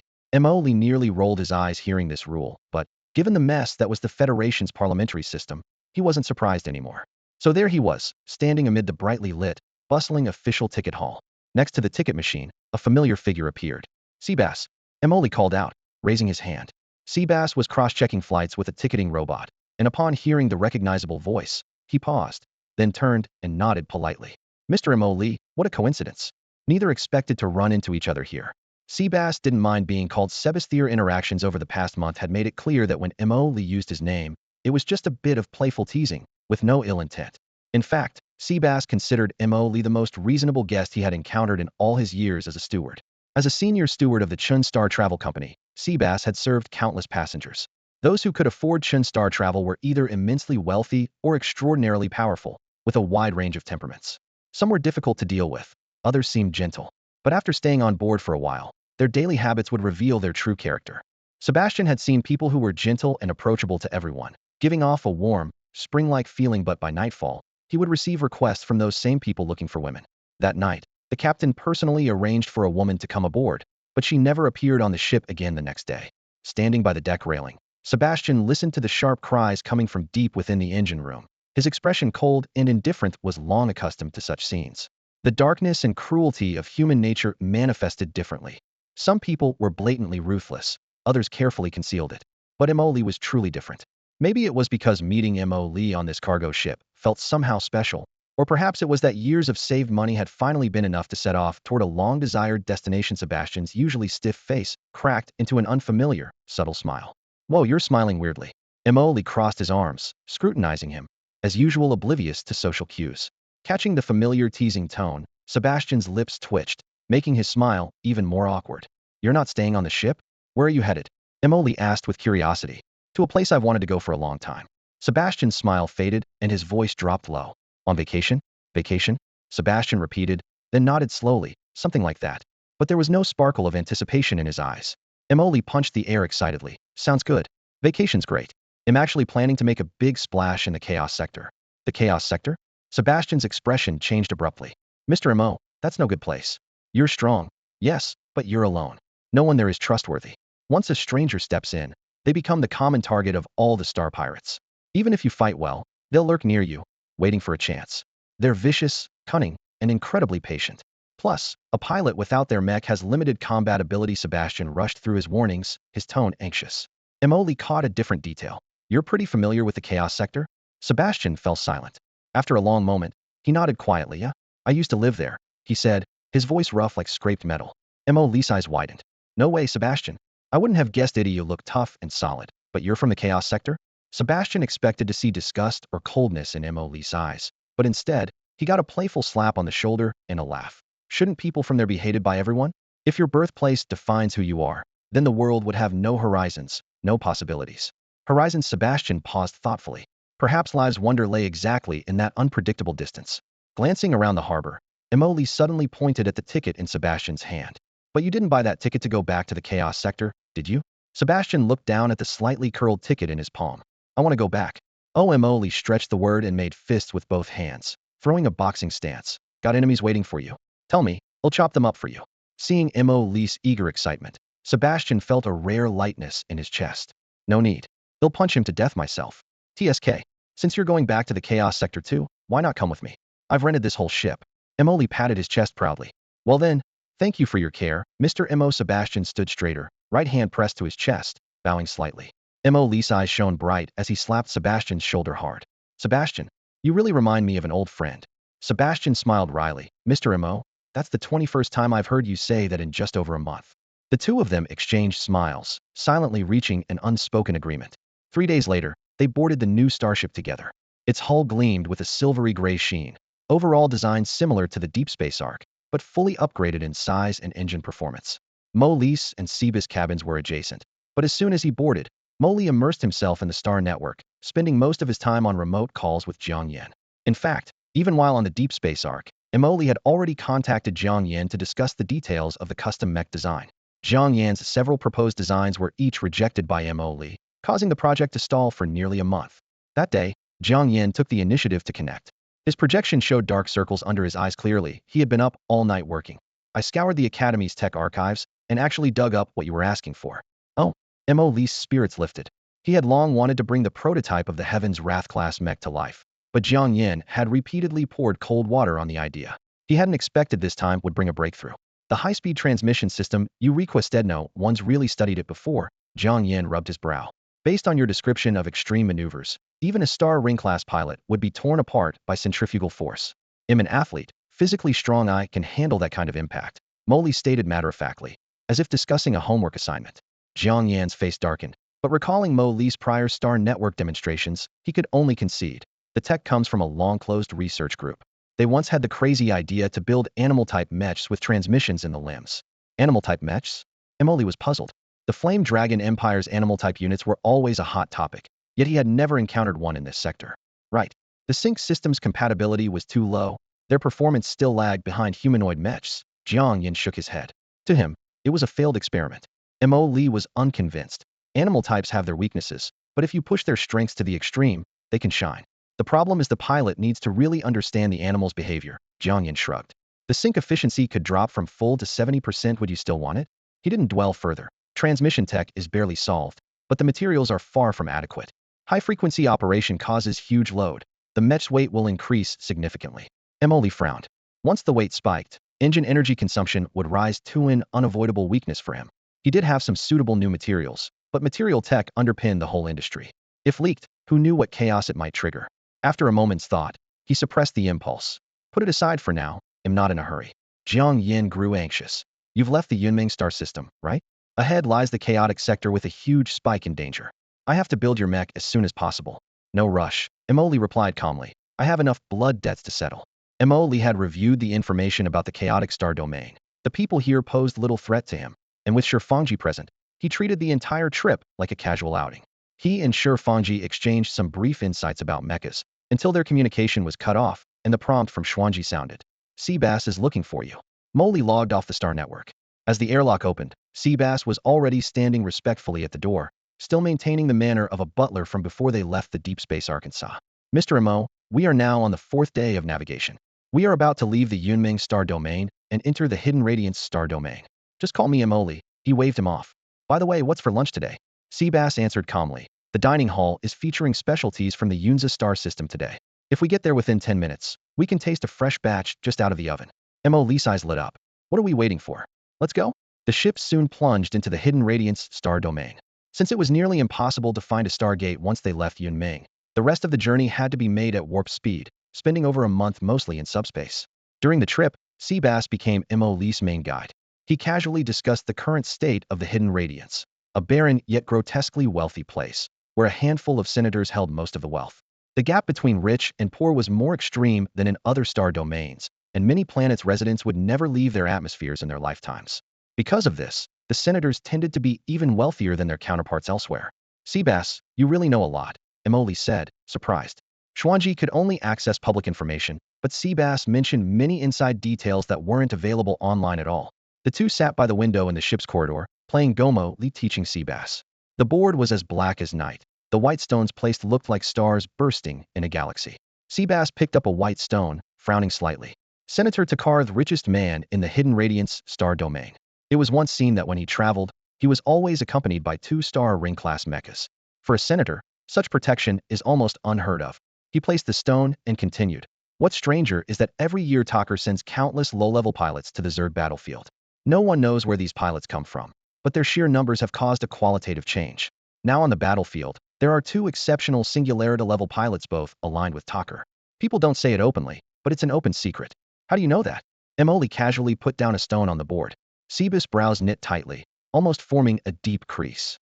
Because all the pilots he sends to frontline are essentially sacrificial pawns. Emoli clicked his tongue. Using the Zerg battlefield as a grindstone? Doesn't anyone try to sabotage him? Seabass shook his head lightly. No. Most of the pilots he sends are low-level. Their losses don't concern anyone. By the time other senators realize what's happening, those 2 Singularity-level pilots will have already established their foothold on the battlefield. Emoli raised an eyebrow. Looks like Takar's ambitions are quite big. Yes. His influence is widespread across the Hidden Radiance, and the sector we're flying over right now is right in his territory. Emoli inhaled sharply. Yikes. Does that mean this ship has to pay protection fees too? Yes. Seabass placed his stone firmly. Huh. Emoli tilted her head in surprise and looked at Seabass. Was this senator really that ruthless? Among senators, their status was generally quite even, but Takal definitely counted as a fierce player. His private army was spread across multiple star systems, and even Yunming star systems merchant ships had to give him some leeway. Emoli was already curious, and Seabass explained quietly as they traveled within the Enyao star system. Takal basically ruled with an iron fist. Their ship's day-long stop at a stargate, and Enyao soon confirmed this. This stop wasn't even on the official shipping route list. As the ship slowed and hovered, Emoli glanced out the window and saw a fleet with prominent insignias warping in from the void. Small shuttles raced over, flanked by two heavily armed black mechs guarding them, clearly here to collect protection fees. They're so brazen about this. Emoli muttered quietly, watching the ships outside. Seabass stood a couple steps behind her, posture straight, whispering back, "Other senators have no influence here." The shipping company were using answers to a rival faction, one completely at odds with Takal. He noticed the two mechs too, frowning deeply. This is bad. Usually they only send negotiators, but bringing mechs means they're making bigger demands. Almost instantly, the ship's intercom crackled to life. All passengers were ordered to return to their rooms immediately, no lingering in public areas. Mo Lee and Seabass exchanged a glance and retreated to their cabins. Xuan Ji, what's the situation? Mo Lee asked as she closed her cabin door and activated the ship's AI. Xuan Ji didn't respond verbally, but a holographic screen popped up. Two mechs equipped with high-energy flame cannons had forcibly landed on board, and two crew members in blue and white uniforms were quickly approaching to meet them. On the feed, the trembling crew said, "Sirs, we've already paid all the protection money for this year in one lump sum." The mech cockpits hovered high, one on each side, steadily closing in without acknowledging their words. The crew dared not intervene and stepped aside, following quickly. "Sir, is there some kind of misunderstanding?" One crew member asked, forcing the question despite fear. The mech's external speaker crackled in a cold, mechanized voice. "Suspicion of transporting contraband. According to Enyao Star System's new law from 3 months ago, all suspicious vessels must be stopped and inspected." The excuse sounded made up on the spot, but the Takal family emblem embedded on the mech's shoulder armor shut down any rebuttal. How could that be? All our goods and passengers passed Yunming System's official security checks. No contraband, absolutely none. The two crew members cited their Yunming Star System clearance, trying to block further intrusion. The invaders didn't waver. The mech stopped before the access hatch, their lights going dark as kinetic locks engaged. The cockpit opened, and a lean man with long hair and a pointed chin jumped out first, his sharp gaze scanning the surroundings with aggressive intensity. "Silverhound, move faster." The long-haired man urged his still unloaded partner. Coming, Longhair, you're still so impatient." The second figure landed moments later, a small, hunched man who looked older. After landing, the two ignored the tactical alarms inside the passage and turned toward the crew rushing up. "Take us to the mech bay first. Enyao has been unstable lately, need to check every mech." The two crew members hesitated, their expressions turning grim. In this era, ordinary people still made up the vast majority, but pilots held an extraordinarily high status. Their mech hangar was specially designed for pilots to transport their mechs. Not only were there several Fortress-class mechs parked inside, let alone the less impressive Raid-class ones. Mechs were both the pilots' weapons and souls, and all information related to them was highly classified. There was no way they could be casually shown to outsiders. "This, I'm afraid that's not possible," the two crew members forced out reluctantly. "The mech hangar contains VIP's personal property. We don't have that authority." "Humph." Longmao, his triangular eyes cold and sharp, took a few steps forward and grabbed one of them by the collar. "Do you know whose turf this is?" "Longmao, stop." Silverdog raised a hand to intervene. "Forget the mech hangar for now. Let's follow protocol and check passenger info first." He knew the mech hangar involved the prestige of major corporations. Forcing their way in would only cause trouble. Longmao was just trying to show off. Relieved to hear only passenger data needed to be checked, the two crew members hurriedly led the pair away without delay. Elsewhere, Emoli watched the whole scene through the surveillance feed from Xuan Ji, frowning slightly. What exactly were those two after? The answer remained a mystery for now. After Longmao and Silverdog squeezed another protection fee in the registration room, they left satisfied. The spaceship then resumed its journey. Inside the passenger cabin, Mo Lee and Seabass continued their chess game. The board lay silent, but Mo Lee sensed something was amiss. Seeing Seabass composed, he hesitated briefly before whispering. They didn't do anything else, they just copied all the passenger data. Seabass' finger trembled just before making his next move, his pupils shrinking sharply. He didn't ask how Mo Lee knew this, but instead confirmed in a low voice. "Is that information reliable?" "It's true." "Damn." Seabass put the chess piece back into the box. "If there's enough value on this ship, once we leave the hidden luminary star region, we're probably heading straight into a pirate ambush." Noticing Seabass' calm confidence, Emoli pressed for an explanation. "Political rivalry," Seabass explained succinctly. "The Bailuo star region and the hidden luminary region have long been at odds. with their counselors clashing fiercely. According to my intelligence, Tacker has secretly cultivated a pirate group in Beluo that specializes in hijacking merchant ships traveling to and from hidden luminary. Mo Lee's eyes lit up. Got dirt? The other Beluo counselors don't know? No. Seabass shook his head. Those pirates rely on a massive information network controlled by Tacker. Their weapons and gear are top-notch, allowing them to evade all Beluo patrols so far. Tacker decides whether to strike based on passenger info. He toyed with 2 chess pieces, his gaze heavy. There are about 5 Fortress-class pilots, including you on this ship. If word of your reputation reaches them, the bigger the prey, the more worth their effort? Emily curved a dangerous smile. Seabass looked up just as he caught that sharp grin. Exactly. That pirate group actually fields 10 Fortress-class mechs, plus 3 retributions. No one outside knows this, which is why many ships have been destroyed by them. The 3 retributions. Molly's eyes narrowed in thought. 3 punishments-level enemies. This kind of power was formidable in any star system, yet they were freely plundering in the Beluo star region. To him, there was no way this could happen without the covert backing of Counselor Tackle. In other words, this pirate gang was practically the Counselor's private army, equipped with top-tier technology, weapons, and starships. Taking on 3 enemies at once was no easy task, but if they truly faced them in a chaotic space battlefield, the Blood Debt ship's unique vector thrusters would still provide some tactical flexibility. At this moment, Seabass was unaware that Molly had already begun devising a plan to take on the 3 opponents. Instead, he was caught up in a more pressing concern. Would their passenger ship become a target for the pirates? Though it was rare for large civilian vessels to be hijacked, it was not unheard of, especially with Tackle stirring trouble recently in the Hidden Star region, making the situation increasingly volatile. Seabass furrowed his brow and glanced over to see Molly, also deep in thought. Mr. Molly, he whispered, I think once we enter the Beluo Star region, we should get off the ship immediately. Disembark? Molly rubbed his chin. This was definitely the safer move, but he was also calculating if there was a chance to trap those pirates and wipe them out. Their loot would be enormous. Since the pirates had set their sights on him, Molly had quietly targeted them in return. Seabass dared not hope for such a tactic. He hadn't even brought his mech suit, so a fight would almost certainly mean death for him. Seeing his hesitation, Molly nodded. All right, well, do as you say, get off the ship first, then figure out how to reach the Chaos Star region. Seabass finally breathed a sigh of relief, though he sensed Molly was still hesitant, but he couldn't quite tell what was on his mind. Their ship arrived at the Beluo Star region. Outside the first large stargate, the light screen flickered, and the vessel docked steadily at the berth. The 2 disembarked with the crowd, then transferred to a mech towing vehicle in the space station. Inside the cabin, Molly was quick to ask, so how do we get to the Chaos Star region? Forget regular company ships. Seabass had already thought it through. The Beluo Star region connects to the Chaos Star region, which is heavily infiltrated by pirates. There are plenty of underground armed groups here. On the surface, they run legitimate businesses, but secretly they handle transport. Their prices are high, but the security makes it worthwhile. Many pirates cooperate with them and wouldn't touch their ships. TSK, Molly raised an eyebrow. Seabass, you weren't some kind of crime boss before, were you?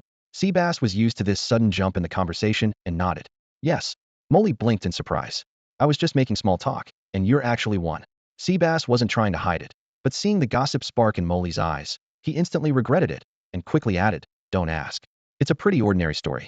Sure enough, Molly pressed on. Then why did you run off to work as a ship steward?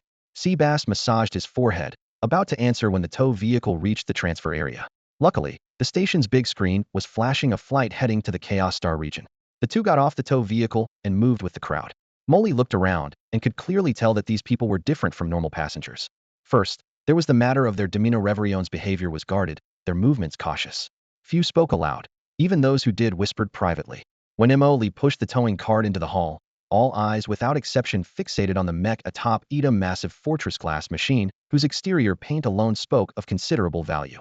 At the storage counter, where the crowd had been so dense that no one could move, people instinctively parted to create a clear path. Molly's mind stirred slightly. It seemed he had finally grasped the survival rules between the Beluo Star region and the Chaos Star region. Mech grade was forever the hardest currency for safe passage. After completing the storage formalities, it was time to board. The Underground Syndicate's shipping lines offered no VIP service, only efficiency. Registered under the Fortress-class Mech credentials, Lee and Seabass were assigned the best suite available. For these starships endlessly drifting the interstellar routes, where life depended on armor, a highly skilled pilot was an extra layer of protection. One wanted to sit idle when facing space pirates. Once the alloy doors slid shut behind them, Seabass glanced around, inspecting the bed, sofa, and private bathroom in turn. He finally shrugged. This is the best they could offer. Molly had expected the underground line to be lazy with upgrades, but figured Fortress-class pilots deserved better. Turns out this was the ceiling. The ship's escort force consisted of 1 Fortress-class and 3 Raid-class mechs, a fairly average setup. What truly made space pirates think twice was the Star Sea Angler Syndicate emblem painted boldly on the hull that was the real weight behind their reputation. Emily circled through the first-class cabin, well-equipped but clearly lacking fine maintenance. The Underground Syndicate clearly didn't want to spend any extra on routine upkeep. After all, they had no shortage of passengers, some even had to pull strings just to get aboard. The two finished settling in and awaited departure. The usual underground rule: no delay once full capacity was reached. As the thrusters spewed brilliant white exhaust, and the ship broke free from the spaceport's orbit, Emily had the AI steward Xuan Ji take over full onboard surveillance. This was a habit honed during his time with the Chun Star Lin and the Yunming Star region. Charters never sleep easy in the most vulnerable stretch against space pirates. Meanwhile, Blood Debt in the Mech Bay lifted its head slightly. Its crimson electronic eye blinked on then off, performing a routine self-check. Just as Seabass predicted, the ship's deterrence against pirates was sufficient. Only 5 stargates jumped, yet sensors detected signs of 3 pirate groups, all keeping a safe distance. Both sides aware of each other's presence, neither willing to take unnecessary risks. Like an unspoken truce, they went their separate ways. On the 3rd day of the voyage, while browsing the Star Network, Molly came across a breaking news report: the passenger ship they had boarded earlier had already been looted by pirates upon entering the Bailuo Star region. Considering the delay in information flow, the incident had likely occurred on the very first day. Seabass happened to step out of his room, his expression calm, as if confirming a prediction long held. Emily raised an eyebrow. "You're impressive, Sebasho, did you know?" Seabass' lips twitched in a small smile, relaxed in Emily's company. "Pretty likely. Political rivalries are fierce, and Tucker is the kind who always makes enemies pay. Only a massive interstellar cruiser." Emily gazed out the window with a heavy heart. The political infighting among the council members had always been like this: ordinary lives reduced to mere numbers in their eyes. Seabass shook his head gently, but Emily didn't register the words. His gaze was vacant, his brow furrowed with worry. Meanwhile, the AI steward implanted in his consciousness, Xuan Ji, rapidly began calculating. A colossal cruiser.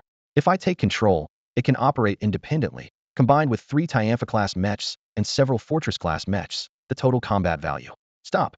Don't you dare calculate that." Emily abruptly halted the AI in his mind. Just thinking of those astronomical numbers made his heart ache. Seabass noticed Emily often drifted into a daze, his expression suddenly twisted, as if some invisible foe was provoking him. During these moments, Seabass wisely kept silent and waited patiently.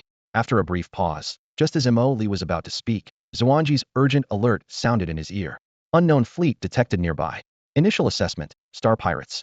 Xuan Ji usually ignored small pirate groups, so this announcement meant these attackers were neither familiar friends of the Star Sea Anglers nor trivial foes, but possibly a hostile faction. Chaos erupted on the bridge. Those arrogant pilots simply relied on their company badges to dominate space freely. But when faced with pirates who ignored badges completely, their true colors showed immediately. Emily's heart sank. It confirmed his skepticism of these underground faction ships being unreliable. He lifted his head and said grimly to Seabass, "They're star pirates who don't recognize the Star Sea Anglers' badges." Seabass' expression shifted. Though the ship seemed calm, he chose to trust Emily and Xuan Ji's assessment. If they dared come with 50 Star Sea Angler badges, there'd be at least 2 Fortress-class mechs backing them up. But right now, the Council is cracking down hard on Takar's gang of pirates. Anyone bold enough to show up in this climate is definitely dangerous. Before he finished, the entire ship jolted violently and then lost power. "Mr. Emo, based on what I know about these underground groups, the bridge crew probably abandoned ship and don't care if we live or die," Seabass said with sharp focus. "We need to rush to the Mech Bay and forcibly retake the mechs. They'll steal a small craft from the hangar." At almost the same time, Xuan Ji reported, "Bridge personnel have begun evacuating." Emily nodded without hesitation. "All right. You take the small craft, they'll head to the Mech Bay." The Mech Bay and the small craft dock were on different decks, so they split up immediately. Thanks to Xuan Ji hacking the ship's internal systems, security doors along Emily's path unlocked smoothly, granting him unhindered passage.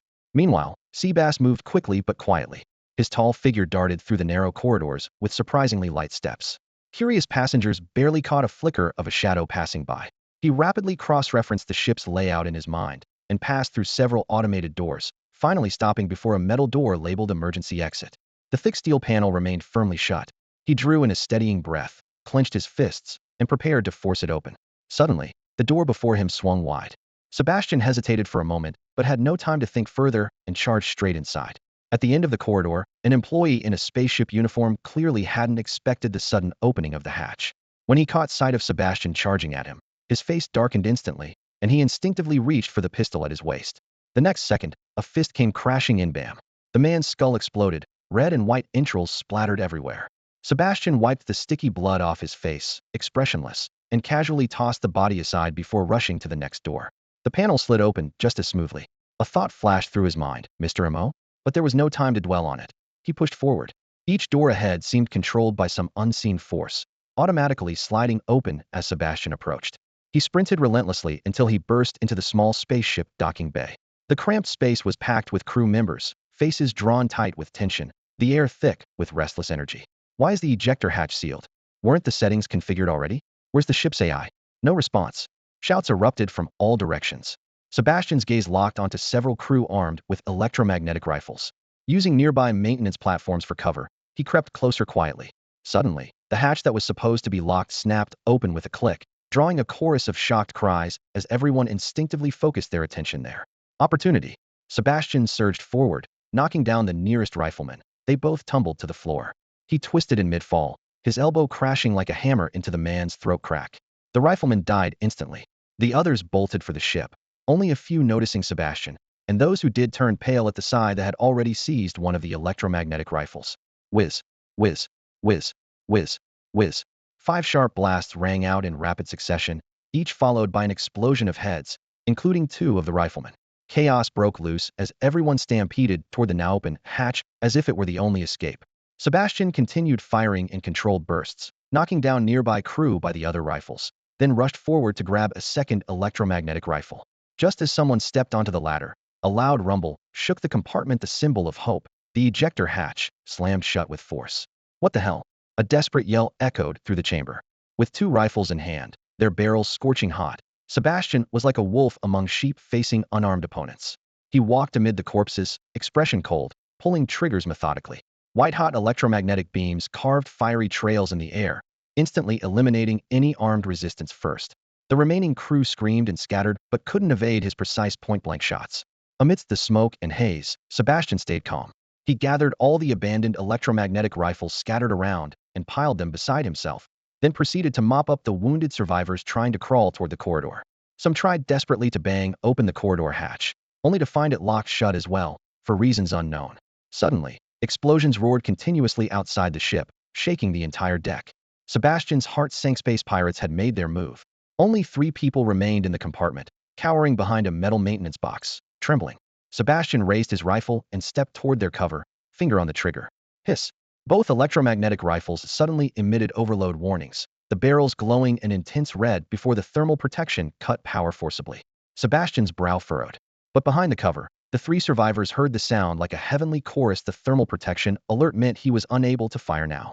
A ruthless instinct ignited in the 3 men's hearts as they burst recklessly out from behind cover, flanking Sebastian from left and right. He leaned forward, gripping his 2 electromagnetic rifles, each steaming hot from overload, and raised them to meet the attack.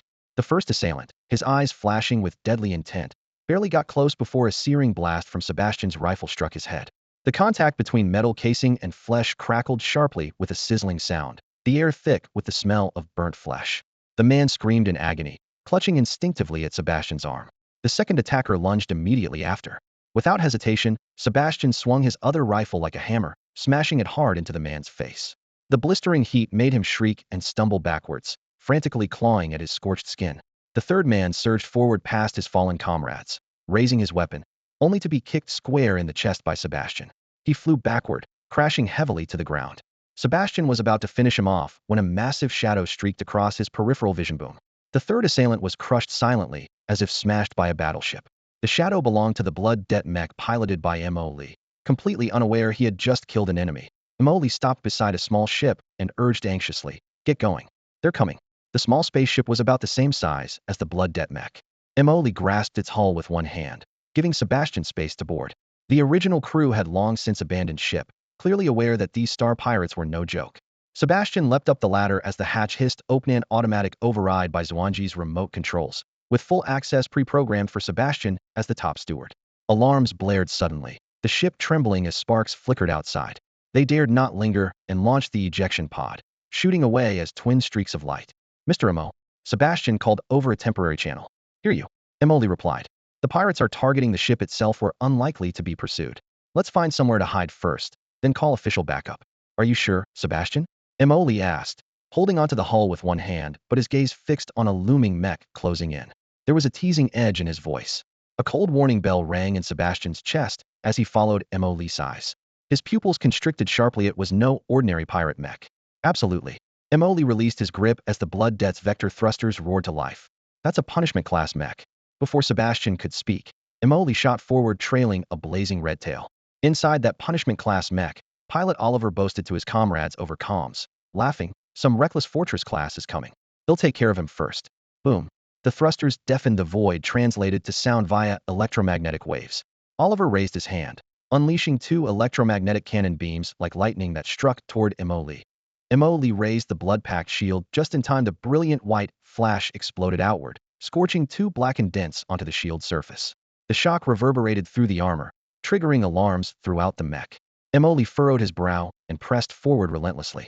Seeing that Emoli was at fortress-class level, Oliver didn't relax for a moment. The ammunition bay beneath his armor opened, releasing dozens of small missiles. At the same time, his left arm supported his right as the armor on his right arm fractured and reassembled into a particle cannon. The missiles streaked forward in clusters, their exhausts trailing fiery white-hot streaks. Emoli's mech flipped and rolled, weaving through the dense barrage. Countermeasure flares ejected from his waist erupted instantly, blanketing the airspace. Scores of missiles were detonated in midair behind him by triggered fuses. Meanwhile, Oliver's fire control system worked desperately, but his lock-on reticle flickered fruitlessly, unable to track the agile figure. Something's wrong. Oliver's suspicion sharpened. Such extreme maneuvers, apparently ignoring overload forces, could only be achieved with a personal domain shield. These shields were standard on the top-tier Tianfa-class mechs and occasionally fitted to Fortress-class machines, though the latter would suffer engine performance penalties. Yet this mech brimmed with power and showed no sign of reduced output. Could it really be Tianfa-class? But the ship's registry clearly listed it as Fortress-class. The thought flashed through Oliver's mind like lightning as he cut off energy accumulation and fired a blast. A brilliant azure particle beam traced a scorching straight line, nearly grazing Emoli's side armor. Still, Emoli didn't activate any shield, making Oliver's eyes twitch and a rising sense of unease tighten his chest. He abruptly drew his combat knife, switched energy linkers, and the blade instantly glowed with crackling blue particle energy. In a flash, he dashed at Emoli like a bolt of electricity. Emoli's cold gaze fixed on the particle combat knife, and as Oliver closed in, he plunged the engine into overload mode. The engine roared fiercely, red warning lights flashing wildly in the cockpit. Oliver's battlefield instincts blared alarms. It was all or nothing, either mutual destruction or a lightning-fast kill. He tried to trigger overload himself, but before he could act, Emoli's heavy fist slammed hard into the Mech drivetrain. Boom. The personal domain shield rippled, but held briefly. Oliver's face blanched as he hastily retreated, activating overload midair. As the engine screamed and pushed out more power, Emoli closed the distance. This lunatic. Oliver cursed repeatedly over the comms. "I've got a close combat mech here. Send backup." "Nothing about Tianfa class in the intel?" someone asked uncertainly. "Cut the crap." And being closed in on. Two mechs tore through the air, one chasing wildly, the other relentlessly pressing. Engines burned in overload. Whoever retreated first would die. Oliver gritted his teeth, screaming "Mad dog! Mad dog!" unaware that a shadow was rapidly approaching behind him. The shadow activated its shield mid-flight, a transparent arc suddenly glowing brightly. Caught off guard, Oliver's mech slammed headfirst into the shield, and only then did he see it piloted by Seba in a smaller mech. Perfect assist. Emoli's eyes gleamed coldly. The blood-pack's engine surged violently in overload, a torrent of energy flooding his machine. Seizing Oliver's stagger, he swung a sideways punch, trailing a deafening sonic boom. Bang! Oliver was blasted sideways, barely steadying himself before another heavy punch struck squarely, the brutal impact briefly disrupting the engine's power transmission. The next moment, he saw a storm of fists magnified before his eyes. The domain shield lasted less than a second before shattering with a thunderous crack. The terrifying impact crashed unimpeded into the cockpit. With the shield down, his fragile flesh and blood body couldn't hold. After only a few blows, Oliver's consciousness slipped into eternal darkness. Oliver forgot to include the picture of his mech in the last chapter, so it has been added now. Sebastian stared at the battered, dented penance-class mech with multiple concussions on its cockpit, unable to stop the twitching at the corner of his eye. Emoli had become a rising legend in the Dongli Star region. Though Sebastian had only heard the name and considered himself familiar with the vast universe and many powerful warriors, the shock brought by Emoli still sent a chill down his spine. Penance-class mechs often concealed several hegemonic technologies, yet Sebastian couldn't identify a single one. The rumor that Mo Lee's fighting mech is unbeatable at close quarters now felt like a bloody, undeniable reality. Sebastian wasn't naive about fighters, but he had never witnessed such an extreme scene once Mo Lee closed in. The mech resembled a drained puppet, utterly powerless to resist. What made things worse was that most Penance-class mechs were equipped with personal field shields, long considered the bane of fighting mechs. The widespread adoption of these shields had sharply reduced the effectiveness and greatly increased the risks for fighting mechs, causing the entire class to fall from prominence. Yet Mo Lee's fighting mech seemed tailor-made to pierce every shield. Images of heavy mechs flashed through Sebastian's mind, and an absurd analogy came to him. It was like a father beating his son. Compassion flickered briefly before he snapped back to reality. A most urgent priority now was to escape alive. Mr. Mo, we should. No need to run. I have an idea, albeit immature. Emily interrupted lightly. What idea? Sebastian, do you trust me? I don't know how to answer that, but your instinct feels trustworthy. Sebastian didn't hesitate. Good. You get inside this mech. Space was silent. Emily dragged the damaged Penance-class mech close to the ship's prow, near the severely deformed exit, patiently waiting. Sebastian had donned his power suit and passed through the airlock, heading straight for the mech. Xuan Ji had already breached the mech system. Though the hatch looked smashed like scrap metal, it still opened normally. The moment Sebastian entered the cockpit, all internal systems flickered to life with a faint hum. A shiver ran through him. Sure enough, Molly could freely infiltrate both the ship and mech networks. System self-check completed, he whispered, Mr. Mo, my empathy level is only 42. Control defects are severe. He didn't fully understand Mo Lee's purpose in letting him board, nor had Mo Lee asked about his empathy, but he obeyed anyway even though this steel giant felt like a tomb. No need to control it yourself. Just link to empathy. Mo Lee replied simply. Understood. Holding his breath, Sebastian sank his consciousness into the empathy link. The familiar, nauseating dizziness instantly swept over his nerves. He gritted his teeth. What's next? Wait for them to come, then run away immediately. The order was blunt. As Sebastian responded, Mo Lee's fighting mech initiated a series of maneuvers. Hovering silently in the blackness of space, Mo Lee exhaled softly, Xuan Ji, fake sleep mode. Inside the ship, star pirates who moments ago had been rampaging suddenly froze simultaneously, as if ordered all at once. Their expressions hardened instantly, switching to full alert. They abandoned looting and turned to killing on sight, their savagery and efficiency sharply intensified. Outside the ship, over a dozen mechs formed a formation encircling the entire vessel. Meanwhile, the mech squad's comm channel erupted into chaos. The whole incident was triggered by Oliver's death. Oliver was one of the 3 top-tier enforcers in their star piracy crew, and his fall caused an uproar inside their ranks. The remaining 2 enforcers, Lytus and Buck, ignited their mech engines almost simultaneously. In the squad channel, Lytus gave a low, firm order. All Fortress-class pilots, hold your positions at every ship exit. Don't let a single person through. Buck, follow me. As the command was issued, 2 massive mechs roared out of the mothership, trailing blazing exhaust. Within minutes, they reached the coordinates where Mo Lee and Oliver had clashed. Their flight paths still flickered on the radar. The moment they slowed down, a bizarre scene unfolded before them. Oliver's mech was speeding away into the distance. Another unfamiliar mech hung lifelessly like space debris, its energy reading at 0, systems completely offline. The scan data made things immediately clear to both of them. Oliver's life signs had long since vanished. The mech fleeing must have been hijacked by the killer. The inert mech in front of them was evidently a discarded empty shell, tossed aside without care. Lytus and Buck exchanged a knowing glance and surged full speed toward Oliver's fleeing mech, barely sparing the junk another glance. Just as they brushed past the motionless shell, that heap of trash blood debt suddenly flared to life, with fiery crimson electronic eyes. The exhaust port roared, flames shifting instantly from blue-white to a scorching purple as overload mode kicked in without warning. Mo Lee piloted blood debt to reverse boost, slamming into Buck's mech chest plate in the blink of an eye. The first heavy punch struck an armor joint, metal plating buckling inward, immediately followed by a blade-like knee smashing into the abdominal armor, folding Buck's frame into a bow shape. Before he could react, a crippling elbow strike rained down from above, shattering his personal shield into fragments. Buck's mind buzzed, his mech's feedback lagging suffocatingly behind. His internal organs had been violently jolted out of place, a spatter of blood trickling from the corner of his mouth. He pounded the control stick wildly, but was met only with a chorus of shrill alarms. The next onslaught hit like a tidal wave, the pain ripping his consciousness apart bit by bit. Through blurred vision, he saw Lytus urgently turn back, but having already put some distance between himself and the fray, Lytus could only watch helplessly as Mo Lee's brutal combo shattered Buck's defenses completely. Bang! The final kick sent Buck flying. His mech slammed against a floating asteroid before bouncing back into space, its lights instantly dying out, motionless and silent. A cold dread gripped Lytus as he locked eyes with Blood Death's glaring crimson optics. Almost instinctively, he raised his wrist to target, opening his armor to deploy twin miniature laser cannons from the backs of his hands with a sharp hiss. Emoli suddenly arched backward, his feet thrusters firing in reverse. Two intensely focused beams screamed just above Blood Death's head, leaving a scorch mark trailing behind. Missed? Fall back. Lytus cursed under his breath and pulled back immediately. He vividly recalled how quickly Buck had been overwhelmed. A close-quarters brawl was a death sentence, especially now that Emo's mech was in overload mode. The longer they delayed, the faster his energy would drain, leaving him vulnerable. Emoli expected Lytus' retreat without surprise. With a glance toward the distant ship and Oliver's mech, he charged forward again.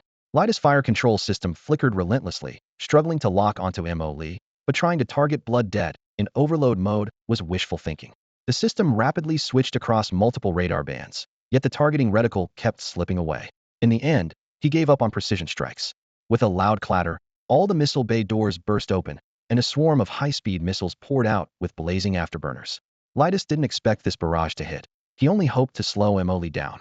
In the next moment, the missile trajectories intertwined into a hemispherical explosion net, a storm of fire and shrapnel sweeping through the air. But behind that blinding white shockwave, the Blood Dead, maneuvered by Emoli like a ghost, weaved through without even a ripple disturbing its armor surface. Retreating while calculating, Lytus thought there was no way Emoli could sustain overload for long. But the real energy warning came sooner than he expected. Before the explosion faded, Blood Death's energy bar flashed red repeatedly and automatically dropped out of overload.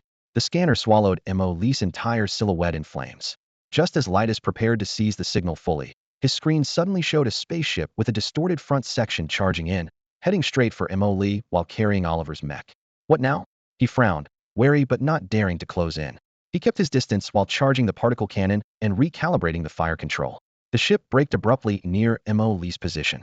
As the afterglow faded, Lytus saw something that froze his Minda combat suit-clad figure sprung out of the Blood Death's cockpit, landing agilely on Oliver's mech shoulder just as the two mechs collided with a clash of metal. Oliver's mech hatch slid open, the figure climbed inside, and the system lights lit up across the board. Storm Vanguard activated. No way, Lytus blurted, fingers reflexively firing. The concentrated particle cannon sliced through the vacuum, but was firmly blocked by the rectangular energy shield Storm Vanguard deployed. The particle stream sparked and hissed as the shield's intricate patterns shone brightly. The shield's design matched his own machine's tech. That familiar defense sent a chill down Lytus' spine. Emoli wouldn't give him any breathing room. Storm Vanguard's mech surged forward, charging through the particle residuals, pulling a sharp half-roll to evade continued lock-ins, then quickly reamed and counterlocked on Lytus. The mech AI sharply warned, target locked. Lytus spiraled backward desperately, dodging sideways as the cannon beams screamed out, narrowly escaping. The beam missed, and Emoli pressed in tight again. Lytus knew all too well how terrifying the opponent's close combat was. A skilled close-quarters mech pilot could maximize every auxiliary thruster, moving with ruthless precision and fluidity. Once they got in close, it would be a fatal blow. Calculating the risks, he chose to maintain a long-range skirmish for now. But the roles had reversed. Lytus was fleeing forward, becoming the prime target for fire control. Beep, beep, beep. The urgent warning blared suddenly, chilling Lytus' heart. When had he been locked on again? Worse still, Oliver's mech shared the same fire control system as theirs, but Emo's lock-on speed was outrageously fast. Too many strange things were happening, and Lytus had no time to dwell on them. But Emoli had already fired Again. A particle cannon blast streaked out just as Lights finished a sudden turning maneuver. The particle stream roared past like a howling gale. Lights barely had time to react and could only hastily raise his shield. The shield flared with a sharp blue glow, and its energy meter plummeted like a floodgate had been thrown open. Lytus' heart bled, but he knew if he didn't hold fast, this shot would be fatal. Deflecting the particle stream, he immediately dove downward, trying to shake the attacker. But Emoli gave him no breathing room. By now, Emoli had complete mastery over the Storm Vanguard's weapon systems. Suddenly, two flat cannons slid out from the shoulders, laser turrets emerged at the waist, thighs, and even the top of the cockpit, all simultaneously radiating cold light. In an instant, the Storm Vanguard's silhouette transformed into a steel beast bristling with claws. Countless gun ports all over the body flickered with starry glows. Seeing this, Lytus' pupils contracted sharply, and he gasped, "Deep Space Whisper photonic arrays." Without hesitation, he initiated the Mech's overload mode, desperate to create distance. But shrill lock-on alarms rang like the knocking of death itself, and Ali had charged and locked within less than a second. In the next moment, Over 10 blazing white beams burst forth from the storm vanguard, cutting off every potential escape route for lights with deadly precision. With nowhere to run, he barely managed to raise his shield once more. The energy curtain erupted in violent ripples as the beams struck, the shield's strength plunging wildly on the display. After a tense standoff, Li increased output again. The beams burned with even fiercer intensity until light as failing shield finally shattered. No. Boom. More than a dozen deep space whisper beams easily pierced the Mech's hull. The core power chamber was ripped open, the engine exploded, and the entire Mech went up in a blaze of fire and metal shards, a brilliant cascade of flame. Until his last breath, Lights never understood why was it that his opponent, known for fierce close combat, suddenly wielded remote firepower with equal terror after switching to the Storm Vanguard? What was T-San adaptive mech system? Before the question could even fully form, he was buried in the starfire. On the other side of the battlefield, Seabass stared dumbfounded at the flash of the explosion. He prided himself on his insight, but Li had taken control of the Storm Vanguard a mere 10 seconds to a minute ago and was already controlling it more skillfully than the original pilot, Oliver. Countless thoughts raced through his mind, yet none could reasonably explain this strange reality. Seabass, secure the Mechs. I'm going to clear out the Star Pirates. Li's calm, decisive voice came over the comm. He had confirmed the group were the very Star Pirates secretly supported by Counselor Takalfi's infamous trio of penalty-class ships, all in perfect formation. The prize he had long coveted had been delivered to his doorstep. How could he let it slip now? Moreover, 10 Fortress-class Mechs guarded the ship's perimeter, and more pirates were flooding through the breached airlock of fortune in its own right. Outside the ship, 10 Fortress-class Mechs guarded various points, while the Star Pirate warship remained hovering nearby. One after another, new figures poured through the broken airlock into the vessel's depths. Inside one Fortress-class Mech guarding the escape hatch, Mattis' nerves tightened. Just moments ago, Big Boss Oliver had been ambushed and killed. The other two bosses had gone to reinforce but had gone silent. The eerie quiet sent chills through his heart. What's the status of the bosses? Someone finally asked over the channel, but received no reply. Probably engaged in battle, a comrade tried to stay calm. Who took down Big Boss Oliver must have mental power of at least penalty 6 stars. Boss Lights is penalty 7 stars, combined with Boss Bucks 5 stars. Together they should handle it. Maybe they've already chased them outside the ship, beyond temporary comm range. Don't panic, everyone. The remaining Fortress-class pilots chatted quietly on the channel, but the tension in their voices was unmistakable. The name they kept repeating was Oliver, a proud Thunderbolt-class pilot, who had inexplicably fallen in the last engagement. If even Oliver had been wiped out instantly, then if the enemy came knocking, these Fortress-class pilots wouldn't even get a chance to make a clean cut. Both bosses were using top-tier mechs. As long as the opponent isn't ring-class, they definitely can't escape. One pilot tried to reassure himself. Yeah, I thought the same. But who could have guessed that battered little ship was hiding a big fish? We're definitely in for a scolding once we get back. I'm with you, I thought this would be an easy snatch enemy attack. The conversation cut off abruptly as a piercing scream burst through the channel. Carlos, do you copy? Respond. Only silence answered in the headset. Panic quickly spread. Everyone pushed their engines to the limit, setting their scanners to maximum power. Regroup outside the battleship. No heroics. Someone shouted on the channel. They abandoned the small ship and turned toward their own battleship, rushing to regroup. One by one, the calls on the channel went silent. When only 5 pilots remained responding, it became clear an unseen ghost was systematically picking them off. The 5 Fortress-class Mechs converged beside the battleship, a brief moment of relief. Kyle, behind you. A streak of brilliant blue light slashed across Kyle's Mech's rear cabin. His engine flickered out instantly, and his neural link was violently severed. The 4 pairs of eyes widened as the attacker's mech finally appeared on the radar. It was the Thunderbolt-class mech used by Oliver. Boss Oliver? How is that possible? Before they could react further, Mori left no room for shock. The vast difference between Thunderbolt and Fortress was laid bare. Target lock, charge, a horizontal slash of light blades all in one fluid motion, leaving no time to deploy countermeasures. After cutting down one more pilot, the remaining 3 Fortress-class Mechs completely collapsed, each fleeing wildly in different directions. Mori activated overload mode, tearing through with max thrust and tail flames. Within seconds, he methodically picked off the 3 one by one. With this, the main force of the space pirate crew, all 10 Fortress-class Mechs, were utterly annihilated. On the other side of the battlefield, the Raider-class Mech scattered. Having witnessed the enemy cut down the top 3 toughest pilots immediately, then casually wipe out the second wave, their morale shattered. Now they just wanted to escape as far away as possible. Lowering his blades and reducing power, Mori glanced toward the distant pirate ship already warming up for hyperspace jump. The enemy had finished their countdown during the fight, and slipping into subspace was only a matter of time. He didn't pursue this hunt was only just beginning, and he had no rush to finish off a lone crippled ship. Minutes later, Seabass arrived piloting a gray escape pod. Outside the window, 10 fortress-class mechs hung silently in space, deliberately gathered and stacked atop one another like discarded cargo. He had guessed this outcome on his way over, but seeing the stark, shocking scene in person still weighed heavily on his chest. These pilots were notable figures in any ordinary star region, and yet now they looked like nothing more than space debris casually dumped aside. Many Breaking-class mechs mistakenly thought Emoli would spare them and instinctively fled toward the stars. The deep space whispering photonic array immediately activated, blue-white beams weaving a celestial net, one precise shot after another piercing through the cockpits of those Breaking-class mechs. Exploding wreckage scattered into dazzling sparks in the vacuum, their screams swallowed silently. In just a few minutes, over 10 Breaking-class mechs were completely destroyed. Emoli piloted her mech to pull each wreckage back outside the mothership, smashing them into the same coordinates. When Seabass arrived, he silently took control of the ship to help with the salvage, stacking the debris into a floating mountain of metal. Meanwhile, the space pirates who had infiltrated the ship were nearly done clearing out survivors. They swarmed toward the airlock, ready to return to their own vessel. The first pirate stepping out looked up, only to find their mooring spot deserted except for the newly formed metal graveyard. Recognizing the twisted remains of a familiar Breaking-class mech, his face instantly went pale. More pirates in power suits followed, brushing ice frost from their helmet visors, only to see Emoli dragging the last Breaking-class mech and casually tossing it into the pile. Fear quickly spread across the deck. Just as the crowd grew restless, Emoli manned a machine gun and casually pulverized several pirates into bloody fragments. The others scattered in panic, but at that moment, their ship's broadcast crackled to life. "Don't bother running. You can't escape." The pirates spun around abruptly. The airlock doors silently slid shut, partitioning the space into small, isolated chambers, trapping everyone inside. First question, where's your base? The shipboard AI's cold voice echoed through each compartment. The pirates exchanged glances, unsure of the AI's intentions.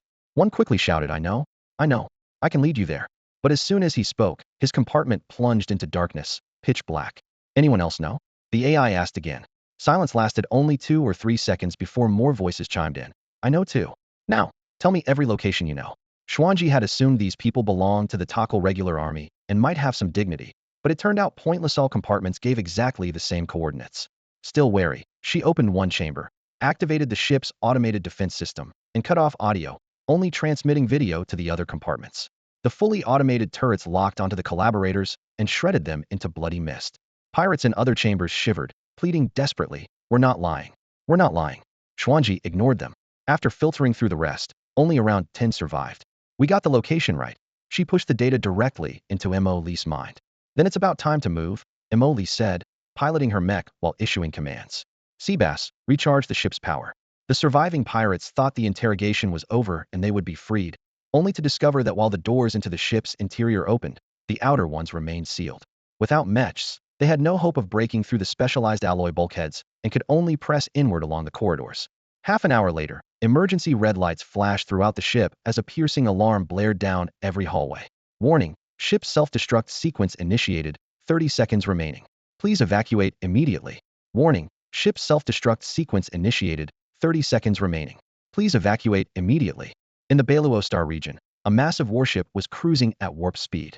The spacious bridge was brightly lit, with starlight streaking across the armored hull and casting swift, cold streaks on the transparent viewport. At the round central table, a magnetic Go board floated silently in midair. Emoli leaned slightly forward, fingertips hovering over the stones, but hesitated to make a move. He had a vague sense that Sebastian had cornered him into a dead end. If we've cut off Takal's claws, could he get desperate and act recklessly? Emoli frowned, breaking the brief silence with a low voice. Sebastian's gaze never left the board, his tone as steady as the constant hum of the ship's engines. "He won't jump. This is the Bailuo Star region. Takal is already under heavy suspicion here. If he dares to reach out again, the regional senators will be the first to deal with him." Emoli's finger paused in midair, the stone rotating softly. "So he just has to swallow this bitter defeat?" Sebastian glanced up momentarily, silently shaking his head. Emoli never acted without certainty. At the moment, he can't find any proof. "You cleaned up the bodies too thoroughly, without leaving a single trace. Even if Takal leads the search himself, they won't find anything." Sebastian continued his analysis. "The Starsea anglers, the group liable for this ship, will probably just do a cursory search. Ships disappearing in star space is common. Recovering one is like trying to find a needle in a haystack. This explained why the recently hired crew had abandoned ship at the first sign of combat. They were just expendable mercenaries pulled together by the Starsea anglers. The only thing that truly attracted them was the shimmering angler's emblem on the ship's stern. Mo Lee softly hummed in acknowledgement, then shifted his thoughts to another matter. If I want to sell those mechs, they'll have to go through the underground black market. Exactly, Sebastian nodded. Selling openly would tip off Takal even here in Beiluo. No one wants to risk making an enemy of a senator over a few mechs. He quickly ran through the available channels and settled on a single option: the Chaos Star region. People there don't care about senators or even the Imperial Federation. Chaos Star region sounds fitting. Mo Lee's eyes brightened. But only if we're strong enough not to be eaten alive. The cargo I have isn't cheap. 2 Heaven's Punishment class and 10 Fortress class mechs. Do they really have the money? They can handle it, Sebastian replied gravely. But this ship has no clearance pass. Getting through the edge of Beiluo will require some extra maneuvering. Mo Lee made a sound of agreement, then stood and walked to the viewport. The sweeping warp stream light brushed across his profile, casting his expression in deep shadow. Behind him, Sebastian stared at the empty spot on the board, quietly surprised. He seemed to hold a commanding advantage, yet his opponent showed no interest in making another move. Suddenly, Mo Lee turned his head calmly. You know this star region, well, you must have some way, right? Yes, Sebastian answered decisively. Among the Federation's 8 great star regions, only the outer Beiluo harbors the Chaos Star region, because someone is backing it secretly. Thought so, Mo Lee nodded. But my connections date back 20 years. Don't know if they still work. He'll try first.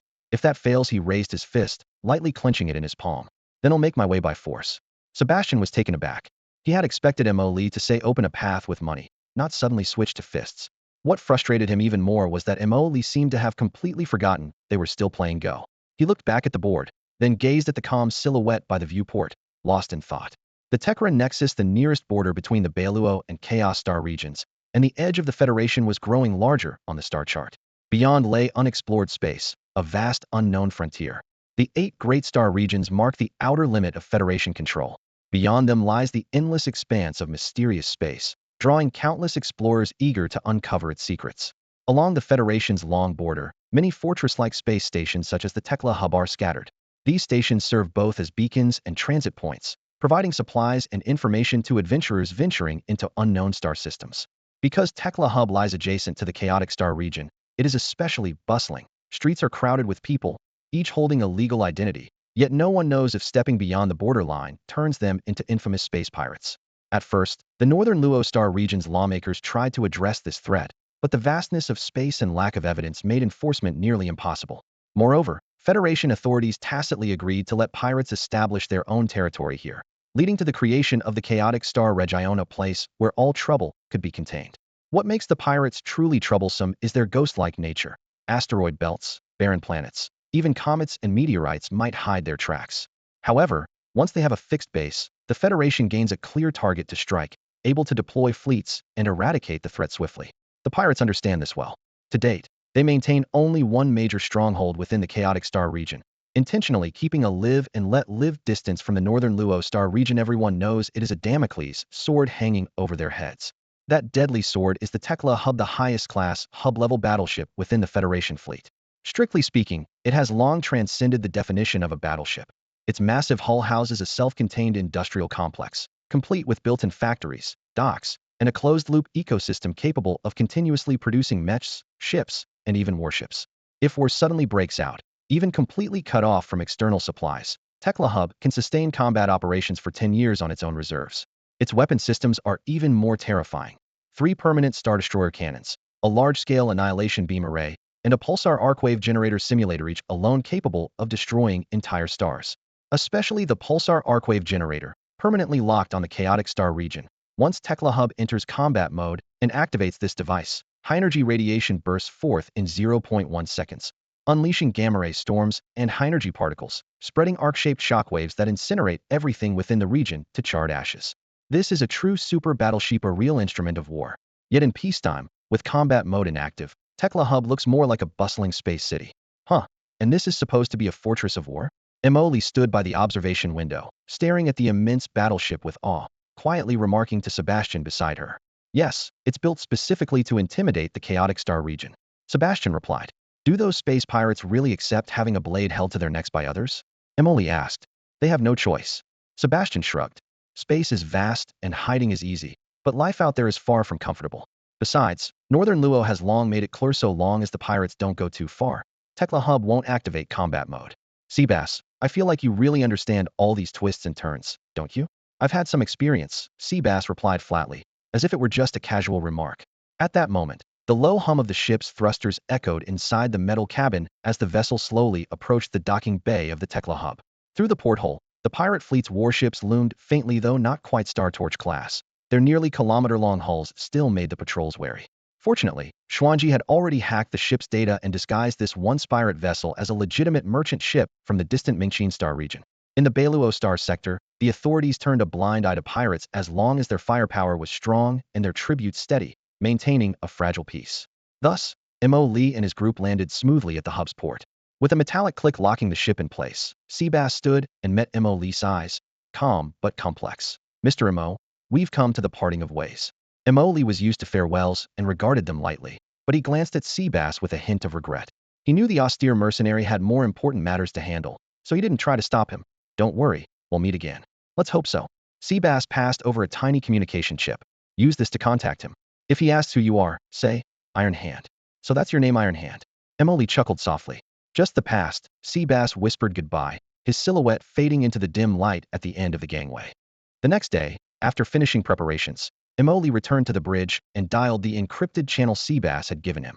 The signal flickered through the silence of space, taking a full 30 seconds before picking up. You're back?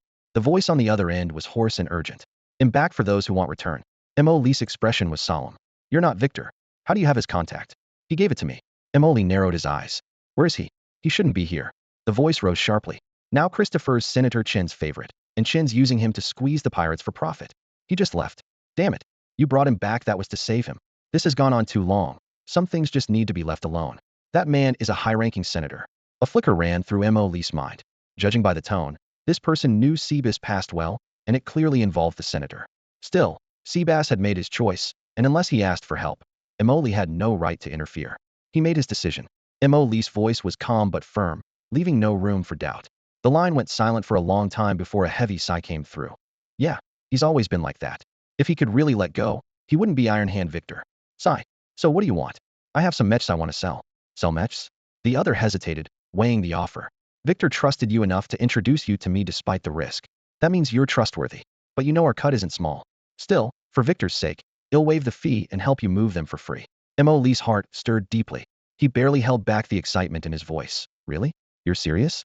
When Sebastian told him, the shipment was huge and risky. Even if Sebastian went in person, the other party would probably take a 10 cut. But now they were saying it was free? Thinking of that absurdly terrifying number, Emily's heart skipped a beat, and suddenly he was full of energy. The voice on the other end sounded a bit puzzled, as if he didn't understand why Emily was so fussed about money. I'm sworn to him for life. A sum like this? Not even worth my worry. Where are you now? They'll come over to inspect the goods. Right away. Emily quickly sent over the GPS coordinates. The other side glanced at the address, muttering lowly, special spacecraft docking port? Strange. Isn't that place only for large ships and torch-class fleets? Then he cut off the call. Emily shut down his terminal, feeling both nervous and excited. This guy was loyal, and famously generous, a truly solid man. He straightened his jacket without thinking, his gaze flickering frequently to the window. Less than 10 minutes later, a gray-black hovercar glided silently to the side of the battleship and hovered steadily. The door lifted, and a slender man jumped down the ladder. His red hair fluttered gently in the outside wind. At the same time, Emily's comm device lit up. I've arrived. Emily immediately opened the hatch, waving as he stepped out. Here I am. The redhead sized him up and extended a hand first. You're Victor's friend? Cole. Emily. He quickly shook the man's hand. Emily, huh? Mingxin Star region? Or Dongli Star region? Cole squinted, confirming. The overly warm smile on Emily's face gave him an inexplicable chill down his spine. Emily cleared his throat and rubbed his hands nervously like flies swatting. Forget the details for now, let's look at the goods. How's that? Cole's uneasiness deepened, but he nodded. All right, let's go. The two walked side by side into the ship. Walking along the corridor lit by strips of white light, Cole spoke up. Raider-class mechas are easiest to move here. With your quantity, probably cleared in about 2 weeks. The price will be slightly below market. I got it, Emily waved. After all, these are zero-cost goods. Zero cost? Cole raised an eyebrow. No cost to acquire. Emily clarified. Cole chuckled, but didn't stop walking. Soon they reached the cargo bay. As the door opened, cold white lights lit up row after row of neatly arranged mechas. The faint gleam bouncing off their metal armor made the room dazzlingly bright. Cole's eyes widened instinctively, his Adam's apple bobbing. When his gaze landed on the front dozen mechas, all freshly painted, his whole body shivered suddenly. Emily grinned widely. 34 Raider class, 10 Fortress class, 2 Judgment class. They all have battle damage, but I avoided key parts when salvaging. Just need to patch up the cockpit armor later. Owned by a lady, condition like new. How about that?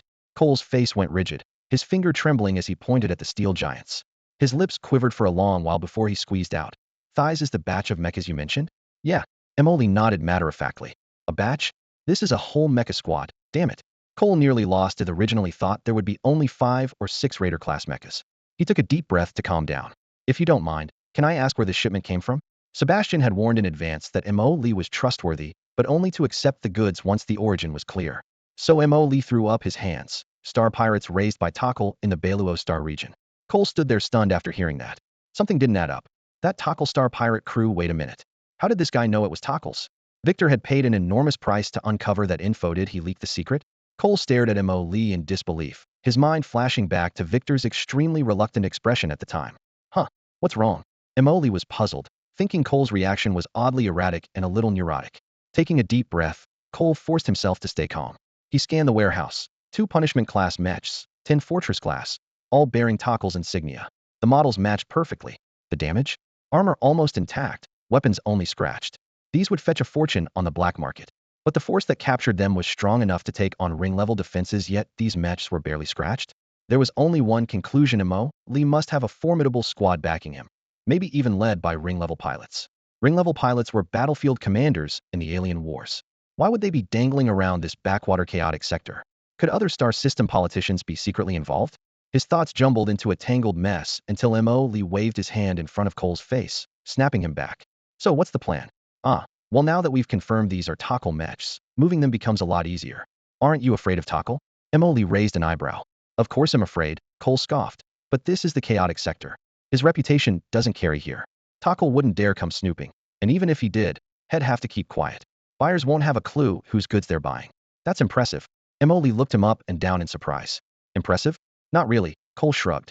It's just that the volume is huge, so moving them will take time. I don't have the funds to buy them all at once. If you trust me, I can hold them and sell slowly for you. Mo Lee frowned briefly, then immediately asked Xuan Ji in his mind. The clear reply was quick. These mechs' origins were shady, so they could only be sold in the chaotic sector. Selling to Tokkul's enemies was too far and too risky. At this stage, leaving them with Cole was the safest option. Besides, Mo Lee's eyes lit up like light bulbs. Cole didn't even ask for a cut. Where else would you find a deal this good? Suddenly, he burst out laughing and threw an arm around Cole's shoulder. Ha! Brother Cole, you're the most capable man I've ever met. Handling an order this big with such skill and guts, amazing. Not like me, just a mech pilot with a dumb brain who only knows how to fight. The unexpected praise made Cole uncomfortable, yet he couldn't stop himself from thinking. If it really is like he says, maybe it could work? What's going on? This guy, he actually might have a point. And Morley, who changed the subject so smoothly and kept his promises, must have a good reputation. Otherwise, Sebastian, Victor wouldn't have recommended him to me. The word trustworthy exploded in Cole's mind like an alarm. He thought to himself, this is obviously flattery with a hidden agenda. But Morley spoke so reasonably that Cole couldn't argue. I feel completely confident in trusting you with this batch of mechs, Morley said, patting Cole's shoulder. And since you're being so generous, I have to trust you too. Hey, race the deal. You have full authority to handle the mechs. This is my StellarNet ID and account. If there are any problems, call me on the StellarNet. Just transfer the money to me once they're sold. A string of numbers floated in the holographic projection. Cole instinctively tapped Add Friend and saved the account details into his encrypted chip. As for the commission ahem, Morley suddenly narrowed his eyes. Hey Cole, what was it you said before? Cole's expression went through a complex storm. Regret, frustration, and inner struggle flashing past, finally turning into a long sigh. He suddenly slapped himself as if waking up. Let's just stick to what we agreed before. Morley raised an eyebrow, realizing he had unintentionally wiped out Cole's commission share. If these judgment-class mechs sold at market price, their cut would easily start in the billions. Meeting Morley's inquisitive gaze, Cole grinned. Others see me as a ruthless merchant, but with friends, I must stay true to my word. Victor trusts you, so I won't break my promise. Bold move, Morley said seriously. Cole shrugged and accepted eagerly. These mechs benefit me a lot too. As long as I can sell judgment-class mechs, no one in the Chaotic Star region will dare underestimate me. Who knows if I've got powerful allies behind me supplying these things? That kind of intimidation alone is worth it. Morley clicked his tongue. Seabass really is reliable. All right, brother, if I score anything else, You'll be the first to know. Turning to leave the ship, Morley added, "Oh, and this battleship can be sold too. If the price is right, everything goes." Cole couldn't help laughing and crying at the same time as he watched Morley walk away. Then he bent over and began meticulously inspecting row after row of battered but still fierce mechs in the cargo hold. The Storm Pioneer's chest armor was dinted sharply in the light. Cole subconsciously recalled Morley's words about future gains. Wait, future gains? Why did he say my future? Cole's hair stood on end and his heart skipped a beat. Could this guy have single-handedly taken down these judgment-class mechs? Just as the thought occurred, he startled himself and quickly shook his head. After carefully examining the cutting and energy burn marks on the other mechs, he finally relaxed at it was obviously the result of multiple machines fighting, not the work of one person. Told you, Morley's only in his early 20s. There's no way he's that insanely powerful. Cole patted his forehead and comforted himself. Yeah, I must be overthinking it. No wonder I've been sleeping so poorly lately. When Morley disembarked, he only took with him a small shuttle and the ship known as Blood Debt. The shuttle looked unassuming, but it was equipped with a specialized docking bay designed specifically for Blood Debt. Inside the bay, 2 Heavenly Punishment-class mechs, dismantled from a battleship, were neatly stored, their armor plates shimmering with a cold light. Yet these massive machines were merely backups. Their transmission and engine systems didn't match the smoothness of Blood Debt's vector thrusters combined with miniature plasma jets, especially noticeable during high-speed turns and complex maneuvers. Blood Debt's agility was comparable to a falcon, but in recent battles between Heavenly Punishment-class mechs, it had shown signs of strain. Upgrades were absolutely necessary, but he had to wait for Jiang Yin to deliver the new components as scheduled. The design blueprints were finalized. Next came batch production at the factory, followed by Lee's personal assembly. The 2 Heavenly Punishment-class mechs he sold to Cole focused on long-range firepower, but Lee preferred versatile models capable of both ranged and close combat. Back during the Flame Dragon Empire frontlines, he faced mostly swarms of insectoid enemies. In those times, energy-saving melee weapons that could fight continuously proved much more reliable. When overwhelmed by massive insect hordes, the fleet at the rear would take over the cleanup duty. Now, at the Tekla Nexus, lights flickered in a crisscross labyrinth of space lanes resembling a spider's web. Pedestrians hurried through, and only 2 kinds of people fit here: merchants trading with star pirates and star pirates themselves. Lee was a rare third kind of star pirate hunter. If any pirate group here discovered this, he might never leave the port alive. With one glance, he identified more than half the crowd as pirates, their eyes cold and hardened, their steps tense, as if constantly ready to draw weapons, never letting their guard down. Seabass had earlier briefed him on the faction distribution. The 5 explored star systems were controlled each by a powerful star pirate syndicate: the Rust Brotherhood, the Wreckage Kings, the Shattered Star Marauders, the Madfire Bandits, and the Chaotic Clan. Each boasted 2 to 3 Heavenly Punishment-class pilots, with no ring-level elites yet. On the surface, they maintained an uneasy truce. Mind your own business was their motto, but beneath it simmered fierce rivalries. Volatile rebels grouped together but trusted each other as little as thin ice, only keeping balance out of fear that larger external powers might exploit their fractures. Night fell as he settled into his hotel room, shadows flickering under soft light. Beyond the floor-to-ceiling windows, holographic ads rolled beneath the transparent dome, while starships streaked past, trailing glowing exhaust. Lee half reclined in a warm medicinal bath, the water rippling with faint crimson currents that traced the lines of his defined muscles. Behind him in the wall, the AI Xuan Ji accessed external networks, data streaming like a waterfall, but resulting in little. Star pirates were notoriously cautious. They avoided the Imperial and Federation-controlled star webs, instead relying on small local area networks they built within lawless regions, with critical intelligence exchanged offline. A casino affiliated with the Chaotic Clan has been detected, Xuan Ji reported calmly. Lee rose, casually wiping water droplets from his skin with a towel that gleamed copper under the lights. Then let's start by knocking on the Chaotic Clan's door. His goal was simply to seize every penny of wealth these pirates possessed. It didn't matter which faction he targeted first. Optimal infiltration route has been planned. Xuan Ji projected the best path onto the mirror's surface. At the same time, Cole's transfer arrived converted entirely into the rare energy source Shifangji. Just a small chunk could power Blood Debt at full throttle for hours. Lee changed into light-colored casual clothes, throwing on a lightweight coat capable of changing color at will, its cuffs concealing miniature weapon interfaces. Before stepping out, he gave one final check to the personal terminal at his waist. For now, he could only locate the pirates' general whereabouts online. Pinpointing exact coordinates would require finding insiders. The universe is vast, and even the slightest miscalculation could cause Lee to miss the stronghold of these star pirates and get lost in the starry expanse. The farthest node the star network can connect to is the current Tekla hub. Once a ship moves beyond this range, the signal instantly cuts off, and most lost travelers never return. How treacherous is the chaotic star region? The five great powers are just the tip of the iceberg. Countless smaller pirate gangs swarm like gnats among cattle, easily discovered hiding in unremarkable asteroids. To operate here, Emoli must find a seasoned guide familiar with the terrain. The Great Kampali Casino, Tekla Hub's largest entertainment center, is a true melting pot of all kinds of folk. Rumor has it that the Anarchy Syndicate secretly partners with the hub's officials. Inside are both stories of sudden wealth and tragedies of losing everything overnight, tearing families apart. Emoli looked up at the opulent, gold-adorned building with a cold gaze before stepping inside. He casually exchanged some 100-unit Starcoin chips, then approached an ordinary data terminal to let the AI Xuan Ji silently infiltrate the casino's internal network. Only after the hack succeeded did he start trying various electronic gambling devices, ignoring the live gambling tables altogether. Xuan Ji streamed real-time odds and data, and Emoli bet accordingly, playing the role of an inexperienced rookie, his face flushed with excitement, his fists tightening loudly as he placed bets, occasionally shouting boisterously. At first no one paid attention, but as he went on undefeated, the nearby gamblers gradually gathered, trying to catch some luck from him. His chips swelled from a few hundred Starcoins to over 10 million, attracting greedy glances behind his back. For ordinary people, 10 million Starcoins is a fortune that would last a lifetime. If this weren't the Great Kampali Casino, someone might have made a move already. Once his chips exceeded 11 million, Emoli hugged them and went to exchange them for 10 large chips worth 1 million each. The entire hall's atmosphere tightened, their hands subtly reaching for weapons, but seeing he only swapped for large denominations, they relaxed. At the casino back end, Xuan Ji transmitted intelligence. If he wins 100 million, they'll invite him to dinner. Emoli raised an eyebrow but paid no mind to the faint threat as he headed up to the quieter second floor. There were no electronic devices here. Only traditional manual games' real target. Only 3 players sat around the table. They glanced up when he joined. Emoli neatly stacked the 10 million unit chips into a row, smiling silently, then took his seat.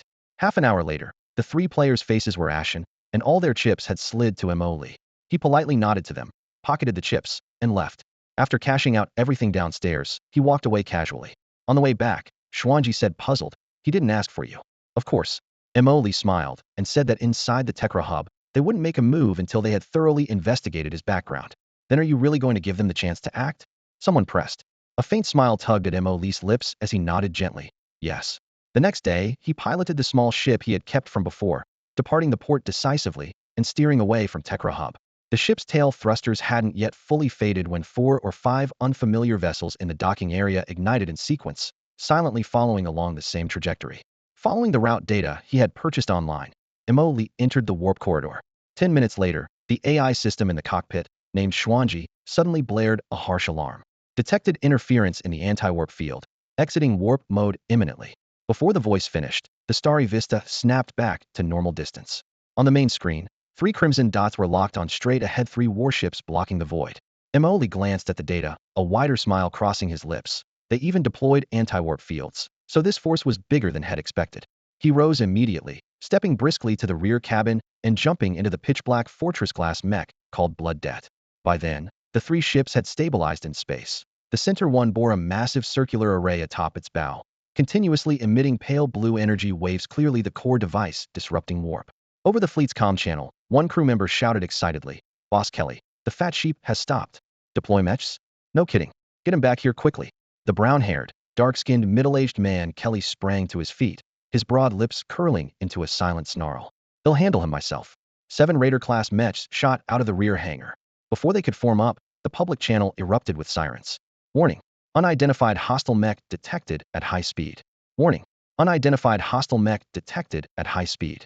Target acquired. Preliminary classification fortress-class mech. The 7 pilots froze simultaneously. Khalees's expression on the bridge instantly hardened. Taking a deep breath, he growled, "Bridge is yours," then leapt into his crimson mech. Khalees's armor was scorched and battle-worn, with a slashing blade on the left arm and a high-frequency particle shock blade in his right hand, still faintly revealing the red paint beneath the soot. As he entered the shared sensory mode, a streak of white light tore across his vision. Blood Debt approached, trailing fiery thrust, its twin blades crossing sharply in the darkness, the scarlet electronic eyes locking with Khalees's gaze. At that moment, a chill ran down Khalees's spine. Emoli paid no mind to this fellow Fortress-class opponent. His real target was the key figure tied to the Chaos Gang's base. Switching vector thrusters, he pushed Blood Debt to its maximum speed, lunging toward the 7 Raider-class Mechs not far ahead. Blood Debt's maneuverability rivaled the Divine Punishment class. Under such acceleration, the Raider mechs didn't even have time to lock on. The next second, the Blood Covenant transformed into a crimson blade, and all Kelly caught was a flash of blood-red light. Boom, boom, boom, boom, boom, boom, boom. 7 blazing explosions erupted in succession, vivid fireballs blossoming into dazzling light in the vacuum. Shockwaves swept metal fragments across the mech wreckage as the radiant glow reflected off Khalees' mech armor, scattering glints of light. At that moment, Kelly felt utterly drained, powerless against the towering mech before him. He couldn't summon even the faintest urge to fight. Instinctively, he wanted to turn and flee, but the blood debt mech was already closing in like a relentless ghost. Fear gripped his chest tightly. He instinctively shouted and swung his blade, only to hear the clinking of metal. Mo Li raised his hand, blocking the long knife with a blood oath shield.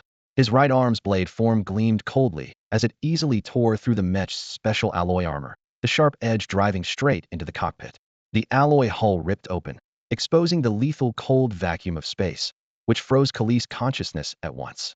The next second, the blade that had cut through his chest entered his sight, and his world plunged into total chaos. After dealing with Kelly, Mo Li's gaze shifted to 3 ships nearby. The warp fields that had tried to slow him down now became the Star Pirates' own shackles. None of the 3 ships' pulse engines could match the thrusto-weight ratio of the blood debt vector thrusters. Mo Li locked on the smallest ship to his right and commanded full power to the thrusters, blasting forward like a high-energy projectile. The gap between them visibly shrank. The metallic hull of the ship reflected the bloody red afterburner glow, while the crew caught a glimpse of the deathlike mech through the window, their souls almost fleeing their bodies. But retracting the warp fields took time, and those few seconds meant the difference between life and death. Boom. Blood debt smashed like a cannonball through the ship's hull. The violent shock waves erupted, flames licking along the rupture as the oxygen inside ignited, and the blast wave swallowed the corridors one section after another. Seconds later, Mo Li burst through the bow rupture, leaving a burning trail behind him.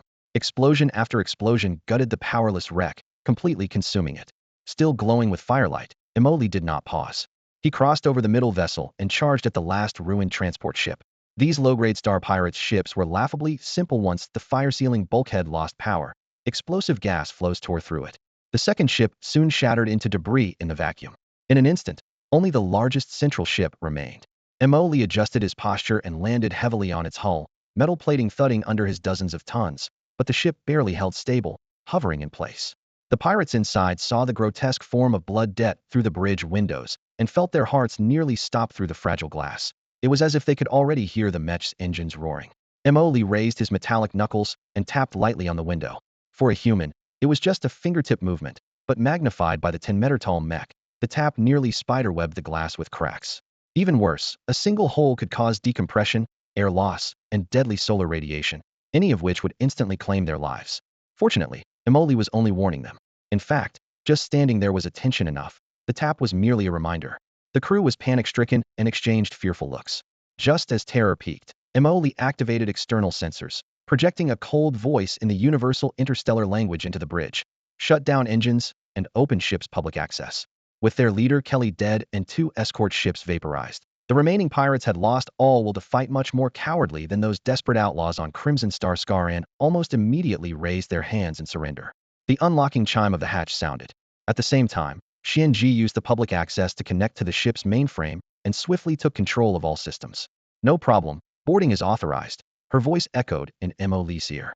On the surveillance feed, crew members dropped their weapons one by one, crouching with heads and hands, while 2 particularly nimble ones even locked the armory doors and moved to the ship's central chamber, clasping their heads together in surrender. Hearing this, Mo Li piloted the blood debt onto the ship. Once the airlock sealed, he stepped down from his mech. As he entered the bridge, he saw the crew already lined up in 2 rows, standing at attention with their backs straight. They clearly knew how to handle this kind of inspection well. Mo Li twitched the corner of his mouth, silently impressed by the Star Pirate's professionalism. His eyes scanned the group, his voice calm, but carrying an unquestionable authority. Who's in charge here? Step forward. Silence. Mo Li added, other than me. At that, a short, shifty-eyed man darted out from the side, voice trembling. I'm Kinda. Good. Mo Li said coolly, glancing at him. Lead the way. How do we get to the Chaos Gang's base? Cold sweat broke out on Kinda's forehead instantly. He knew what that location meant. If leaked, it was a death sentence for him. If silent, the man in front could kill him anytime. Mo Li seemed to see right through him. If you don't say it, you'll die now. And he looked at the others. You're not the only one here who knows the route, right? Heads bowed all around. Kinda realized there was no escape and bit back his fear, nodding reluctantly. The ship powered up again. The route was all too familiar to Kinda. The Chaos Gang controlled an entire star system, but herded most of their people onto a heavily modified satellite land of chaos. There were only two classes there, gang members and flesh slaves. Gang members held absolute power. Flesh slaves were hunting prey and playthings. All those captured by the star pirates were dumped there to survive or be killed amid the chaos and cruelty. Kinda had once indulged there countless times. Now it felt like his life's dead end. Streams of light blurred past outside the warp tunnel. His face went pale, throat parched. Emoli sat silently nearby, saying nothing, but his presence felt like an iceberg pressing down on everyone's chest. After a long while, the ship exited warp. A channel connection request popped up amid the inertial shake. Emoli raised a hand to signal. Kinda wiped the sweat from his brow, forcing calm, and accepted the call. A hearty laugh came from the other end. Kelly? You're back? Did you blow it all at the Tekla hub? Ha ha. It's not Lord Kelly. It's me, Kinda. Why you? Why did you come back alone? Kinda glanced sideways at Emoli, forcing the pre-prepared excuse. Lord Kelly ran into trouble outside Dia. Fortress-grade pilot came after him. I'm just reporting. Want to see Boss Bloodshadow. Someone dares cause us trouble at Tekla hub? Got a death wish? Anger came through the channel. Come back quick. It seemed they hadn't been out in the wild for a long time. This time, they absolutely had to capture another batch of meat slaves. The previous supply had been depleted far too quickly to be enough. The moment the words meat slaves were mentioned, the other party's tone brightened noticeably. All right, just grant me access first. Access granted. Come on in. As the alert lifted, the spaceship passed effortlessly through the artificial atmosphere surrounding the satellite. Outside, the viewport stretched an endless expanse of deep green, dotted with sapphire blue lakes like scattered jewels. If this weren't the lair of star pirates, it would actually be a stunningly beautiful scene. Looks like these star pirates have spent a fortune here. At that thought, Emo-Lee's expression darkened sharply. They were already pirates, why not just hole up in some small asteroid quietly? But all the money spent here was his own. Coenda was startled by Emo-Lee's sudden change of face and instinctively took 2 steps back, fearing Emo-Lee might discard him after use. Luckily, Emo-Lee ignored him, and Coenda quietly relaxed. The ship pressed deeper into the asteroid, weaving through dense forest before finally landing in a clearing at its heart. Through the window, they saw a sprawling underground city. Emo-Lee clenched his fist again. How many star coins had been burned here? What a wasteful extravagance. Taking a deep breath, he forced down his boiling rage and followed the ship into the city's docking area. Despite being pirate territory, the overall layout was surprisingly orderly. The ship came to a steady landing. Coen's heart pounded wildly. The others seemed equally aware that their fate was uncertain, staring tensely at Emo-Lee. Emo-Lee stood from his seat and scanned the group, a faint smile playing at his lips. I hear you have a specialty called meat slaves here. His words hit like a spark. Faces around him shifted, some distant, as if recalling bloody memories. Others pale, some gripping their weapons tightly. They all understood. This was likely Emo-Lee's final judgment on them. What they didn't realize was that every breath they took, every subtle twitch of their pupils and movements, was being precisely monitored by the intelligence system Xuan Ji. After just 1 second of analysis, Xuan Ji's voice came cold and clear, not a single innocent one. Emo-Lee's smile grew wider as he turned and left the cabin. Coenda and the others, thinking they had narrowly escaped death, finally exhaled, only for the heavy airlock door to slam shut suddenly behind them. Warning lights flashed. The air circulation system stopped. Oxygen levels plummeted. On the control panel, a line of blood-red text slowly appeared. The oxygen supply here sustains 3 people for 10 minutes, but for these individuals, about 1 minute. That single sentence tightened every pirate's grip on the nearest hard object. Stop breathing. Someone snarled, swinging a jagged piece of metal to land brutally on a comrade's back of the head. Yu Coen's eyes narrowed in horror. Emo-Lee was forcing them to turn on each other. But this was their home base. Someone would discover them, soon, maybe in half an hour. The thought of half an hour drained the color from Coen's face.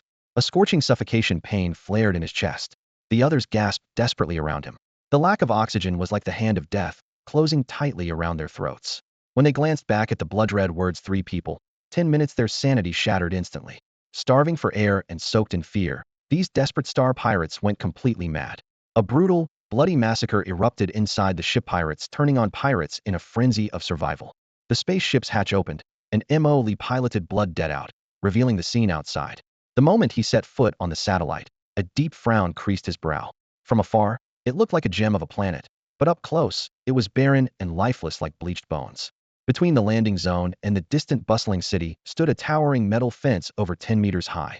Beyond the fence was a devastated forest. Bloodstains soaked the ground, rotting corpses and severed limbs lay everywhere, and the air was thick with stench like a slaughterhouse.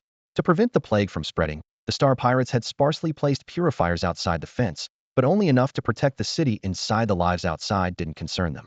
Mo Lee's expression grew icy as his gaze passed over the iron barrier, settling on the brightly lit city center. Just then, the satellite rotated to the planet's dark side, and the star's light suddenly vanished. The city's neon glow became glaring against the dead forest silence. Still pretty bright, he murmured quietly. When out of the corner of his eye, he noticed a faint trembling. A dirty little head peeked from behind a tree, a face smeared with grime, the wide eyes filled with terror. In the next instant, Blood Debt's thrusters roared as Mo Lee took off expressionlessly. The Star Pirates, as expected, feared death. The city's air defense systems immediately activated, and Blood Debt's interior alarms blinked. Lock-on warning. Lock-on. Mo Lee ignored it, heating up the main thruster to full power. The disorganized Star Pirates only knew one thing: fight. Any unregistered mech that intruded would be fired upon immediately. In the distance, two brilliant beams flared to life. The high-energy particle beam turrets began charging. Blood Debt's side thrusters pushed hard, swinging the mech swiftly sideways. Two thick beams screamed past, brushing close, piercing through the space he had just occupied. Their momentum carried on, slamming into a nearby mountain ridge. In an instant, the treetops on the peak vaporized to ash, and the scorching rock melted to molten lava. The barrage was fierce, but ultimately missed. Mo Lee's eyes were steady as he locked onto the two turrets in return, then dove the mech, slashing diagonally into the tightly packed city streets. As the high-energy beams cut through the night, the Star Pirates inside the city sensed something was wrong. Cowardly and desperate to survive, they scattered. Those with mechs dashed to them, while those already armored watched behind light shields. No one wanted to be the first to step forward.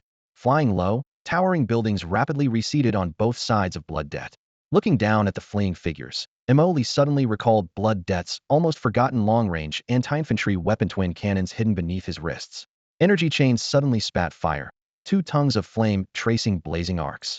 The lead Star Pirate was pierced through chest and abdomen, splitting his body in two instantly. The gun barrels lifted slightly, sweeping another burst across the street. Another pirate's arm was struck, instantly spraying blood into the air.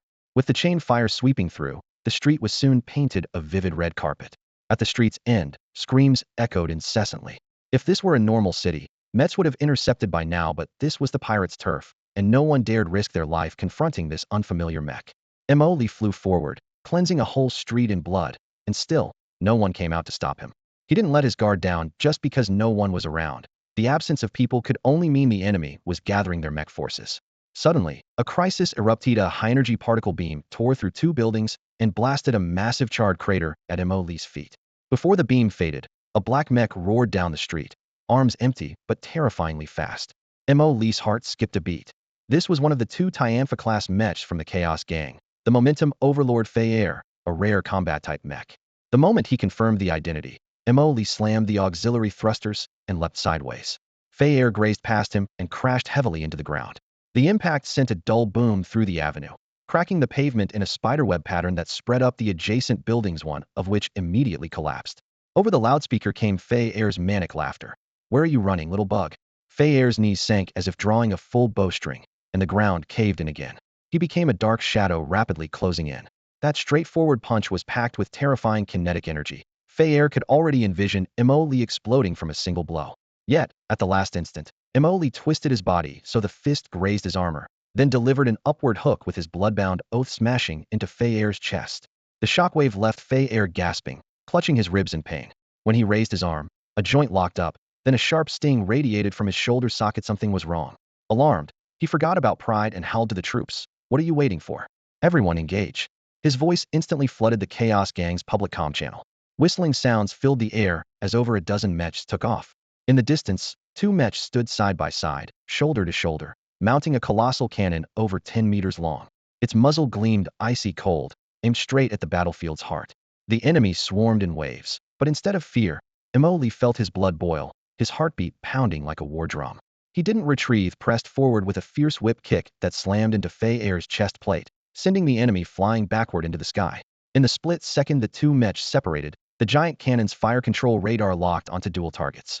Less than a second remained before it could fire. The two gun operators grinned with delight and pressed the trigger without hesitation.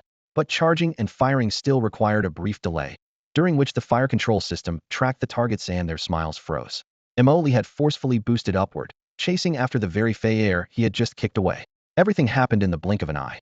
Boom, the beam ripped through the night, piercing Fei Air. At the moment Fei Air raised his shield to block the beam, Mo Li plunged downward, using gravity to draw two dark trailing flames behind him, striking as powerfully as a lightning bolt. The other mechs watched Bloodbound race forward, flames streaming, charging directly at the nearest Fortress-class mech. Even the Tiampha-class Fei Air was cut down instantly. The Fortress-class pilot's mind shattered on the spot. Instinctively, while the fire control was still not locked, he emptied his entire missile bay without hesitation. With no missile lock on, Mo Li dodged with a sudden flash, his speed completely unhindered as the Blood Oath transformed into twin blades. Until now, he had held back to protect his mech, but now, with no reservations, his true power burst forth. Two Fortress-class mechs closed in instantly, the Blood Oath's twin blades crackling with electric energy as they lunged forward. The Star Pirate barely raised an arm shield in time, deploying a square energy barrier with a humming sound. Ding! A sharp clang rang out as frost rapidly spread along the blade. A sudden spray of coolant freezing both Mo Li's dagger and the energy shield into crystalline ice. The Star Pirate's heart jolted, confused, only to find his comrades swooping in from all sides. Just then, there was a crisp crack as the connection between the dagger and blood debt snapped under the rapid freeze and heat shock. The pirate's panic deepened as he violently kicked his mech backward. But Mo Li coolly reached out and yanked back the remaining half of the dagger, snapping it in two again with ease. His thrusters roared instantly, blood debt darting like a dark red lightning bolt in pursuit of the fleeing enemy mech. Though both Fortress-class, the speed gap was like night and day between two product generations. As the chase closed in, the Star Pirate suddenly received a command and slammed on the brakes. In an instant, several Star Pirate mechs hovering behind also stopped in midair, missile bays opening, their lasers and high-energy particle cannons charging simultaneously, fire control alarms beeping sharply. Mo Li ignored it completely, closing in to brutally ram the broken dagger into the cockpit. Scorching plasma poured in. The cockpit steamed under the intense heat as the pilot and seat melted into a molten mass. Pulling out the blade, the spray of blood instantly turned to steam and vanished. At that moment, the enemy mech squadron regrouped in the distance, all locking their sights on him. Mo Li tilted his head, pulling out the remaining dagger tip and clicking it against the broken blade in his hand with a sharp clang, forming a long spear with sharp points on both ends, half blue, half red. The clear impact echoed just as a dazzling barrage of missiles, energy shells, and laser beams swarmed toward him. Mo Li's expression remained calm, though his heart quickened slightly. Energy surged from both ends of the spear as he tilted his head to narrowly dodge a blinding laser, then twisted his body at the limit to avoid a railgun shot. He swung the spear in a swift arc, instantly creating a high-speed spinning ring of intertwining red and blue light before him. A laser beam struck the ring and was deflected, ripping through the steel-reinforced walls of a nearby skyscraper and instantly reducing two terrified Star Pirates to dust. Ding ding ding, the dense barrage sounded like a downpour as every energy beam and projectile hitting the spinning ring was reflected or diverted. At the same time, all vector thrusters on Blood Debt pushed to their limits as the drone hummed and vibrated. With a shboom, two thick tail blasts ignited, blasting two black scorch marks into the ground behind him. Mo Li piloted his mech straight through the barrage, rocketing upward. Auxiliary engines flared fully. Every tilt, roll, and lean was executed with pinpoint precision as missiles zipped just past his armor. The spear flashed rapidly, splitting laser and particle streams into broken trajectories. The panicked Star Pirates watched in horror as that strange mech weaved through fire and debris, its movements so smooth and deliberate it seemed like a carefully scripted play, yet every step narrowly avoided deadly strikes. Detonate! A frantic order echoed over the comms. Since they couldn't hit him, all their missiles self-destructed en masse. Boom, boom, boom. Chain explosions erupted one after another in midair, glowing fireballs overlapping and expanding while shockwaves tossed rubble from the streets. A massive blaze illuminated the city skyline, blotting out the sky above. Among the crowd of Star Pirate mechs, the lead one landed atop a still intact building, staring fixedly at the fiery explosion before it. This was Trix, the second punishment-level powerhouse of the Chaos Syndicate. When fear first charged out, Trix immediately jumped into his mech. Star Pirates were always cautious, facing tens of tons of steel giants. Even a punishment-level body dared not underestimate the danger. Unlike the battle-crazed fear, Trix always planned carefully before acting. He originally intended to use that reckless fool to probe the situation, but fear was instantly killed the moment he charged forward. Was fear weak? Far from it. His 7-star mental power combined with his specialized combat armor made him one of the deadliest among punishment-level fighters. Punishment-level fighters avoided clashing with him heated. But their opponent not only survived close combat without sustaining injury or even activating engine overload, but simply using their massive cannons erased fear in an instant. This proved their enemy's power was unfathomable. With this in mind, Trick's gaze locked onto the explosion's core like a nail. Don't stop, keep firing. No one in the Chaos Syndicate dared disobey his command. The Star Pirates unleashed a torrent of firepower. Missile bays flung open in unison, and a second wave of missiles and energy blasts rained down like a storm over the burning wreckage. His radar pulsed wildly, but still no target signal was detected. Reduced to scrap? Impossible.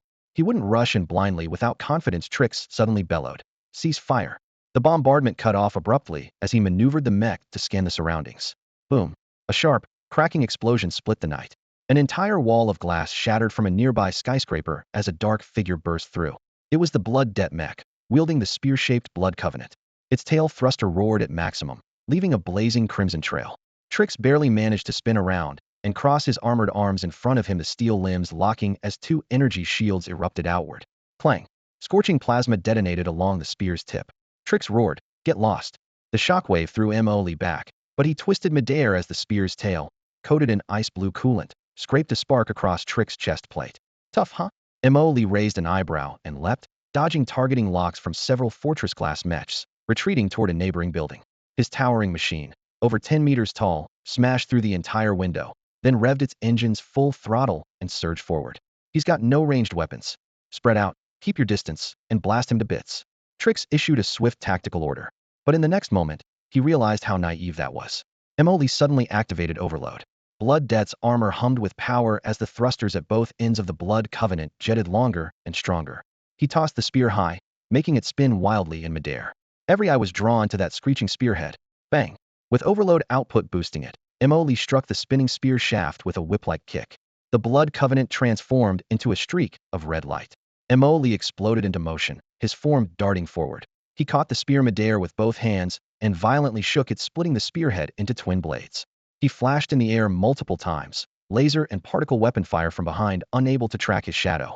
In the blink of an eye, he had closed in on Trix. Trix's face darkened. With a snap, the armor on his back slid open, ejecting a pair of curved blades. He growled low, "Bring it on." The fierce spirit of a star pirate exploded behind his eyes as he activated his engine's overload without hesitation, roaring forth, charging with his twin blades raised to strike. Now no one could easily lock onto him. Just as everyone instinctively assumed this would be a unknown fight between true warriors, Trix's voice suddenly came through the channel. "Lock onto me. Open fire." The unexpected order triggered all the space pirates like they'd been shocked awake. Triggers clicked relentlessly, and dense beams of light swept the sky. Emoli stared at the wall of light, a flicker of doubt crossing his brow. In just 0.2 seconds, Xuan Ji's analysis flashed in his mind. The enemy possesses technology that can bypass conventional energy attacks. No sooner had the thought occurred than Emoli commanded his mech to dive sharply. At the same time, concentrated energy blasts slammed toward Trix. As the blade of light was about to strike, Trix took a step forward. His entire mech seemed to be twisted into a wrinkle in space, and the next moment it hovered high above. All the beams only grazed the afterimage he left behind, and Emoli narrowly escaped death thanks to his early descent. Space-time folding technology. Xuan Ji's electronic voice carried a faint hint of amusement. Emoli's heart tightened. As expected, this was the enemy mech's ultimate trump card. But he also knew such space-time tech demanded an almost insane amount of energy flow. His thoughts were cut short. After Trix vanished, the Fortress-class and Assault-class mechs locked their fire controls back onto Emoli. His mech darted like an electric arc, never remaining in the enemy's targeting reticle for more than a second. Watching through the cockpit monitors, Trix's eyes twitched wildly. This mech's directional thrusters were absurdly agile, yet the pilot was keeping perfect synchronization. Even more terrifying, hadn't activated his shields yet. That's enough. Trix sneered coldly. He was certain that no matter how fast Emoli was, he couldn't outrun his own space-time folding. His mech, from a top-tier Yunmeng Star Domain Corporation, was equipped with the space-time membrane folding engine. The device generated a closed curvature bubble around the mech, then used the artificial singularity ring's gravitational force to fold the space membrane, like pinching a paper with a thumb, connecting start and end points into a wrinkle in space, which from an outside perspective looked like instantaneous teleportation. Trix had nearly gone bankrupt to get this ultimate technology, but the payoff was enormous. Among the punishment-class fighters, it made him unstoppable. Emoli pushed closer. Trix reactivated the folding engine and stepped forward. With a snap of spatial tearing, he warped, then raised his head to search for his prey. The next moment, Emoli was already upon him. Impossible. His pupils dilated sharply. He instinctively swept his twin blades horizontally, but they were deflected backward like a stab from two hidden spikes. Then a heavy kick smashed into his chest armor, flipping the mech backward. Emoli pressed the attack, cold light flashing rapidly. Only now did Trix truly smell the scent of death in the lower left. A warning, space-time membrane folding engine overload. Next activation at least 10 seconds away. But Mo.Lee's fiery propulsion was nearly face-to-face. His attack frequency far exceeded expectations. The twin blades that had just been knocked aside hadn't even returned when two more spikes cut across Trix's vision. Trix was sure now, this strange agility was definitely the enemy's ultimate technology. This made Trix's defense all the more awkward. His mech was built for fast, agile strikes, but once caught in close-quarters combat like this, its mobility advantage was completely shattered. Even worse, Mo.Lee's spear wrapped around him like a chain, leaving no free hand to command his distant mech squad for fire support. Everyone, fall in. Tear him apart. Trix had no choice but to order hand-to-hand combat. The star pirate mechs in the distance hurriedly revved their engines, unleashing blue-white thruster plumes as they swarmed forward. Mo.Lee glanced at the narrowing gap without flinching, his attacks growing even more ferocious. The spear's glint was so wild it seemed to tear the very air apart. Trix's vision was scorched white by the interwoven red and blue flashes never imagined mere seconds could stretch so unbearably long. Suddenly, the miniature plasma thruster on Mo.Lee's left arm flared once more, its tail flames stretching out bright and searing. Trix's pupils contracted sharply as mech had just overloaded, so how could it surge power again? The answer came immediately. Countless red sparks erupted across his entire field of view in an explosive flash. The relentless assault ripped through the defense of his dual blades, while reinforcements from the star pirates were still rushing in. In the brief instant when a crack appeared in his defense, the red sparks slammed into his mech surface. Trix barely had time to raise his shield. The moment the shield activated, the sea of red spots flipped into a piercing blue glow. A chill struck Trix's heart, but it was already too late to react. From afar, the star pirates saw Mo.Lee grip his spear with one hand, striking like a brilliant crimson phantom. Trix's shield shattered in 2 seconds flat, followed by clang clang clang. Boom. In less than a second, Trix's mech exploded into a fiery ball amid blue flames and debris. The shockwave sent Mo.Lee flying backward, slamming heavily into a nearby skyscraper. He decisively cut off the engine's overload mode as the remaining star pirate mechs froze midair in terror. Mo.Lee brushed aside the twisted steel and concrete, then looked around the battlefield. On the cockpit's display, lines of text scrolled frantically. Detecting vacuum quantum fluctuation remnants acquired. Decomposing quantum noise into Hilbert space basis. Reconstructing pre-folding spacetime metric tensor. Calculating topological manifold of spacetime folds. Calculation successful. Target locked. Left arm micro auxiliary thruster overload 100. Structural endurance time 13 seconds. Left arm structure overloaded. Micro thruster 391 damaged. Micro thruster 382. The dense combat log revealed the immense cost of those intense maneuvers. The blood debt mech staggered up from the rubble, its left arm armor shattered, micro thrusters exploding one after another, arcs of electricity jumping between broken circuits. The spear forged from the blood covenant still pulsed faintly dark red in Mo.Lee's right hand. He stepped forward, loose stones tumbling underfoot. The star pirates instinctively recoiled, creating space instantly. The silence lasted only a moment before a roar shattered the stillness. He's out of power. Charge. Fair and Trix are dead. Whoever kills him becomes the new leader. The word leader ignited the greed of the outlaws completely. But the next second, 2 massive city defense beams dived down from above, instantly shredding 5-star pirate mechs at the front to pieces. The explosion's light reflected on their armor, freezing everyone in stunned disbelief. That hat's our city defense weapon. Why is it targeting us? Does he have backup? Panic spread like wildfire, and the remaining star pirates scattered like frightened birds. Inside the cockpit, Mo.Lee glanced at the blood debt mech's dwindling energy, then back at the left arm module flashing red in the status bar, chuckling softly to himself. Quite a tough fight. Next time, we go straight to their lair? Sorry, but next time he'll dare. Aren't you afraid these star pirates won't be scared off? Xuan Ji leaned against the holoscreen in the cockpit, her tone full of curiosity. Mo.Lee waved his hand calmly. Isn't there you? Even if you can't hold out, Shifeng Ji can back you up. How could I not hold out? Xuan Ji immediately bristled, slapping the control panel as she pulled up the precise coordinates for the spacetime fold drop point. Her voice sharpened. That drop point was calculated by me. Let's see if some other AI can be that accurate.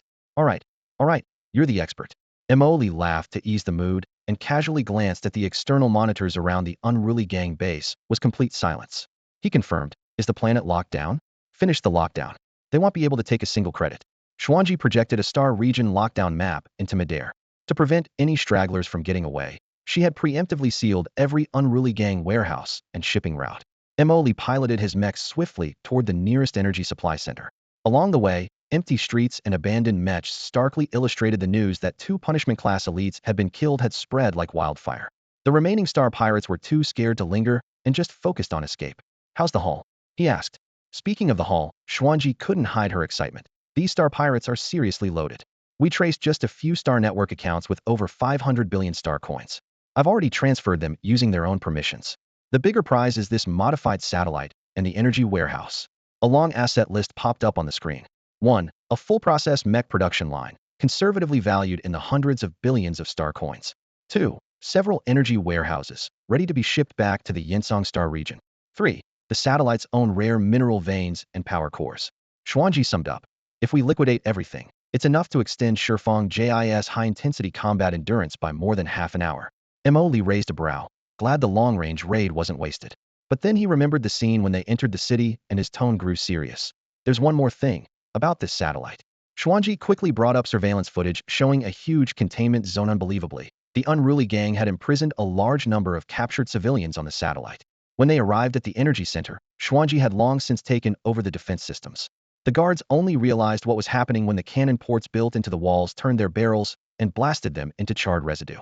Mo Li landed his mech, while Xuan Ji controlled repair bots to connect the energy lines. "I don't have time to rescue people now. After we finish transferring the resources, we'll expose the evidence," Mo Li said firmly as the energy progress bar on his status panel shot up rapidly. Meanwhile, the first batch of fleeing star pirates had already broken through the atmosphere. The small spaceport was just ahead, docked with long-range warp-capable ships. But as soon as they approached, the port's closed defense turrets simultaneously swiveled. Targeting locks flooded the Mech sensors with alarms.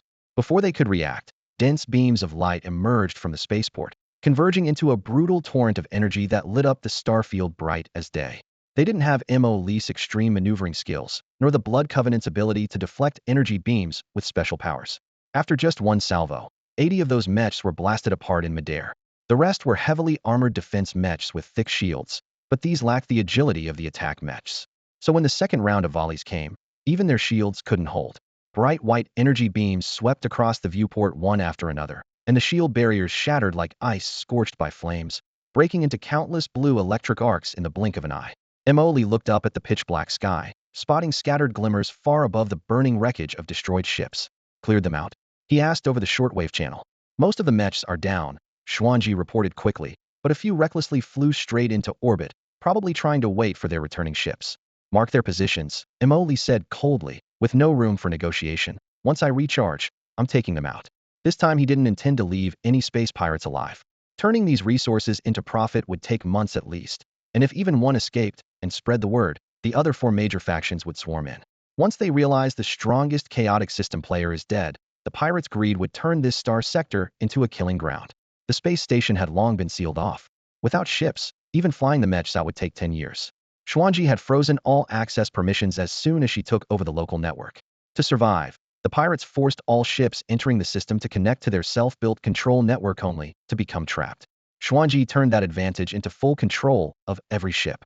Even if a pirate broke into a cockpit, the doors would be locked tight.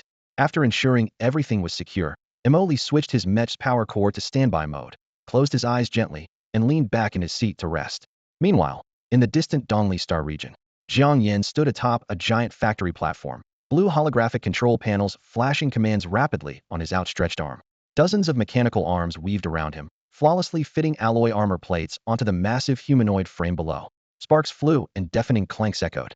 "Almost done," he muttered, wiping sweat from his brow. "Why does this guy have to make a mech at this level?" The platform slowly descended. Jiang Yan stepped down the metal stairs and gazed up at the towering beast of a mech, his chest swelling with mixed emotions. Thinking back to working with Mo Li, he realized his partner never held back. This Tianfa-class mech nearly drained all the materials and tech reserves Jiang Yan had. "I wonder how he's getting along in the chaotic system. That place is no safer," Jiang sighed heavily. Using the Bloodette Fortress-class mech to roam the chaotic system was too risky in his view. Years of pirate occupation meant the worst of them had acquired a few pieces of hegemonic tech. The real difference between Tianfa-class and Fortress-class lay in whether they had such technology a performance gap that was almost insurmountable. Of course, Jiang Yan was just a back-end technician, working with theory and data. He didn't fully grasp the extreme maneuvers, split-second decisions, and battlefield control that could narrow that gap in combat. Lee faced opponents like Fayer and Telex, whose Mets were equipped with top-tier hegemonic tech. For example, Fayer's terrifying firepower wasn't just brute force. A gravity wave modulator tuned the punch shockwave to the target's resonant frequency, amplifying damage exponentially through resonance. Telex's Mech even had a space-time membrane folding engine. Because of this, Zhang Yan's worries weren't unfounded, just underestimated how truly formidable Lee was. With that thought, his concern deepened. Just one final push, gotta pull an all-nighter. The old guy doesn't need to sleep so much, he muttered to himself, grabbing a nutrition shot from the cabinet on the wall and downing it in one gulp. Lee still had no idea that someone far across the starry sea was fighting desperately for him. At this moment, after refueling his Mech's energy supply, he was piloting the massive Iron Giant, hunting down space pirates across the satellite's surface. To him, though these trapped foes could no longer escape the satellite, they might still bite back while he was transporting resources, and that was a situation he absolutely refused to tolerate. On the satellite's western side, inside a man-made forest, two space pirates raced wildly on their hover motorcycles. Branches whipped their combat suits in the raging airflow, sending stinging pain, but neither dared to slow down a hunter wearing a Grim Reaper mask silently closed in behind them. Since Lee took over the city's defenses, the urban area had become a deadly no-go zone. Any space pirate who came near was instantly pulverized by high-energy artillery fire. Fleeing into the forest was their only escape, but for these pirates who had never truly survived in the wild, this seemingly lush green sea was even more dangerous than the steel jungle. Damn it! Damn it! How did it come to this? Fear and despair gripped their throats, leaving only a single thought ringing in their minds: stay alive. Yet, they forgot. Deep within this shadowy forest, countless pairs of eyes silently watched. Suddenly, a nearly invisible thin wire flashed ahead.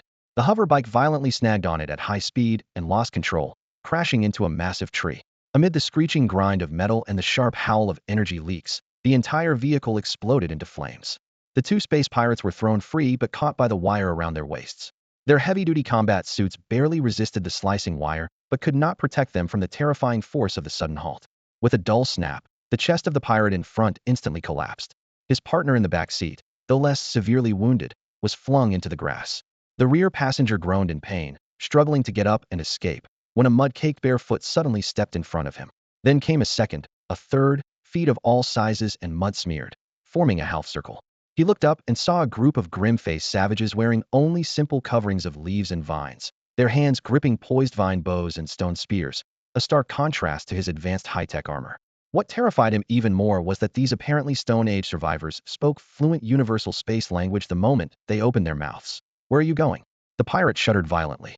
He recognized them. These were the very meat slaves they had once thrown into this forest. Whenever they raided starships, they would pick out any live prisoners of value, strip them naked, and dump them into this so-called ecological sanctuary outside the city. Although it seemed like a paradise of birdsong and blooms, food was scarce and fierce beasts roamed. These people, taken from a high-tech society and suddenly stripped of everything, were forced to struggle for survival in a Stone Age environment. Worse still, the space pirates often rode their hover bikes into the forest to hunt these slaves, both for sport and to replenish their captives. Yet, the survivors driven to the brink had learned to fight back. Except for a few who broke down on the spot, those who lived harbored a seed of revenge deep in their hearts. They had noticed a large number of star pirates entering the forest, but instead of hunting, they seemed to be fleeing from something. So, the trap they set up was born from this observation. Veer, my veer. From deep within the jungle, a man with bloodshot eyes burst out, grabbing a star pirate who had fallen to the ground, shouting hoarsely with rage. Where did you hide her? The star pirate scrambled backward, supporting himself on his hands, stammering. I don't know. He was met with a sharp stone spear passage, thrust hard into his calf, though the energy layer of his protective suit repelled the blow. The pirate froze momentarily, then his eyes lit up with realization. The millions of years technological gap meant these primitive people couldn't even break through his suit. What was there to fear? But these people weren't truly primitive. They understood the key was in the protective suit, and that it didn't guard the whole body. Get him! The scar-faced man growled low, lunging forward to clamp tightly onto the pirate. The others swarmed in and pinned him down in the mud. His exposed features instantly became his most vulnerable weak points. The spear pried open his mouth corner, sending blood flying. Someone grabbed his hair and yanked, ripping off a patch of scalp. Thick fingers dug into his ear canal, as if trying to scoop out his brains. Sharp teeth bit off his ear. With his suit powerless, the star pirate was immobilized, forced to endure heart-wrenching screams as strips of skin were torn from his face. High above, Emoli hovered quietly above the dense treetops, watching in silence. The power of hatred is truly terrifying, Xuan Ji murmured, admitting he felt human emotions but lacked the ability to unleash such extreme potential. Perhaps that was the biggest difference between him and humans. Suddenly, Emoli smiled. I have an idea. What? Don't the star pirates of the Disarray gang love hunting the most? Xuan Ji's heart stirred, a vague idea forming of what he intended. Then let them taste what it's like to be hunted. Are you planning to arm those people? Emoli nodded gently. The city's defense system had been taken over by Xuan Ji. Without mech suits, no one could break through. And in the meantime, he had enough time to transport all the supplies away. In the following days, residents of this satellite looked up in shock. One small ship after another sped through the high skies, then hovered steadily, precisely dropping firearms, explosive grenades, portable reconnaissance devices. All they felt was hatred. They grabbed the weapons without hesitation, not bothering to suspect any trap. With weapons in hand, they soon discovered many Lone Star pirates scattered in the forest, and thus a fierce counterhunt erupted. 2 weeks later, a ship quietly departed this star system, carrying explosive news. One of the 5 major powers in the chaotic star region, a base of the Disarray gang, had been wiped out, and the routes into their stronghold made public. At first, no one believed it.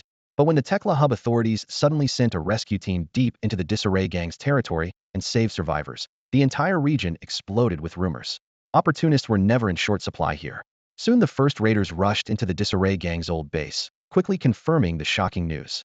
The star pirates all across the chaotic sector had gone completely wild. Even a starving camel is bigger than a horse, and none of them knew that Emoli had already drained all the resources from the Disorder gang. Once the news broke, a flood of ships roared out of their hidden lairs, their hulls painted with all kinds of skulls and battle flags, charging straight toward the Disorder gang's stronghold. The trade routes where pirates gathered were always blood-soaked, but now the chaos had turned the area into a literal meat grinder.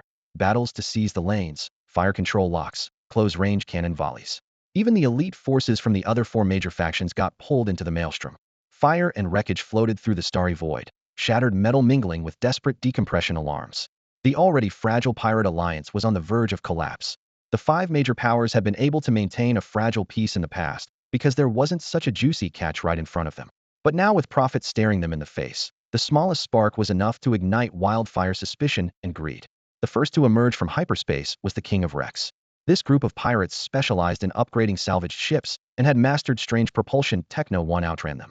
But as soon as they stepped into the Disorder gang's lair, they froze. The warehouses were empty. Shell casings and broken containers littered the floors. The resources had been completely stripped clean. The factions arriving after them all fixed their gazes on the King of Rex. After all, they were the earliest at the scene.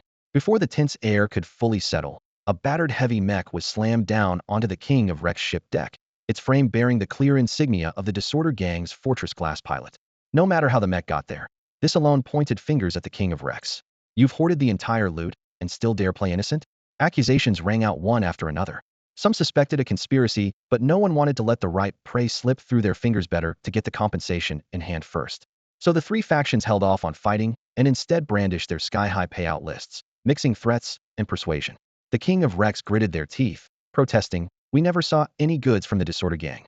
But the others were firm: no money, no survival. Want to prove your innocence? Then find the real culprit. Yet the only clue from surviving pirates and rescued flesh slaves was one chilling phrase.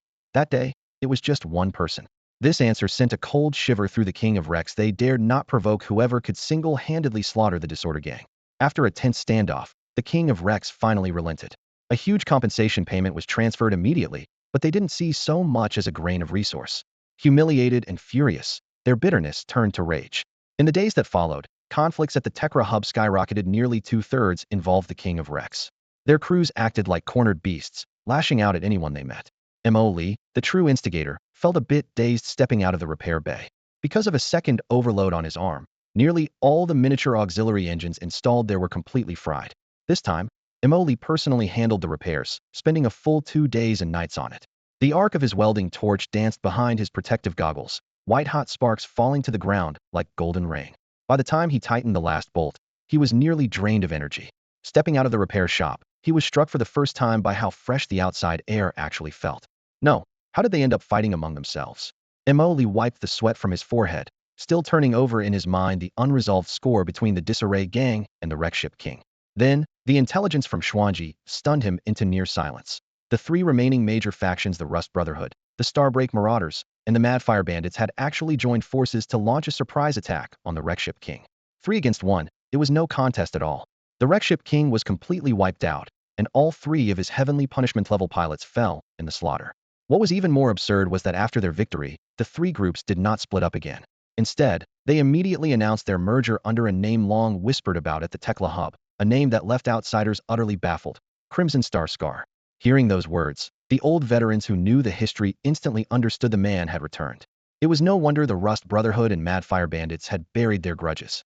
After all, they had originally splintered off from Crimson Star Scar.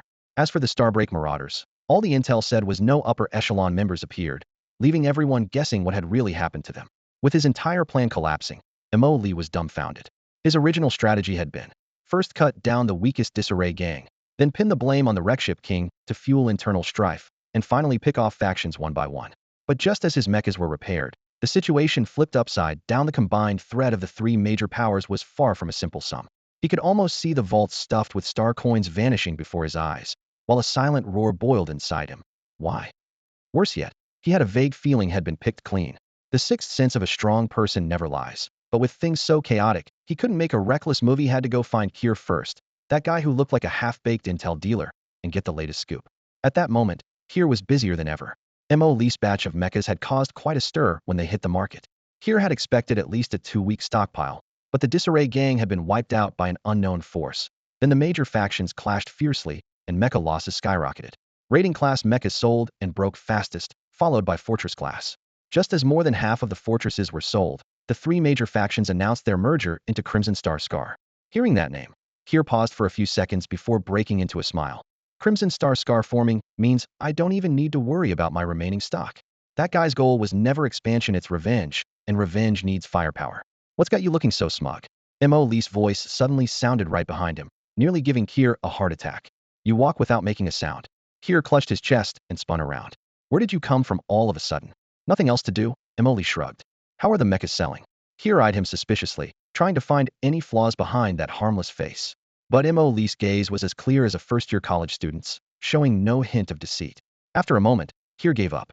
The mechas are insanely popular right now. Kier lowered his voice, clearly proud. 2 heavenly punishment class units have already been reserved. Once they consolidate all their resources, they'll be ready to roll. I heard the mechs were selling like hotcakes, and Mo Li's eyes immediately lit up. Aren't they supposed to be sold out by now? He blurted out, his voice brimming with barely contained excitement. Yeah, Cole nodded, but then frowned. But what? Mo Li pressed. Cole pursed his lips, feeling something was off. If Mo Li really wanted to buy one, why beat around the bush?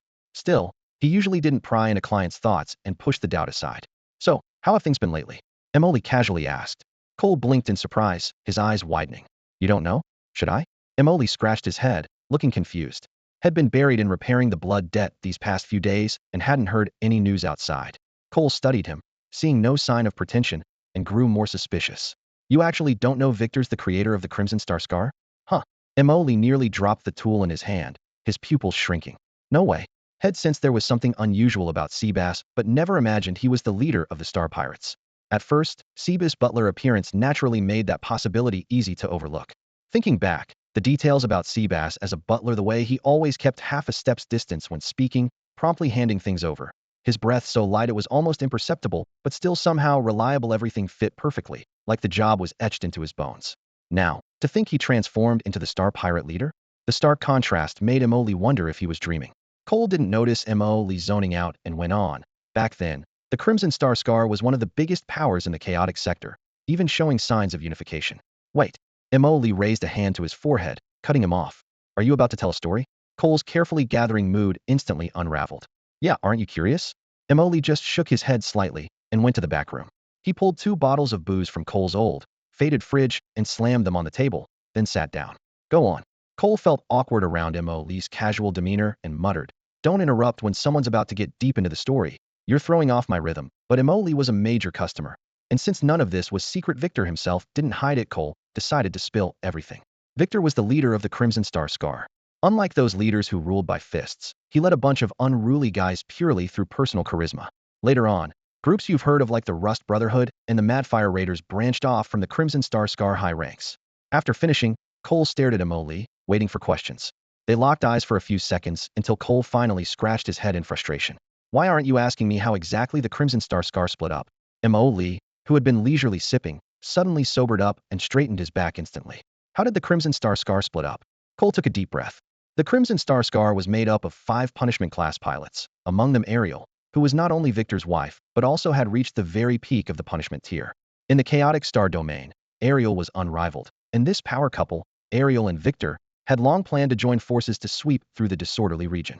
Despite being at the top, Ariel followed Victor's lead without question. They valued each other more than life itself. Mum? Emily nodded firmly. Cole's mood darkened. But just as Victor was about to take the final step toward unification, betrayal struck Christopher, one of the 5 great punishment-level warriors. His expression dimmed as he recalled the past. At that time, only 2 remnants remained in the chaotic star domain, barely holding on. They had only 3 punishment-level pilots altogether, nowhere near enough to stop Victor. Then Christopher turned traitor. Coupled with 2 other punishment peak fighters suddenly emerging from a band of star pirates, Victor's dream of unification was shattered in an instant. Emily frowned. Seabass didn't seem like the type who craved power. It wasn't about power. Cole shook his head. The Crimson Star Scar originally started as flesh slaves captured by star pirates. Victor fought his way up from being a captive to become their leader, all to restore our status as Federation citizens. Emily thought of Seabass' terrifying physique, a presence so overwhelming it made even him uneasy. And suddenly it made sense why Seabass, once a mere slave, could overthrow the pirate rule. But restoring status? Yes. Once ordinary citizens disappeared in the chaotic star domain, they were almost always labeled as star pirates. Mo Li pinched his chin, a cold and clear understanding of the Federation's corruption settling deep within him these days. The Federation had become nothing but a tool for council members to pocket wealth. Cole went on. Betrayal was one factor, but so was political suppression by the council. When Christopher defected and the Crimson Star Scar fractured, we never uncovered who was really behind it. Years later, Victor re-emerged, naming Councilman Chun as the mastermind, then disappeared again. His second appearance was just recently. Cole sounded just as helpless when mentioning Seabass. Emily fell into thought. In all these years, Seabass had not been idle. His role as a butler gave him easy access to high-level intelligence during the interstellar era. The ultra-large ships of major shipping companies were still the preferred conveyances of council members and the elite. After hearing Seabass' story, Emily felt uneasy. Seabass was now consolidating the chaotic star domain. How could Emily even make a move? Targeting ordinary star pirates was one thing. Seabass was in a completely different league. Still, if they sold these mechas, the proceeds would be enough for the 10 directions to stay active for a long time. A fishing plan began to form in his mind. Xuan Ji, improvoking Tekker in the northern Luo star domain. What are the chances he'll send other mechas in response? Based on an analysis of the individual councilman Tekker's personality, the probability is 99.3. Hearing this, Emoli furrowed his brow slightly. That stubborn Xuan Ji had run off somewhere again. Whenever Xuan Ji's voice turned cold and emotionless like that, it meant his subroutine had taken over. After his financial lifeline was cut off, Emoli's mood visibly sank. Cole sat across from him, watching Emoli poke at the synthetic steak on his plate with a fork, his gloomy expression inscrutable. Logically, since Victor was Emoli's friend and had just unified the chaotic star region, Emoli should have been happy for him. But clearly, Emoli was thinking much deeper. Cole decided to stay silent and stop pressing further. By the way, Cole tried a new topic. Sebastiano. Victor, once he unifies the chaotic star region, will he get his citizenship restored? Emoli looked up, showing a flicker of surprise, then shook his head. That's unlikely. Some star pirates were coerced, sure, but the Federation won't waste effort restoring their citizenship. From what I understand, it's far more likely they'll be treated as real pirates and wiped out entirely. I don't know either. Cole scratched his nose. But Victor must have his own channels, or he wouldn't have been so persistent about unification back then. Oh, Emoli nodded vaguely, suddenly remembering something. What about the people who were secretly sabotaging him before? At this, Cole clenched his fist and slammed it on the table. Counselor Chun. Everything happened too quickly. He's on the far side of the Bay Luo star region. There was no way he could have responded in time. The Shattered Star Raiders were his men, but they didn't expect Victor to make a comeback. Victor teamed up with the Madfire Raiders and Rust Brotherhood to wipe them out. The news is probably only reaching him now. Cole's guess proved entirely accurate. On the far side of the Bay Luo star region, adjacent to the prosperous Qingming star region, on a naturally lush planet, the rooftop of a tall building had been converted into a leisure space. Neatly trimmed lawn, infinity pool, and open-air bar arranged in a row. Beyond the railing lay the planet's most breathtaking sunset view. An orange-eared sun dipped low, shallow golden ripples radiating from the pool's edge. Next to the pool, Counselor Chen Yao, about 40 years old, draped in a thin bath towel, lounged lazily with a glass of wine gently swaying in his hand. Opposite him sat a woman in a swimsuit, smiling brightly as they chatted casually. Suddenly, Xuan froze. The tiny neural net device in his ear blinked in alert. Counselor, there's trouble in the chaotic star region. What? Chin's brow twitched. Victor has returned. Victor? Chin was stunned. Who? The one who once tried to unify the chaotic star region and wanted to negotiate restoring his citizenship with you. He's back? Chin straightened up. With what power? How could he unify that place? There was an upheaval. The outlaws were wiped out. He seized the opportunity to eliminate our man, then unified the chaotic star region. Chin fell silent for 2 seconds, then stood. The woman immediately draped a pristine white robe over his shoulders. Chin's eyes passed over the pool and settled on the distant city lights fading in the twilight. The secret research project still desperately needed live subjects to continue uninterrupted, and the chaotic star region was the most stable source. There was no room for error. This experiment is at a critical stage. The live supply can't be interrupted, he said coldly. Send people over immediately. In the following days, Emily prepared to leave the chaotic star region. The chaotic star region has changed drastically in recent days. Since Seabass unified the area, he started cracking down on the star pirates. It's like the saying goes, a leopard can't change its spots. The new regime immediately pushed strict laws, triggering waves of resistance. Seabass didn't hesitate. He brutally suppressed every uprising. Emily could understand his logic. If they wanted to be absorbed into the Federation, any rabble bold enough to rebel right now had to be wiped out on the spot. Yet Emily couldn't grasp what good joining the Federation really brought. To him, ruling one's own territory freely was far more appealing. But Seabass was determined, so Emily kept his opinions to himself. At the Tekla hub, tension soared. Patrols multiplied. Heavy infantry and sensor turrets filled every street. Standing by the floor-to-ceiling window, Emily sensed the undercurrent of danger. He planned to leave in 2 days, but then received an urgent message from Jiang Yan. Customized Heaven's Punishment class mechs had been shipped and were en route here. Jiang Yan was unaware of the volatile situation and had just sent the mech straight to Tekla hub. Emily had no choice but to stay for the delivery. Unexpectedly, things spun completely out of control within days. Deep in the heart of the chaotic star region lies the Rust Star region, former stronghold of the Rust Brotherhood. Suddenly, a blue-white superluminal rift tore open. A fleet of Star Torch-class warships dropped out of warp and blocked the star region's edge. The flagship stretched over 10 kilometers long, its hull like a mountain of steel, side-mounted lights flickering with cold glow. As the flagship slowed, dozens of cruisers and assault boats surged forth, forming a formidable line. Star region sensors screamed alarms. On a balcony of Tekla Hub's main tower, Seabass looked up at the dark sky. You finally came, he said with frost in his eyes. There was no doubt this fleet belonged to Chen Yao. After eliminating the Shattered Star Marauders, Seabass had targeted Chen Yao. Chen Yao had long partnered with the Shattered Star Group, funneling at least 100,000 people to the man. Recently, that number surged, only to suddenly stop days ago. That wasn't Chen Yao's style. Seabass pulled a neatly folded photo from his chest pocket. A blonde woman, posing confidently, her arm lightly draped around his sturdy arm. The Seabass in the photo looked slightly uneasy. Pressing his finger to it, he whispered, I will avenge you. Fight's breaking out. Hurried footsteps shattered the silence. Cole burst through the door, pale. Victor just rushed to relocate the 2 Heaven's Punishment mechs. Took the final payment. He said Chen Yao has arrived. Emily's heart sank. Where? Rust Star region. Star Torch fleet? Yes. This fight looks grim. 1 Star Torch can carry over 1,000 mechs, let alone the whole fleet. The planetary defenses in the chaotic star region are basically useless. If they open fire, it'll be a bloody slugfest. Emily frowned. He can just redeploy fleets across sectors? Tekla Hub is clearly under another councilman's jurisdiction. Cole gasped. Chen Yao's using the eradicate star pirates excuse. If these were registered ships, the council would treat this as a declaration of war instantly. But this fleet's blacklisted no official records. They must sneaked in through some backdoor route. Sweat beaded on his brow. Victor's in deep trouble. Even all the mechs combined from major powers won't be a match for the Star Torch. Dangerous indeed. Emily's expression hardened. We can't stand by. Seabass is a close friend. We have to help him. You agree? Of course. Cole paced anxiously. But with what we have, can we even make a difference in that kind of battle? I have a plan. Taking a deep breath, Emily stepped forward. I need to leave now, or it'll be too late even to recover his body. Mr. Emo. Cole watched him go, conflicted. Who'd have thought Victor's commanding presence could pull even Emily in? At the gangway, Emily glanced back to find Cole still frozen. He snapped sharply, come on. Coming. Cole hurried after, then remembered something and called out. Wait, there's one thing. What? For unregistered warships, can you even engage them? Huh. In the Rust Starfield, a great battle had begun. Chen Yao's Star Torch-class fleet roared through the vacuum, their massive hulls trailing blue-white plasma exhaust. They operated with an independent, closed-loop supply and repair chain so advanced that it outmatched even the local industry of the Rust Starfield. Even more daunting, the fleet deployed 5 Tianfa-class mechs at once.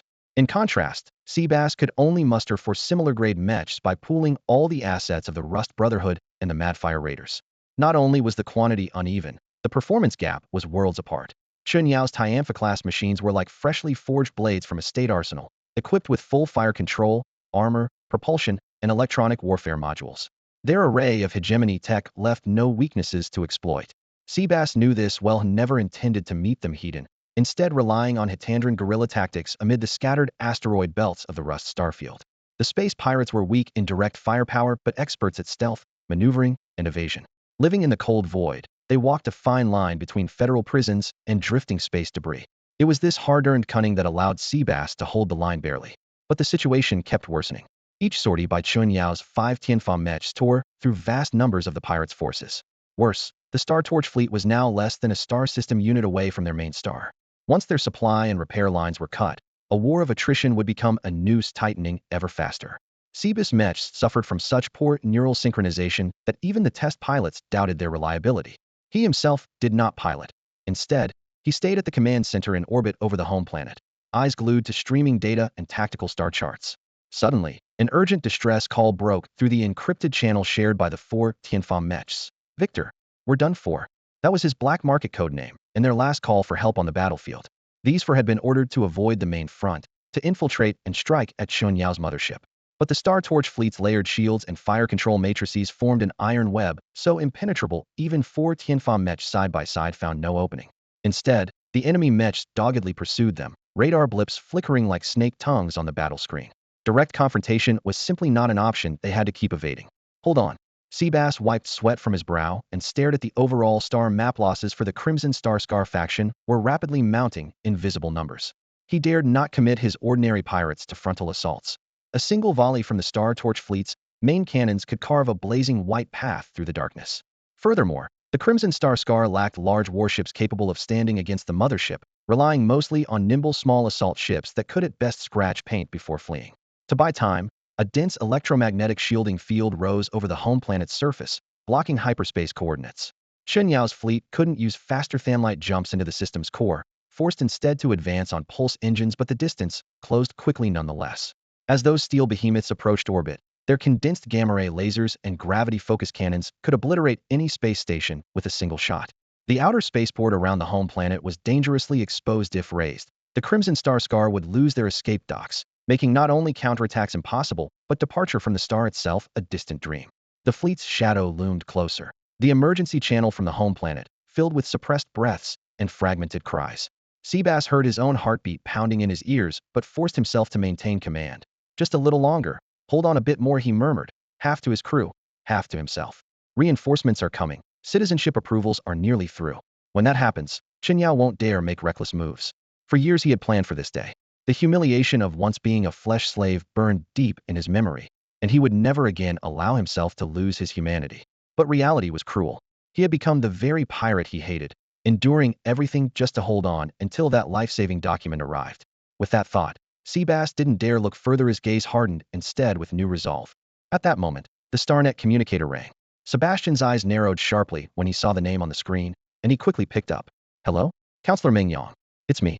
The moment he connected, his voice trembled involuntarily.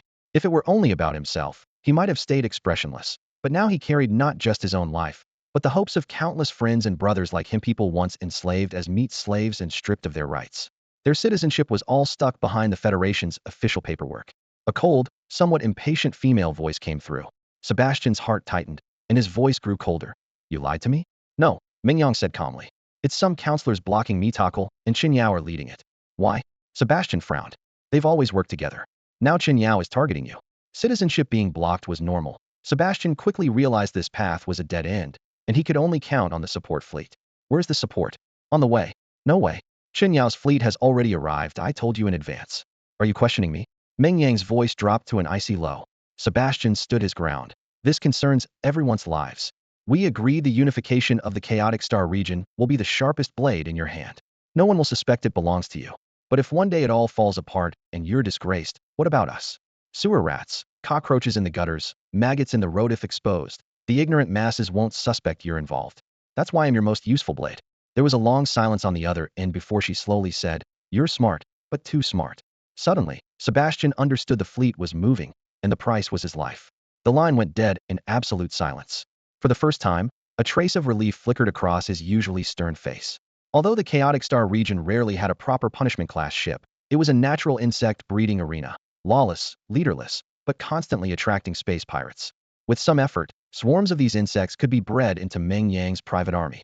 What she really wanted wasn't immediate firepower, but the title of unifier. And Sebastian had clearly been chosen as the one to fall in battle. Who was it? Sebastian opened the secret channel reserved for punishment-class captains, took a deep breath, and said, "I want to know who it is." "Boss Victor, I'm sorry." Suppressed voice of Xiao Yin came through the channel. "So it's you, Xiao Yin." Sebastian sighed, then calmed himself. "I'm sorry. What's happened? Why are you apologizing? Don't say it, come help. The five of them are attacking again." Sebastian shook his head slightly, a faint smile on his lips. "No need. You can all come back now. Boss Victor, we can still hold. You gave me my life. So what if I give it back now?" Listening to the anxious voices over the channel, Victor didn't know why, but his steps suddenly felt a little lighter. He had lived the first half of his life for himself until he met Ariel. After that, he began living for others, and when Ariel died, he lived for her dreams. Now, it seemed that the price of realizing those dreams was his very life. But so what? At the thought, Seabass felt a sudden lightness wash over him. Demang, Lao Qi, Xiao Yin, and Lao Cheng. "All of you come back," he said softly, his tone a mix of a sigh and a farewell. "You are the key to Counselor Ming Yang's control over the chaotic sector. At this early stage, she won't harm you." Those words changed everyone's expressions at once. "Boss Victor." "Boss, we're sorry." "No need to apologize," Seabass shook his head. "You were only ever living for yourselves." Only then did the other three fully realize that their brother-in-arms, the one who had been through birth and death with them, Xiaoyin, had betrayed them. "Why? It was Boss Victor who saved our lives. How has he ever wronged you?" Demang roared. "You disappoint me," Seabass replied calmly. Faced with the accusation, Xiaoyin remained silent. "Boss, if we go back, those 5 heavens punishment class mechs. Go back. Mingyang won't let the living forces of the chaotic sector be wiped out so quickly. Besides, Xiaoyin is already hers. My decision is directly linked to hers." The situation was urgent. Xiaoyin turned and left. If the three stayed, 3 mechs would face 5 heavens punishment class and inevitable total defeat. In the end, the 4 retreated in single file. Chun Yao's fleet suddenly surged forward unhindered. The defensive line was torn apart in one fell swoop, almost unstoppable. Just as Chun Yao's side thought they could press their advantage, an unknown fleet suddenly appeared on the battlefield. Their firepower was ferocious. They immediately deployed 5 heavens punishment class mechs and engaged Chun Yao's forces in a tight cluster. Seeing this, Seabass felt a slight relief. As long as Counselor Mingyang still valued this sector, it wasn't the worst outcome. But content? That was impossible. After years of struggle, he knew better than anyone what the title counselor truly meant. She wanted nothing less than pieces completely under her control. In the command room, everyone stared blankly at the monitor screens. Unknown fleet detected. They're fighting. Is that Boss Victor's reinforcements? Hearing his subordinates' trusting questions, Seba's chest tightened painfully. It was that very trust that had brought them to this desperate point. In truth, from the moment he first contacted Meng Yang, he had placed his fate on the line, gambling that the masked counselor would spare him. Now it seemed he had lost the bet. The counselor did not tolerate anything outside her control. When Xiaoyin returns, it may well be the end for him. Seabass rubbed his brow and forced himself to stay calm. Don't worry, they're reinforcements. Once they arrive, Chen Yao's side won't be able to break through. He settled into the command chair, feeling utterly powerless. The leader of the Crimson Star Scar, before the counselor, was still nothing more than an ant. She could raise a Starfire-class fleet at will. A fleet they secretly suspected she had hundreds of. When he first learned the enemy was a senator, he had felt hopeless. But driven by hatred, he managed to survive and realized the only way to fight a senator was to find another senator to counter them. Over the years, the deeper he delved into investigating the senators, the clearer it became that a cancer festered within the massive federal machine. Those senators, hiding in the shadows, bloodthirsty and corrupt, had already grown into unimaginable monsters. Seba's body was indeed tough, but his mech's synaptic resonance was only 42, making piloting an assault-class mech his absolute limit. That fact always weighed heavily on him, making the recurring reports he filed all the more filled with the word despair. At this moment, the front line had stabilized, and the strategic display showed a balanced enemy and friendly force status. Unexpectedly, Seabass stood up and said, "The situation outside is stable. We'll go get them back." Those beside the command chair froze briefly. They all knew Victor Seabass' real name had low resonance. What could he possibly bring back? But the front line needed constant vigilance, so no one asked further. Seabass left the command room, pushed open a rarely used alloy door, and stepped into a long-forgotten warehouse. Under dim lighting, an assault-class mech stood silently, dust settling in the armor's seams. Old friend. He traced the chest plate with his hand. The rough metal scraped his palm. In that instant, a turbulent mix of defiance, despair, and will to survive flickered in his eyes. Of course, if he could choose, he wanted to live truly live too. Outside, for Judgment-class mechs hovered just beyond the planet's orbit above the Crimson Scar, their armored thrusters trailing blazing streaks through space. Demang, Lao Qi, and Lao Cheng formed a triangle encircling Xiaoyin. Why betray the boss? Lao Cheng demanded coldly. He was the oldest, and had worked with Seabass the longest. From Xiaoyin's cockpit came a calm, yet strange voice. The senator wants him dead. Since death is certain, why not fight for our own chance before that? Senator Meng Yang took control of the Chaos Star sector. We would be her best candidates to govern it. Are you trying to be like Christopher? Demang roared. They'll cut you down first. Stop. Lao Qi suddenly intervened. Boss is coming. All four looked downward as a white mech burst through the clouds. Seabass connected to the squad channel. Quiet. His voice was low, almost as if he were discussing something trivial. As long as I'm alive, Senator Meng Yang's fleet won't move. If I die, everyone dies. His gaze fixed on Xiaoyin. You're the executor, right? Yeah. Come on. Seabass sighed, his tone heavy. When I'm gone, take care of everyone.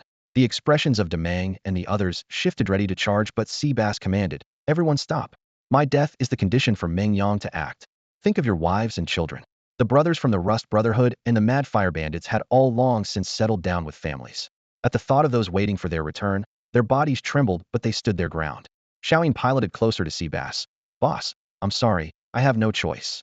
Seabass reached out. Xiaoyin instinctively bowed, his head the same reaction as when Seabass once rescued him from a pile of flesh slaves years ago. But now, both were sealed inside mechs. Alarms blared suddenly. Power readings skyrocketed. Seabass mech opened an armored panel in its palm, revealing a dark cannon barrel that instantly formed. A beam of particle light shot straight through the completely unshielded Xiaoyin's mech. Molten metal sprayed like sparks. Xiaoyin never even got to speak his final words. Seabass withdrew his palm cannon and looked coldly at the crashing mech. How could I ever trust someone who's betrayed us to lead them? The sudden turn of events stunned the veterans. Boss, you. Seabass raised a hand to cut him off, his voice calm but resolute.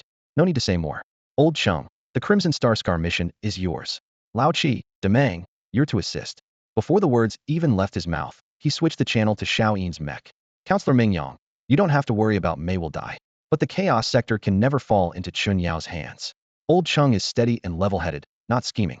As for you, Victor, you're very capable. From the channel came suppressed anger. Meng Yang knew well that whoever controlled the Chaos Sector had to be Seabass' successor. But aside from Seabass, the others were utterly loyal to him, impossible to turn against him. Now that Xiaoyin was dead, only 3 suitable candidates remained. She had investigated their personalities. None had Seabass' ambition or intelligence, making them poor pawns by comparison. Yet she had no other choices. Originally, she had given Seabass no options. Now he was pushing his life to the limit, leaving her no room to maneuver either. After issuing his final orders, Seabass slammed the control stick forward, the engine howling as he burst into the starless void. In the distance, 2 fleets engaged in a fiery battle, explosions rolling like crashing tides. That was the main battlefield between Meng Yang's and Chun Yao's fleets. Big brother, Demang shouted, trying to give chase. I'm coming with you. Stop. Seabass didn't look back, his tone cold and harsh. Both of you, hold him back. Old Cheng and Lao Qi flanked Demang, tightly gripping his arms. Tears blurred Old Cheng's vision as he watched the mech's exhaust fading into the distance. Meng Yang fell silent, as if finally resigning herself to the reality that Old Cheng would command the Chaos Sector.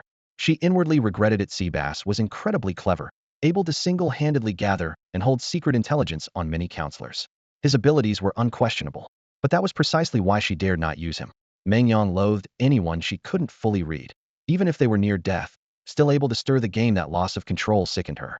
Seabass stared at the battlefield, slowly pushing the engine of his battered Raider-class mech to its limits. Charging into the melee between 2 fleets in such an old frame was practically a death sentence. His survival odds were less than 1%. As the flames drew closer, he felt smaller and smaller. The combined mech forces of both fleets had fully deployed. Their destructive power so close to the warships was terrifying. Meng Yang's fleet was on the offensive. Chun Yao's fleet forced onto the defensive. Their numbers might be roughly equal, but Meng Yang had superior command and mech quality, and Chun Yao was steadily losing ground. Without a word, Seabass plunged into the chaos. Electronic jamming raged, sensors flickered and failed. No one noticed the appearance of a single Raider-class mech. His hatred for Chun Yao burned even hotter than Meng Yang's, and his target was clear: Chun Yao's fleet. At this moment, Chun Yao's warships were under heavy assault from numerous enemy mechs closing ranks.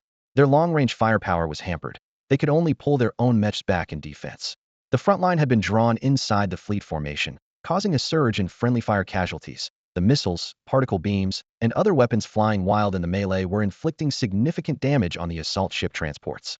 After so many years without fighting, Seabass showed no signs of rust. Piloting his mech, he closed in quickly and locked onto a mech from Chun Yao's fleet. On the other side of the battlefield, a spaceship in stealth mode activated its optical camouflage, hovering like an invisible ghost and watching coldly. Inside the ship, Mo, Li, and Cole, who had just arrived, suddenly noticed on the surveillance screens that two fleets ahead were engaged in fierce combat. "This is bad," they said almost simultaneously. Cole frowned deeply. "Neither of these fleets looks like victors. Could something have happened to him? We have to contact him immediately." The communication channel kept ringing out, but no one answered. Gritting his teeth, Cole tried again. Suddenly, the connection was established. "Hello, what's going on?" Seabass' face appeared on the screen, light from inside his helmet revealing the sweat on his brow. Lee immediately recognized he was inside a mech cockpit. "You're in a mech? Seabass? Mr. Mo?" Seabass looked surprised. He hadn't expected both of them to be present. "Where are you?" Cole asked anxiously. "Mr. Mo and I have reached Rust Star Zone, but there are two fleets fighting here. What exactly is happening?" Before Seabass could answer, the hull shook violently, and red alarm lights flashed wildly behind him. "Who are you fighting?" Cole's voice suddenly rose sharply. "I'm in the middle of the battlefield. Don't come here." Seabass coughed up 2 mouthfuls of blood, steadied his mech, and continued. "Both fleets belong to counselors. You asked the counselors for help? Then why are you personally here?" Cole slammed his fist on the console. He knew how sensitive Seabass was to shared pain and feared for him more than ever. "It's Counselor Meng Yang who's helping me," Seabass said hoarsely. "I can get citizenship on Crimson Scar Star, but the price is me life." Cole stiffened. "Why? Isn't Meng Yang the counselor with the strongest support among the citizens?" "No counselor is clean." Seabass sneered, his gaze hard as steel. "You two get Mr. Mo out of here. Don't get involved. The counselor's power far exceeds what you can imagine. The Empire always says the Federation is just an empty shell, but no one wonders whose blood and flesh have been drained to sustain that giant. So it's all the counselor's doing." Emily gasped. Seabass looked at him and forced a faint smile. "Too bad we can't play chess again, Mr. Mo." At that distracted moment, an enemy mech slammed into Seabass from the flank, sending him and his mech flying hard against the hull of a frigate. The raid-class armor dented instantly. Blood seeped from Seabass' mouth as warning lights flashed madly on his console. "Cough, cough. TCH. I shouldn't have been chatting," Emoli muttered, scratching his head in frustration as he turned and rushed for the mech bay. Seabass location locked. The voice of the AI assistant Xuan Ji sounded in his ear. Just a measly raid class dare to storm this battlefield reckless to the extreme. Emoli grumbled as he climbed into the cockpit of the mech named Blood Debt. He put on his helmet and sent a command to Jiang Yin, far behind the lines. "Your delivery should be arriving now. Since you claim to be a top-tier member, change the address for me." "Address updated to Rust Star Zone," came the reply. "Cole, open the hatch." The alloy bulkhead slid aside, and the fiery chaos of the cosmic battlefield suddenly flooded into view shattered warships, exploding mechs, scattered energy blasts, and floating metal debris intertwined into a blazing scene of carnage. The familiar metallic scent of burning filled the cockpit. Molly whispered to himself before igniting the thrusters, streaking out of the hull in a blue-white trail of flame. Through tactical vision, he locked onto Seabass' position, a bright marker far across the combat zone. The battlefield spanned light seconds, and even a Thunderstrike-class mech moving at full speed would take time to arrive. Fortunately, thanks to Xuan Ji's optical and signal jamming, his mech remained ghost-like to enemy sensors despite being visible to the naked eye. Just as Molly closed in on the main battle area, an enraged Raider-class mech burst into view. After confirming he wasn't a friendly model, it immediately engaged fire control. Alarms shrilled sharply inside the cockpit. Molly yanked the side stick and surged forward at top speed, a rainbow flash cutting through the stardust. Thunderstrike-class thrust outpaced conventional mechs easily.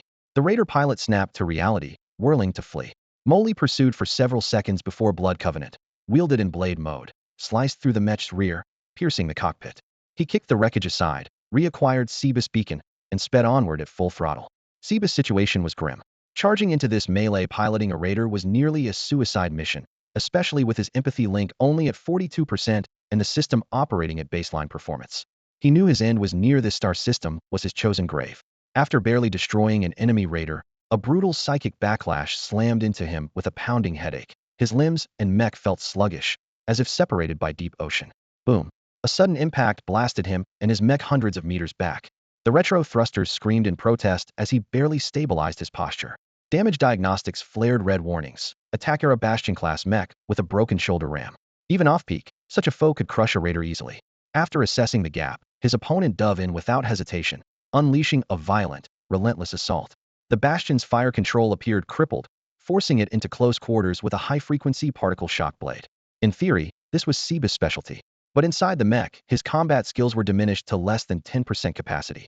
Upon contact, he was immediately pushed back step by step. The vast disparity in engine power made every blow as heavy as a meteor strike. Seabass had to summon every ounce of strength just to block. Meanwhile, the empathy link side effects continued to shred his nerves, slowing his reactions. One critical mistake, and the particle blade slashed past, severing his raider's entire arm clean off. Is this the end? Facing annihilation, Seabass' gaze dimmed, but he still lifted his eyes steadily toward his opponent. Bring it on. The Bastion mech raised its blade confidently, poised to deliver the final blow, clearly certain the prey was powerless. Instead, Seabass poured full power into his systems, forcibly overloading the engine. His mangled frame dragged a scorching plasma trail as he charged the enemy silhouette. To the Bastion pilot, the raider's desperate dash was nothing but the reckless lunge of a doomed soldier. He sneered softly and adjusted his course slightly. Let me escort you to the other side. He let out a sinister laugh and pushed the engine to full power. Boom. The cockpit suddenly exploded open, and a frost-covered blade pierced straight through it. The pilot looked down in disbelief to see his body cut in two, his lips quivering but unable to utter a word. Seabass, standing ahead, stared at the familiar blade in stunned silence. Why is he just standing there? Emoli muttered, annoyed by the lack of reaction. Without hesitation, he pulled out and kicked the mech away, then opened a private channel to Seabass. Long time no see, Seabass. Didn't expect to find you in such a sorry state. The comm connected, and Emoli smiled instantly. Seabass' emotions were complicated, yet he struggled for words. On a battlefield like this, there was Mo Lifresh as ever appearing like a mirage. Mr. Mo, so many thoughts rush through me, and all I can do is sigh. I should have died.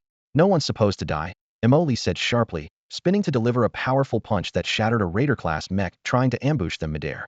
Why are you rushing to die? You should get out of here first. Seabass watched Emoli's swift, decisive moves and envied them quietly.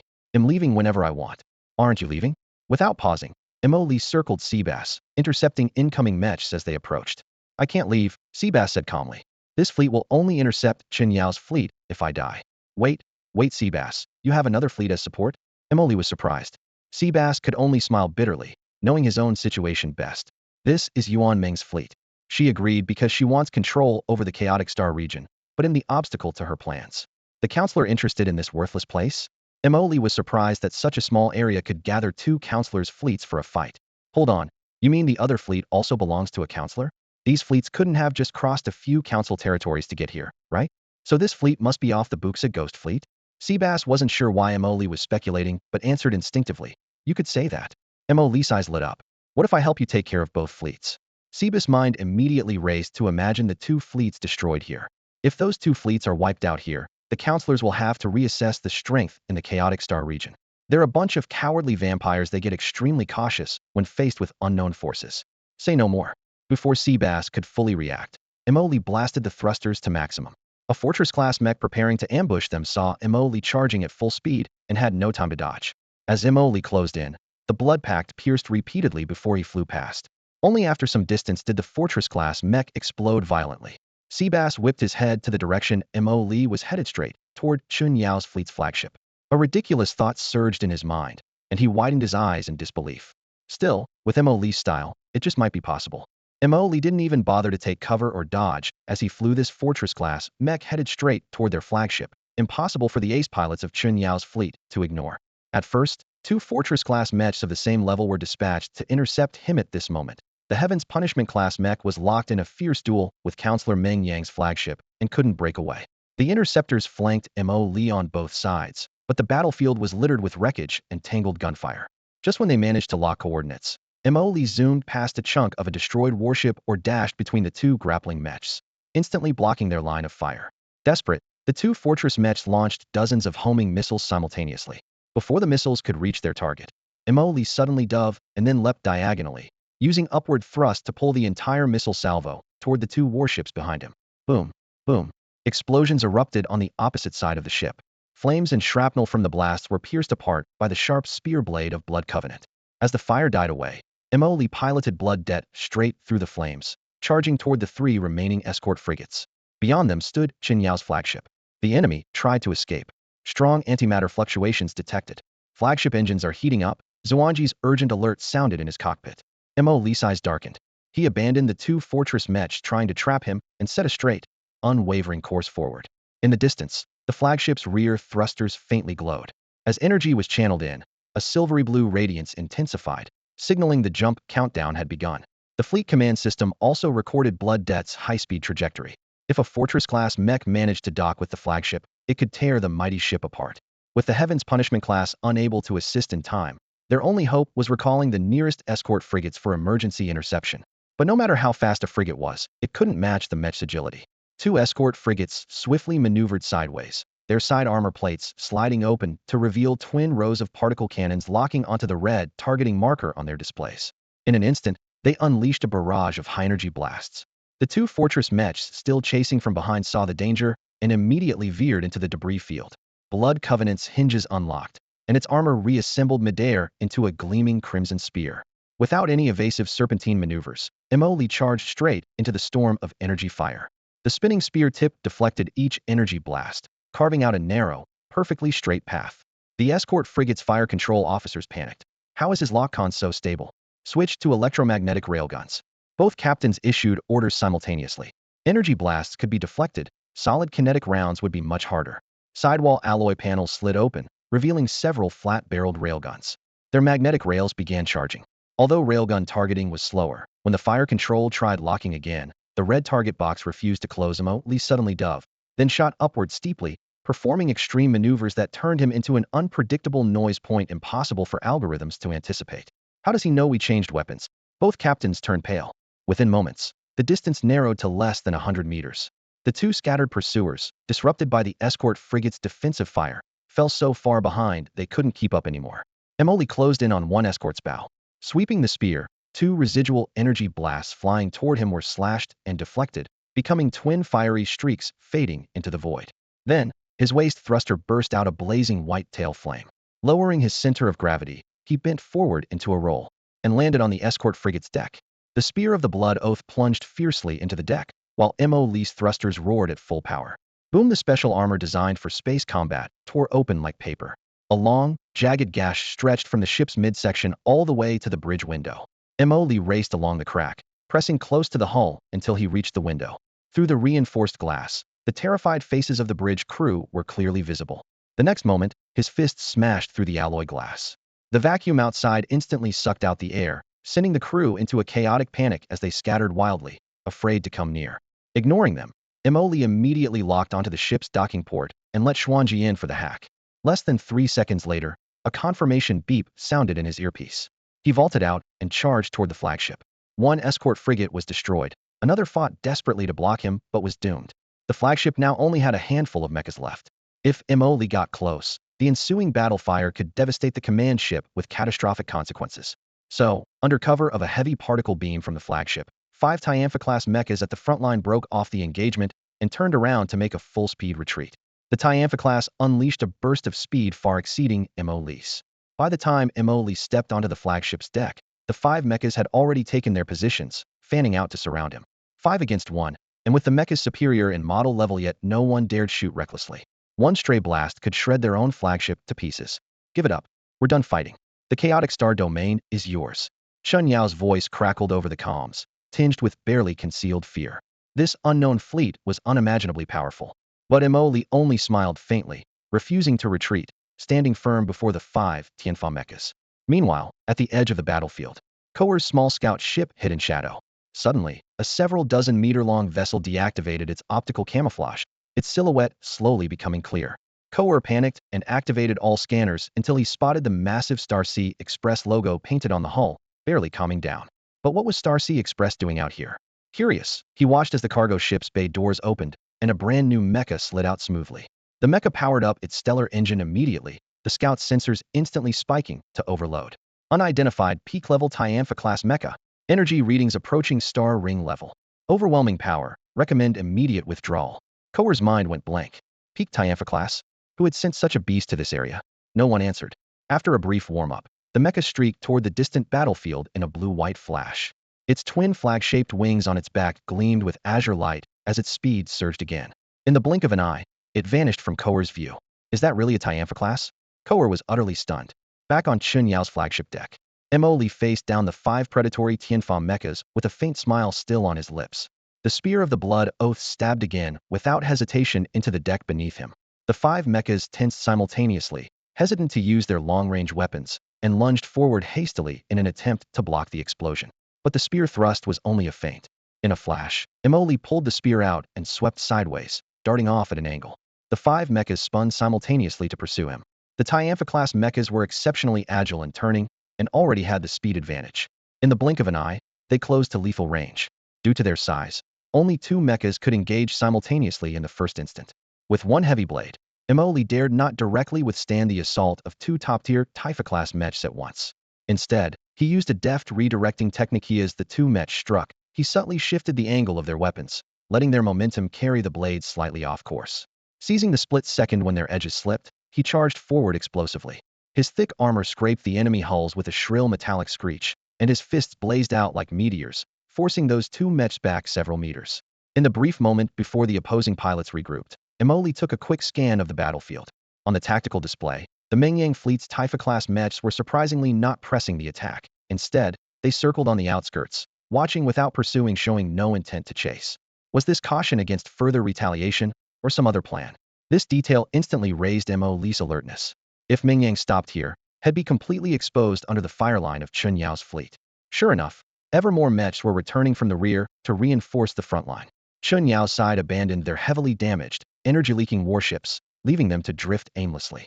Meanwhile, Mengyang seemed unwilling to finish them off, coldly observing the crippled ships struggle to retreat. 5 Tianfa-class mechs surged full force at Mo Li, like 5 steel volcanoes erupting in succession.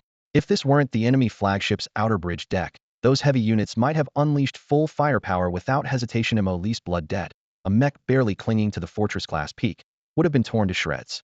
Even so, he fought while retreating, sparks flying from his armor, turning into a dazzling shower of light. Suddenly, a communication pulse leaked out from deep within Mengyang's formation. It seemed to confirm that Seabass was still alive. The Mengyang mechs, previously preparing to regroup, immediately turned around and launched a full counterattack, targeting Seabass, who was sheltered in Chun Yao's protective array. A dozen mechs crashed forward at high speed like spikes of steel, throwing the battlefield into renewed chaos. Mengyang's Tianfa-class units led the charge, breaking through Chun Yao's defense, leaving their protection zone in ruins. The 5 Tianfa-class mechs surrounding Mo Li sensed the sudden shift in the battle and grew anxious. Didn't the enemy mean to withdraw after gaining the advantage? Why the sudden strike? Without time to think further, they chose to end things quickly. In the next moment, one mech painted in dark gray suddenly flared with red light, its overload mode forcibly engaged. Violent energy pulses whipped across the deck as Mo Li's pupils constricted. He too activated the overload defenses on blood debt. Amid the roar, Tianfa-class units abandoned their now berserk comrade and sped toward the Mengyang mechs, attempting to intercept. Left behind was Chester, a shadowy gray commander, mech number X09. Chester's eyes were cold. Overload pushed his mech synchronization to 98, but his energy was draining terrifyingly fast. He felt clearly how every strike he landed was cleverly deflected by Mo Li, with little force remaining upon impact. With 4 fighting 5 on the other side, he had to quickly dispatch the small fry in front of him. Cutting blade, high-frequency vibration, Chester muttered as he pressed a command. The high-energy particle blade hummed sharply, its edge wrapped in a dazzling blue-white light trail. Let's see how you handle this. He growled lowly. His thrusters exploded forward, swinging a horizontal slash just above the ground. Estimating the energy frequency, Mo Li immediately gave up, blocking with his arm shield. Twisting on his heel to retreat, he found Chester locking down his movement like a shadow. Their speeds were on completely different levels. Chester unleashed a streak of afterimages, following up with a second and third slash in quick succession. If Mo Li tried to block Eden, he would be sliced in an instant. Yet, just as the blade light threatened to crash down again, Mo Li didn't raise his hand to block. Instead, a faint smile curved at his lips. Inside the monitoring cabin, his fingertips hovered over a hidden set of commands. His chance had finally come. At this moment, Mo Li showed no intention of defending, his smile growing just a little. Finally, the moment had arrived. At that very moment, Chester's body suddenly felt as if it had been struck hard, sending him flying through the air. Twisting mid-flight, he looked up in terror and saw a white mech, even larger than the blood debt. The mech scanners rapidly transmitted data. Peak energy level, armor strength, core output, every parameter breaking the alert threshold, causing his pupils to constrict instantly. An unknown pinnacle-class Tianfa Mech. In the channel, the three others fighting alongside him almost reflexively turned their heads. A streak of white light, laced with a faint blue glow like lightning tearing through the sky, barreled forward and slammed heat-in into Chester's mech. Beep beep beep. An ear-piercing alarm shattered the four-person cockpit. Detected ultra-high energy reaction. Detected ultra-high energy reaction. Before the warning finished sounding, Chester's mech exploded with a deafening blast, metal shards and sparks flying everywhere. The flagship at the front was blasted by the shockwave, its massive frame shifting sideways several meters. The remaining three stared in shock. Chester had already activated overload mode, pushing power and shields to their limits. Yet he didn't even survive a single collision. Worst of all, several Tianfa-class mechs under Counselor Meng Yang had breached their fleet nearby, and now this unknown enemy appeared behind them. With 5 Tianfa mechs in front and Reapers swinging blades behind, they were trapped in a desperate no-win situation. There was no room for heroics now. The three exchanged glances, then decisively switched to the public channel, trying to reach Meng Yang's mech.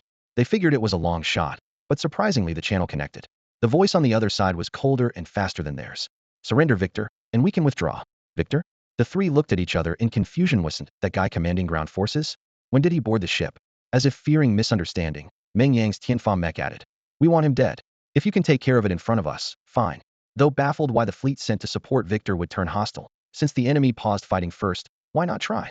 The strongest among them, Will, a 9-star Tianfa pilot, responded in a low voice, "We agree." With that, the 5 Tianfa mechs in the distance simultaneously withdrew. The other engaged mechs disengaged as well, instantly clearing a vast vacuum on the battlefield. It worked. Will felt a surge of hope, turning his mech around and activating full-spectrum scans. The battlefield sharpened in clarity. Within seconds, he locked onto Seba's coordinates. "Found you," he exclaimed, eager to move imminently to be firmly grabbed by Chris and Aberson from either side. "Don't stop me," Will roared. They said nothing, just silently directed his gaze to a single point. Among the wreckage and flames, beside Seba's shattered mech, stood a brand new machine white armor tinged with ethereal blue patterns, wings half unfurled, radiating a deadly solemnity. Scanner readings confirmed the same conclusion: Pinnacle Tianfa class. Will and the others froze on the spot. After the earlier fierce fight, their mech's energy was down to barely 50 or 60%. Going head-to-head with a Pinnacle Tianfa now would cost at least one or two of them dearly. Fear surged, but Will forced himself to maintain composure and keyed into the public channel. "Who are you?" His voice was calm, betraying no fear, for on paper, they still held the advantage. "Who am I?" Emily chuckled softly. "Who I am doesn't matter. What matters is how much energy do you think you're burning fighting on my ship with my mechs?" Hearing Emily's words, everyone was stunned. What did he mean by consuming energy? And on what basis could he claim that the spaceship and these mechs belonged to him? How did the mech and piloting suddenly become his? In an instant, their minds felt completely blank, as if drained of all reason. Only question marks filled their heads. Just as they were caught off guard, the twin wings on the back of Emily's mech snapped off with a sharp click, smoothly transforming into 2 black and gold hovering turrets that silently hovered on either side of him. The barrels glowed with a piercing azure halo. Suddenly, alarms blared from Chris and Crate's mechs in the distance. Fire control locked. Accompanied by a short high-frequency alert tone, 2 thick streams of brutal energy blasted out, causing the turrets to recoil several meters backward. The air around them was scorched white hot. The beams slammed directly into the shields of the 2 mechs, sending arcs of blue and violet electricity wildly shattering. The shield energy bars visibly plummeted, losing a full 20 in a blink. "Damn it, that's Star Ring class output, Dominion Tech," they shouted in shock, immediately ramping up their thrusters and executing high-speed serpentine maneuvers, desperately trying to shake off the targeting. The other mechs snapped to attention too, igniting their engines, afraid of being the next target. Star Ring class firepower was no joke. If their shields weren't up in time, they'd burn into fireballs instantly. While the enemy squad scattered, Emoli tapped his chest armor lightly. With a click, the hovering turrets folded back and slid neatly into his back. Then, twin azure thrusters blasted out bright tail flames, synchronizing with the main thrusters above and below, sending for blazing fire trails carving long arcs through the vacuum. The fierce recoil whipped up a ring of white mist on his armor as the whole mech transformed into a razor-thin beam of light, instantly streaking across the battlefield. He zeroed in on Chris and Crave. 2 mechs had just taken a shot and were running low on energy. The others understood immediately and hurried to intercept for backup, but no sooner had they moved than all that remained in their sight were afterimages. That speed made you question if Emoli had stuffed an entire reactor into his engine. The thrusters are Dominion Tech too. Plus the hovering turrets do top-tier modules. This is absolutely peak Celestial punishment. A few Celestial punishment class pilots shuddered in fright.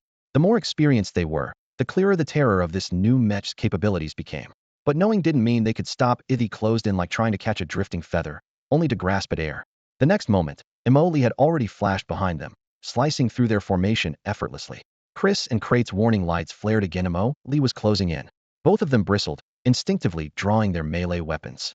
At the same time, armor plate slid open at Imoli's waist, and he pulled out a dark gold short baton. The antimatter engine roared as a blazing crimson blade burst forth, transforming into a giant, glowing sword. As the blade slashed down, the air tore apart instantly.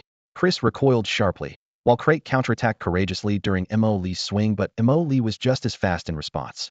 The sword missed its mark, but his left arm swept in a nearly invisible arc, delivering a heavy punch to Krait's mech wrist, forcing the opponent's blade to deviate by inches as it scraped along the armor. In the instant that followed, four thruster nozzles on Imoli's back exploded with sound as his mech ascended, evading the targeting locks fired by Will and Aberson from behind. Midair, he sharply turned his mech, and elbow armor panels popped open, revealing twin miniature railguns. Blue-white electrical arcs crackled wildly at the barrels, instantly locking onto the two support mechs. No sooner had Will and Aberson caught sight of Imoli's afterimage than their alarms screamed, and their faces drained of color. What kind of monster is this? The electromagnetic cannon fired slowly, but with tremendous power and impact. The two could only defend with their energy arm shields. Just as the shockwave from the photon blast had yet to dissipate, Imoli sheathed his lightsaber and suddenly unleashed two blazing white tail flames from his wings. The entire mech shot upward like a released arrow. He flipped sharply to stabilize, then shattered the air with a sonic boom as he charged directly at Chris and Trillet. In just 2 seconds, Imoli closed in on them.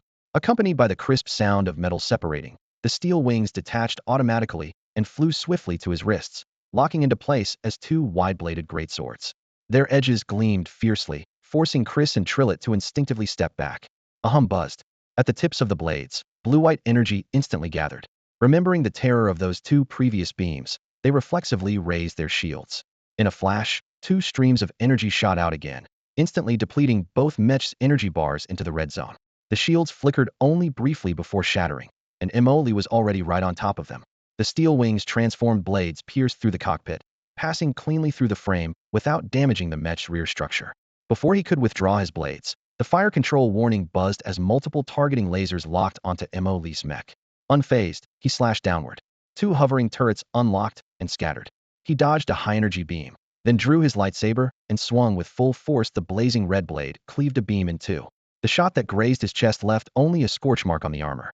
Is that even human? Will swore under his breath as he saw his beam sliced apart, but gritted his teeth and kept pressing the attack. Still, his confidence was shattered. Even as a punishment 9-star, facing Imoli filled him with a profound sense of helplessness. After breaking the beam, Imoli charged forward with his sword. He's here to protect Victor. Aren't you going to step in? Will shouted desperately towards several punishment class mechs near Counselor Meng Yang. In the distance, the 5 mechs were still consulting Meng Yang over the squad channel. Peak punishment class. Whose side are they on? Meng Yang's calm voice came through. The lead pilot Hansen lowered his voice, unknown. The opponent's mech is brand new, with unknown specs. It has 3 types of hegemony tech on board, likely from one of the major corporations. On the other end of the screen, a middle-aged woman dressed elegantly rested her chin on her hand, fingers lightly tapping the table. Can the database trace its origin? The system is still analyzing. The design style isn't distinctive enough yet.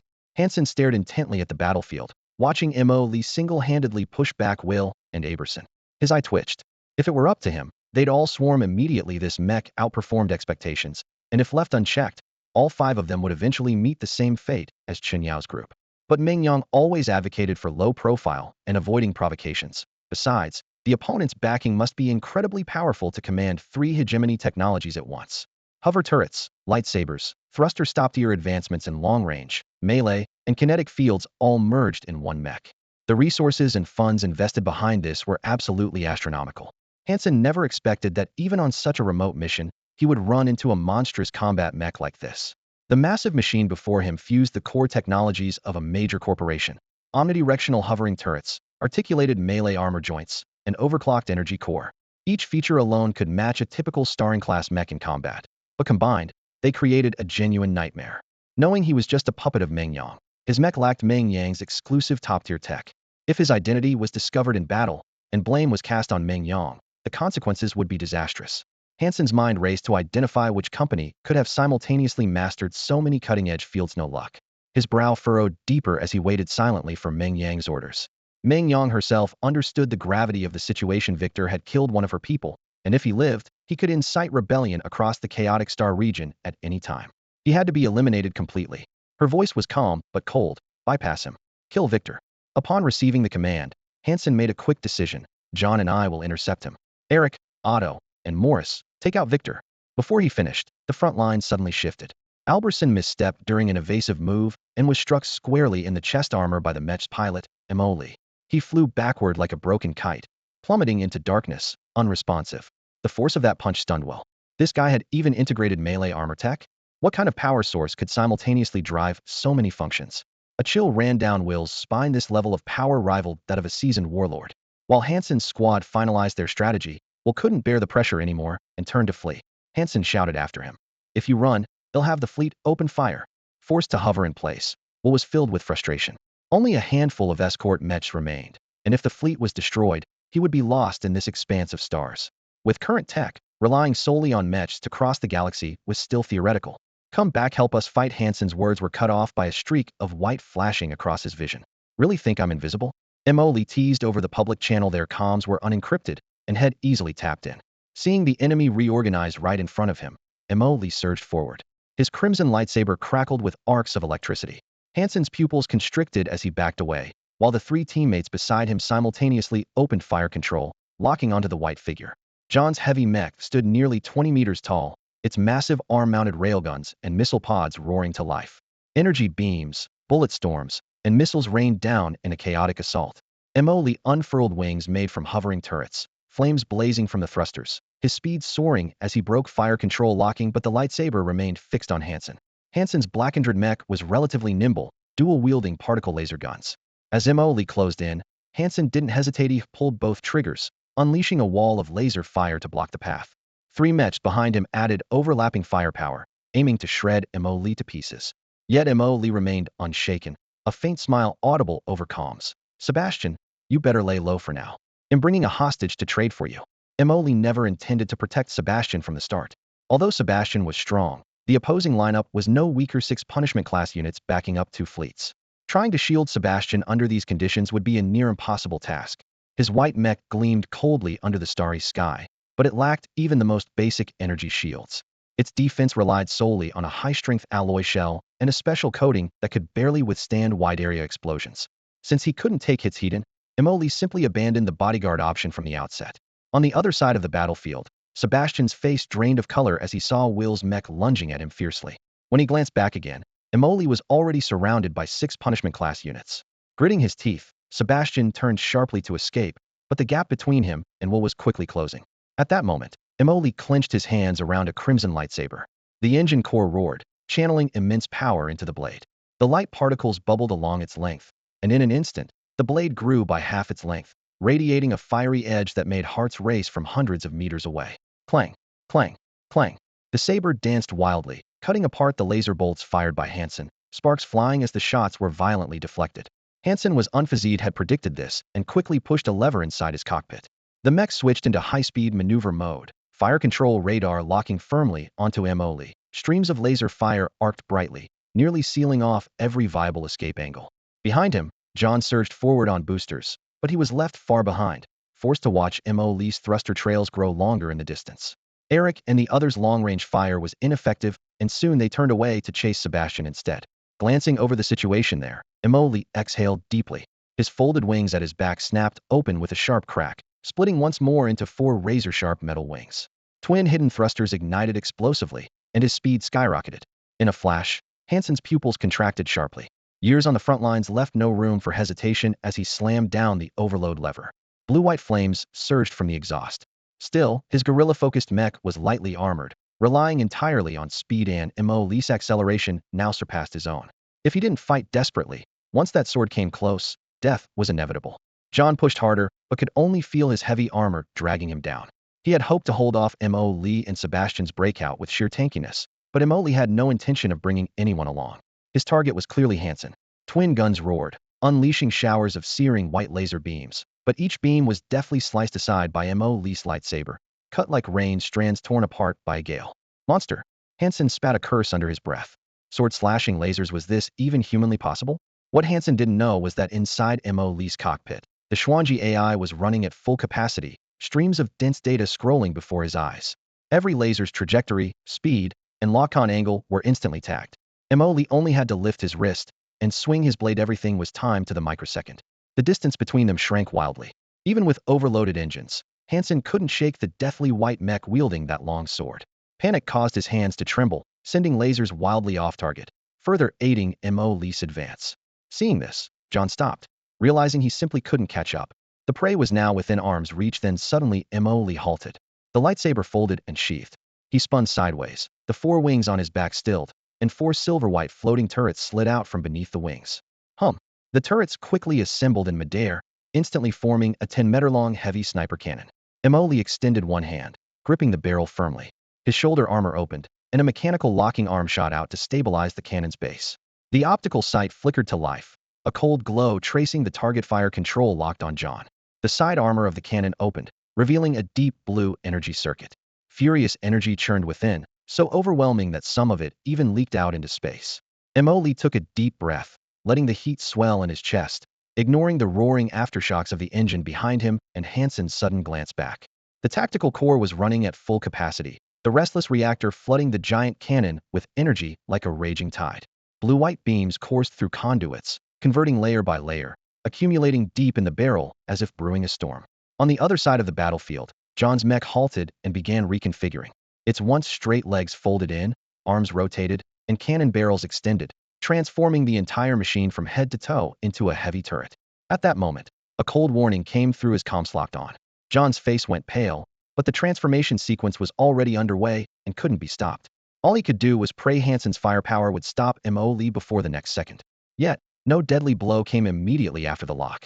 John breathed a sigh of relief, thinking Hansen had landed a hit. But on Mo Lee's fire control panel, the view pushed outward, dragging a new target into the crosshairs. A cluster of 5 golden triangular markers stacked together, quickly turning crimson. Lock confirmed. The moment the 4 characters flashed on the screen, Mo Lee decisively pulled the trigger. All restraining structures snapped off, and the long-accumulated energy burst forth like a tidal wave. A particle beam as thick as a ship's mast blazed from the muzzle, tearing through the darkness and piercing the void in the blink of an eye.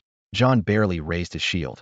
The dim energy barrier had just formed when it shattered violently within a second. Transparent armor liquefied and dispersed instantly as his mech and flesh merged into a brilliant white light. The last thing in his vision was boundless emptiness. The particle stream showed no sign of weakening, cutting through John's remains and roaring past Eric and the others, striking Will, who was closest to Sebastian. The alert system failed to respond, and he didn't have time to activate his shield. His final thought flashed through his mind: damn useless teammates. Normally, he might have kept an eye on his back, but under Mo Lee's oppressive presence, he and Hansen had become grasshoppers tied to the same rapino. One dared fight internally, just hoping to capture Sebastian quickly for survival. Who would have guessed Mo Lee would dare launch an extreme long-range particle strike amid their 5-man blockade? Will never got the chance to find out how he pulled it off. At the same time, a volley of light shells slammed into the back of Mo Lee's mech. Hansen's counterattack had finally arrived. The special protective coating dissipated most of the energy, though a few scorch marks broke through the surface. Not even the armor was pierced. Can't even break this. Hansen's eyes widened. He hadn't charged his shots fully in the rush, but still bare armor should at least have a hole. What kind of monster-grade material is this? Even Mo Lee was momentarily stunned at expected damage, but only saw a few scratches. I've never fought this comfortably before. He grinned broadly, blood boiling with battle fervor. Old Jiangtu. Mo Lee suddenly spun around, his eyes locking on a mech retreating slightly not far off. He sneered, "Did you just have fun shooting? Come on, let's duel." Hansen was startled. Seeing the massive cannon mounted on Mo Lee's shoulder, he instinctively cut off power charging and fire control, then sharply pulled his craft upwards, trying to put distance between them for safety. Once that weapon locked on, one shot would be fatal. Not even John's high-energy shield could withstand it, let alone his own armor. "You're such a coward," Mo Lee muttered under his breath. The next moment, the cannon automatically deconstructed, transforming into 2 alloy wings folded against his back. The thrust surged instantly. Hansen dared not look back. His eyes darted toward Eric and the other 3 far away as he shouted urgently, "Keep chasing Victor. He'll warn you if he crosses the line." The 4 were still shaken by Will's sudden death, reluctant to expose their backs to this bunch of useless teammates. But Hansen's words rang out, and reluctantly they spread out, wary of Mo Lee's cannon barrel and ready to evade at any moment. On the other side of the battlefield, with Will's demise, Chen Yao's fleet was thrown into chaos leaderless, the formation scattered like loose sand. The captain sensed the danger and ordered an immediate retreat. But Meng Yang's fleet had already activated a counter-warp field. Trying to jump out? Not before leaving the field's influence. Helplessly, the remnants ignited their pulse engines, struggling to pull back. Mo Li was in full kill mode when he spotted the enemy fleet attempting to escape. His eyes hardened and he shouted, "Don't run." Boom. The floating cannons spread their four wings, engines overclocked, with tail flames like tongues of fire scorching the starry void. The craft was instantly engulfed in brilliant light, pushing speed beyond its limit. It left a long trail of flames as it lunged straight toward Hansen. "No way. You've got the advantage, why risk it all?" Hansen yelled in terror, looking back. The distance he had just managed to create through overdrive vanished effortlessly under Mo Li's same boost. Glancing further, Eric and the others were separated from Victor by a vast void, making rescue impossible. Gritting his teeth, he growled, "No holding back, full overdrive." Eric and the other three were terrified but still glanced at Hansen, having never faced Mo Li directly. They didn't grasp the magnitude of the pressure. They mistakenly thought there was still a chance to escape. But in that fleeting glance, Mo Li had already closed within 10,000 meters of Hansen. On a cosmic scale, 10,000 meters was barely a blink of an eye. Hansen watched the rapidly approaching Crimson Blade, feeling a chill seep into every pore. His overdrive time expired with a thunderous crash. Power waned and engine thrust plummeted. The craft stiffened in movement. Mo Li made no hesitation. One slash pierced the cockpit, fragile armor shattering like paper. Drawing his sword and turning away, Mo Li scoffed, "He's dead. None of you are escaping." Eric and his three companions saw Hansen explode into a fireball, then met the terrifying fury radiating off Mo Li's blade. They nearly lost their courage on the spot. Hansen was a peak 9-star superpilot with Tianfa elite training. How could even Bakuan technology fail him? The overwhelming power Mo Li wielded sent shivers down their spines. They were caught in a dire bind, and with Mo Li closing in at breakneck speed, it quickly became clear that they couldn't catch up to Sebastian before Mo Li arrived. Mo Li's thrusters roared, trailing a blazing white plume that ripped through the starry void. His speed was terrifyingly fast, and no one knew how long the overloaded mech could hold out. At this critical moment, Eric gritted his teeth, his gaze darkening with ruthless determination. Take out Victor first, then finish the mission. The other two, just thinking of the dire consequences if they failed, immediately shivered down their spines and pivoted, continuing the chase after Sebastian. Damn it! Mo Li cursed under his breath, his eyes locked on Xuan Yao's fleeing fleet in the distance. Two floating turrets suddenly merged into a pair of massive black energy cannons, aiming directly at the flagship's pulse engine. Boom! A piercing beam tore across the starfield, drilling precisely through the rear cabin. The engine exploded in a fireball in the void, and though the ship's rear section was locked down in emergency isolation, it still trembled violently, losing most of its power and drifting alone like a wounded giant whale. That delay let Eric and the others close in fast. Mo Li sensed trouble, commanded the turrets to scatter again into wing-like arrays, then dove forward at full throttle without hesitation. On the other side, Sebastian's assault-class mech was already drained of its last reserves, alarms blaring on every frequency. Its engine couldn't keep up with the Retribution class, and even at full burn, he could only barely widen the gap. On the scanners, Mo Li's glaring position was rapidly closing in, even faster than Eric's group, but judging by the readings, it was probably too late. "Mr. Mo," Sebastian opened the comm, his voice hoarse. "What?" Mo Li panted sharply. "Thanks. Don't get sentimental all of a sudden. You want die? I still have a trump card. It's just too costly to use." Sebastian smiled wryly into the comm. Mo Li was still as chaotic as ever, but that familiar tone somehow put him at ease. The 3 points of light quickly shrank the distance between them. Sebastian glanced at his Mech's status panel. Almost all the energy warnings flashed bright red. Then the engine suddenly cut out, and a wave of weightlessness hit his cockpit. His mech was like a lifeless husk, hovering alone in the endless blackness of space. "I don't think I can go any further," he muttered bitterly. Almost simultaneously, 3 Retribution-class mechs appeared behind him like hungry wolves closing in. Gritting his teeth, Sebastian disengaged the neural link, and his mech instantly stiffened into a cold iron coffin. He raised his hand to lift the hidden hatch on the helmet, revealing a blood-red self-destruct button lying inside. Low neural sync is such a pain. Even self-destruct has to be manual. He smiled bitterly, his finger already touching the button. At that crucial moment, 3 dazzling streaks of metallic light shot past the cockpit window, crashing into the attacking enemies. Sebastian quickly reconnected the neural link and looked back to see Demang, Lao Qi, and Lao Cheng in their Retribution-class mechs, locking down Eric's group with tenacious grip. This sudden reinforcement completely threw off Eric and his team's rhythm. With the mission ahead and Mo Li's freak monster chasing from behind, they instantly pushed their mechs into extreme overload, trying to break through by force. In terms of units and tech, Eric's team held the advantage, and on an ordinary day, dealing with these three comrades would be a quick affair. But today was different. Time was their lifeline, and Sebastian was their only chance. If he was stopped, none of them would survive. Get lost. Eric roared, slashing his blade through the air. But Lao Chung met the attack head-on, locking his Mech's defenses and holding ground. Nearby, Lao Chi tangled with Eric desperately, while Demang charged recklessly, engine roaring as he rammed into the enemy Mech.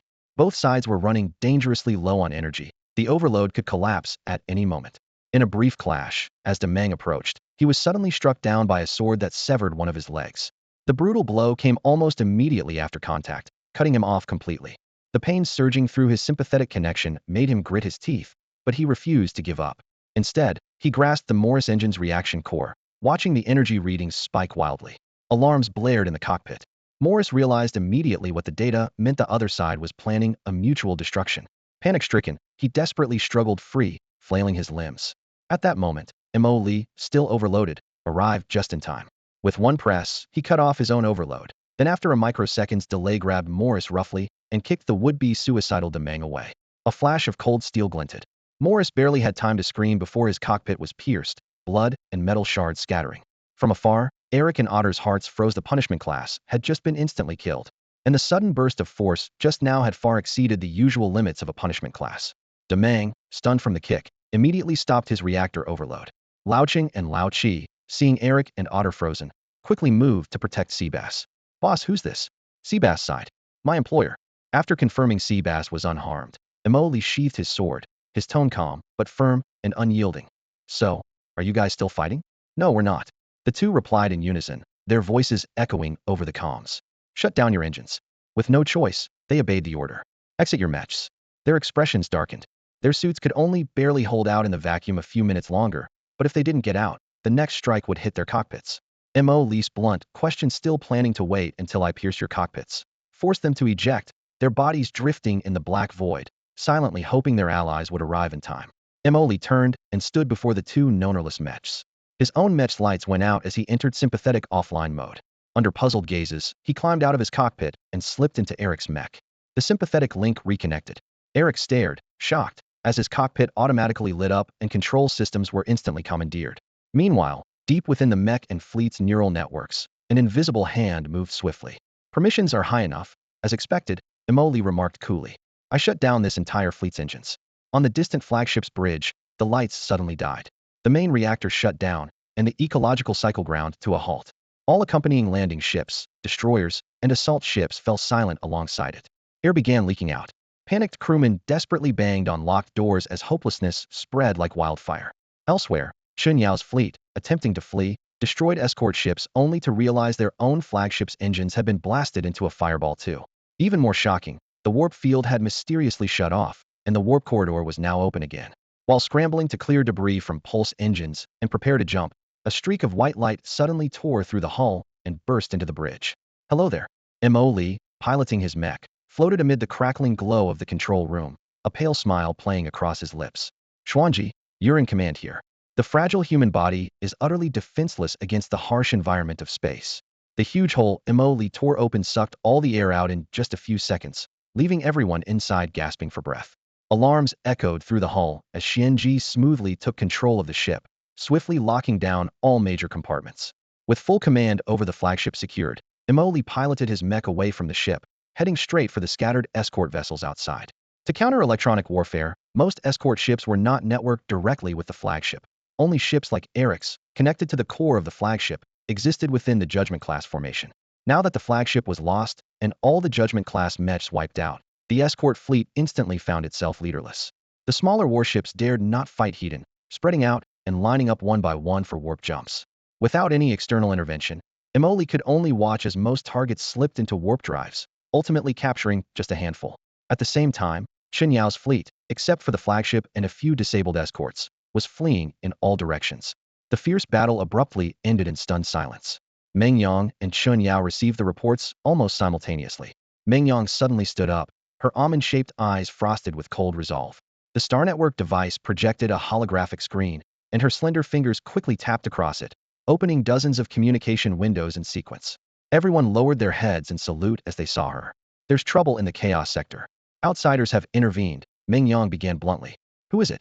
Hansen alone was troublesome enough. Could it be a Star Ring class pilot? Not a Star Ring class. Meng Yang's voice was low and steady. It's a top-tier judgment class mech. The pilot is extremely strong. Whoever finished their mission is headed straight for the Chaos Sector. That sector is mine to claim. A top-tier judgment? Do we have any intel on them? Meng Yang forwarded all the data copied from the escaping escort ship. We found them. They're from the Dongli sector. The Empire happens to be actively hunting this person. Tracking wasn't difficult. The Blood Debt Mech Mo Li originally piloted was long recorded by one escort ship. Searching the Star Network by Mech ID quickly locked down his identity. Dongli sector? They've reached that far? Which official backs them? Star River Academy, Meng Yang replied coolly. The mention of Star River Academy instantly silenced the channel for a moment. These Federation academies were the real giants. While politicians hid their corruption, the academies openly received Federation funding and trained mech pilots unmatched at their level. Everyone reviewed the battle footage. After a long moment, the unanimous conclusion: within Judgment Class, very few can beat that pilot, certainly not us. To take the Chaos Sector, we must deploy the 24 King Riders. A flicker of impatience crossed Meng Yang's eyes. These Judgment Class pilots were all cultivated by her painstaking efforts, yet now not one was fit for battle, forcing her to call on her elite forces. She took a deep breath, cut off the channel, and opened a secure line instead. Send a squad of King Riders to the Chaos Sector.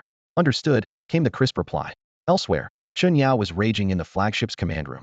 Losing the chance to kill Victor was bad enough, but now an entire fleet had been lost. Damn it! Damn you, Xinghe Academy! Emoli! Chun Yao roared in fury, smashing every terminal and piece of furniture he could grab onto the metal floor. Shards scattered everywhere in utter chaos. Several subordinates stood pressed against the walls, shoulders trembling, but none dared to speak. The escort ship that just pulled back had brought alarming intelligence. Mo Li was backed by Xinghe Academy, and that one-hit knockout mech was the latest marvel from the Academy's labs. Taking several deep breaths to steady the storm of anxiety inside him, Chen Yao was about to call a meeting when the opposite light screen suddenly flickered. An encrypted communication forcibly connected. The name of the caller made his pupils contract sharply. He immediately signaled everyone to leave the room, then pressed to answer. When will the next batch of materials arrive? The voice was blunt and icy. Chen Yao's heart pounded violently as he lowered his head to reply. There was an issue in the Chaos Nebula, but I've already arranged supplies through other channels. You have 3 days. To know. I will deliver on time. Before he finished speaking, cold sweat was already sliding down his temples. His chest felt as if an invisible hand was squeezing it mercilessly. The route through Chaos Nebula must be secured. Clean it up early. Okay, but it seems someone is targeting us here. I'm assigning you 2 starring level pilots. If you still fail to retrieve it, your position will be over. The call ended abruptly, the projection shutting down. Chun Yao's legs gave way, and he collapsed into the sofa, chest heaving violently. The supply line through Chaos Nebula was vital to that man. If it broke on his watch, the consequences would be unimaginable. Worse still, the unfamiliar fleet that suddenly appeared on the battlefield was nowhere to be traced. If they hadn't interfered, Mo Li wouldn't have rushed to save Victor in time. But that fleet wanted to silence Victor afterward. What exactly were they up to? Anger and fear intertwined as Chun Yao clenched his fists until the knuckles whitened. Chaos Nebula. Inside the deep scar of the Crimson Star, all hired hands and mechanical arms were sent to the front line, dragging wreckage for salvage. In the vacuum, shattered armor reflected the dim starshine. Seabass stood beside the command platform, quietly sighing. This is only the beginning. Knowing Meng Yang and Chun Yao, they will never give up. Emoli came behind him and slapped a hand on his shoulder. Why the melancholy? Am I the one holding you back? Seabass shook his head, but still blamed himself. It's I who caused trouble. No, you didn't. Emoli raised a hand, pointing to Cole, who sat despondent on the distant deck. Seabass looked to where Emoli was indicating. Cole stared wide-eyed at the reorganizing fleet outside, as if in a trance. Not long ago, Emoli had found Cole and asked him could these fleets be let go? Cole had been stunned. Cole, was about to sell the motherships of 2-star Torch-class fleets. Though these 2-star Torch fleets had battle damage, their modular compartments were intact, and their main systems undamaged. The biggest issue was a pulse engine failure. Not even the warp core in Cole could repair that himself. Even more unbelievable, the ships came bundled with a batch of Judgment-class and Fortress-class mechs, a real ready-house package. As long as the buyer could provide some pilots and bridge crew, 2 fully combat-capable Star Torch fleets could be mobilized immediately. Cole pulled up every parameter. Cannons, energy matrices, and armor levels were top shelf for Star Torch class. Anyone could tell this was a luxury setup only possible with senator-level funding. If sold on the black market, the headline 2 complete Star Torch fleets alone could shake the entire dark web. Battle damage? Negligible given this configuration. But the problem was also clear: the fleets had no official registration, totally off the books, unable to pass through any star gates. To sell, they would need to meet buyers privately, forcing them to come all the way to Chaos Nebula to make the deal. Seabass looked into Mo Lee's eyes and felt something strange. Was he actually more excited after hearing that two top counselors wouldn't let this go easily? Was it just his imagination? Who would get fired up about offending counselors? In the Federation, counselors were virtually untouchable gods to most people. Forget about crossing them, just getting in good with one required burning incense and all kinds of favors. Even divine, judgment-level pilots scrambled to curry favor. Because once you had that connection, it was like stepping onto a sky ladder, access to the most advanced warships, mechs, and technology, plus intoxicating power. Hundreds of years after the Federation's founding, the originally democratic system of electing counselors had long since become a tool for a select few. Insiders all knew the power those counselors wielded was unimaginable. In their own star systems, they were little more than feudal warlords. Scholars in the Empire even said the Federation was like rotting meat infested with maggots. Seabass had always thought that was a fair comparison. Yet, somehow, in this quagmire, had met someone like Mo Lee. No way. These won't sell at all. With a grating voice, Cole forcibly snapped Seabass out of his thoughts. What? Mo Lee instantly raised his voice in alarm, his anxious expression clearly visible. Wait, why won't they sell? These are Star Torch-class warships. I even avoided key parts when selling them, so maintenance is super easy. Cole shrugged, looking like a wilted eggplant. As a middleman, having unsellable goods was worse than losing a hand. The problem was he simply lacked the storage and transport conditions without stargates. Relying on warp alone to move the fleet could take forever. And as for the Beluo sector, no one could afford these warships except counselors or official forces. But dealing with them would immediately expose his stock. Even if counselors wanted to secretly buy them, Cole wouldn't dare, as they were ruthless to the bone. Emily grew increasingly anxious. What's a few days lost if they can't sell at all? Think of something. Hurry. He grabbed Cole's shoulders and shook him hard. Cole felt like his brain was being whipped into a smoothie. It really won't work. I swear. Watching their commotion, Seabass finally sighed. I have a plan. Emily whipped his head around, feeling as if Seabass was suddenly shining with golden light behind him. What plan? Tackle. Emily and Cole both looked at him in unison, disbelief written all over their faces. Emily thought. Are you even listening to yourself? Cole thought. Bro, I've only sold him a few mechs. The looks on their faces clearly said, are you joking? Seabass raised his hand to calm them. The only clue we have about the attack on the fleet Tackle maintains comes from Cole, so it makes sense for us to handle this. That's true, but won't he connect the dots? Cole glanced sideways at Emily. The characteristics were too obvious, selling off opponents' mech warships after a fight. There weren't many like that in the entire Federation, and they were in the same sector. Tackle probably wasn't stupid enough to make that connection. Seabass heard this and spread his hands open. Since Chun Yao and Tackle were on the same ship, they would unite against Meng Yang. He slowly closed his fingers, his gaze sweeping over Mo Lee and Cole. His voice was low but resolute. Tackle and Chun Yao are collaborators now, but there's hidden rivalry between them. Clearly, he wants a piece of the chaos sector for himself. Cole frowned deeply, hesitating, but the risks are still too great. Risks do exist. Seabass shook his head slightly, but am willing to bear them.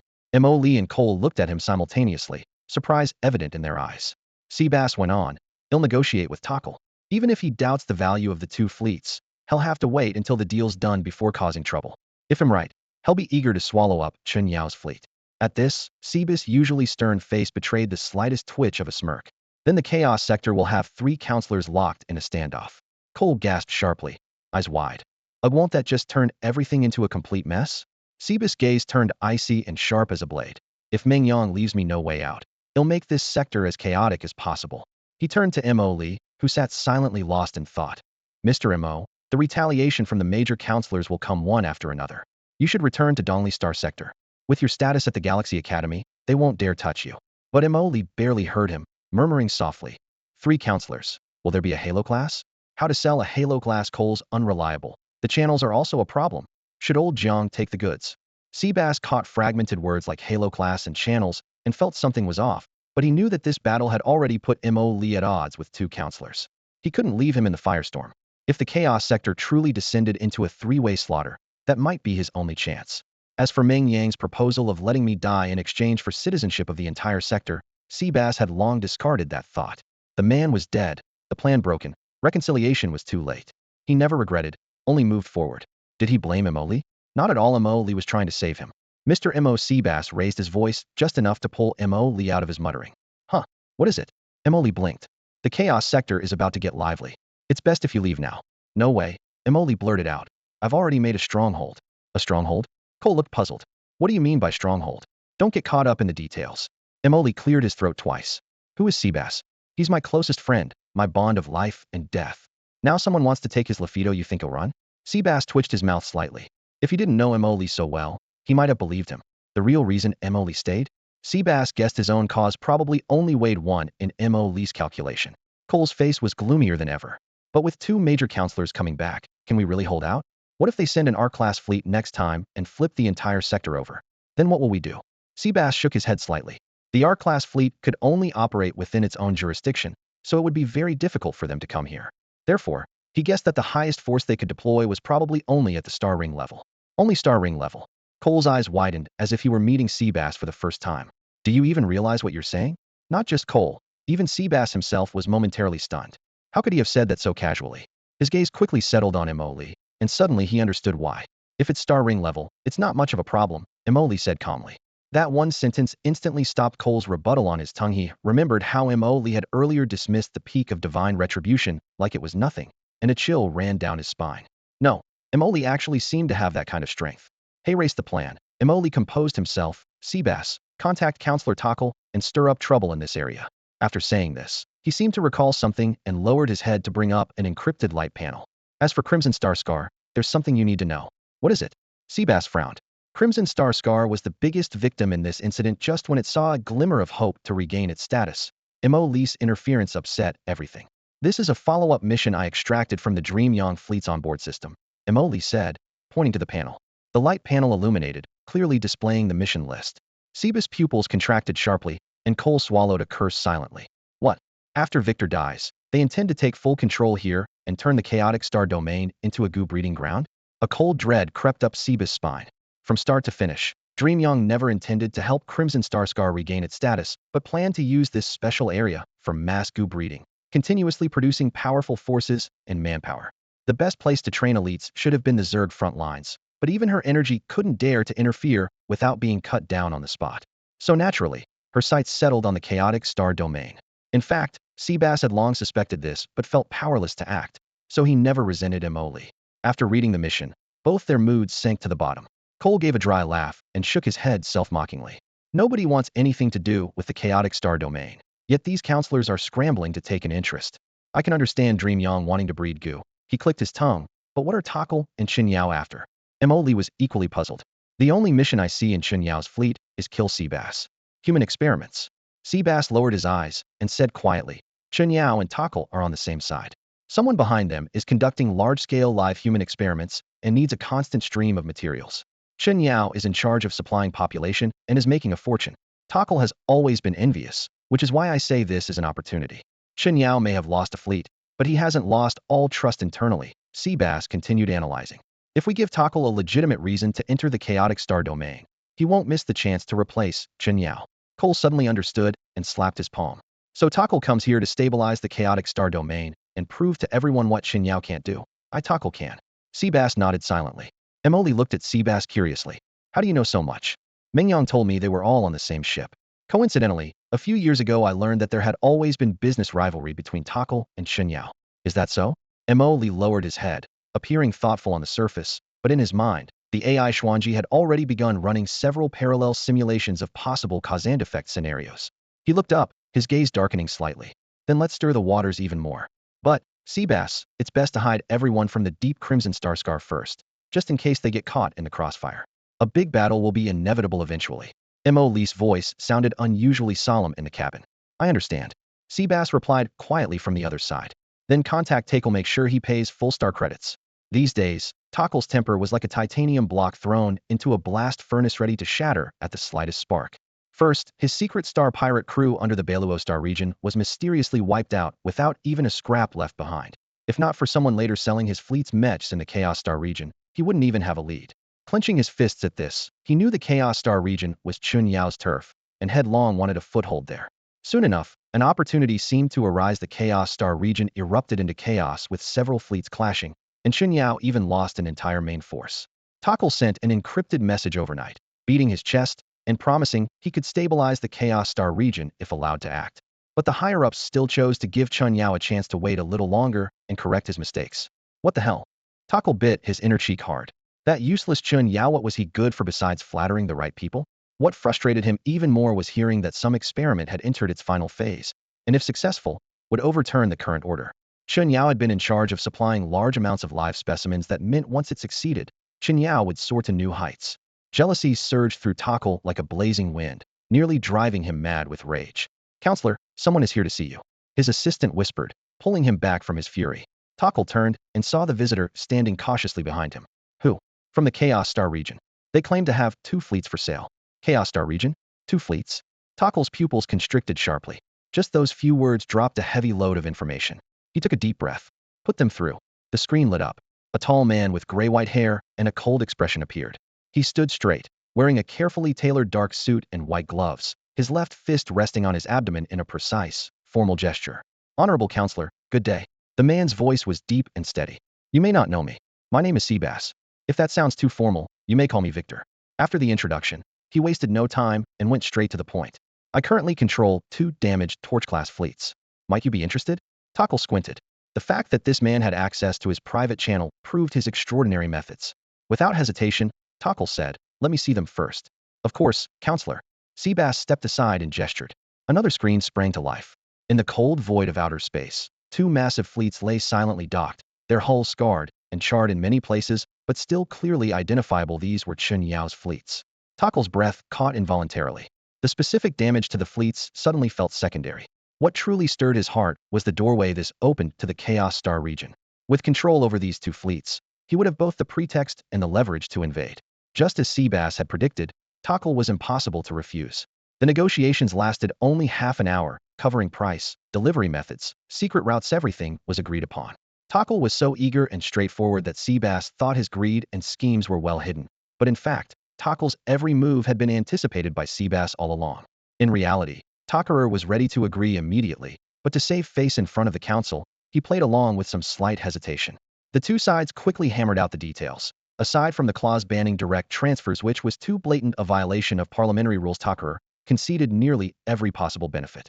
Seabass wore a calm, confident smile throughout, his voice steady, as if holding an open winning hand. Mo Li and Cole sat nearby, completely stunned. They had seen Takaru try to wield his council status like a weapon to intimidate Seabass, yet Seabass didn't even furrow his brow once. "Waki, your negotiation skills are unbeatable," Cole muttered under his breath, finally shaking off his daze. Seabass finally relaxed a bit and explained casually, "He needs something from me."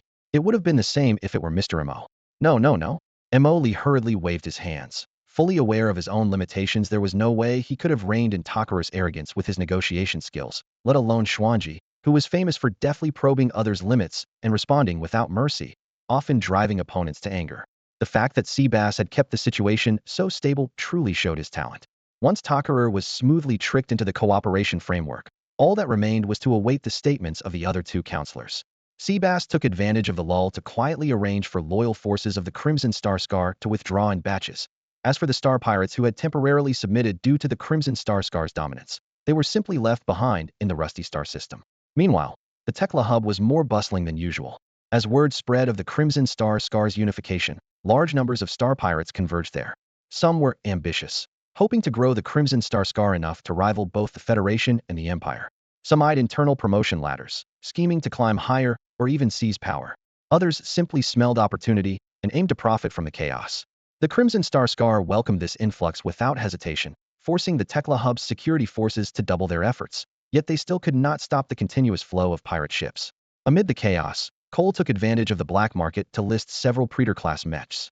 Upon seeing the listings, Meng Yang and Chun Yao immediately recognized them as their own subordinates. Their faces darkened simultaneously, feeling as if they had been slapped in front of everyone. No commander wants to see their mechs become trophies for others. The busy pace also affected Mo Li. His remote coaching sessions with Qin Wanga became less frequent, yet Qin Wang's excitement was palpable on the other end of the call. "Wow, Minter, you're already in the chaotic star domain? That's incredible." "Of course, who else would I be?" Mo Li responded without modesty. "Minter, my psychic breakthroughs have been rapid lately. The Academy's resources are truly powerful." Mo Li smiled gently. "That's good, but stabilizing yourself is more important." "Yeah, I know. Also, many people have been asking where you've gone recently." Mo Li's expression darkened. Previously, Academy points still held some value for him, so he happily guided students. But now, he needed money more urgently. The ring class mechs were a dead end. The equipment exorbitantly expensive, and no amount of Academy points compared to the satisfaction of flipping Predator-class mechs in the chaotic star domain. After all, no matter how rich the Academy was, they couldn't just hand out Predator-class mechs as casually as that. In the past, blood debts were hard to control, but now with the new mech, Emoli can easily take down enemies without damaging the suit at all. The cold white light from the warehouse's ceiling lamp cast down on the mech, Holy Radiance Arbiter, standing silently. Burn marks that hadn't yet been cleaned remained along the armor's seams. After tidying up post-battle, Mo Li and Qin Wang exchanged a few words, making sure their opponent's emotions were stable before Mo Li raised a hand to connect to Jiang Yan's encrypted remote channel. You sure caused quite a stir over in the chaotic star region. Jiang Yan's voice crackled through the comm signal, sounding like an interrogation, yet the slightly weary face carried an unrestrained grin. Mo Li raised an eyebrow. How's the Holy Radiance Arbiter working out? Didn't embarrass me, did it? Jiang Yan asked again. You call it Holy Radiance Arbiter? I just heard that name for the first time. Mo Li answered with a smile. Jiang Yan laughed heartily, pride showing between his brows. That Holy Radiance Arbiter cost me a lot of effort. Old me worked round the clock on it. Once Arbiter mode activates, it makes you unbeatable against Tiamat-class mechs. Arbiter mode? What's that? Mo Li scratched his head. You mean that ultimate form? I haven't used that yet. Jiang Yan's smile froze instantly. You took out 10 Tiamat-class mechs? Without Arbiter mode? No, they were too weak, Mo Li said. On the other end of the comm, Jiang Yan looked as if he'd seen a ghost. He stared at the screen for a full 2 seconds before speaking. You're so familiar with the mech that you don't need a break-in period? By his estimate, the new mech would have to struggle a bit if launched straight into battle. But the intelligence report said Mo Li single-handedly crushed all the Tiamat-class mechs on both sides. Jiang Yan thought that was after activating Arbiter mode. Now he realized that wasn't the case at all. Ugh. He drew a sharp breath. In regular mode, the Holy Radiance Arbiter sacrificed some shielding for speed, relying mainly on the Azure Wings and Zero Storm floating turrets for firepower. That alone wasn't enough to take on 10 enemies at once and wipe out the top-tier Tiamat class. Maybe the balanced battle he imagined never happened, and it was just a one-sided massacre? I must be exaggerating. I must be. Jiang Yan muttered to himself, trying to convince his own mind. But Mo Li's words, they were too weak, kept echoing. Those were elite troops, sponsored by counselors. He shook his head and sighed. Forget it, I just don't get you. So what do you want? Mo Li immediately put on a serious face. Old Jiang, how can you say that? Can't I just drop by to see you? No way. You don't come looking unless there's something. Jiang Yan cut him off mercilessly. Hey, am I really that unreliable in your eyes? We've been through life and death battles together. Look at this mech now built by your own hands. Mo Li pretended to be hurt, then quickly changed the subject. By the way, can you handle their warships and mechs? We can negotiate the price. Jiang Yan's face darkened instantly, just as expected. Mo Li never makes things easy. No, it's too far away. Our Star River Institute just doesn't have the reach. All right then, Mo Li shrugged, a hint of disappointment showing. Then his eyes brightened. What about mechs? Star Ring-class mechs? Jiang Yan blinked in confusion. Where did you even get Star Ring-class mechs? That's top tier. Even the black market fights over them. Cough, cough. Well, I'm on my way. Jiang Yan felt something was off. Mo Li didn't seem like someone who would have a Star-Ring-class mech. And if he did have one to sell, wouldn't he be using it himself? As they walked, Jiang Yan analyzed quietly. Mo Li's strength was clearly being held back by his mech, not his own abilities. With Mo Li's near-perfect synchronization rate, if he had a Star-Ring-class mech, his combat power would easily double. Yet he said he wanted to sell the mech, which didn't add up at all. Suddenly, he raised a hand to signal Mo Li to stop. When you say Star-Ring-class, you don't mean the ones belonging to a few counselors, right? Mo Li's lips curled into a mysterious smile. In the Chaos Star region, those who go and never come out. That confidence radiated off Mo Li like a tangible force. Jiang Yan was stunned for a few seconds before he found his voice. Are you sure they only send Star-Ring-class mechs? Wouldn't it be even better if you got a Singularity Class 1? Singularity Class would be even better. Mo Li's eyes suddenly lit up, as if he'd just caught wind of some incredible possibility. Jiang Yan was completely baffled by him and shook his head. I don't know where you're getting this confidence from. But hey, raise a suggestion. If you really do have a Star-Ring-class mech, go to the Forbidden Stars in the Yunming Star region. That's the biggest black market around. If the goods are genuine, buyers there will handle all your troubles. Mo Li's heart pounded at the thought, his eyes brighter than before. Then how much is a Star-Ring-class mech worth in star credits? Jiang Yan raised an eyebrow, confused, staring at him. This guy was actually swallowing hard and measuring a Star-Ring-class mech in star credits? Star-Ring-class mechs are strategic weapons. They're usually exchanged for resources or technology. Nobody prices them directly. How about a rough conversion? Mo Li's voice was a little hoarse, and his eyes glistened with unshed tears. Jiang Yan was stumped. There were almost no precedents for this. The Empire and the Federation were both tied up fighting the insectoid race, so Star-Ring-class mechs available for auction were extremely rare. The strongest star pirates barely reached the Divine Punishment class. Starring pilots were scarce. Everywhere, top Divine Punishment pilots awaited Mech upgrades. Demand for starring class Mechs far exceeded supply. The few public auctions in history all ended with sky-high prices. Seeing Jiang Yin hesitate, Imoli already knew the answer. If he really got the Mech, he'd just hold an auction and the buyers would handle the conversion. Thinking of this, he wished time could just speed up. Still, Jiang Yin couldn't help but warn, starring class Mechs aren't so easy to come by. Then he quickly changed the subject. By the way, Qin Wanga has been doing well lately and was successfully selected for our academy's freshman delegation. Of course, who do you think's been training her? Mo Lee's voice carried a hint of pride when he mentioned Qin Wangetha's kid was reliable and had never let her training slack off. Speaking of Qin Wanga, Mo Lee was still proud. She was steady and had never missed a single training session he set up. By the way, you know the freshman delegation will be representing Dongli Academy in the Federation College League, right? Jiang Yin was the first to speak on the other side of the holographic screen. Mo Lee instinctively raised an eyebrow, confused for just a moment before his expression turned serious as he nodded. I know. But secretly, he thought to himself, damn it, Xuan Ji, get the files ready and see what this is all about. The Xuan Ji system immediately started retrieving information. The Federation College League was the biggest annual event in the Federation. Each of the 8-star sectors selects 2 colleges, 16 in total, to compete. Each college forms teams from 1st to 3rd years, and the freshmen compete in the freshman tournament. The search also flagged individual Qin Wanga, alternate of the freshman delegation. This information flashed rapidly through Mo Lee's mind. He sighed quietly, connecting the dots instantly. Sigh, this kid started too late and her talent is mediocre at best. Jiang Yan, clearly sharing the disappointment, shook his head gently. Her empathy score doesn't even reach 95. She's far behind the real prodigies. The only reason she made the cut is partly her own skill, but mostly because she pilots a special combat mech. Her mentor wants to use it as a surprise tactic. After saying that, he shifted topics. So, when are you coming back? What? I have to go back? Emoli was stunned. He was right in the middle of a chaotic star sector, and the starring level hunting mission just started. How could he be free? Things here won't be settled anytime soon. Sebastian is my close friend. I can't just abandon him. Jiang Yin gave the timeline. The competition starts in a little over a month. We have to leave Dongli Star Sector within a few days to head to Yunmeng Star Sector, and the trip takes time too.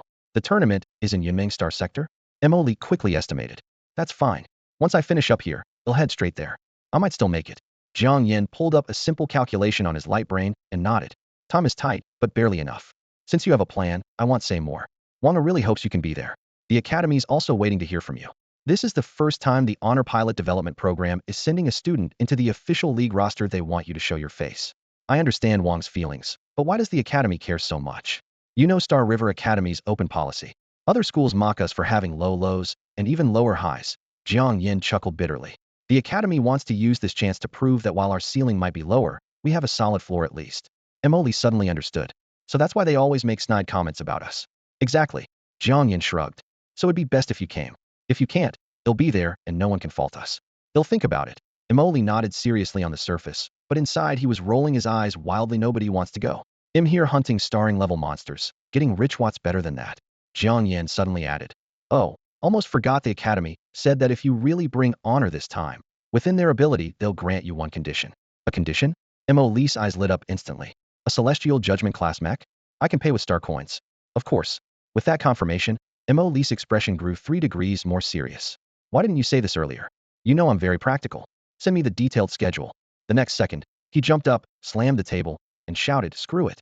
If no one else will go, I will. I'm definitely going. After hanging up, Emoli paced back and forth a few steps, carefully calculating the time. He and Seabass both knew that the retaliation from the council members would come sooner or later. It would be their final and strongest attack. The last time they deployed the Star Torch fleet had already pushed their limits. A fleet that size demanded such immense energy consumption that any faction would feel the strain. But there was no way those counselors would give up on the Chaos Star region so easily. They would inevitably reassess its value and send a second wave. Most likely, they would directly dispatch Star Ring class mechs. As for the Singularity class, even council members couldn't mobilize those that readily. Seabass' judgment was the same. The attackers this time would be at most Star Ring class pilots. As long as they could hold out, they could send a clear message to those counselors. Chaos Star region was not so easily taken, and any future occupation would require weighing the cost versus the benefit. The attack was certain. The only question was when. With that in mind, Emoli turned and rushed into the command room to find Seabass. Mr. Emo, what's the matter? I have an urgent matter. When will Tackle and the others arrive? Tackle will take about a month. Meng Yang and Xuan Yao are also mobilizing forces, but I don't have their exact arrival times. Seabass stared at Mo Li, sensing his unusually restless mood today, while he himself was still pondering how to defend against a few star ring-class mechs if they appeared. Why is it taking so long? Mo Li's face darkened. Seabass hesitated, his eyes flickering briefly. No. Mo Li suddenly stopped, his gaze sharp. Waiting to be annihilated is not an option. We must take the initiative. Seabass, used to following Mo Li's train of thought, immediately thought. If we go on the offensive, which of the three forces Meng Yang, Xuan Yao, or Takal do we choose? Once we move out, there will be nobody to guard locally.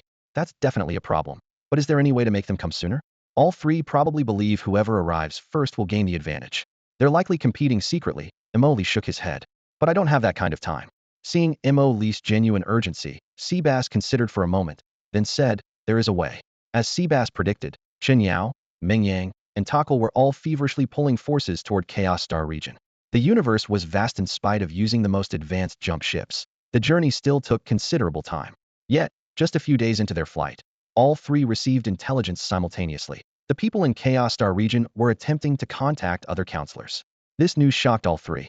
If Chaos Star region truly aligned with another counselor, the opponent could treat the region as their own backyard, making any future contest for control exponentially more costly.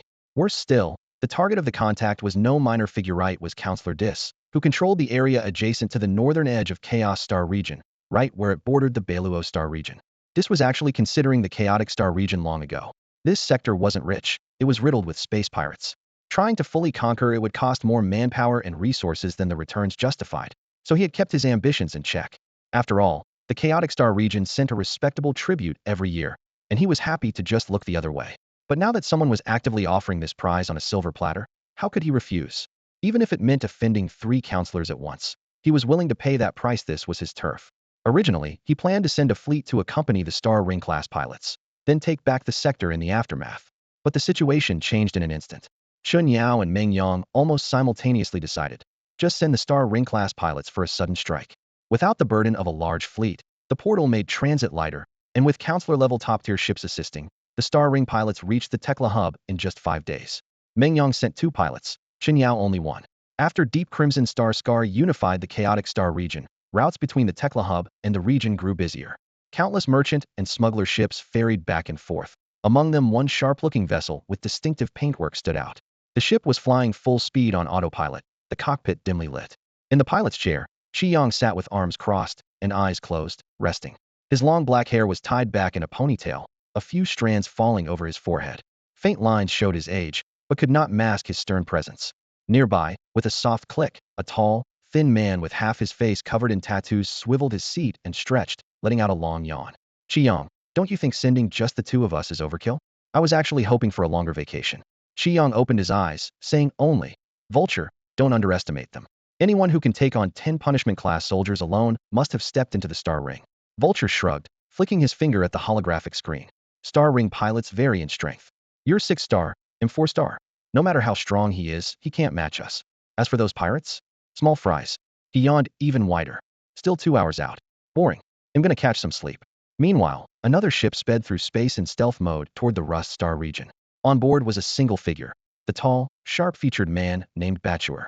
He rested his feet on the console, tossing and catching a crimson fruit with one hand, scanning external data with the other. A crunch. Juice splattered. He bit into it, eyes glowing with excitement. Xuan Yao, I've arrived. That guy? Emoli, right? Hope he doesn't disappoint.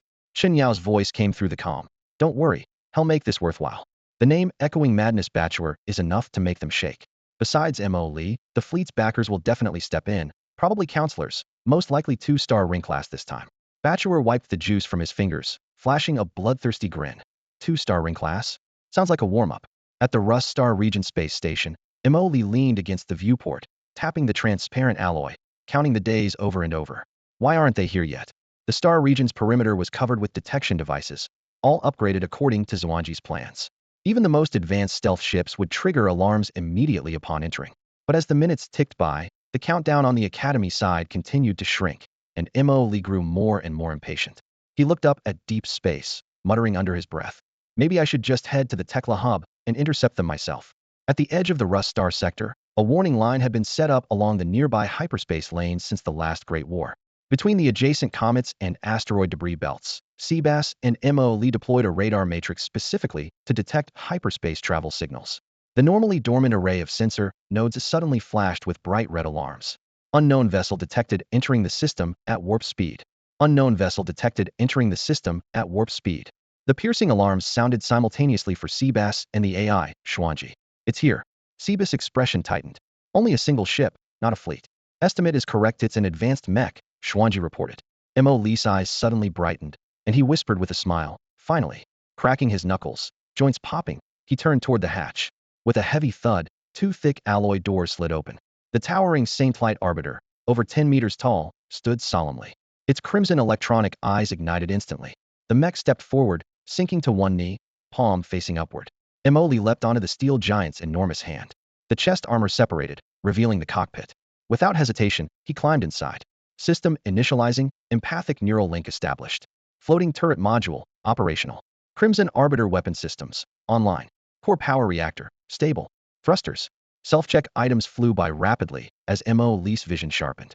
All systems complete, no abnormalities detected. Welcome, Marshal of the Empire. At this final line, Xuan Ji deliberately switched back to her original voice. A smirk played across Mo Lee's lips. Let's go. Click. The floating turret wings gently unfolded as the thrusters ignited for powerful afterburners. The spaceport's massive doors slid outward, revealing the dark expanse of space ahead. A low hum filled the air as the Saintlight Arbiter surged forward, becoming a streak of light shooting out of the hangar. Locking onto coordinates, Emoli charged straight for the radar matrix's target. At that moment, the enemy ship had just exited warp and was gliding at high speed on pulse engines. Under starlight, its hull plates glinted pale white as it approached the Rust Star sector. Inside, Qi and Vulture's system displays also caught the unmistakable silhouette of the mech. No fleet, just one mech. Vulture leaned forward, straining to get a clearer view of their opponent on the screen. Intel said there's only one strong fighter here. I'm going in to deal with him. Qi shook his head. We go together. The council member activated our Royal Knights for this mission, not for solo play. Mission comes first. At the mention of council member, Vulture's face tightened slightly, and he reluctantly dropped his solo plan. He knew the council's priority was absolute. All right, let's go, time to take him down. The two turned, heading to the rear hangar. Moments later, two giant mechs were blasted from their base. One was pitch black with faint red energy lines tracing its frame. Its sharp single horn stood out, and an unusually mismatched mechanical wing spread from its back. The vultures of the Broken Wing Apostle appeared as one unit, glowing with molten lava-like spots. At its chest was a massive, clearly visible antimatter power core. Most strikingly, it wielded a pair of fiery orange light swords, one in each hand. Qiang and the Flameblade Tyrant had just stepped out of the cockpit when their mech systems hadn't fully stabilized. Suddenly, their tactical screens blinked. Molly's fire control locked onto them instantly. Such an ultra-long range, near-instant lock-on sent a chill through both of them. Almost instinctively, they twisted their frames to evade. Moments later, two blindingly white beams tore through the space where they had just been, leaving behind a trail of scorching embers. Haha, this opponent isn't ordinary. Vulture's laughter erupted over the comms. He abruptly folded his single wing, the main thruster flaring as a trailing blaze of blue-white exhaust streamed out, accelerating sharply. Qiang bellowed, "Be careful. Normal Heavenly Punisher-class mechs don't have fire control locks this far out. If we were also Heavenly Punishers, that last pair of shots wouldn't even have registered." "Of course I know that." Vulture's war-hungry voice rang out over engine roars. "But the more dangerous, the more excited I get." The two-star ring-class mechs tore through the void, flanking Molly at breakneck speed. Qiang activated his fire control radar.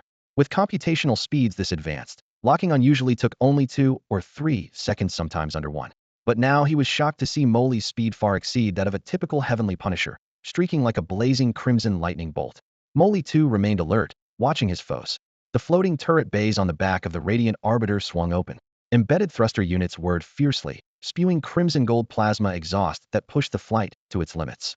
He sneered coldly, eyeing the rapidly approaching Vulture, one steady as an old hound, the other a berserker. Let's see who's truly wild. Crimson Judgment Module activated. Xuan Ji's crisp alert sounded inside the cockpit. A hatch slid open at the Radiant Arbiter's waist, and Molly's hand retrieved the dormant Crimson Judgment sword. Boom! The red blade erupted like tangible flame, surging with violent energy.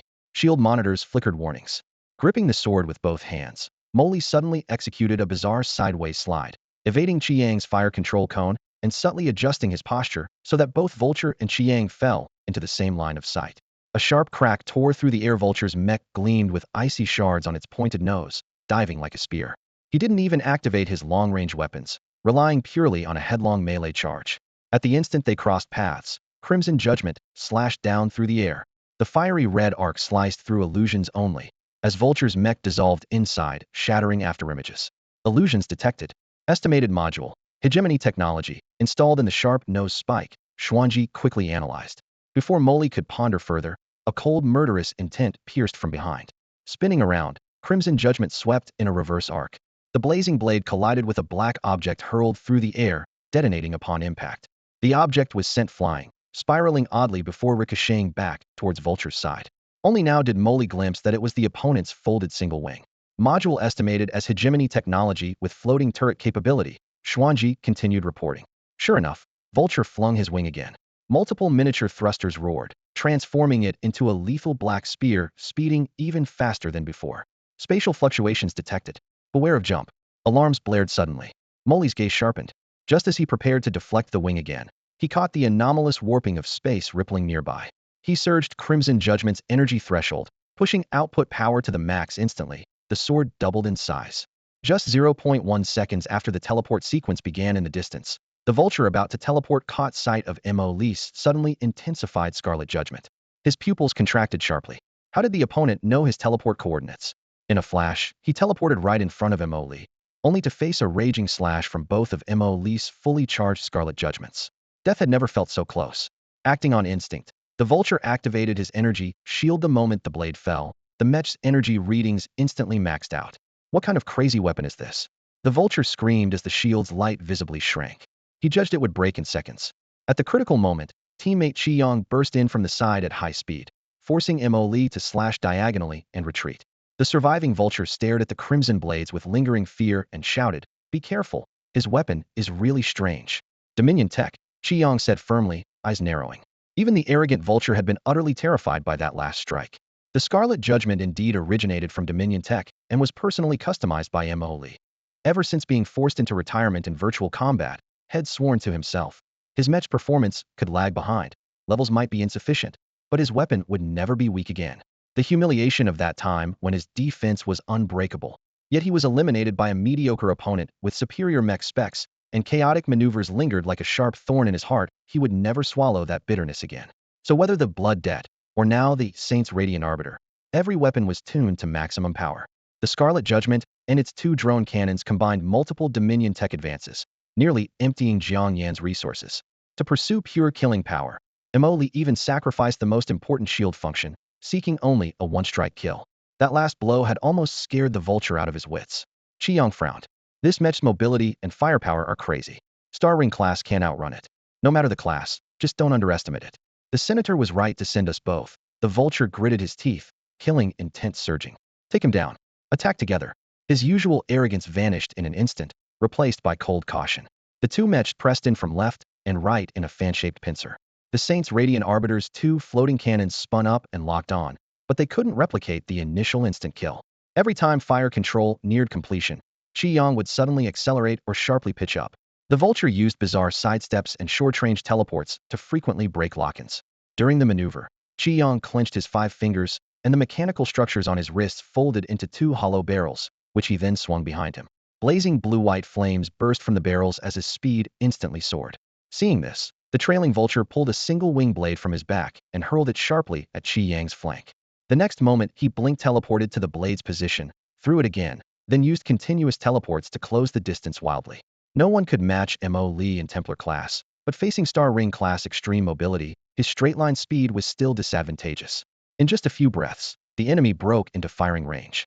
Qiyang ceased his flames, his mech halted abruptly, raised both arms forward, and locked both cannon barrels on Mo Lee. High-energy plasma detected the alert from Xuan Ji cut off abruptly as Mo Lee yanked his mech upward in a fierce climb. The Crimson Verdict struck in midair with uncanny precision, cutting through the single wing hurled by Vulture. The wing, severed from its master's control, was blasted hundreds of meters away. The Mech's miniature thrusters spat fire, stabilizing its posture in the vacuum. Instantly, the energy cannon's barrel glowed blisteringly white. The fire control system locked on Mo Lee almost before he could react. The speed was so fast, even he couldn't fully register it. In the blink of an eye, Mo Lee maneuvered his twin floating cannons before his chest and fired a heavy countershot. The high-energy beam hit the wing cannon squarely, detonating into a dazzling fireball. Before the glare dissipated, Qiang's Flameblade Tyrant had already lunged forward. Two high-energy particle beams converged at his wrist and extended, crossing sharply like glowing swords, slicing upward toward Moly. If Moly didn't immediately raise his shield, the radiant verdict would be cleaved to pieces. But deploying the shield now risked those frenzied plasma blades ravenously leeching his energy like blood-sucking leeches. This strike, however, had already been calculated by Moly. Seizing the moment while the floating cannons distracted Vulture, Radiant Verdict suddenly spun, its leg thrusters flaring bright as the whole mech sliced sideways like a streak of light, channeling all its momentum into a whip-like kick. Qiang's pupils contracted sharply facing such a guaranteed heavy blow. His Flameblade Tyrant chose not to harden the shield. Plasma gushed from joints across the mech. It seemed to be immersed in molten lava, glowing fiery red. Boom. Moly's whip kick slammed home, sending Flameblade Tyrant flying dozens of meters. Yet the special coating on Radiant Verdict's leg instantly recoiled from the impact, shattering and blackening the armor. Forcing Moly to halt his follow-up attack. The enemy's mech had a fearsome counter-damage effect, so there was no room for recklessness. A flicker of light appeared overhead. Vulture suddenly re-emerged. Two curved blades shimmered coldly, like night spirits cutting throats. Moly raised both hands. His twin floating cannons clicked back into arm mounts, transforming instantly into symmetrical giant blades. All thrusters roared as he slid perilously along the blade's edge only to be driven back into a corner by Vulture's ghost-like second-close assault.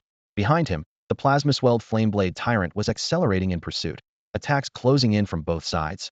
This strike seemed impossible to evade. Vulture's eyes gleamed with triumph. This fully offensive Radiant Verdict had undoubtedly sacrificed defense, unable to withstand Flameblade Tyrant's corrosive power. Then, suddenly, Radiant Verdict vanished. A jump engine. Qiang and Vulture's brows twitched simultaneously. Without a top-tier AI like Xuan Ji, they couldn't detect the spatial residue coordinates.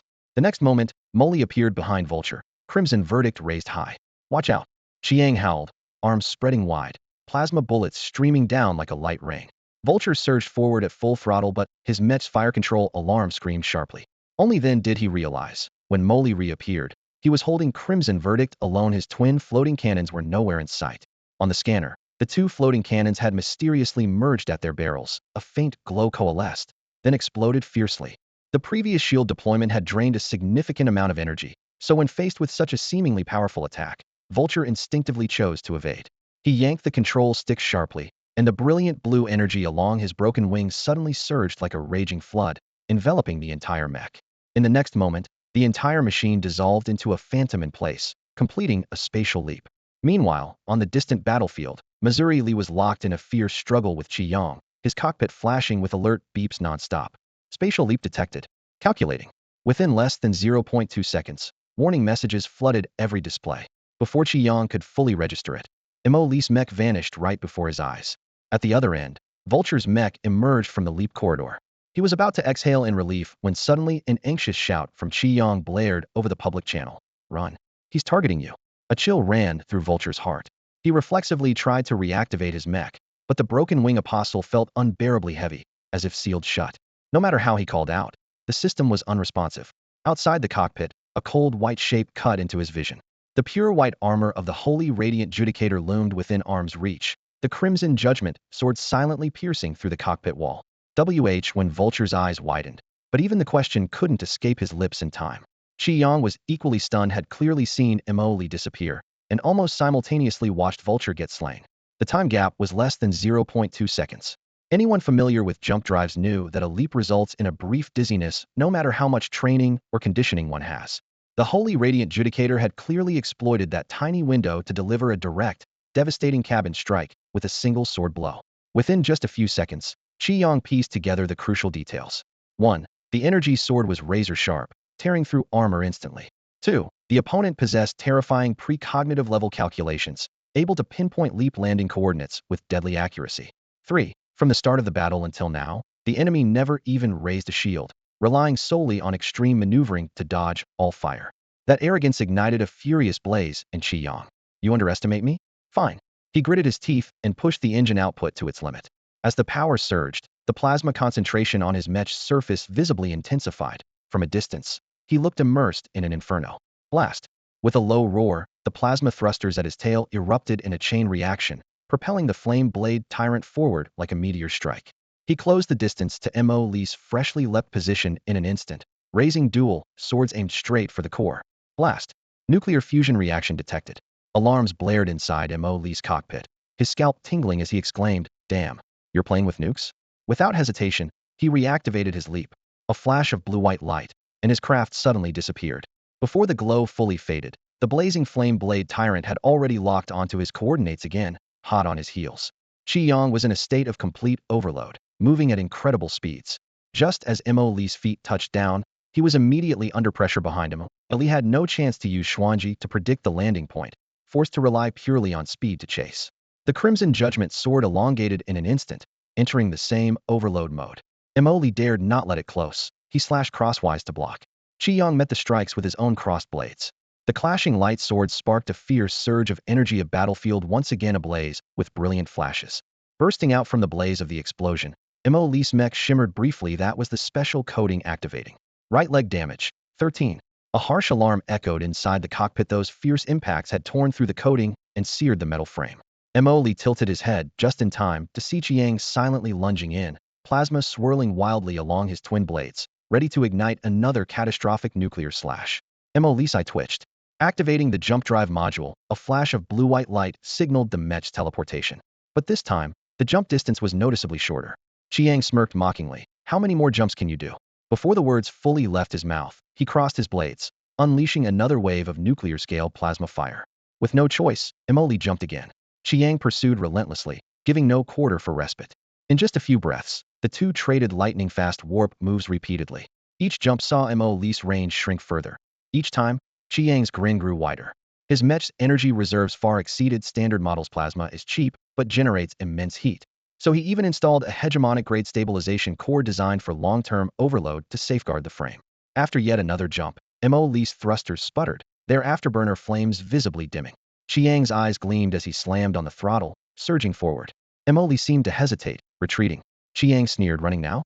Closing in, the plasma on his twin blades flared white-hot, like miniature suns igniting midair. A blinding flare erupted, but it was all show. His blades never made contact. Qi's heart raced. On his scanner, Mo Li's mech had appeared far off, so distant his pupils shrunk in shock. The radiant afterburner of the Judicator's flames still burned fiercely, no sign of exhausted energy. Mo Li chuckled over the shared comms channel. "Got you. This is a special treasure from Galaxy Academy, the hegemonic tech energy convergence loop. Ridiculously power-saving, right?" He glanced at the dimming plasma on Qi's mech, then stepped forward and vanished instantly. Instinctively, Qi crossed his blades to defend. His crimson sword, the Scarlet Judgment, slammed down heavily, but the expected nuclear blast never triggered. Instead, the shockwave sent his entire mech stumbling backward. Mo Li pressed in, his sword strikes raining down like a violent storm, forcing Qi onto the defensive. Inside the cockpit, the low-energy alarm beeped relentlessly. Panic creeping in, Qi urgently requested access to the public channel. Mo Li ignored the call for help, his figure cold and mechanical as the Scarlet Judgment struck again and again, each cut locking onto a vital point. The public channel request fell into silence, and Qi's heart felt like it had dropped into an ice pit. Long-term overload had drained his energy.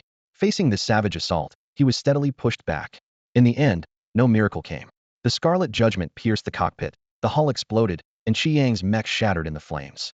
Mo Li sheathed his sword and stood still, making no call for Saba and the others to clean up. Instead, he switched to the public channel, his voice cold. "You've watched long enough, had your fill?" A few seconds of silence. Then, from distant space, a ship slowly took shape. On its deck, a mech lounged lazily, one hand resting casually on its knee. Through the external speakers came a mad laughter, half crying, half joyous. "Batter actually got found by you?" The voice was hoarse yet excited. "You're pretty good, actually wiped them all out." Mo Li cut him off impatiently. "Cut the act. If you want to fight, come on now." "Haha. Kid, you're damn interesting." Batter laughed heartily, excitement pouring from every word. "I can't wait to hear you scream." Batur looked at Mo Li with growing interest. He prided himself on having encountered countless so-called geniuses, yet without exception, they all perished miserably under his torment, shifting from defiance to desperate cries for mercy. That drastic fall was Batur's favorite form of entertainment. But this youth named Mo Li was bolder and more confident than any prey he had hunted before. At the thought of crushing such sharp arrogance completely, his blood began to boil. With that thought, Batur gathered his strength and stomped hard on the spaceship's deck. Amid a dull roar, the entire vessel slid backward. He became a black shadow, launching forward and igniting his thrusters mid-flight. In just a few breaths, his speed skyrocketed, tearing the air into two sharp white streaks. Such terrifying acceleration caused Mo Li to raise an eyebrow. The velocity surpassed most Star Ring-class machines. The two were already close. In the blink of an eye, they collided. Bature's weapons were twin spikes fused to his forearms, his left arm black as night, his right arm white as frost. The eerie dual colors made for a striking visual contrast. Batur always preferred close-quarters hunting. He found ranged combat dull behind shields and armor. Only by piercing his spikes deep into his opponent's machine could he truly torture them. At this moment, his speed was so fast that Mo Li couldn't even lock fire control before the black and white spikes stabbed toward his chest. Mo Li raised his crimson verdict to block. Simultaneously, twin red beams shot from the floating turrets on his back, firing high-energy blasts only to be deftly avoided as Batur flickered like a swallow skimming water. Too slow. Batur's cold laugh echoed over the public channel. With this speed, you still dare fight me? You weren't overloaded just now, right? Sparks flew as the twin spikes clashed with the crimson verdict. Seizing the moment, Batur eased his force and swung the long sword aside. The black spike suddenly shimmered with a sticky dark glow, aiming straight for Mo Li's core. Detecting special nanoclusters, unknown energy fields. Don't block directly. The auxiliary AI, Xuan Ji, warned urgently. Mo Li had instinctively wanted to parry with his sword, but he instantly pulled back his blade, firing boosters sharply to the side. The whole machine slipped backward, brushing past a black glow. The strike missed. Surprise flickered in Batur's eyes, but only briefly before he closed in again. Looks like you know my weapons. His black spike was the entropy erosion molecular dissociation blade. Wrapped in high-level energy fields carrying nanoclusters, it induced rapid entropy increase or directional molecular dissociation in targets, instantly breaking molecular bonds and corroding any shield or armor. Had Mo Li tried to block with his sword or shield directly, his entire crimson verdict would have turned to dust in an instant. No one had ever recognized this on their first encounter. That sharp insight made Batur even more excited. Excellent. You really are formidable, he sneered, launching a relentless barrage of spikes at Mo Li. Unable to defend or counterattack, Mo Li could only rely on bursts of speed to dodge repeatedly. This weapon, which bypassed shields and armor, was nearly unbeatable in a direct fight. The screech of metal clashing mixed with Batur's mocking laughter, incessantly broadcast over the public channel like mental noise. Mo Li simply cut the communication link. The cockpit fell silent, save for his heartbeat and the wailing alarms. But Batur didn't realize the channel had been cut. He continued taunting. What's wrong? Where's that arrogant attitude from just now? Mo Li kept retreating step by step, and by now Batur realized that his opponent's movement was far from ordinary.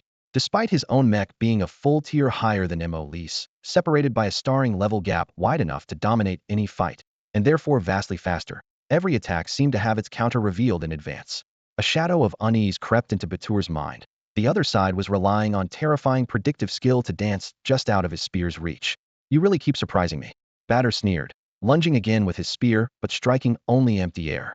Immediately after, he unleashed a white spike, one he hadn't used yet. Gravitational field distortion detected. Suddenly blared the sharp alarm from Xuan Ji. Mo Li's pupils snapped. Tight gravity weapons? He gritted his teeth and commanded instantly. Saint Radiant's Arbiter engine, full overload. Massive energy poured into the drive system, coating the Mech surface with a hazy white glow. Boom. 6 blazing thruster trails flared wildly, doubling the Saint Radiant's Arbiter's speed in an instant and pulling it far away from Batur. The white spike swung through thin air, left drifting in the void. The spike's translucent energy core spun rapidly. Its milky white light flared like a miniature star just before bursting. Alert level, maximum. Intense gravitational distortion detected. Stars above Batur twisted violently, space warping, stretching, tearing apart. The light fractured into curved bands of color that shattered like glass under an unseen giant's grasp. Then time seemed to freeze. Crack. Spiderweb fractures spidered across the void before the glass shattered outward, unleashing a roaring torrent of prismatic energy that ripped open dimensional space itself. Quite alert, Batur muttered, retracting his cold smile as the white rainbow singularity spear in his palm compressed into a shrinking white beam. Once he cut the energy, the fractured dimension quickly healed itself, and everything returned to normal. Far off, Mo Li frowned deeply. Each weapon was more absurd than the last. Their energy demands beyond anything a standard starring level mech could manage. These were singularity-class weapons. Xuan Ji's data comparisons agreed. Gravitational weapons. Mo Li fixed his gaze on the white rainbow singularity spear. Had seen similar tech in the Flame Dragon Empire, but only mounted on dreadnoughts or specialized mechs, never wielded solo by a single soldier. Yet here Batur commanded it with ease. Batur showed no fear of Mo Li's engine overload surge, instead pushing his own thrusters to close the distance. bearing down with two devastating weapons. A chill ran through Mo Lee's heart. If even a glancing blow landed, the Saint Radiant's Arbiter would be ruined. He retreated fiercely again, activating his fire control system to try locking onto the supply point from distance, but Batter, a melee fanatic, was well practiced at dodging fire control interception. Wait, this is predictive? Batur's unease spiked suddenly. His eyes narrowed as a thick beam shot straight at him, tensed, pupils contracting sharply. Without hesitation, he thrust the white rainbow singularity spear forward. The space ahead twisted instantly, and the beam distorted and shattered as it entered the warped zone. Haha, this is exhilarating. Batter threw his head back and laughed loudly. The threat of death didn't make him retreat. Instead, it only fired up his bloodlust. The moment the 10-color flood dissipated, he charged fiercely at Mo Lee once again. The floating turrets circling Mo Lee's flanks suddenly dispersed, dissolving into streams of light as they retreated into the wings on his back. Batur's bizarre gravity weapon, both offensive and defensive, forced Mo Lee into a defensive position with no openings.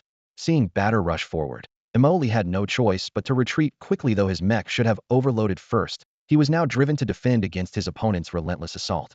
Just gonna hide? Fight back. Resist me. Batter roared. Tiny thrusters along his arms fired all at once, propelling him forward like a missile with a sudden burst of speed. The Saint Radiant's adjudicator systems were pushed beyond their limits. Forced to activate his warp engine, Mo Lee took a step and vanished from sight. Batter sneered, thrusting the white rainbow singularity spear into empty space. The gravity field violently contracted, brutally yanking the warping Mo Lee back into reality.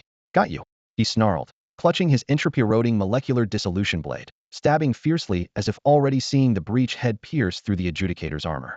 But before he knew it, the Crimson Judgment had closed in, its floating turret wings brushing Mo Lee's back. Mo Lee sidestepped the blade, his right fist striking precisely at the tip of the white rainbow spear.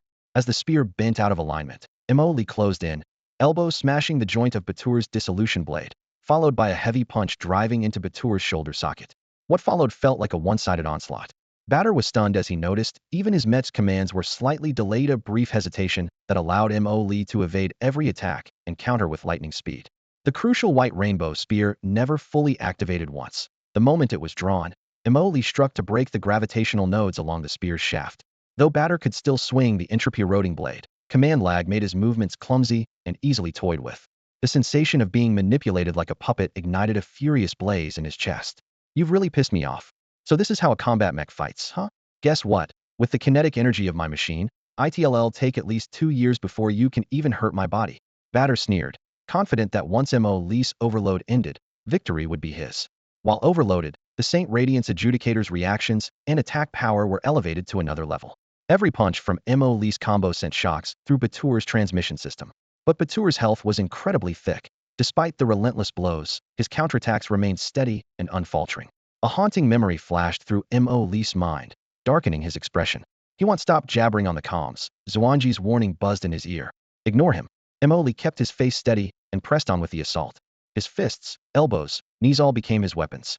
The Holy Radiance Discerner had been deliberately reinforced at these joints during its design. Although it couldn't match the combat armor of the same class, under Mo Lee's relentless assault, its lethality was equal to or even surpassed them. However, every strike landed on Batter's Mech surface felt like scratching an itch through shoes. The armor didn't even leave a single dent. From the start of the clash until now, Mo Lee had yet to detect any effective feedback. Memories long buried surged up, darkening his expression. Suddenly, he kicked fiercely, sending his opponent flying, but he didn't follow up, halted in place. Batter knew Mo Lee's overload time was running out. Confident, he steadied his stance and saw the Holy Radiance Discerner's thruster flames rapidly retract. A cruel smirk curled on his lips. Stopping already? Then now it's my turn. He hissed hoarsely into the private channel. At the same time, Mo Lee switched to the public channel, his voice low and calm. You remind me of some very unpleasant things. Huh. Batter didn't understand, but remained arrogant. Don't worry. What comes next, you'll never forget in your life. Long-term overload drained almost all the Holy Radiance Discerner's power. Its glow dimmed. You're Singularity class, right? Mo Lee said lightly. You only just realized? Batter laughed uproariously, his voice echoing through the channel. Too late. You're strong. If this mech had better specs, maybe I couldn't even stop you. But too bad it's too weak. That's why I hate high-level pilots who just rely on their Mech stats. Mo Lee's voice hardened suddenly, icy cold. And what are you so crazy about? Because your mech rank is high? Ha ha ha. Exactly. High mech rank means you can do whatever you want. Batter teetered on madness. Why do we chase power? To bully the weak. As he laughed wildly, The cockpit suddenly flashed crimson warnings. Warning. Abnormal dimensional fluctuations detected. Warning. Unknown spatial turbulence detected. Warning. Ultra-high energy reaction detected. Please evacuate immediately. Warning. Spatial particle oscillations detected. A rapid stream of alerts flooded the display, pounding Badr's heart. His AI's rank was high enough to grasp precisely how grave the danger was, and yet the alarms kept going. Nearby, space seemed compressed and frozen, then cracked like shattered glass falling to the ground. The next instant, the void exploded not with a dazzling dimensional flood, but with a fist slowly retracting. Just as the rifts tried to close, two mechanical hands shot out, gripping the left and right edges tightly. Badr saw energy pulses pulsing between the alloy knuckles, like a heartbeat. Then the void tore open like thin fabric, revealing a mech stepping forward. Xuan Ji, battle-worn and damaged.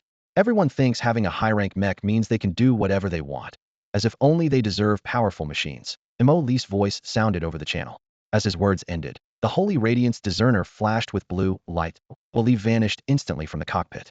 The moment Xuan Ji appeared, Badr felt frozen solid, his soul trembling. His instincts screamed for flight. The dimensional engine roared. His mech began to blur. But that damaged mech in the distance vanished in a flash as well. The next moment, a tearing heavy strike came from behind, stars streaking backward into trails of light.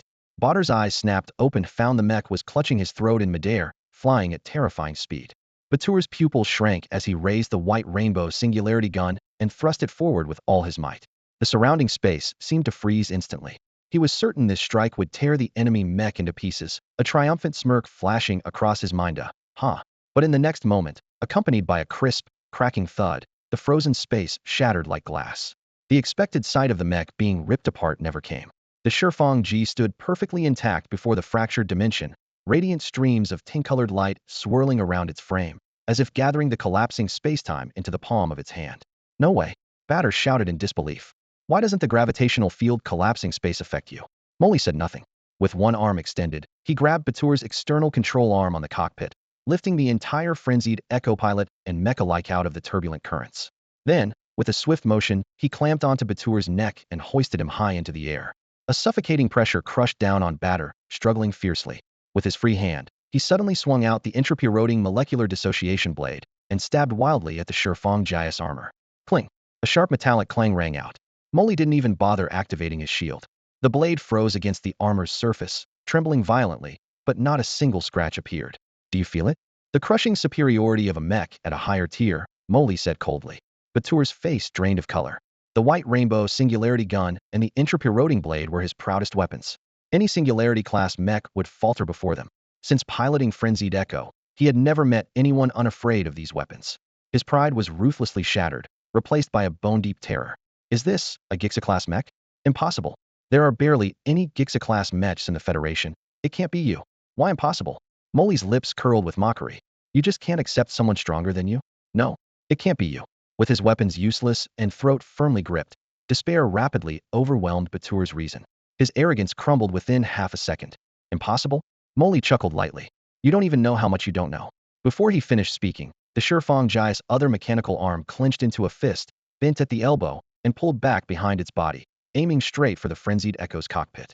The air seemed to blur as if a frame was skipped. The fist flickered swiftly, then in the next instant slammed against the cockpit armor. Badr had already closed his eyes, waiting to die. But the punch abruptly halted. A surge of joy blossomed in his chest. Was alive. As long as he lived, there was still a chance to turn the tide. Before he could say another word, the ship's AI alert blared sharply. Warning, sympathetic link disconnected. Warning, pilot vital signs lost. Warning, mech power supply severed, initiating standby mode. How I'm still alive. Before confusion could fully dawn, Badr suddenly lost all strength. His body went limp, drained of every ounce of power. He collapsed onto the cockpit floor like a bag of boneless liquid. Molly released frenzied Echo. The lifeless mech floated silently in space. Blue light shimmered, and he was back in the nearly depleted St. Radiance Arbiter cockpit.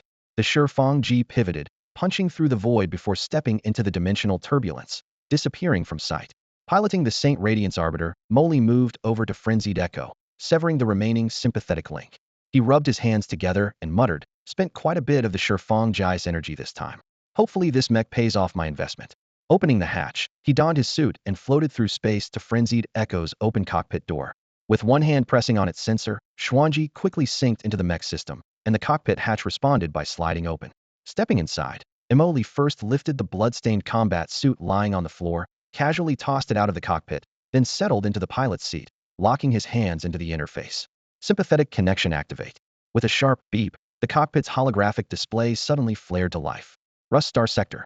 Since Emily took off alone, Seabass and his group had been restless and anxious. Their positioning scanners were completely blocked by a strong magnetic field, leaving them to infer the battle situation only through transmitted energy curves. Suddenly, the curve shot up sharply. That was the energy peak of two suspected ring-class mechs. Seabass turned pale immediately. They only had a few punishment-class units. Rushing into battle now would be a death sentence. Not only would they fail to support Emily, but they might also become hostages and hold him back. Everyone gritted their teeth, forcing themselves to trust Emily's strength despite their worry. In the tense wait, the two ring-level energy curves on the scanner suddenly went dark. After a tense second of silence, the entire temporary command room erupted with thunderous cheers. Even Seabass, usually calm and reserved, startled. He knew better than anyone what it meant to defeat two ring-class mechs. These were steel giants that no single fleet could easily face. If the battle moved to a planet's surface, they could lay waste to everything. The biggest gap between the ring class and punishment class was the ability to wield antimatter weapons that was a war machine on a massive scale, enough for one to turn the tide of battle. They took out the ring class. Mr. Mo is unbeatable. Incredible. Cheers echoed around. But the next moment, a sharp alarm pierced the air. Warning. Detected ultra-high energy reaction. Warning. Unknown mech approaching. Classification level, singularity class. Recommendation, immediate evacuation. The piercing siren froze everyone in place. Seabass' face drained of color in an instant. This chaotic star sector, and the legislators had actually deployed singularity-class mechs? Such monsters could tear a punishment class apart with a single strike. He clenched his fists tightly. Against ring class, Emily could risk pushing his mech to the limit.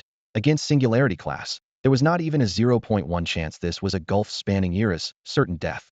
Seabass forced himself to stay composed, eyes locked on the screen.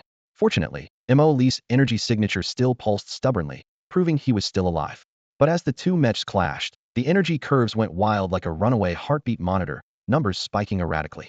Seabass lost all calm. He urgently tried to contact Counselor Meng Yang and Tackle, hoping for any chance to maneuver. But calls went unanswered, as if met with complete silence. In the distance, blasts of energy battered the sensors like a tidal wave, the holographic screen flickering like a stormy sea. Punishment class versus singularity class, a hopeless battle. The reality of lost support froze the room. Seabass scanned the team with determination. I'm going after that singularity-class mech. Boss, you're crazy, someone shouted. If you get close, even the aftershock will shred you to pieces. No, Seabass' voice was low but firm. Mr. Mo is fighting for us. Now that even singularity-class mechs are involved, this is beyond our limits. The only way out is surrender. If giving my life could save Mr. Mo's, I wouldn't hesitate. After finishing speaking, Seabass fell silent and turned toward the mecha hangar. He had just stepped into the corridor when an urgent call blasted through his comm headset. Boss, there's an abnormal energy fluctuation. A detector's broken. What? Seabass came to an abrupt halt. The energy detection device was always the most durable piece of equipment, rarely damaged even in battles of this scale. How could it suddenly fail? The battlefield in the distance was shrouded in mist, and his heart tightened sharply. A flood of possibilities raced through his mind. Either the detector was damaged by a large explosion nearby, or some ultra-high energy surge had overwhelmed the readings. Thinking of the enemy's singularity-class mecha, he leaned toward the latter. Who knew what forbidden weapons they were hiding? No, I have to go see for myself. Before finishing his sentence, he leapt into a heavy armor mecha just repaired, starting it up and sealing the cockpit in one fluid motion. The engine roared, shattering the silence as he shot forward like a streak of light into the starry sky. Old Seven, Demang, and Lao Chung exchanged a glance, gritting their teeth and following close behind. Several mechas lifted off, and before they departed, the people at the base cast worried looks their way. The energy detector just failed out of nowhere, which was terrifying. Accelerating all the way, Seabass locked the coordinates to the last transmission from the detector. The distance shrank rapidly, but the closer he got, the heavier his unease became. If there really had been an ultra-high energy burst, the starfield should be torn apart with glaring brilliance. Yet this sector of space was eerily silent, without even a ripple of energy. When the scene finally appeared in the starlight, everyone was stunned. Two mechas floated silently in the void, their cockpits shattered and gruesome. Those were the two Starin-class war machines. Any Starin-class mecha in this chaotic star region could dominate a sector. Now, they drifted like abandoned scrap metal. The team was silent, but a small spark of hope flared quietly in their hearts. Defeating two Starin-class mechas was nearly miraculous, maybe. But that hope was shattered the next moment. Ahead, The Saint Radiance Arbiter's engines had gone completely dead, drifting like a corpse. Surrounding it, a patch of pitch-black shadows zipped frantically. Mad laughter echoed. The speed, faster than the Divine Punishment class, was dizzying. From afar, it was just a grim black dot. The color drained from their faces instantly. "It's over," Demang whispered with a trembling voice. "Mr. Mo Li is probably." Seabass clenched his teeth, forcing down the turmoil in his mind, and attempted a public channel connection to the high-speed mecha. The radio waves spread instantly into their shock. The other side answered. "Yo, Seabass, you've arrived." The familiar voice came through the channel. Seabass, who had been bracing to at least retrieve Mo Li's body, suddenly felt his mind freeze. Even with his years of battlefield experience, he could not piece together any rational explanation. 2 Starring class and 1 Singularity class. How did they all end up wiped out? Demang, Old Seven, and Lao Chung stared wide-eyed, mouths slightly agape, faces clearly saying, "Who am I? Where am I?" This was downright unbelievable, waking up and already beating 3 monstrous foes. After a long moment, Seabass barely recovered. On the channel, the man laughed casually. "You came just in time to help me tow these mechas back." Emoli was just worrying about how to get back and call them when, conveniently, everyone except for Seabass was assigned 1 mech each to tow back. The desert on the return journey gradually turned iron red under the sunset. The group, led by Demang, dragged their heavy mechs along, as if drifting into an unreal dream. "No way, Demang. Do you think we're already dead and returning to the embrace of our home planet?" Lao Chi's voice wavered as he pulled the mechanical cable. "You're asking me?" Demang scratched his head, the clanking of gears louder than his answer. Lao Chi froze, then realized maybe his brain was fried to expect Demang to have an answer. Meanwhile, Emoli climbed onto the spine armor of the Mad Echo mech and lifted the maintenance panel. Xuan Ji's hacking program scrolled rapidly across the holographic interface as system permissions were unlocked one by one. After a brief hum, the mech's core was fully exposed. Emoli realized this mech was extremely specialized, almost to the point of obsession. 1. Nearly all functions centered around 2 main weapons, the White Rainbow Singularity Gun and the Entropic Molecular Dissociation Blade. 2. The entire energy circuit, core engine, and backup modules were dedicated solely to powering these 2 weapons. Compared to other Singularity-class mech Xuan Ji had collected intelligence on, this one-trick pony was a high-stakes gamble, but the payoff was devastating power. The White Rainbow Singularity Gun could create localized gravity fields to tear apart the vacuum, ignoring shields. One shot could shatter most mechs along with the space around them. The Entropic Molecular Dissociation Blade was equally lethal. If not for the special 10-direction silence material, nothing would likely withstand its corrosive force. This is Singularity class. Selling it could fetch a sky-high price. Xuanji's eyes gleamed with excitement. "Wait." Emoli tapped the cockpit with one hand. "I can pilot it. Using this against other Starring or Singularity class mechs, isn't that a guaranteed win?" "Starring or Singularity class mech pilots aren't exactly amateurs," Xuan Ji shrugged. Emoli frowned, deep in thought. This time they'd only gotten a Singularity-class mech out by angering 2 counselors. What would happen next was uncertain. "Let's wait and see," he muttered under his breath. "If someone really offers a price I can't refuse, it wouldn't be the end of the world." At the same time, outside Rust Star, the 2 major counselors also received the battle report. In the government hall, Chen Yao almost jumped from his chair, his face a mask of shock. "Impossible. Batter was killed." He paced back and forth on the carpet, sweat beading his temple. The secret of becoming a counselor was known only to himself, and Batter was the Singularity-class pilot provided by that shadow faction. Now one of his 2 Singularity-class pilots was dead, which was like losing half his life. Worse, Batur's weapons were especially useful to him. Fear surged through Chun Yao's mind, leaving only one thought. Reckoning was imminent, but he was powerless to act in the chaotic star region. The fate of the remaining Singularity-class pilot was uncertain, and sending him out recklessly would likely result in death. Just amidst the chaos, a communication signal bypassed all restrictions and forcibly connected. Chun Yao's hand trembled as he gripped the terminal, but still accepted the call. "What's going on?" came the low, harsh voice repressed with anger. "Batur's mech system permissions have been changed." Chun Yao's face instantly paled. Even Starring and Heaven's Wrath-class mechs required special permissions for some systems, and normally they could not be hacked. Except when the pilot willingly grants access. Any change to the mech system's permissions must mean someone has forcibly hacked in. What fate then awaits the pilot is obvious without needing to spell it out. The present fact is that Batter has gone missing, along with his mech. Even for the ruthless opposing side, losing a Singularity-level pilot and a mech of equal rank is a severe blow to endure for a long time. 2 sent him into the chaotic star region, where an incredibly powerful force is hiding. Chen Yao forced himself to explain. "That's where Batter lost contact. I suspect they also have Singularity-level pilots." The other side remained silent, but Chun Yao clearly felt an invisible weight pressing down on his shoulders. Batter might still be alive. They wouldn't execute a singularity-level pilot lightly. Most likely, they've just imprisoned him. Chen Yao's thoughts suddenly sharpened as he spoke rapidly.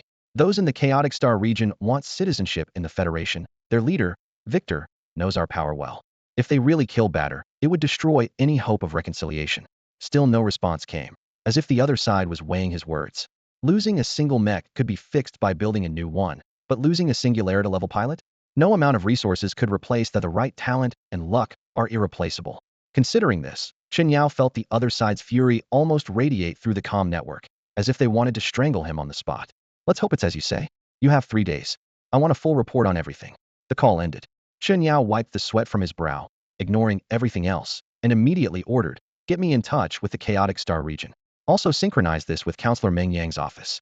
Northern Luo Star region, Meng Yang's private reception room." The news of losing 2 ring-level pilots had just arrived. Her knuckles tightened until the edge of her glass clicked. Ring-level pilots lost as well. Those 2 alone, if mobilized, could overturn an entire star region. Yet now they had died silently in the Chaotic Star region.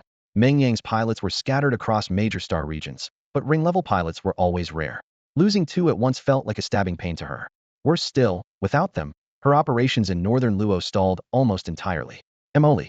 Meng Yang lowered her gaze, her voice cold as meteorite ore. "You did well. Madam Counselor, what should we do about Northern Luo now?" Her assistant asked, forcing himself. 2 ring-level pilots couldn't take him down, and now the singularity-level pilots are tied up elsewhere. What do you suggest? Meng Yang's cold stare made the assistant break out in cold sweat, wishing he could slap himself. Trapped, any answer seemed wrong.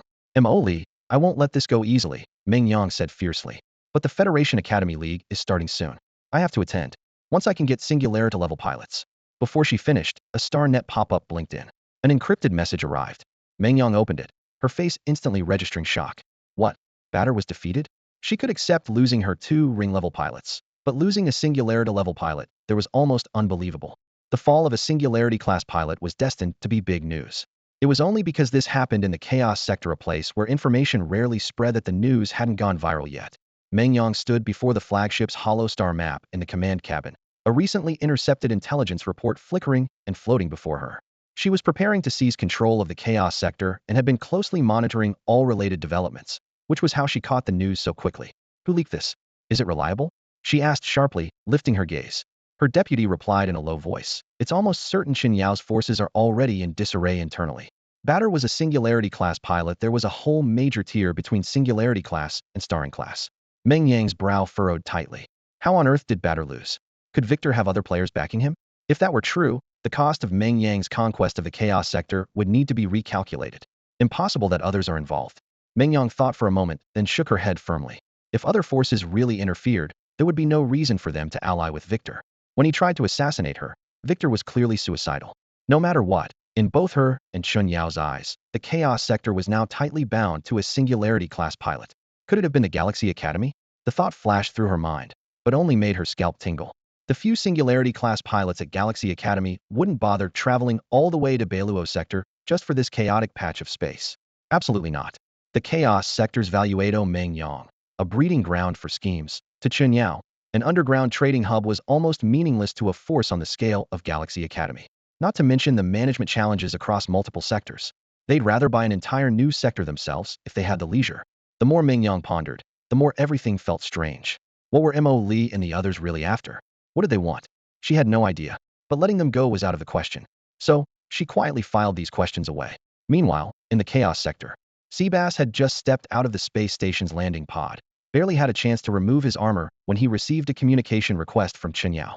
Connecting to the star network, his consciousness was projected into a high-altitude revolving restaurant. At the window were only 2 booths, and Chen Yao was already seated at one. Sit, Chen Yao said without emotion, raising a hand. No need. Get to the point, Seabass replied curtly, uninterested in negotiation. Chen Yao didn't mince words either, his brows heavy with restrained pressure. State your terms. Seabass shook his head. I didn't defeat him. It was he who saved the Chaos Sector. I have no right to negotiate with you on his behalf. Though honest, Chen Yao heard it as an excuse, a way to dodge responsibility. What do you want, really? You can't bear the weight of a Singularity-class pilot. Release him now, and I can forget all this. Chen Yao slammed his hands on the table, leaning forward. His gaze seemed to pierce Seabass' visor. Seabass' lips twitched into a smile. If given the chance, I want your life. Chen Yao's face darkened instantly. Don't think that just because you defeated Batter you can claim the territory. The Chaos Sector's problems were brought up years ago at the council meetings, they just lacked leadership. The next meeting is in 5 months. When I bring it up again, do you think you can stand against the entire Federation? Sebas' expression shifted slightly. This was exactly what he feared most. No matter what, the Chaos Sector remained the old nest of Star Pirates. If the Federation truly decides to send troops to eradicate the Star Pirates in the Chaotic Star region, even Mo with his ability to kill Singularity-level pilots won't be able to hold them back. Because that would ignite a full-scale interstellar war, and no individual, no matter how powerful, could survive the Federation's overwhelming steel tide. Sebastian's mind faltered for only a moment before rapidly regaining composure. His voice was low and cold. I think that in 5 months, you'll be crushed first by the people behind you. Chun Yao's face darkened sharply, never having imagined that this ordinary man held such intelligence. Sebastian pressed on. You're not the only ones watching the Chaotic Star region. Once you decide to fight, your deals will be exposed too. Chun Yao's heart sank to the bottom of a valley as his hand was revealed. Sebastian wasn't even fortress class, yet just relying on his own body to maintain combat strength, so logically, he should have been easy to defeat, but he showed no fear and even trampled him underfoot. Anger flared, but was pressed down by the more urgent crisis. Hand over batter. The conditions are yours to set.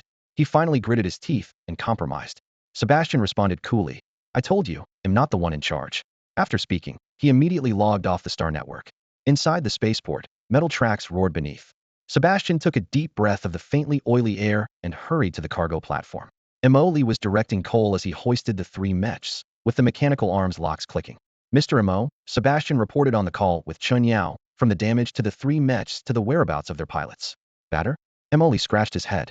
That guy who randomly does psychic attacks and laughs so crazily it sends shivers down your spine? Right, the mad laughter echo batter. Sebastian followed Mo's rapid train of thought, while the others remained bewildered. The origins of the 3 mechs were easy to track, all once mighty warriors who had suddenly disappeared from the scene. A little digging could confirm their identities. Oh him. Mo suddenly realized, casually remarking, I threw him out into deep space. Fighting's fine, but he kept laughing like a maniac. It was way too noisy, crazy bastard. That one sentence stunned everyone silent for a long moment. The Singularity-class pilot batter was just thrown into the vacuum. The other 2 pilots had already been found dead inside their cabins. The veteran frowned. We can bear losing the mechs, but the pilots, the suits should hold for a while in space. Should we? No need. Killed him before tossing him out. Mo waved his hand dismissively. Everyone froze again. Batur's mad laughter echo mech was intact, so they thought Mo had captured him alive. Mo shrugged. You don't really think I'm strong enough to capture a Singularity-level pilot alive, do you? Silence spread. Sebastian scanned the room, his voice calm but resolute.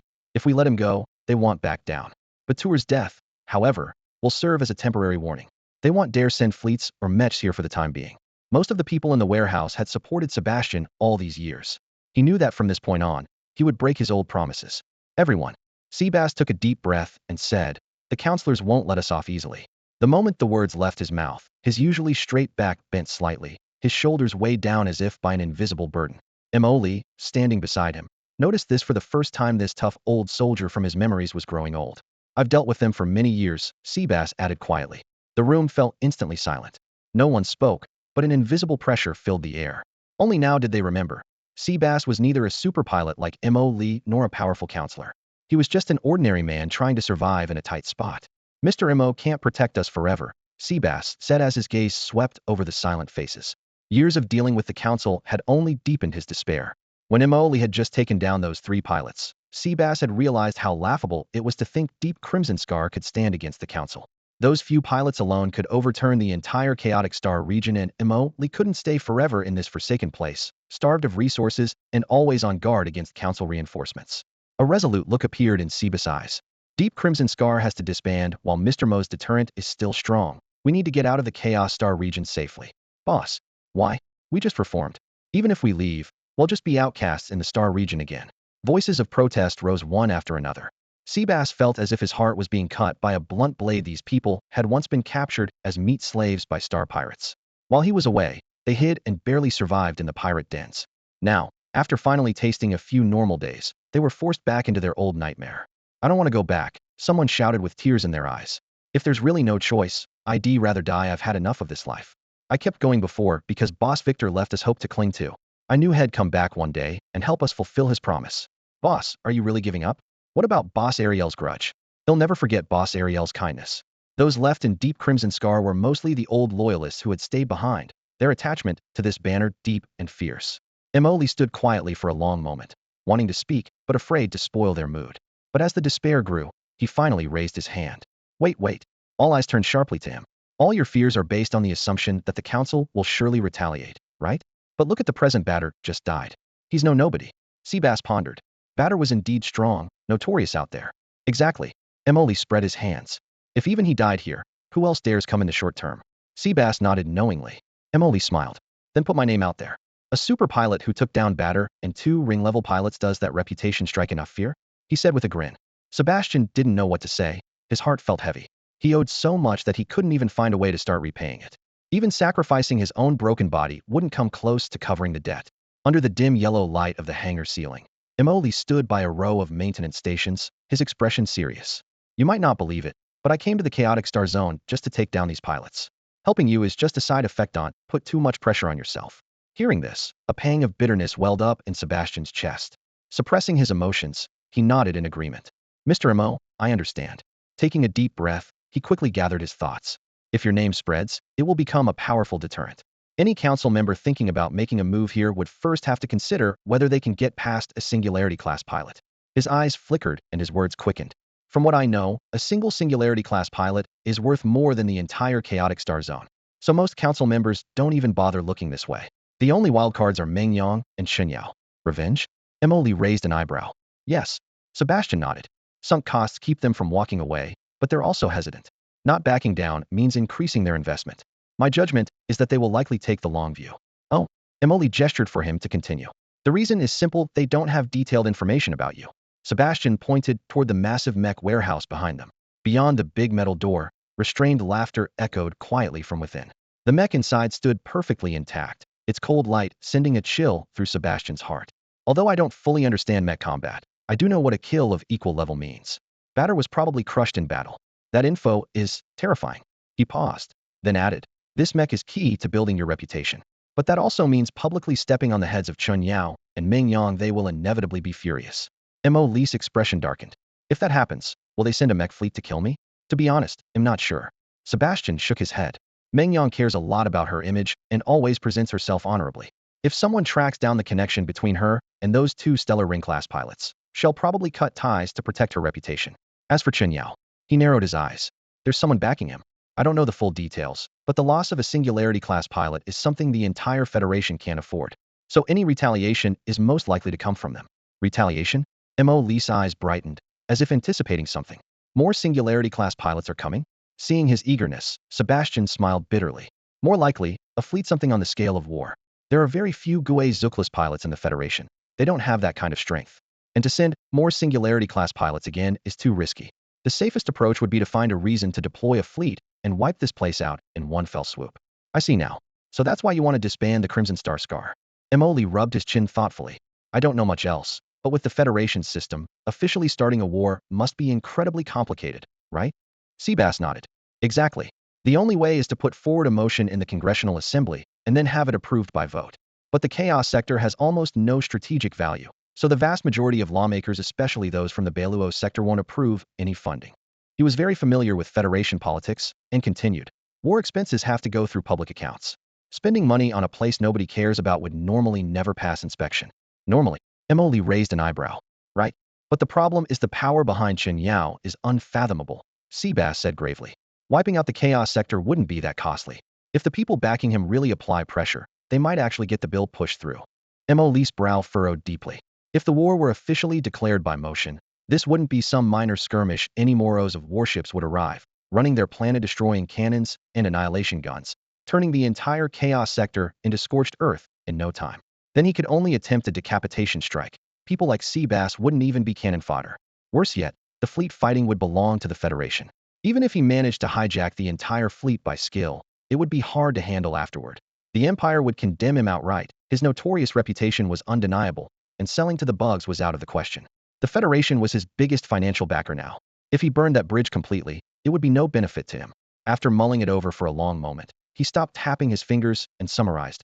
Ultimately, it's a question of, is it worth it? As long as the lawmakers understand that the chaos sector isn't an easy nut to crack, the bill won't pass so easily. At that, he looked up. So, Seabass, you have to make sure my name gets out there. Seabass stood frozen. The situation had been analyzed thoroughly, yet Imoli still chose to support him? If this backfired, Imoli could instantly become an enemy of the Federation, and then not even the Galaxy Academy could protect him. His emotions churned, and finally he answered hoarsely, "Understood, Mr. Mo." Once the decision was made, Seabass acted with his usual decisiveness. To cement Imoli's fearsome reputation within the Federation, mere rumors wouldn't suffice. They needed substantial evidence, like those 2-star ring-class mechs. Since the Chaos Sector wasn't under Federation jurisdiction, and only a few lawmakers were aware of the recent battles, they couldn't rely on official channels. Takal, who escaped, knew the details of Batur's death, but since he was Chun Yao's man, he wouldn't leak anything voluntarily. So they had to take matters into their own hands. Members of the Crimson Star Scar were sent in groups to the Tekla hub to quietly spread information. Recent unrest in the Rust sector was already hard to hide, making it the best entry point. Meanwhile, Mo Lee and Seabass Kell personally piloted the 2-star ring-class mechs toward the central sector. If anywhere in the Federation had the fastest news flow, it was the central sector. Now Seabass intended for everyone in the Federation to know there was a merciless god of destruction in the Chaos Sector capable of killing Singularity-class pilots. That's all for today. Thank you so much for watching. I hope you guys enjoyed. If you wish to have another part of this recap, please give us at least 1,000 likes. Please don't forget to comment and subscribe to our channel for more content like this. Until next time.